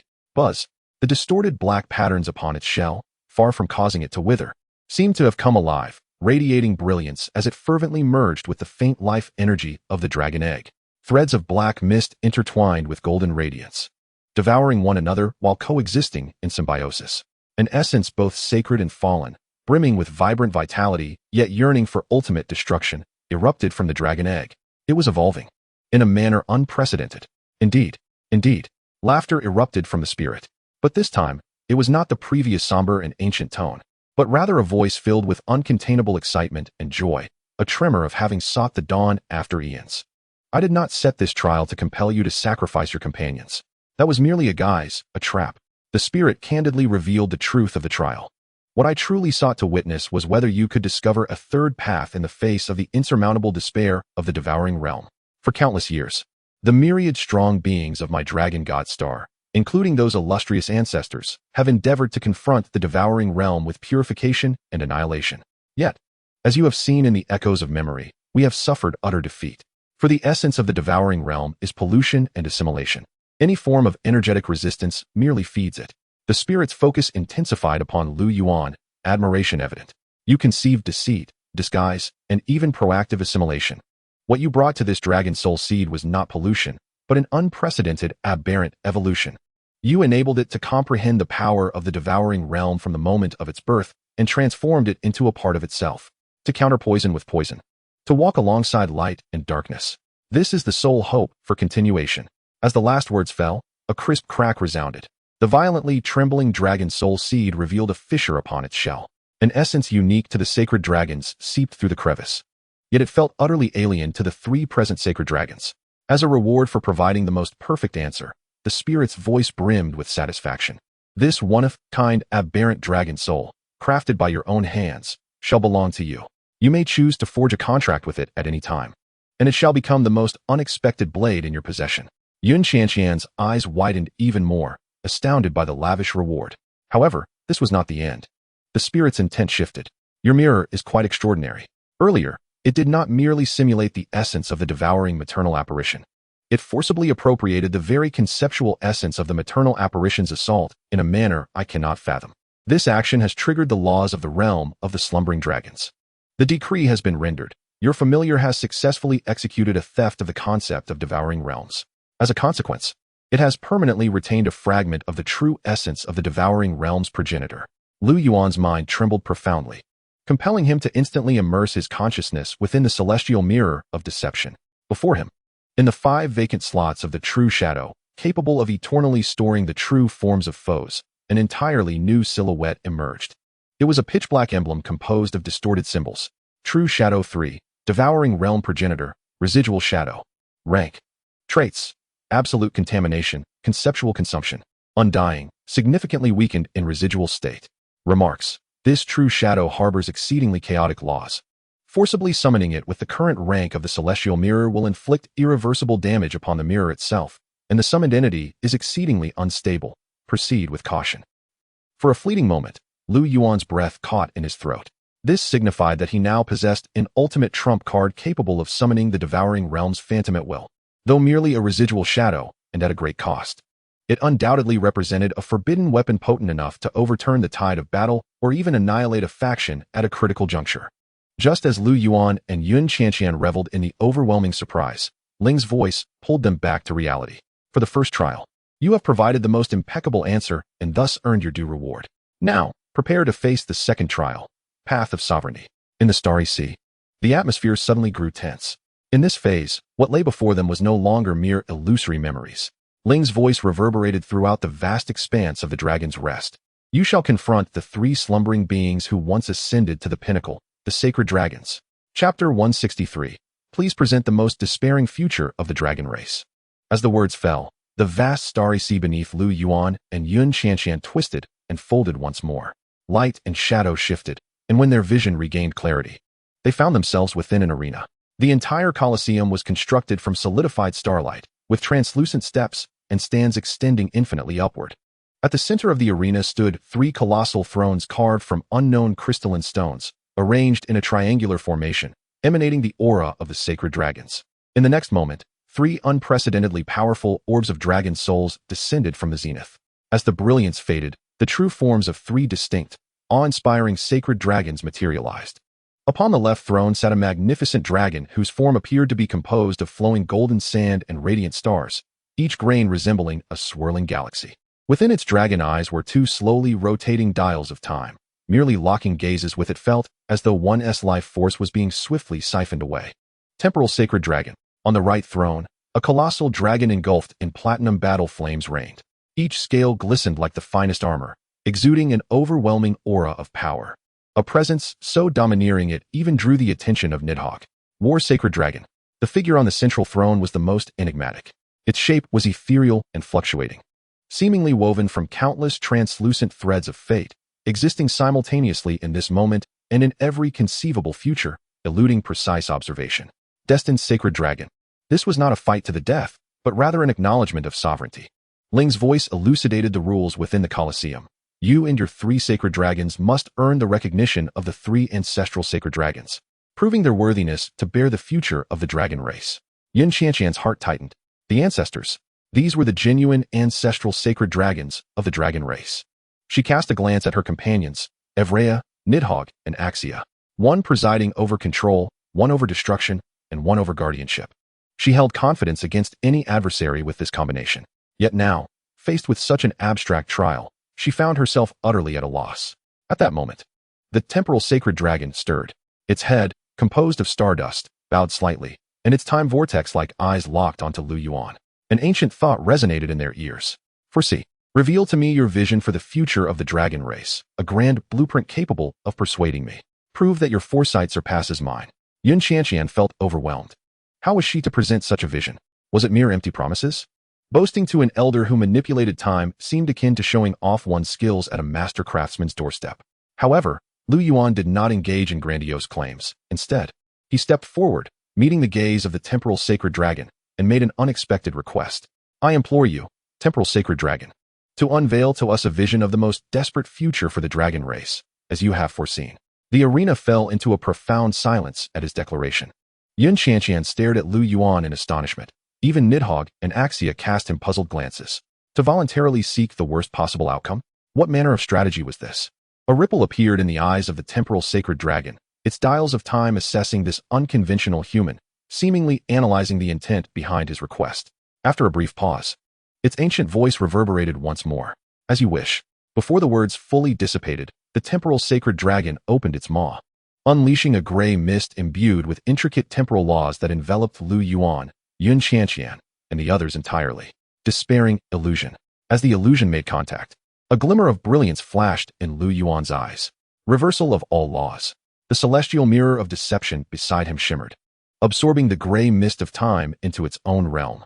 On the surface of the celestial mirror, countless arcane runes of law flickered wildly, with its complex structural laws being forcibly unraveled and dissected in a manner that defied all reason. Lu Yuan chose not to return it. His mental energy synchronized with the celestial mirror, manipulating the parsed mist to begin reweaving it. In that realm, scripted by the temporal sacred dragon, destined for annihilation, he forcibly grafted a completely new scene. Buzz. The celestial mirror projected the altered illusion anew.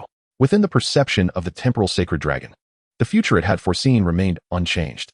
The dragon race, in their final battle against the devouring realm, suffered defeat after defeat, their bloodlines drained, stars falling, ultimately plunging into eternal darkness and silence. Yet, just as the last flicker of light was on the verge of extinguishing, a variable emerged. In the vision, the lone dragon was no longer fighting a solitary battle. The abyssal dragon emperor Nidhogg roared as it tore through the abyss. The frost queen Evrea raised her hand to freeze the expanse, and the radiant queen Axia illuminated the entire desolate battlefield with her holy light. Behind them stood several other races and their familiars, Lu Yuan, Yun Qianqian, and Su Yuili among them. An unprecedented force, centered around these few individuals, tightly bound the three pure-blood sacred dragons together. This was neither the power of bloodlines nor the power of laws, but a force known as bonds. In this novel paradigm, the strength of the three sacred dragons transcended mere accumulation, resulting in a qualitative transformation. Nidhogg's destructive power intertwined with Axia's protective holy light. Evrea's absolute freezing encapsulated the abyssal annihilation of Nidhogg. They shattered the shackles of bloodlines, pioneering a mode of combat that even the ancestors of the dragon godstar had never conceived. Ultimately, the scene freezes with three sacred dragons standing shoulder to shoulder with their human beastmasters, piercing through the core of despair that symbolizes the end. A new epic erupts with a resounding crash upon the ruins. Within the arena, silence reigns. The time-sacred dragon gazes upon the future fabricated by Lu Yuan. Its eyes, imbued with the might of time, plunged into an unprecedented and profound silence. It has calculated countless possibilities. Yet all outcomes are predicated upon the very essence of the dragon clan's bloodline. It had never contemplated, nor could it fathom, the variables that might emerge from forging bonds with other races. After a long while, its ancient consciousness reverberates once more, this time imbued with acceptance. Variability is but another facet of the future. It has passed its trial. However, before anyone could exhale in relief, a furious roar reverberated throughout the arena. The war's sacred dragon, adorned in burning platinum flames, abruptly rises from its throne on the right, impatiently interrupting the ephemeral trial. Its fierce, battle-hungry eyes fixate directly on Nidhogg. Boring speculations. Sovereignty is not observed, it is forged. Prove to me, descendant of the abyss, whether your claws surpass those of your ancestors in sharpness. The war's sacred dragon's intent, brimming with martial fervor, explicitly calls out Nidhogg, demanding a raw contest of strength for supremacy. Boom. In Nidhogg's jet-black eyes, bloodlight surged intensely. During the first trial, the annihilating memories etched deep within its soul had ignited an overwhelming hatred and fighting spirit. Provoked by the ancestral dragon, it could no longer suppress its fury. Stepping forward, the inexorable majesty of the abyssal dragon emperor collided thunderously with its pure will for war. As you wish, progenitor. In the next moment, two distinctly different domains of power clashed fiercely in the arena's center. Nidhogg's dragon emperor's domain of annihilation unfolded instantaneously, a profound darkness devouring all light and energy. Conversely, the war's sacred dragon erupted within an indomitable battlefield, woven from platinum flames, within which all laws retreated, leaving only the eternal essence of martial spirit, darkness and flames, annihilation and resilience. Two apex entities symbolizing the dragon race's dominion over destruction transcended boundless time and space to engage in their first and purest confrontation. Chapter 164, The Transfer of Sovereignty. At the arena's center, the two disparate domains of power collided with a thunderous roar. The eruption of battle afforded no respite. The War Sacred Dragon's combat style is akin to a living textbook of dragon warfare. It eschewed any ornate skills. Each pounce, each swipe of its claws, each flick of its tail was stripped to the utmost simplicity, yet encapsulated the essence of countless honed combat principles. Nidhogg's void grip of sovereignty, capable of rending space itself, was effortlessly evaded with a precise sidestep. Its Dragon Emperor's edict of abyssal torrent, potent enough to annihilate all, was cleaved apart by the burning platinum flames of the dragon's wings, the ferocious energy redirected harmlessly to either side. Nidhogg's fighting was imbued with destructive fury and abyssal ferocity, breaking forth with grandiosity, a single force overwhelming 10. In contrast, the War Sacred Dragon operated like a finely tuned combat machine, always managing to exploit the weakest points in Nidhogg's attacks with minimal cost, retaliating with tremendous force. In just a few exchanges, Nidhogg's form was marked with wounds seared by the platinum flames. It was thoroughly suppressed. Roar! A bellow erupted from the War Sacred Dragon. Is this your claim to sovereignty, descendant? Filled with hatred, anger, and impotent destruction. This is not the path of a sovereign. It is the demise of a tyrant. You only know how to unleash your wrath, but not how to master it. With such a disposition, how can you lead the dragon race toward rebirth? This declaration cut deeper than any physical assault. It struck precisely at the most painful core of Nidhogg's soul. The awakened memories of the dragon god's obliteration, that surging hatred, were both its source of power and its shackles. Accused thus by the ancestral sacred dragon, the bloodlight in Nidhogg's dark eyes threatened to boil into substance. It let out a more ferocious roar, disregarding its expanding wounds, abandoning all defenses, preparing to unleash its most potent attack in a self-destructive manner. Lu Yuan did not force a command. Instead, through the soul link of their pact, he gently infused his words into Nidhogg's consciousness. A voice resonated within Nidhogg's awareness. You are not a tool of vengeance. You are my partner, the unique abyssal dragon emperor, Nidhogg. This voice halted Nidhogg's impending descent into chaos. A tool of revenge. My partner. It was not born solely for vengeance. It is Lu Yuan's familiar, the one and only abyssal dragon emperor. Its sovereignty should not exist solely for destruction. In that fleeting moment of clarity, the War's sacred dragon's claws, ablaze with platinum flames, had already torn through space, infused with the intent to conclude all. Aimed directly at Nidhogg's core. At that instant, Nidhogg relinquished the frenzied notion of trading wounds for wounds. Its colossal form suddenly stilled. Facing the lethal strike capable of completely piercing it, it slowly raised its claw. Void sovereignty, silence eternal. In that moment, the entire arena was plunged into an absolute silence for a second. Time, space, energy, sound, every concept was forcibly stripped away. The War's sacred dragon's fatal strike dissipated mere moments from Nidhogg's core, as if it had never existed. A second later, all things revived. The War's sacred dragon hovered silently in place, retracting its claws, while its battle-hungry eyes revealed a hint of change.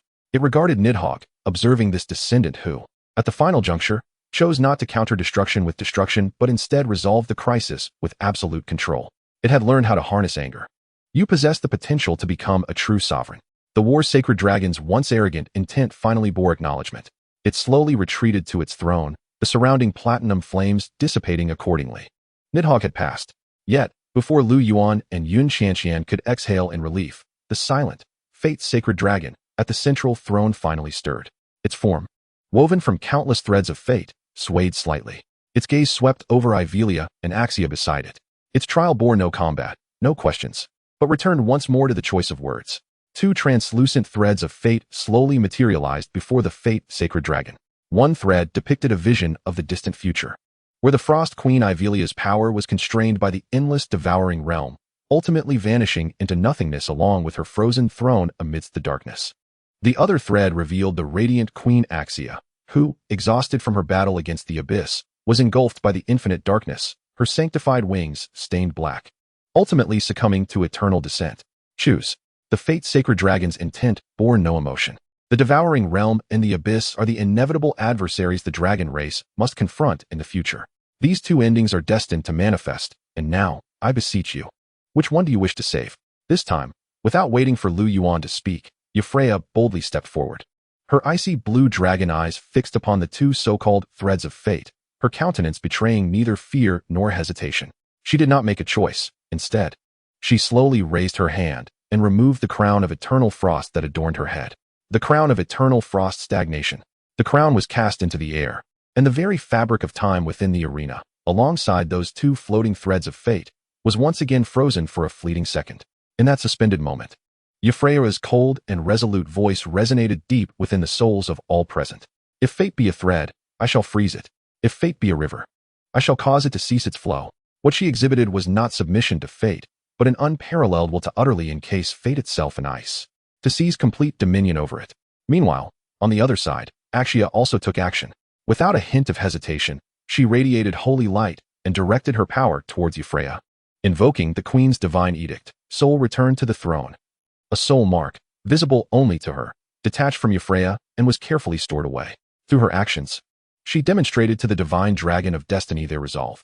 Even if fate made a choice, we possess the power to reverse life and death, to protect one another. As the moment of stasis concluded, the divine dragon of destiny gazed upon the two who had united to shatter its predetermined path. And a semblance of a smile seemed to grace its visage, woven from countless threads of fate. After a prolonged silence, a voice of approval resonated softly. Well done. What I sought was never your choice, but your awareness to defy fate. Thus, the trial of the three crowns was wholly past. The figures of the three ancestral holy dragons began to shimmer into the ethereal realm, transforming into three pure and primordial marks of royal authority. One bore the essence of time's might, another ignited with indomitable battle flames, and the last entwined with threads of destiny. Yet, the three marks did not soar towards Lu Yuan and Yun Xianxian. Instead, they melded into the bodies of Nidhogg, Euphraea, and Axia. Boom. Three distinctly formidable, yet equally overwhelming auras erupted from the three holy dragons.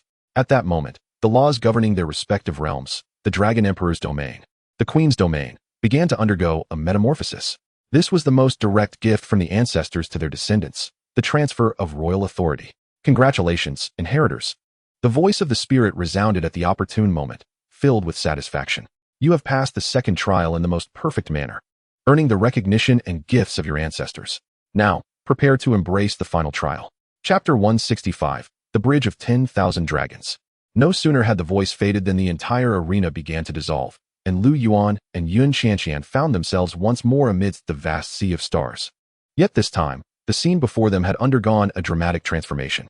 The myriad luminous dragon souls that constituted the starry sea no longer floated quietly around them. They began to flow, converge, and link with one another, constructing a starlit bridge that spanned the entire sea of stars, with neither beginning nor end in sight. The bridge was formed of countless points of light, each representing a dragon soul. Their glow was dim and weak. This bridge was forged from all the slumbering dragon souls within the land of 10,000 dragons, as the spirit elucidated the rules. You must traverse this bridge hand in hand. With each step you take, the dragon souls beneath your feet will be purified and liberated, returning wholly to the heavens and the earth.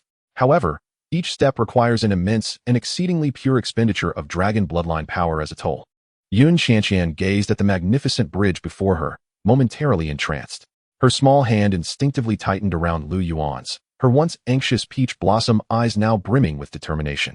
She was resolute in her mission to rescue them, to liberate them all from this land of 10,000 dragons. Let us commence. Lu Yuan sensed the girl's resolve and gently squeezed her hand. The trial was officially underway. Together, they stepped onto the bridge formed of millions of souls. Roar, Nidhogg, Euphraea, and Axia, the three holy dragons, manifested simultaneously. The newly awakened powers of their three realms shimmered brilliantly, instantly unfolding. The annihilation field imbued with platinum battle intent. The winter domain reflecting the luster of fate, and the law of light flowing with the radiance of time. In that moment, the three distinctly supreme dragon powers harmoniously fused together.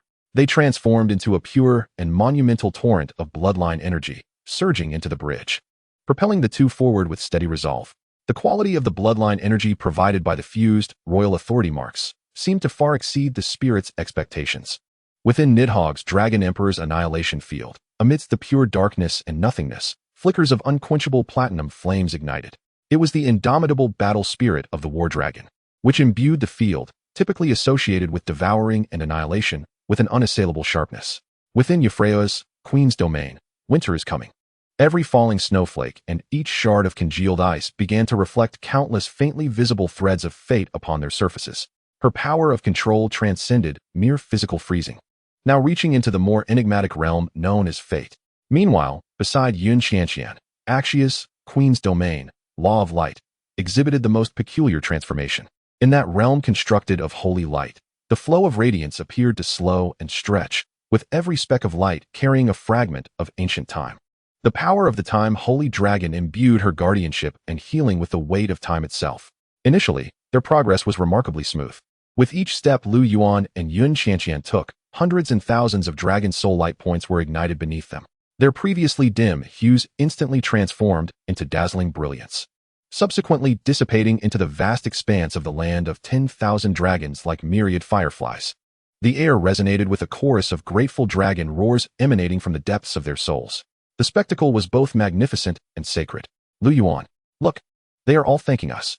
Yun Qianqian exclaimed, her cheeks flushed with excitement, a radiant smile illuminating her face. She turned her head to gaze at Lu Yuan, her tone brimming with pride. I knew we would succeed. We will bring them all out.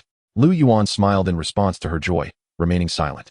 However, as time wore on, the smile on his face gradually faded, replaced by a solemn expression. In his mind, the ethereal Beastmaster's compendium was frantically refreshing its data. Lines of alarming analytical results flashing before his eyes. Warning, the energy requirements for the bridge of 10,000 dragons are increasing exponentially. Projection, it is predicted that at the 35th point along the bridge's length, an energy deficit will occur. The length of this bridge was far more complex than it appeared. The toll it required was an astronomical sum. Indeed, as they approached approximately one-third of the distance, an unforeseen change transpired. The radiant light enveloping the three holy dragons began to visibly dim at a discernible pace. The blazing platinum battle flames engulfing Nidhogg have lost their former intensity, while the ice crystals surrounding Ivrea have dulled in luster. The luminous wings of Axia have also grown somewhat translucent. Their energy output has begun to wane. The footsteps of Lu Yuan and Yun Qianqian have become exceedingly heavy, as if each lift of their feet demands every ounce of their strength. This is the end, inheritor. The spirit's thought resonates with a sigh through the sea of stars. You have surpassed all challengers since the inception of this dragon's tomb. To save one-third of your kin and allow them to re-emerge in this world is a supreme merit. This declaration falls upon Yun Qianqian like a bucket of ice water, freezing her radiant smile in an instant, leaving her immobilized. In disbelief, she raises her gaze forward. The lengthy bridge, composed of countless dim dragon souls, stretches into the abyss. There remains so much more ahead. Defiantly, Yun Qianqian declares, no? How can we save so few? Roar. Ong. The three holy dragons emit a simultaneous low growl of discontent. They forcibly squeeze the remnants of their strength, attempting to activate their domain. Yet that magnificent energy now flows like a mere trickle. Their dragon forms begin to waver, while the bridge ahead transforms into a quagmire, impeding any further progress. Yun Qianqian bites her lip with fervor, her body trembling slightly. Give up? She cannot. At that moment, a warm hand gently pats her hand. She looks up to meet Lu Yuan's eyes. Within them, there is no despair, no surrender. Only the unwavering calm and confidence she knows so well. Qianqian, do not rush. Lu Yuan meets her helpless gaze, a familiar curve gracing his lips. His voice, though soft, resonates clearly in the hearts of Yun Qianqian and the three holy dragons. He turns his head, his gaze seeming to penetrate the endless dragon souls before him. Locking onto the silent spirit, he speaks each word with clarity and strength. Who says we possess only 3 dragons? As his words linger in the air, under the spirit's sudden tremor of thought, Lu Yuan slowly places his hand upon the oval mirror that has quietly floated beside him from the very beginning. The deceitful mirror of heaven. Buzz. The spirit keenly perceives a distinctly different dragon might awakening from within that mirror. Chapter 166. Dragon in the Mirror, 3 Saints Descend. Dragon Soul Command. Buzz. The surface of the deceitful mirror of heaven contracts inward, and then a dragon's roar erupts from the mirror's world. A colossal dragon shadow, exuding a tangible dragon might, bursts forth from the mirror. This dragon, composed entirely of silver radiance, possesses a solid form and overwhelming might. Although it lacks the fluidity of the dragon lineage born from bloodline origins, the sheer grandeur belonging to the dragon clan is undeniably authentic. The moment this 4th dragon appears, it lets out a skyward howl, seamlessly merging into the torrent of energy formed by the 3 holy dragons. The bloodline energy stream, on the verge of collapse due to exhaustion, stabilizes once again with the infusion of this new power. The immense weight pressing down on Lu Yuan and Yun Qianqian suddenly lightens. Let us go. Lu Yuan calls out, pulling Yun Qianqian along as they take another step forward. 1 step, 2 steps, 3 steps. With each step they take, countless dragon souls ignite beneath their feet. They transform into a sky filled with glowing fireflies, emitting heartfelt dragon roars of gratitude, rendering the entire dragon bridge once more a sacred spectacle. It truly, truly can be done again. The delight on Yun Qianqian's small face is impossible to contain. She turns her head, her eyes shining with admiration as she gazes at Lu Yuan. However, she soon keenly senses something amiss. The silver dragon soul shadow's brilliance is fading at an alarming rate, and the sheen of the deceitful mirror of heaven beside Lu Yuan is diminishing in tandem. It is evident that maintaining such a substantial dragon shadow requires an immense toll on the deceitful mirror of heaven. Instinctively, Yun Qianqian grips Lu Yuan's hand tighter. She asks nothing, but this simple action conveys to him that whatever decision he makes, she will remain by his side. A futile struggle. The spirit's thought reverberates once more. The dragon soul summoned by this command possesses a corporeal form, yet its essence remains an energy simulation, not a true dragon bloodline. It can temporarily alleviate the consumption, but cannot fundamentally resolve the issue. Under the laws governing this bridge, it cannot endure for long. I know. Lu Yuan's response is calm and unruffled. He even finds the leisure to smile at Yun Qianqian. This is merely an appetizer. He intends to demonstrate to this spirit, which prides itself on embodying the rules, that his methods are far from singular. As anticipated, the spirit's judgment is spot on. After they have advanced several hundred meters, reaching the 35th point of the entire dragon bridge, the silver dragon soul shadow emits a reluctant low growl. Finally, succumbing to yet another extraction of bloodline energy, it reaches its limit and explodes into a myriad of glowing particles, dissipating into the void. A significant energy gap reappears. Moreover, this time, the backlash is more ferocious than before.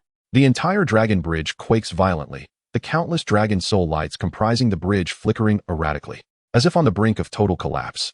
The spirit's thought falls into silence. It believes this endeavor to save the dragon souls on the dragon bridge has finally come to an end. Yet, amidst this turmoil, Lu Yuan's eyes suddenly blaze with two bright beams of light. The deceitful mirror of heaven now. His gaze sweeps fiercely over the three holy dragons, whose brilliance has faded and are nearly unable to maintain their forms. True shadow of all things. Target, the abyssal dragon King Nidhogg, the frost dragon Queen Ivrea, the radiant dragon Queen Axia. Boom. Upon uttering these words, not only does the spirit react, but even the three holy dragons, on the verge of their limits, lift their heads in surprise. The surface of the deceitful mirror of heaven spins wildly with a silver vortex. The silver celestial dragon's eyes, which connect head to tail along the frame, suddenly shine brightly. The mirror world undergoes a cataclysmic transformation.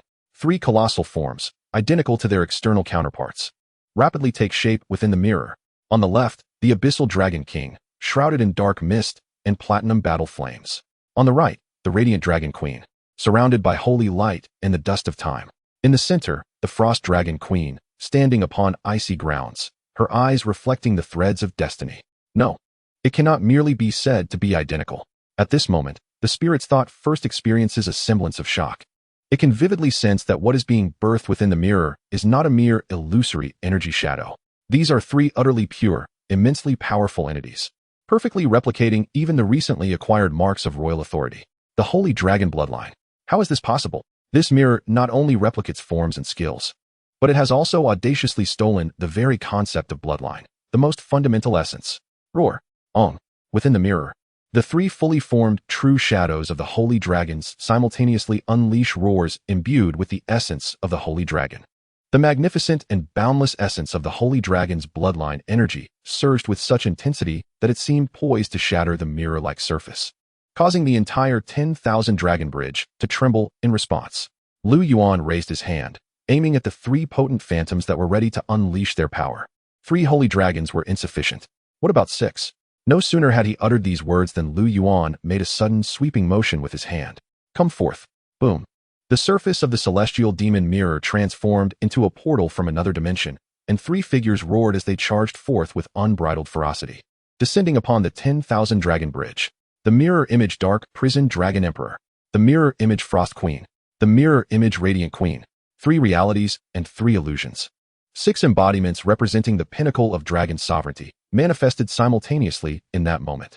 Chapter 167. The Path of the Holy Dragons. The 6 dragon roars intertwined. As the mirror images of the 3 holy dragons appeared, they resonated perfectly with their true forms. Without a hint of hesitation, the newly awakened powers of the 3 realms harmonized and unfolded instantly.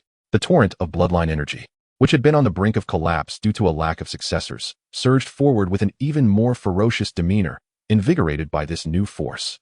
The weighty pressure beneath Lu Yuan and Yun Qianqian's feet dissipated entirely in that moment.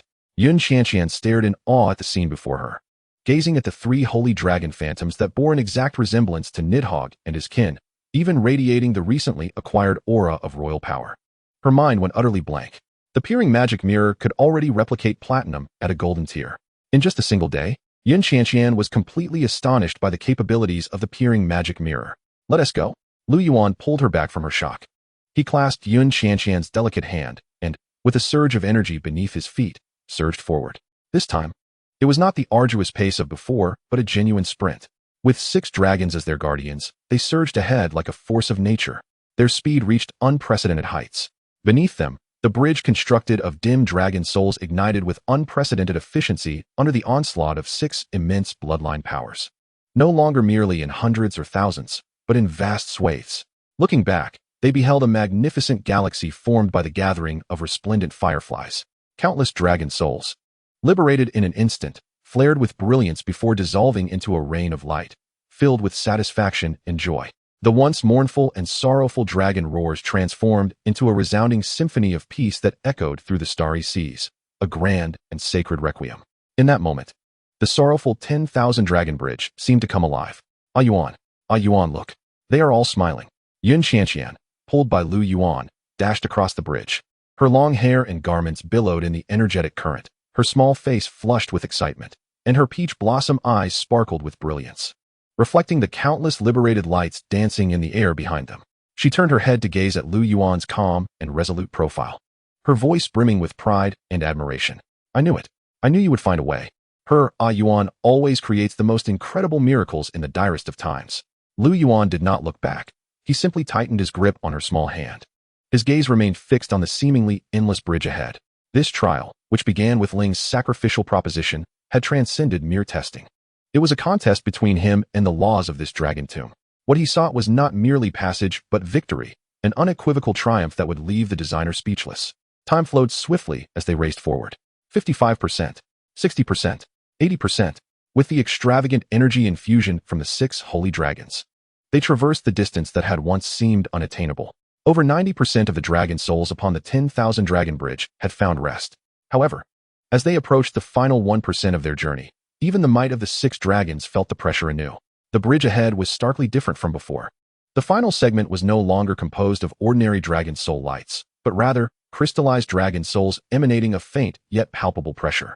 Though their glow was similarly dim, each crystal contained the essence of the holy dragons.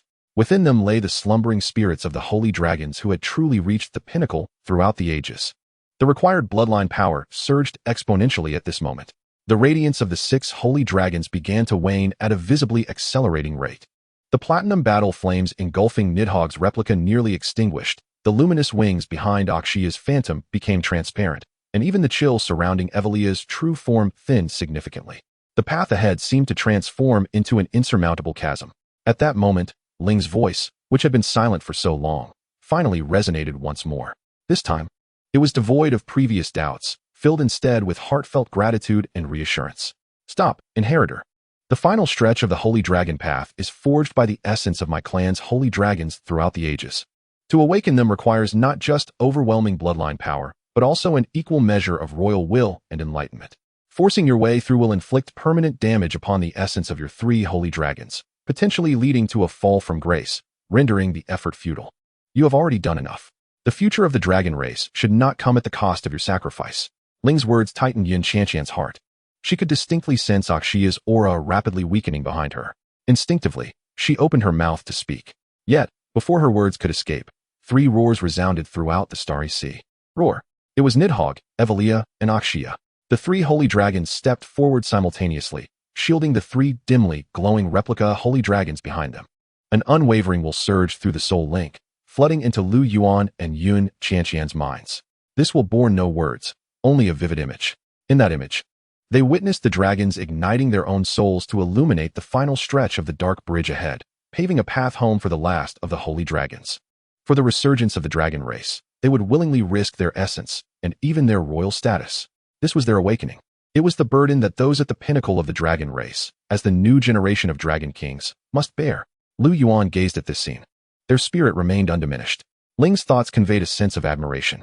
It was moved by the resolve of these three descendants. Perhaps this was the true royal power of the dragon race that it longed to witness.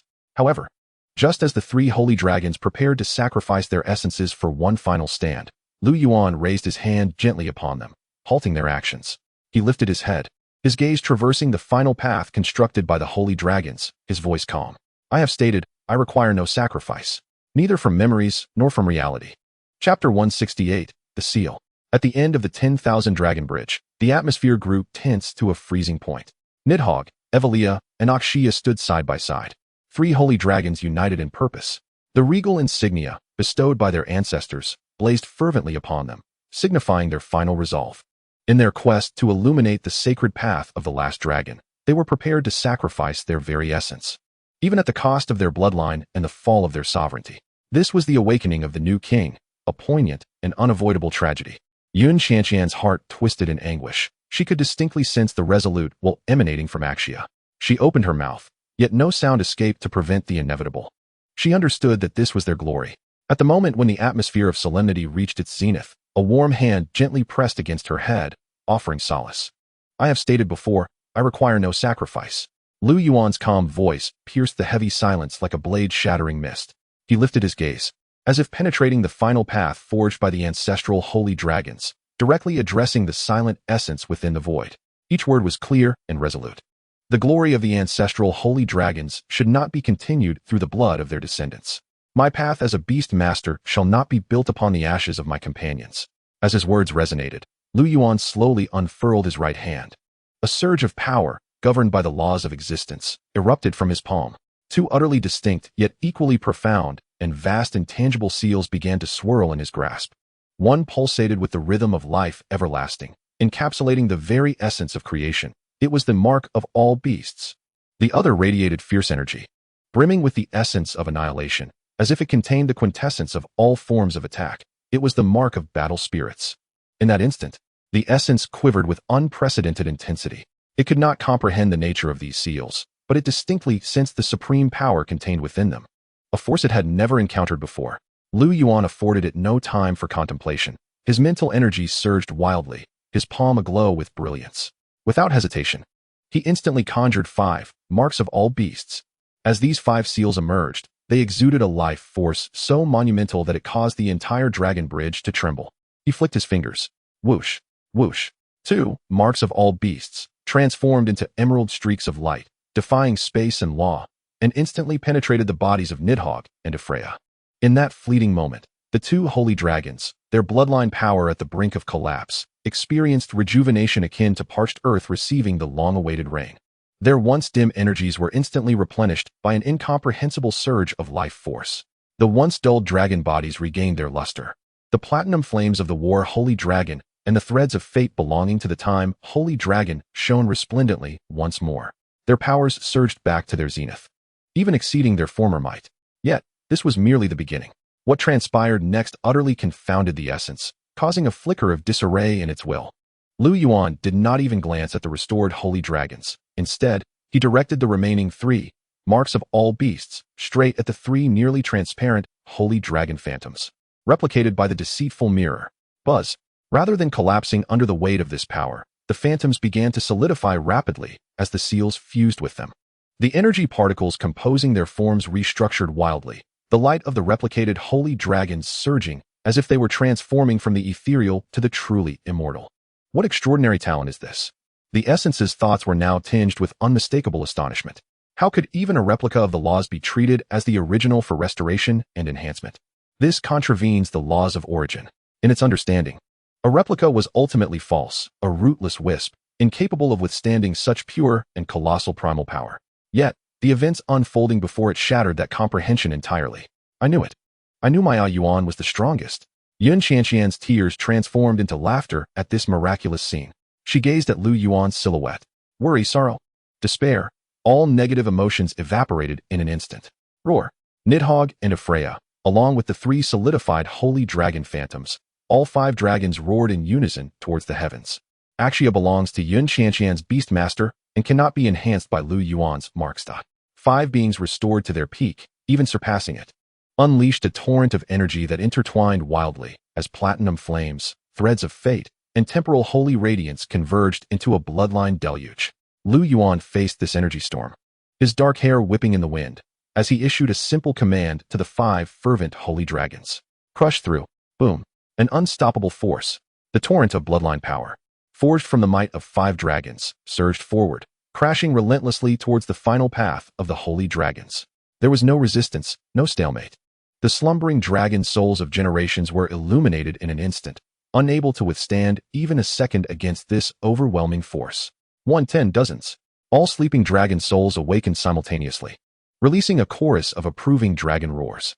Lu Yuan grasped Yun Qianqian's hand, traversing the radiant path laid by holy light, effortlessly crossing the final distance to stand firmly at the bridge's end, the dragon's rest, where countless dragon souls found liberation. However, just as Lu Yuan believed the trial of the dragon bridge had concluded, a prompt materialized in his beast mastering tome. Warning, target dragon bridge purification progress, 9,999. Chapter 169, The Ancestral Holy Dragon. At the end of the dragon bridge, Lu Yuan and Yun Qianqian stood resolutely. Behind them was a resplendent river of light formed by the liberation of billions of dragon souls, while in their ears resonated the soul-soothing symphony echoing through the starry sea. The 6 holy dragons, though dimmed, still hovered regally, exuding the aura of victors. Yun Qianqian's lips had stretched into a broad smile, her eyes shaped like crescent moons, brimming with admiration and pride for Lu Yuan. She had always known that her Yuan was invincible. Yet, just as the moment of triumph and joy was about to overflow, a warning appeared in Lu Yuan's mind, emanating from the ethereal beast mastering tome. Warning, target dragon bridge purification progress, 9,999. The smile on Lu Yuan's face froze instantly. The fervent ambition that had ignited within him was doused, as if by a bucket of icy water. He abruptly lifted his gaze, peering ahead. The bridge had reached its terminus. Amidst the vast starry sea, there was no longer a single glimmer of dragon soul. Where was the final 001? What's wrong? Yuan? Yun Qianqian keenly sensed the shift in Lu Yuan's demeanor, her smile fading. Just then, that familiar thought echoed once more across the starry expanse. This time, its voice was no longer ethereal and lofty, but bore the weight of ancient burdens lifted and a profound release from the depths of its being. I am the ancestral holy dragon. At the moment the words fell, the once silent starry sea seemed to be infused with life. Lu Yuan and Yun Qianqian's hearts raced. They could feel an indescribable sense of vastness and antiquity awakening from the void. The true essence of the spirit. The first holy dragon born from the dragon god star in the annals of history stands as the progenitor of all dragons. Its soul has long since melded with this dragon tomb, serving both as its guardian and the last, most solitary prisoner amidst the boundless sorrow. I have established trials, and throughout the eons, I have witnessed countless exceptionally gifted descendants. Some are powerful, others astute. Yet none have ever traversed even 5% of this bridge of 10,000 dragons. The voice of the primordial dragon resonates with distant reminiscence. My greatest aspiration has merely been to find a successor capable of liberating the dragon souls imprisoned in this realm, allowing the lamentations of this dragon burial ground to finally subside. Yet you have bestowed upon me a conclusion that I dared not dream of, the genuine resurgence of the dragon clan. Its essence gently swept over Lu Yuan, gliding past the radiant, ever-shifting mirror of deception beside him. Especially you, young human. When you proclaimed that my rightful path is not built upon the ashes of companions, I knew that the future of the dragon clan had at last encountered true hope. The sentiments within the primordial dragon brimmed with unmistakable approval and solace. The might of power, after all, has its limits, but the will to protect, along with the compassion rooted in one's soul, forms the cornerstone of authentic sovereignty. You have demonstrated that the new generation of holy dragons possesses something far more precious than strength. Yun Qianqian felt somewhat dazed. Yet she could sense that this ancient progenitor of the dragon clan was genuinely praising Lu Yuan. Her small chest instinctively puffed up with pride. Lu Yuan remained silent, having already surmised what the final 001 was. Now, it was time to draw a perfect conclusion to this trial. The voice of the primordial dragon softened, imbued with a tender affection reminiscent of an elder towards their younger kin. As the progenitor, this is my final gift in paving the way for you. No sooner had the words left its mouth than an enormous yet ethereal dragon shadow gradually materialized in the void before Lu Yuan and Yun Qianqian. It was a holy dragon that defied definition by any known dragon species, its form seemingly composed of the purest starlight, with scales resembling swirling nebulae and eyes akin to burning stars. With each graceful movement, fragments of time and ripples of space danced in birth and demise. It was the progenitor holy dragon, the source of all dragons, and the very 001 of this bridge of 10,000 dragons. It lowered its noble head towards Lu Yuan and Yun Qianqian, its dragon eyes filled with a comforting smile. Then, its vast form composed of starlight began to dissipate from the tail, transforming into the most elemental golden light particles that merged into the void. This was not a sacrifice, but a fulfillment. Nidhogg, Ivalice, and Axia simultaneously emitted low growls, sensing the profound sorrow and reluctance emanating from the depths of their bloodlines. However, the dissolution of the primordial dragon was irreversible. It was its own will, a final blessing bestowed upon its descendants as the progenitor. Lu Yuan's gaze sharpened. He understood he could not intervene, yet he had never contemplated accepting this gift. Just as the primordial dragon's form was about to vanish beyond half, a brilliant light surged in Lu Yuan's eyes, and an overwhelming mental force surged into the mirror of deception. A new seal appeared in Lu Yuan's hand. He merged this seal into the mirror of deception, causing its surface to shine with radiant silver. A command, bordering on madness, clearly flowed from his lips. Universal True Shadow. Buzz. The mirror of deception radiated brilliantly, unleashing a silver beam imbued with the laws of theft and replication that disregarded the distances of space. Shooting directly towards the fading shadow of the primordial dragon, he aimed to replicate this progenitor of the dragon clan along with its will and soul into the mirror, even if it were but a fragment of this progenitor's unique essence. He sought to ensure that this progenitor could one day witness the dragon clan's ascent to its former glory. Faced with this sudden silver beam, the dragon soul as shadow of the primordial dragon, on the verge of dissolution, visibly hesitated. Its starry eyes turned towards Lu Yuan. In its gaze, there was no shock, no anger, but rather an unexpected smile. Soon, that smile transformed into an incredibly gratifying laughter emanating from the depths of its soul. It made no resistance, but willingly opened its essence, allowing the silver beam to reflect and replicate everything about it, from its form to its soul, from memories to will. This human descendant is truly intriguing. Is it attempting to seize back even its final slumber from the hands of fate? Excellent. The mirror of deception, empowered by the seal, reached unprecedented heights. As the primordial dragon completely relinquished its will, the replication process of the mirror of deception proceeded with unparalleled smoothness. An ethereal shadow identical to the primordial dragon slowly took shape in the mirror world, subsequently being permanently stored in one of the 5 true shadow slots. At the moment of completion, the massive form of the progenitor holy dragon transformed into a rain of golden light, dissipating among the starry seas. Ding! Purification progress of the bridge of 10,000 dragons. 100. The numbers on the Beastmaster's Codex finally reached completion. With a tremendous rumble, the sorrowful bridge composed of billions of dragon souls completely lost its form at that instant. All the luminous points converged together, transforming into a resplendent golden river of light that spanned across the entire secret realm, with no end in sight. The river flowed silently, each wave reflecting the joyful faces of the liberated dragons. They no longer lamented, no longer wept, but sang ancient dragon songs. Flowing along this long river home towards eternal rest, Lu Yuan and Yun Qianqian stood amidst the void, quietly observing this magnificent and sacred scene. The 6 holy dragons retracted all their presence and bowed their proud heads towards the golden river, offering the highest reverence to their kin and their ancestors. After a long while, the golden river gradually faded, leaving the entire dragon's rest desolate and silent.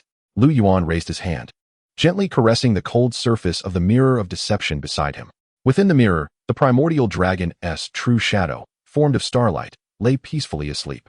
Ultimately, he had preserved this progenitor. Chapter 170. The Mark of the Dragon God. The starry sea returned to silence. The river of light composed of billions of dragon souls gradually vanished. What remained was a purity and tranquility that had shed all superficiality within this space. Beside Lu Yuan, the 3 holy dragon true shadows replicated by the mirror of deception began to turn transparent, their substantial forms entwined with flickering white gold battle flames, threads of fate, and the sacred light of time. The 3 enormous figures silently transformed into countless silver light points, completely dissipating. The brilliance on the mirror's surface retracted, restoring its ancient, undisturbed appearance, though the silver divine dragon entwined at the frame seemed to possess a newfound intelligence in its dragon eyes. As the end approached, Yun Qianqian gazed at the empty surroundings, murmuring to herself. The excitement and joy still lingered on her small face. though a hint of emptiness began to creep into her eyes.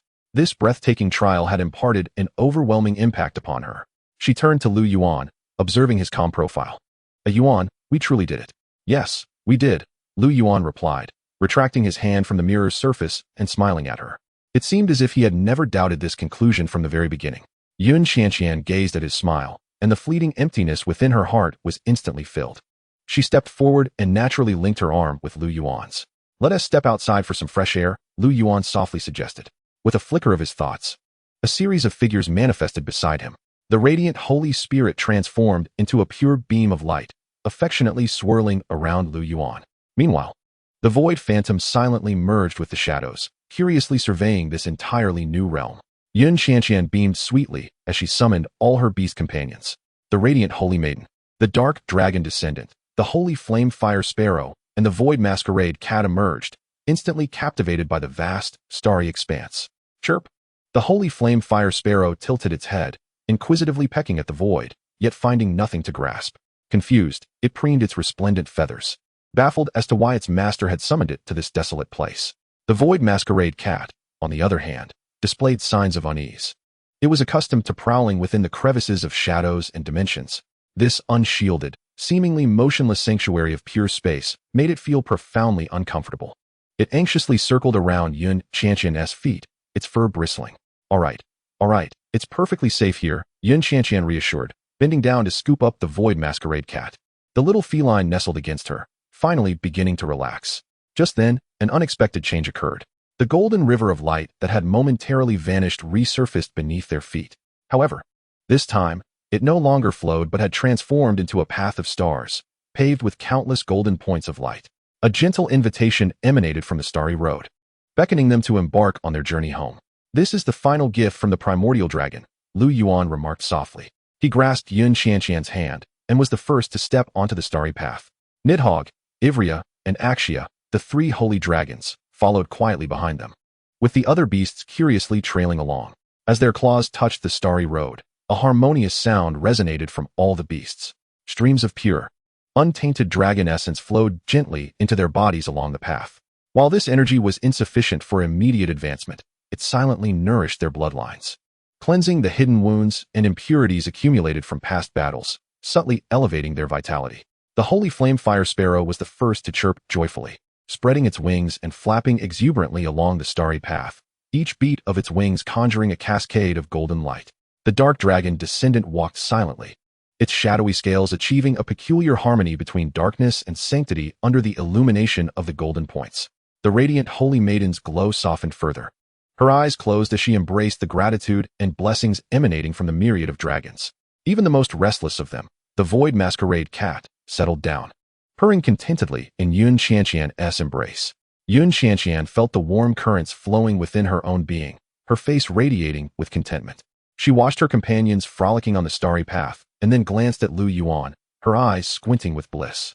Yuan, it seems they all adore this place. Indeed. Lu Yuan nodded, his gaze sweeping over his own beasts. The bounty from this journey to the land of the sleeping dragons exceeded his wildest expectations. The starry path was not long, and soon they arrived at the edge of the void. Before them lay a realm of chaotic nothingness. The golden starry path began to converge its radiance towards the center. The last expressions of gratitude from tens of thousands of dragon souls. The final blessings of the primordial dragon and the essence of the entire land of the sleeping dragons coalesced at that moment.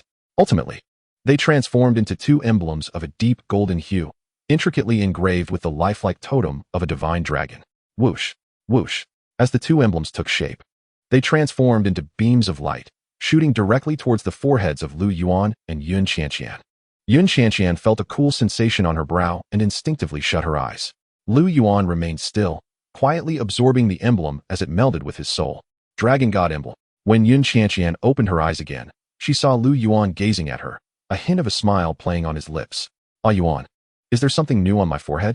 She asked uncertainly, reaching up to touch her brow. It felt as smooth as ever, devoid of any mark. It resides within your soul, Lu Yuan clarified. This is a farewell gift from the primordial dragon and the countless dragon souls, known as the Dragon God Emblem. Dragon God Emblem. Yun Qianqian blinked curiously. What purpose does it serve? Its significance is immense. Lu Yuan raised his hand. a swirl of dark golden dragon energy coiling around his fingertips. Firstly, possessing this emblem means we will always carry a trace of the purest holy dragon essence. Henceforth, whenever we encounter dragon beasts or other companions, regardless of their nature, they will have to think twice before challenging us, provided they are not blind. Though his words were somewhat blunt, Yun Qianqian instantly grasped the implication. This was akin to wielding a fearsome tiger's skin, or rather, a dragon's hide. In future encounters where they found themselves outmatched, they could simply reveal the emblem, proclaiming their connection to dragons. A mischievous grin spread across her face. Secondly, Lu Yuan continued. Through this emblem, we can return to this land of the sleeping dragons at any time, and our beasts can roam freely in this realm. Yun Qianqian's eyes widened with excitement. Anytime. Indeed, anytime, Lu Yuan confirmed with a nod. Though there are no dragon souls remaining. As the core fragment of the dragon god star, the spatial laws here are stable, and the energy is pure, making it an exceptional sanctuary for cultivation and refuge. Yun Qianqian's mind raced with possibilities. This meant they had acquired an absolutely secure private garden. In future encounters where they felt overwhelmed, they could simply retreat here, evading any pursuers. Alternatively, they could cultivate in peace without the fear of interruptions. And the third benefit? Yun Qianqian inquired eagerly, her anticipation palpable. If the first two were already extraordinary, the third must be even more remarkable. Lu Yuan observed her sparkling, expectant eyes. He refrained from answering directly. Instead, posing a question. Qianqian, as a mid-level gold contract master, how many contract slots do you currently have? 5. Yun Qianqian replied without hesitation. The dark dragon descendant. The holy flame fire sparrow, the radiant holy maiden, the void masquerade cat, and Axia, exactly 5. From now on, you will possess a 6th contract slot. Chapter 171. Inheritance or Revival.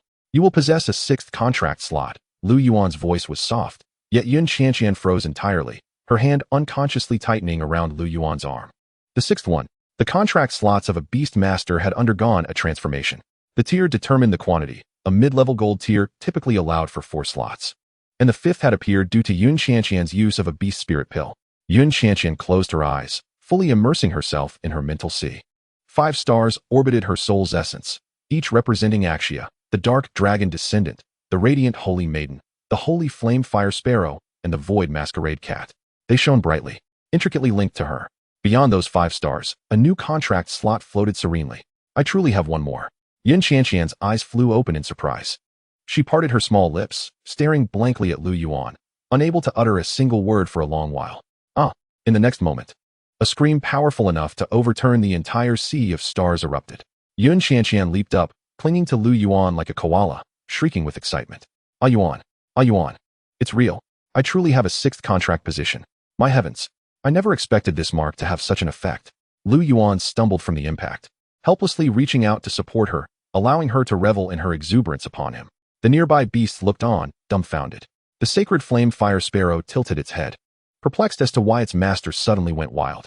The dark dragon descendant silently took a step back, seemingly feeling a bit embarrassed.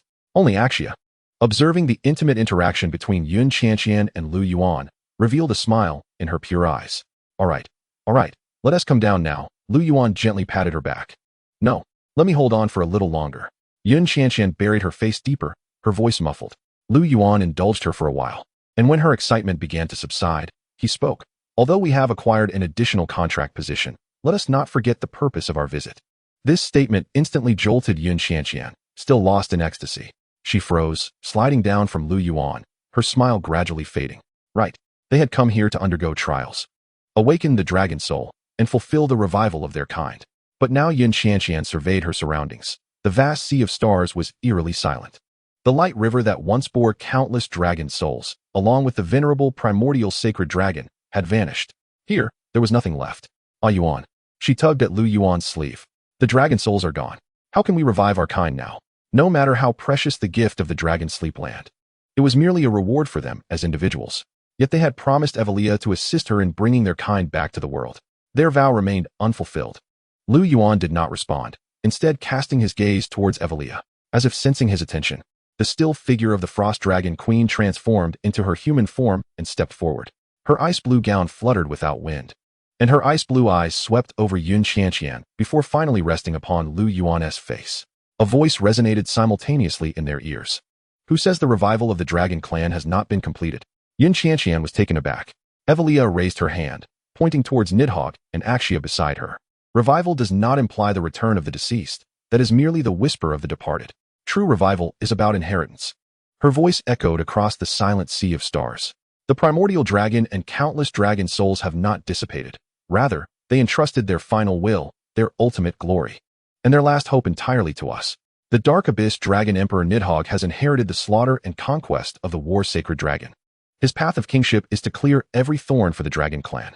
The radiant Queen Axia has inherited the protection and healing of the time-sacred dragon. Her path of kingship is to bring eternal hope and prosperity to the dragon clan. And I, Evelia, her gaze fell upon her palm, reflecting the threads of fate, have inherited the authority of the destiny-sacred dragon. I guard the fate of our kin, ensuring that our path shall know no end. One embodies slaughter, another wields hope, and the third safeguards destiny. Together, we three are the new fulcrum of the dragon clan, the three flames of the dragon god star that shall never extinguish. She turned, her ice-blue eyes revealing a warmth capable of melting ancient ice for the first time. Thus, Lu Yuan, Yun Qianqian, we have already completed the revival of the dragon clan. At that moment, the entire silent sea of stars seemed to hear a summons, beginning to tremble violently. Boom! The darkness surrounding them, like a torn curtain, began to fade inch by inch. The void beneath their feet transformed into solid, heavy ground, tender green grass erupting from the soil at a visible pace, spreading wildly. The starry sky above was replaced by a warm dawn, with a gentle sun hanging in the heavens. In the distance, mountains rose majestically, and rivers surged forth. The air began to fill with the fragrance of earth and the sweet scent of grass.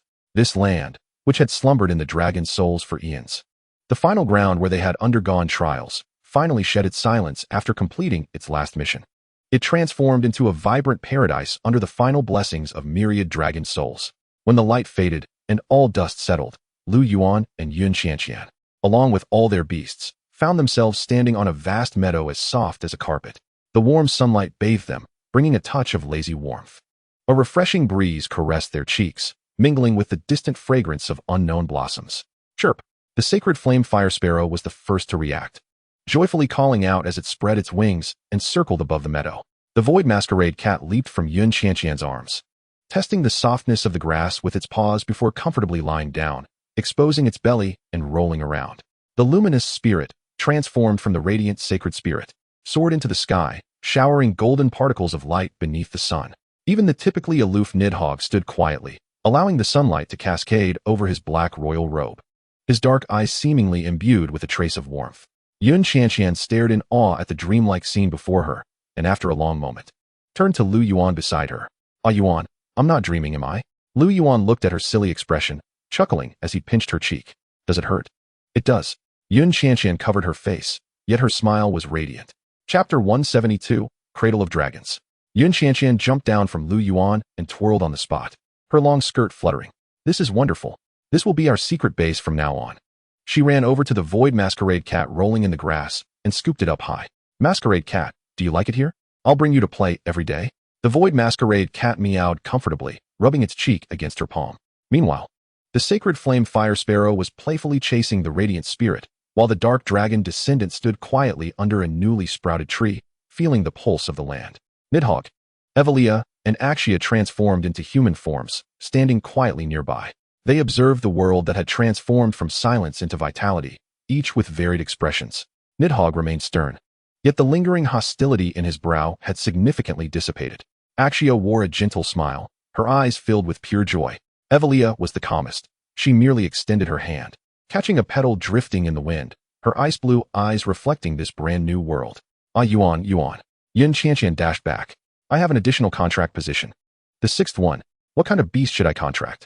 She leaned in closer, whispering, should we also find a dragon? Then we can pair with your Nidhogg and Evelia, and we'll be the dragon hero couple. Lu Yuan was amused by her spontaneous title, flicking her forehead. What are you thinking? The bond with one's contracted beast is dictated by fate. Haste serves no purpose. I am resolute, for my sixth beast must undoubtedly be the most formidable. Yun Qianqian snorted, her imagination running wild once more. Ideally, it would be an endearing creature capable of fierce combat, one that she could affectionately pet, yet strike down adversaries with a single blow when the need arose. As the two engaged in light-hearted banter, the serene and tranquil world around them underwent an abrupt transformation. The soft, verdant grass beneath their feet began to emanate a subtle golden glow. This radiance was gentle, akin to moonlight, yet imbued with an ancient gravitas and sanctity. The sacred flame fire sparrow, soaring above, was the first to sense the anomaly. It halted its wings, tilting its head in curiosity as it gazed down at the ground. The previously frolicking void-masked cat suddenly darted away, scurrying to hide behind Yun Qianqian, peeking out cautiously. The golden luminescence intensified, not emanating from any singular source, but seeping forth from every inch of the soil beneath them. These luminous specks coalesced, tracing intricate, ancient patterns upon the grass, resembling intertwined dragon totems. The entire landscape transformed into a vast golden canvas. Yun Qianqian's smile faded. Lu Yuan pulled her behind him, his gaze sweeping the surroundings. The expressions of Nidhogg, Ivalia, and Axia also turned grave. They could distinctly sense an immense primordial dragon aura awakening from the depths of the land, an essence that resonated with their own. Ivalia's ice-blue eyes flickered with astonishment. She had believed that the gifts of the primordial dragon had concluded, yet the spectacle before her clearly exceeded her expectations. A low hum reverberated as the earth began to tremble gently. The dragon totems composed of golden light blazed forth, seemingly coming to life. They traversed the grass, ultimately converging into massive luminous patches. At the center of these patches, the soil began to swell gradually. In the next moment, to the astonished gazes of all present, lustrous dragon eggs, as pristine as jade, began to rise slowly from the golden radiance. 1, 2, 10, 100. In the blink of an eye, the vast expanse of grass had transformed into a sea of dragon eggs. These eggs varied in size and shape.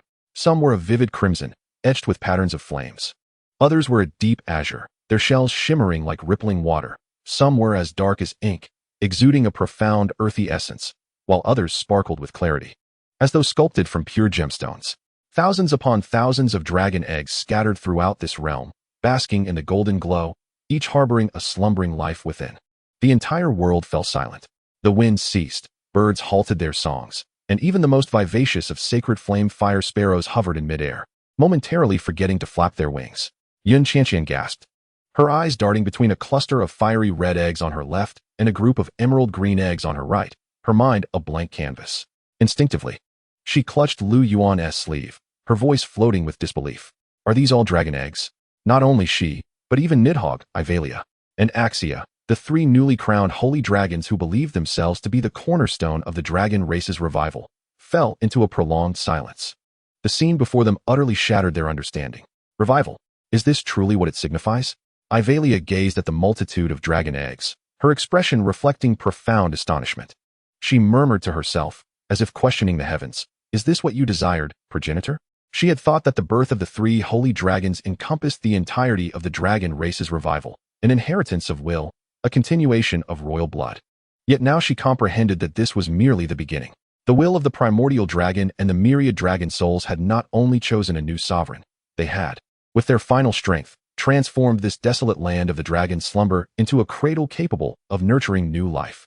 Lu Yuan, witnessing this miraculous spectacle, felt a shock that rivaled Yun Qianqian and the three holy dragons. His beast tome offered no guidance, yet the answer was inscribed upon this land. Drawing a deep breath, he turned to the utterly stunned Yun Qianqian, gently elucidating, Ivalia speaks truth. They are the legacy, the will, the spark that ignites the revival of our kind. He paused, his gaze sweeping across the boundless sea of dragon eggs, his voice imbued with an unprecedented sense of gravity. Yet what the progenitor dragon sought was never merely a spiritual continuation. It demanded the true rekindling of bloodlines. Lu Yuan extended his hand, gesturing toward this vibrant world, toward the thousands of dragon eggs. This land marks a new beginning for the dragon race, and we are the witnesses. His voice resonated among Yun Qianqian and the three holy dragons. We are also its guardians. Chapter 173, Guardians. The term guardians reverberated within the hearts of the three holy dragons. Ivalia was the first to respond, her eyes alight with renewed fervor as she surveyed the boundless sea of dragon eggs, each containing a new hope for the dragon lineage. A flame of responsibility, mission, and the weight of her royal duty ignited within her. A resolute thought emanated from her being, echoing throughout the nascent world. This time, I shall ensure the dragon race rises to greatness once more. This was no longer an empty proclamation, but rather the most solemn vow made in the presence of countless new bloodlines. Nidhogg remained silent, slowly raising his hand, an energy of abyssal darkness interwoven with platinum flames swirling within his palm. He regarded the dragon eggs, a glimmer of light flashing in the depths of his obsidian eyes. Conquest and slaughter were his instincts. Yet in this moment, he seemed to discover something more significant, the essence of safeguarding a lineage. Axia stepped forward, gently touching the nearest dragon egg that radiated a soft glow. She could sense the faint energy fluctuations beneath the shell, and a tender smile graced her face. Her path was one of protection and healing. The scene before her was the perfect embodiment of her ideals. Lu Yuan observed their respective reactions and nodded. From this point forward, let this place be known as the Cradle of Dragons, he declared. Ivalia, Nidhogg, Axia, this realm requires order and guidance. You may roam freely here. Overseeing this new world. Overseeing? Yun Qianqian's eyes sparkled with excitement, her mind conjuring a whimsical image, and she couldn't help but stifle a giggle. Leaning closer to Lu Yuan, she whispered, "Are you suggesting they become the nursery supervisors?" Lu Yuan shot her a glance, remaining silent, yet the mirth in his eyes betrayed him. Yun Qianqian's imagination ran wild. She envisioned the day when these dragon eggs would hatch, and countless hungry baby dragons would scurry about. At that moment, Ivalia, with her icy demeanor, would be tasked with teaching a group of little fire dragons about morality and destiny, only for them to impatiently unleash tiny flames. Singeing the hem of her gown, Nidhogg, the dark dragon monarch, endeavored to instruct a group of small water dragons on how to unleash their draconic might. Alas, the little dragons could only manage to blow bubbles, leaving his imposing black-gold dragon robe thoroughly drenched. Perhaps the most unfortunate was Axia. As a gaggle of mischievous earth dragons dug and rolled around on her meticulously maintained lawn, transforming it into a veritable playground for groundhogs, she could only follow behind, sighing heavily as she used holy light to restore the chaos. Ha ha! Yun Qianqian found the scene increasingly amusing, and ultimately could not contain herself. Clutching her belly and laughing uncontrollably. I can't take it anymore. This spectacle is too delightful to behold. The esteemed 3 holy dragons, the new rulers of their kind, were reduced to the role of caretakers for children. Her laughter rang out like a clear bell, resonating loudly in the tranquil world around her. Both Ivrea and Nidhogg cast her a frosty glare simultaneously. Yun Qianqian's laughter abruptly ceased, and she swiftly ducked behind Lu Yuan, peeking out with just her head, and made a face at them. Axia shook her head helplessly. She had no means to manage this lively master. Ahem. Lu Yuan cleared his throat, breaking the slightly awkward atmosphere. Qianqian, come here. He approached a collection of dragon eggs of various hues, crouching down to examine them closely. Yun Qianqian, filled with curiosity, leaned in beside him and pointed at a pitch-black dragon egg adorned with golden lightning patterns that danced across its surface, exclaiming, Lu Yuan, look at this. It's so cool. It looks like it could really fight. Should I bond with it? As she spoke, she reached out to touch it. Do not touch. Lu Yuan interposed his hand to stop her. These dragon eggs were the final gifts from the primordial dragons and countless dragon souls, containing the purest essence that could not be bonded with in conventional ways. What should we do then? Yun Qianqian asked, a hint of disappointment in her tone. Wait. Lu Yuan replied, rising to his feet and surveying the sea of dragon eggs before him. Wait for them to naturally hatch, for them to choose their own paths. Any forced interference would only ruin this gift. He turned to Ivrea and the others, saying, Your task is to protect them, guide them, until the day they can soar across the skies. I understand. Ivrea nodded solemnly, fully embracing her role as the caretaker. Humph. Nidhogg merely snorted in acquiescence. Though he felt uncomfortable taking on the role of a childminder, he bore the responsibility of safeguarding the future of the dragon race. Leave it to us, Axia smiled. Behind her, holy light gathered, as if she were already prepared with countless healing spells to counter any potential chaos. With matters arranged, Lu Yuan took Yun Qianqian by the hand, ready to temporarily depart from this cradle of dragons. Are we leaving right away, Lu Yuan? Yun Qianqian asked, reluctant, wishing to gaze a little longer at the adorable dragon eggs. This is our backyard. We can return any time. Lu Yuan ruffled her hair. But out there, we have our own matters to attend to. Yun Qianqian nodded, recognizing the truth in Lu Yuan's words. With a shared thought, the two communicated their departure path through the dragon god's mark. Before they left, Yun Qianqian cast one last glance back. In the sunlight, the 3 newly born dragon kings stood in an unprecedented posture, safeguarding the cradle that symbolized the future of the dragon kin. Meanwhile, their beast companions had also found their own amusements on this newly birthed land. The radiant Holy Spirit, transformed into a sphere of light, curiously circled a light attribute dragon egg, seemingly engaging in some form of communication with the tiny life within. The void phantasm had discovered a new plaything, darting joyfully through the shadows cast by the dragon eggs. Even the usually quiet dark dragon descendant approached a shadow attribute dragon egg, hesitating briefly before gently touching the eggshell. as if conveying a form of encouragement belonging to its kin. Chapter 174. In the name of the Dragon Lord. Lu Yuan, are we truly leaving them here? Yun Qianqian asked, a hint of reluctance in her voice. This place is safer than anywhere else. The energy here is pure, which benefits their growth, Lu Yuan explained. And with Ivrea and the others here, they will be well protected. Through their soul link, he could vividly sense the joyful emotions emanating from the radiant Holy Spirit and the void phantasm. They seemed to truly enjoy their new home. Yun Qianqian nodded in agreement, choosing not to voice further concerns. The space around them shimmered slightly, and their figures gradually faded from sight until they vanished completely. At the entrance to the divine Beast Mountain, the secret realm of the Dragon Tomb, the space trembled like a shattered mirror, and Lu Yuan and Yun Qianqian stepped forth. Kirk, the Dragon Lord of the Celestial Comet, who had been guarding the entrance, suddenly trembled, his golden dragon eyes locking onto the two figures. He did not approach immediately, but stood frozen in place. The two humans before him appeared unchanged, yet the aura they emanated had transformed profoundly. No longer did they merely exude the essence of foreign beast tamers. Their souls bore the imprint of a supreme dragon totem. That aura was pure and majestic, even more so than his own celestial comet bloodline.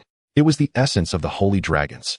Just as Kirk's mind was reeling, two streaks of light swooped in from the distance, Su Yueli and Lan Lioli. You're back. Su Yueli hurried forward, scrutinizing the two before her, and upon confirming their safety, she sighed in relief. Lan Lioli followed lazily behind, yet even her usually half-closed eyes betrayed a flicker of concern. How was it inside? She began, but before she could finish her question, like Su Yueli, she sensed the peculiarity surrounding them. It was an indescribable force, as if a dragon beast stood behind them, imbuing their every move with an invisible pressure. Lu Yuan, Qianqian, Su Yueli exclaimed, her expression a mix of astonishment and inquiry. Mother, we're fine. Yun Qianqian giggled, nuzzling into Su Yueli's embrace, then darting over to Lan Lioli, lifting her little face in a gesture of triumph. Annie Lan, do you see anything different about me? Lan Lioli raised an eyebrow and pinched her cheek lightly, remarking, it seems your skin has thickened a bit? Oh dear. Amidst their banter, Kirk finally regained his composure. He approached Lu Yuan, scrutinizing both him and Yun Qianqian intently, awe and excitement filling his golden eyes. Lord Lu Yuan, Lady Qianqian, have you succeeded? His voice was low, yet trembled with uncontainable emotion. Lu Yuan nodded, revealing no secrets, succinctly recounting the events that had transpired within the Dragon Tomb, from the choice at the Echoing Court, to the acknowledgement at the Path of Kings, and culminating in the purification of the Bridge of 10,000 Dragons. He omitted the astonishing details of the tricks played by the Heavenly Deception Mirror, stating only that they had utilized the powers of the three holy dragons alongside certain special methods to ultimately pass all trials. Upon hearing that tens of thousands of dragon souls had found peace, and that the will of the primordial dragon had finally manifested, Kirk's body began to tremble slightly. After millennia of guardianship, his fervent conviction had finally borne fruit. The ancestor holy dragon can finally rest, he murmured.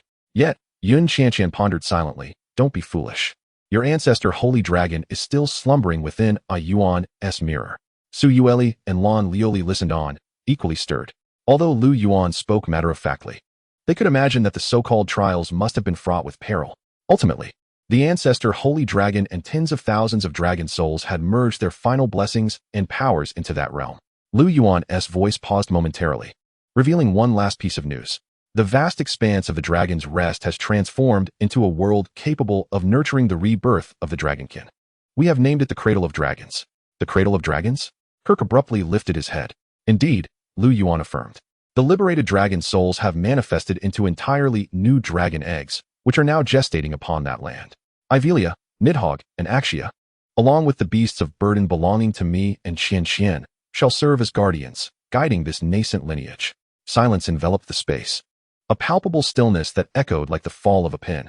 Kirk stood frozen, seemingly in a state of disbelief. Thousands of dragon eggs? Had he misheard? He believed that the return of the three holy dragons, Ivelia, was the entirety of the dragon race's hope for revival. Yet now, Lu Yuan revealed to him that what they brought back was an entirely new dragon lineage. Su Yueli and Lan Lioli were equally astonished. They exchanged glances, each reflecting profound shock in the other's eyes. A sanctuary capable of continuously birthing pure-blood dragons? They understood better than anyone what this signified. It meant that, given sufficient time, Lu Yuan and Yun Qianqian would possess a true dragon legion. This was beyond mere genius. It was miraculous. Mother, Aunt Lan, upon noticing their dazed expressions, Yun Qianqian could not help but tug at Su Yueli's sleeve, her voice low yet brimming with pride. The spoils of this sanctuary extend far beyond that. Lu Yuan and I have also acquired the Dragon God Mark, allowing us to enter and exit the Cradle of Dragons at will. She puffed out her small chest, lowering her voice and speaking in a tone of boastfulness.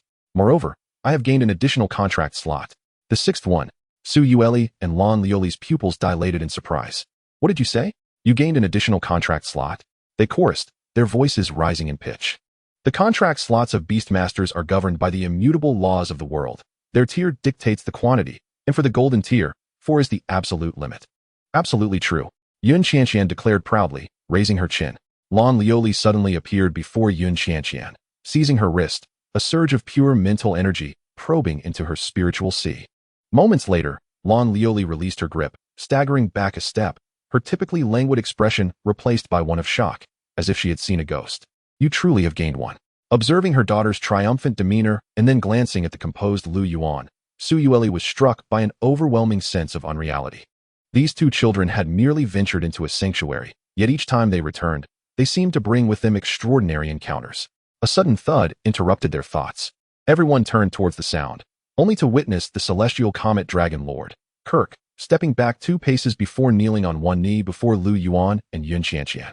I, Kirk, the last commander of the Celestial Comet Legion and the Celestial Wise Dragon, pay my respects to the Dragon Lord. From this day forth, I and the Divine Beast Mountain shall forever be the most loyal guardians of the Cradle of Dragons. Chapter 175. The 6 kings present their treasures. The kings kneel. The Dragon Lord ascends. This unexpected scene left Su Yueli and Lan Lioli momentarily speechless. Lu Yuan stepped forward, eager to assist Kirk to his feet. Elder Kirk, this is most inappropriate. We are unworthy of the title of Dragon Lord. However, the kneeling Dragon Lord's knee seemed rooted to the stone ground, unmoving. You are more than worthy. Kirk raised his dragon head, his golden eyes filled with unprecedented fervor and reverence. You and Lady Yun Qianqian carry the will of the primordial holy dragon, bringing hope for the revival of the dragon race. The title of Dragon Lord is the acknowledgement bestowed upon you by the ancestral holy dragon. His voice resonated like a rolling wave across the altar. I, Kirk, shall fight only for the dragon race in this lifetime. Before he finished speaking, Kirk performed an action that made everyone's eyes widen in astonishment. He transformed into a massive golden dragon.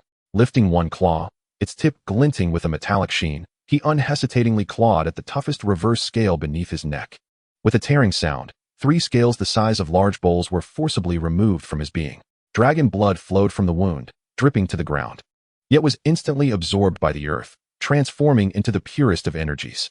Kirk seemed oblivious to the pain, using his dragon power to lift the 3 scales, imbued with his essence, reverently presenting them to Lu Yuan. These are my source reverse scales, capable of withstanding a full force strike from a king, 3 times in total. His voice was slightly hoarse from the pain, yet his respect remained unwavering. Upon first meeting the Dragon Lord, this humble offering is but a small token of respect. I hope the Dragon Lord will accept it. Yun Qianqian's mouth fell open in awe. She subtly tugged at Lu Yuan's sleeve, her voice a hushed whisper brimming with excitement. Lu Yuan, we've struck gold.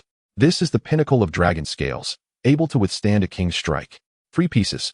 That's equivalent to 3 lives. Lu Yuan paid little heed to the eager calculations of this budding little fortune seeker beside him.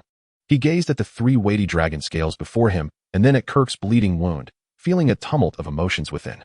This was no longer a mere gift. It was a pledge of loyalty forged from flesh and blood. He did not hesitate further, extending his hand to accept the 3 scales. Thank you. Seeing Lu Yuan accept his offering, a look of relief washed over Kirk's enormous dragon face. He slowly rose, his mountainous form turning to regard the 6 kings of beasts, who had remained silent since earlier. With the Dragon Lord's arrival, do you not, as the spirits of the divine mountain, have any token to present? Kirk's tone was calm, devoid of discernible emotion, yet the pressure in his voice caused the 6 kings' auras to momentarily falter. Su Yueli and Lan Lioli exchanged glances, both recognizing the surprise in each other's eyes. Was he demanding offerings on behalf of Lu Yuan? The atmosphere around the altar grew subtly tense. Although the 6 kings revered Kirk as their mountain lord, there was a more egalitarian dynamic among them. Yet now, Kirk had adopted an almost commanding tone, urging them to show respect to the 2 human youths. The Southern 9 Nether Kirin was the first to react, snorting 2 jets of 9-colored flames in discontent. Its divine fire surged violently, clearly disapproving of Kirk's actions. However, Kirk merely casted a cold glance. With just that one look, The Kieran's flames instantly receded, and its indignation vanished without a trace. Kirk said nothing further, simply observing them in silence.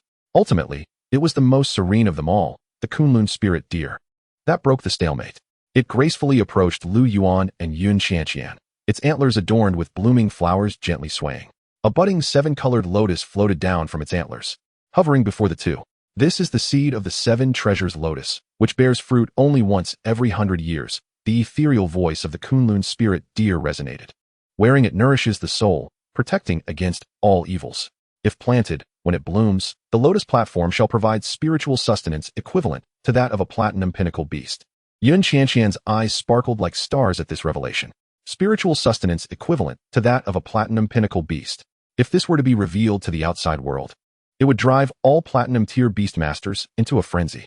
Thank you, esteemed elder. Yun Qianqian exclaimed joyfully, reaching out to seize the lotus seed. Lu Yuan, however, grasped her hand and slightly bowed to the Kunlun all-spirit deer, expressing his gratitude.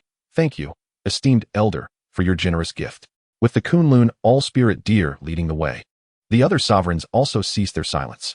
The North Sea's beaming mountain turtle, its shell resembling a mountain range, began to emit a faint glow from the intricate patterns etched upon it. A small fragment of soil-colored turtle shell, no larger than a palm, detached from its back and soared towards Lu Yuan. This old turtle has little of value.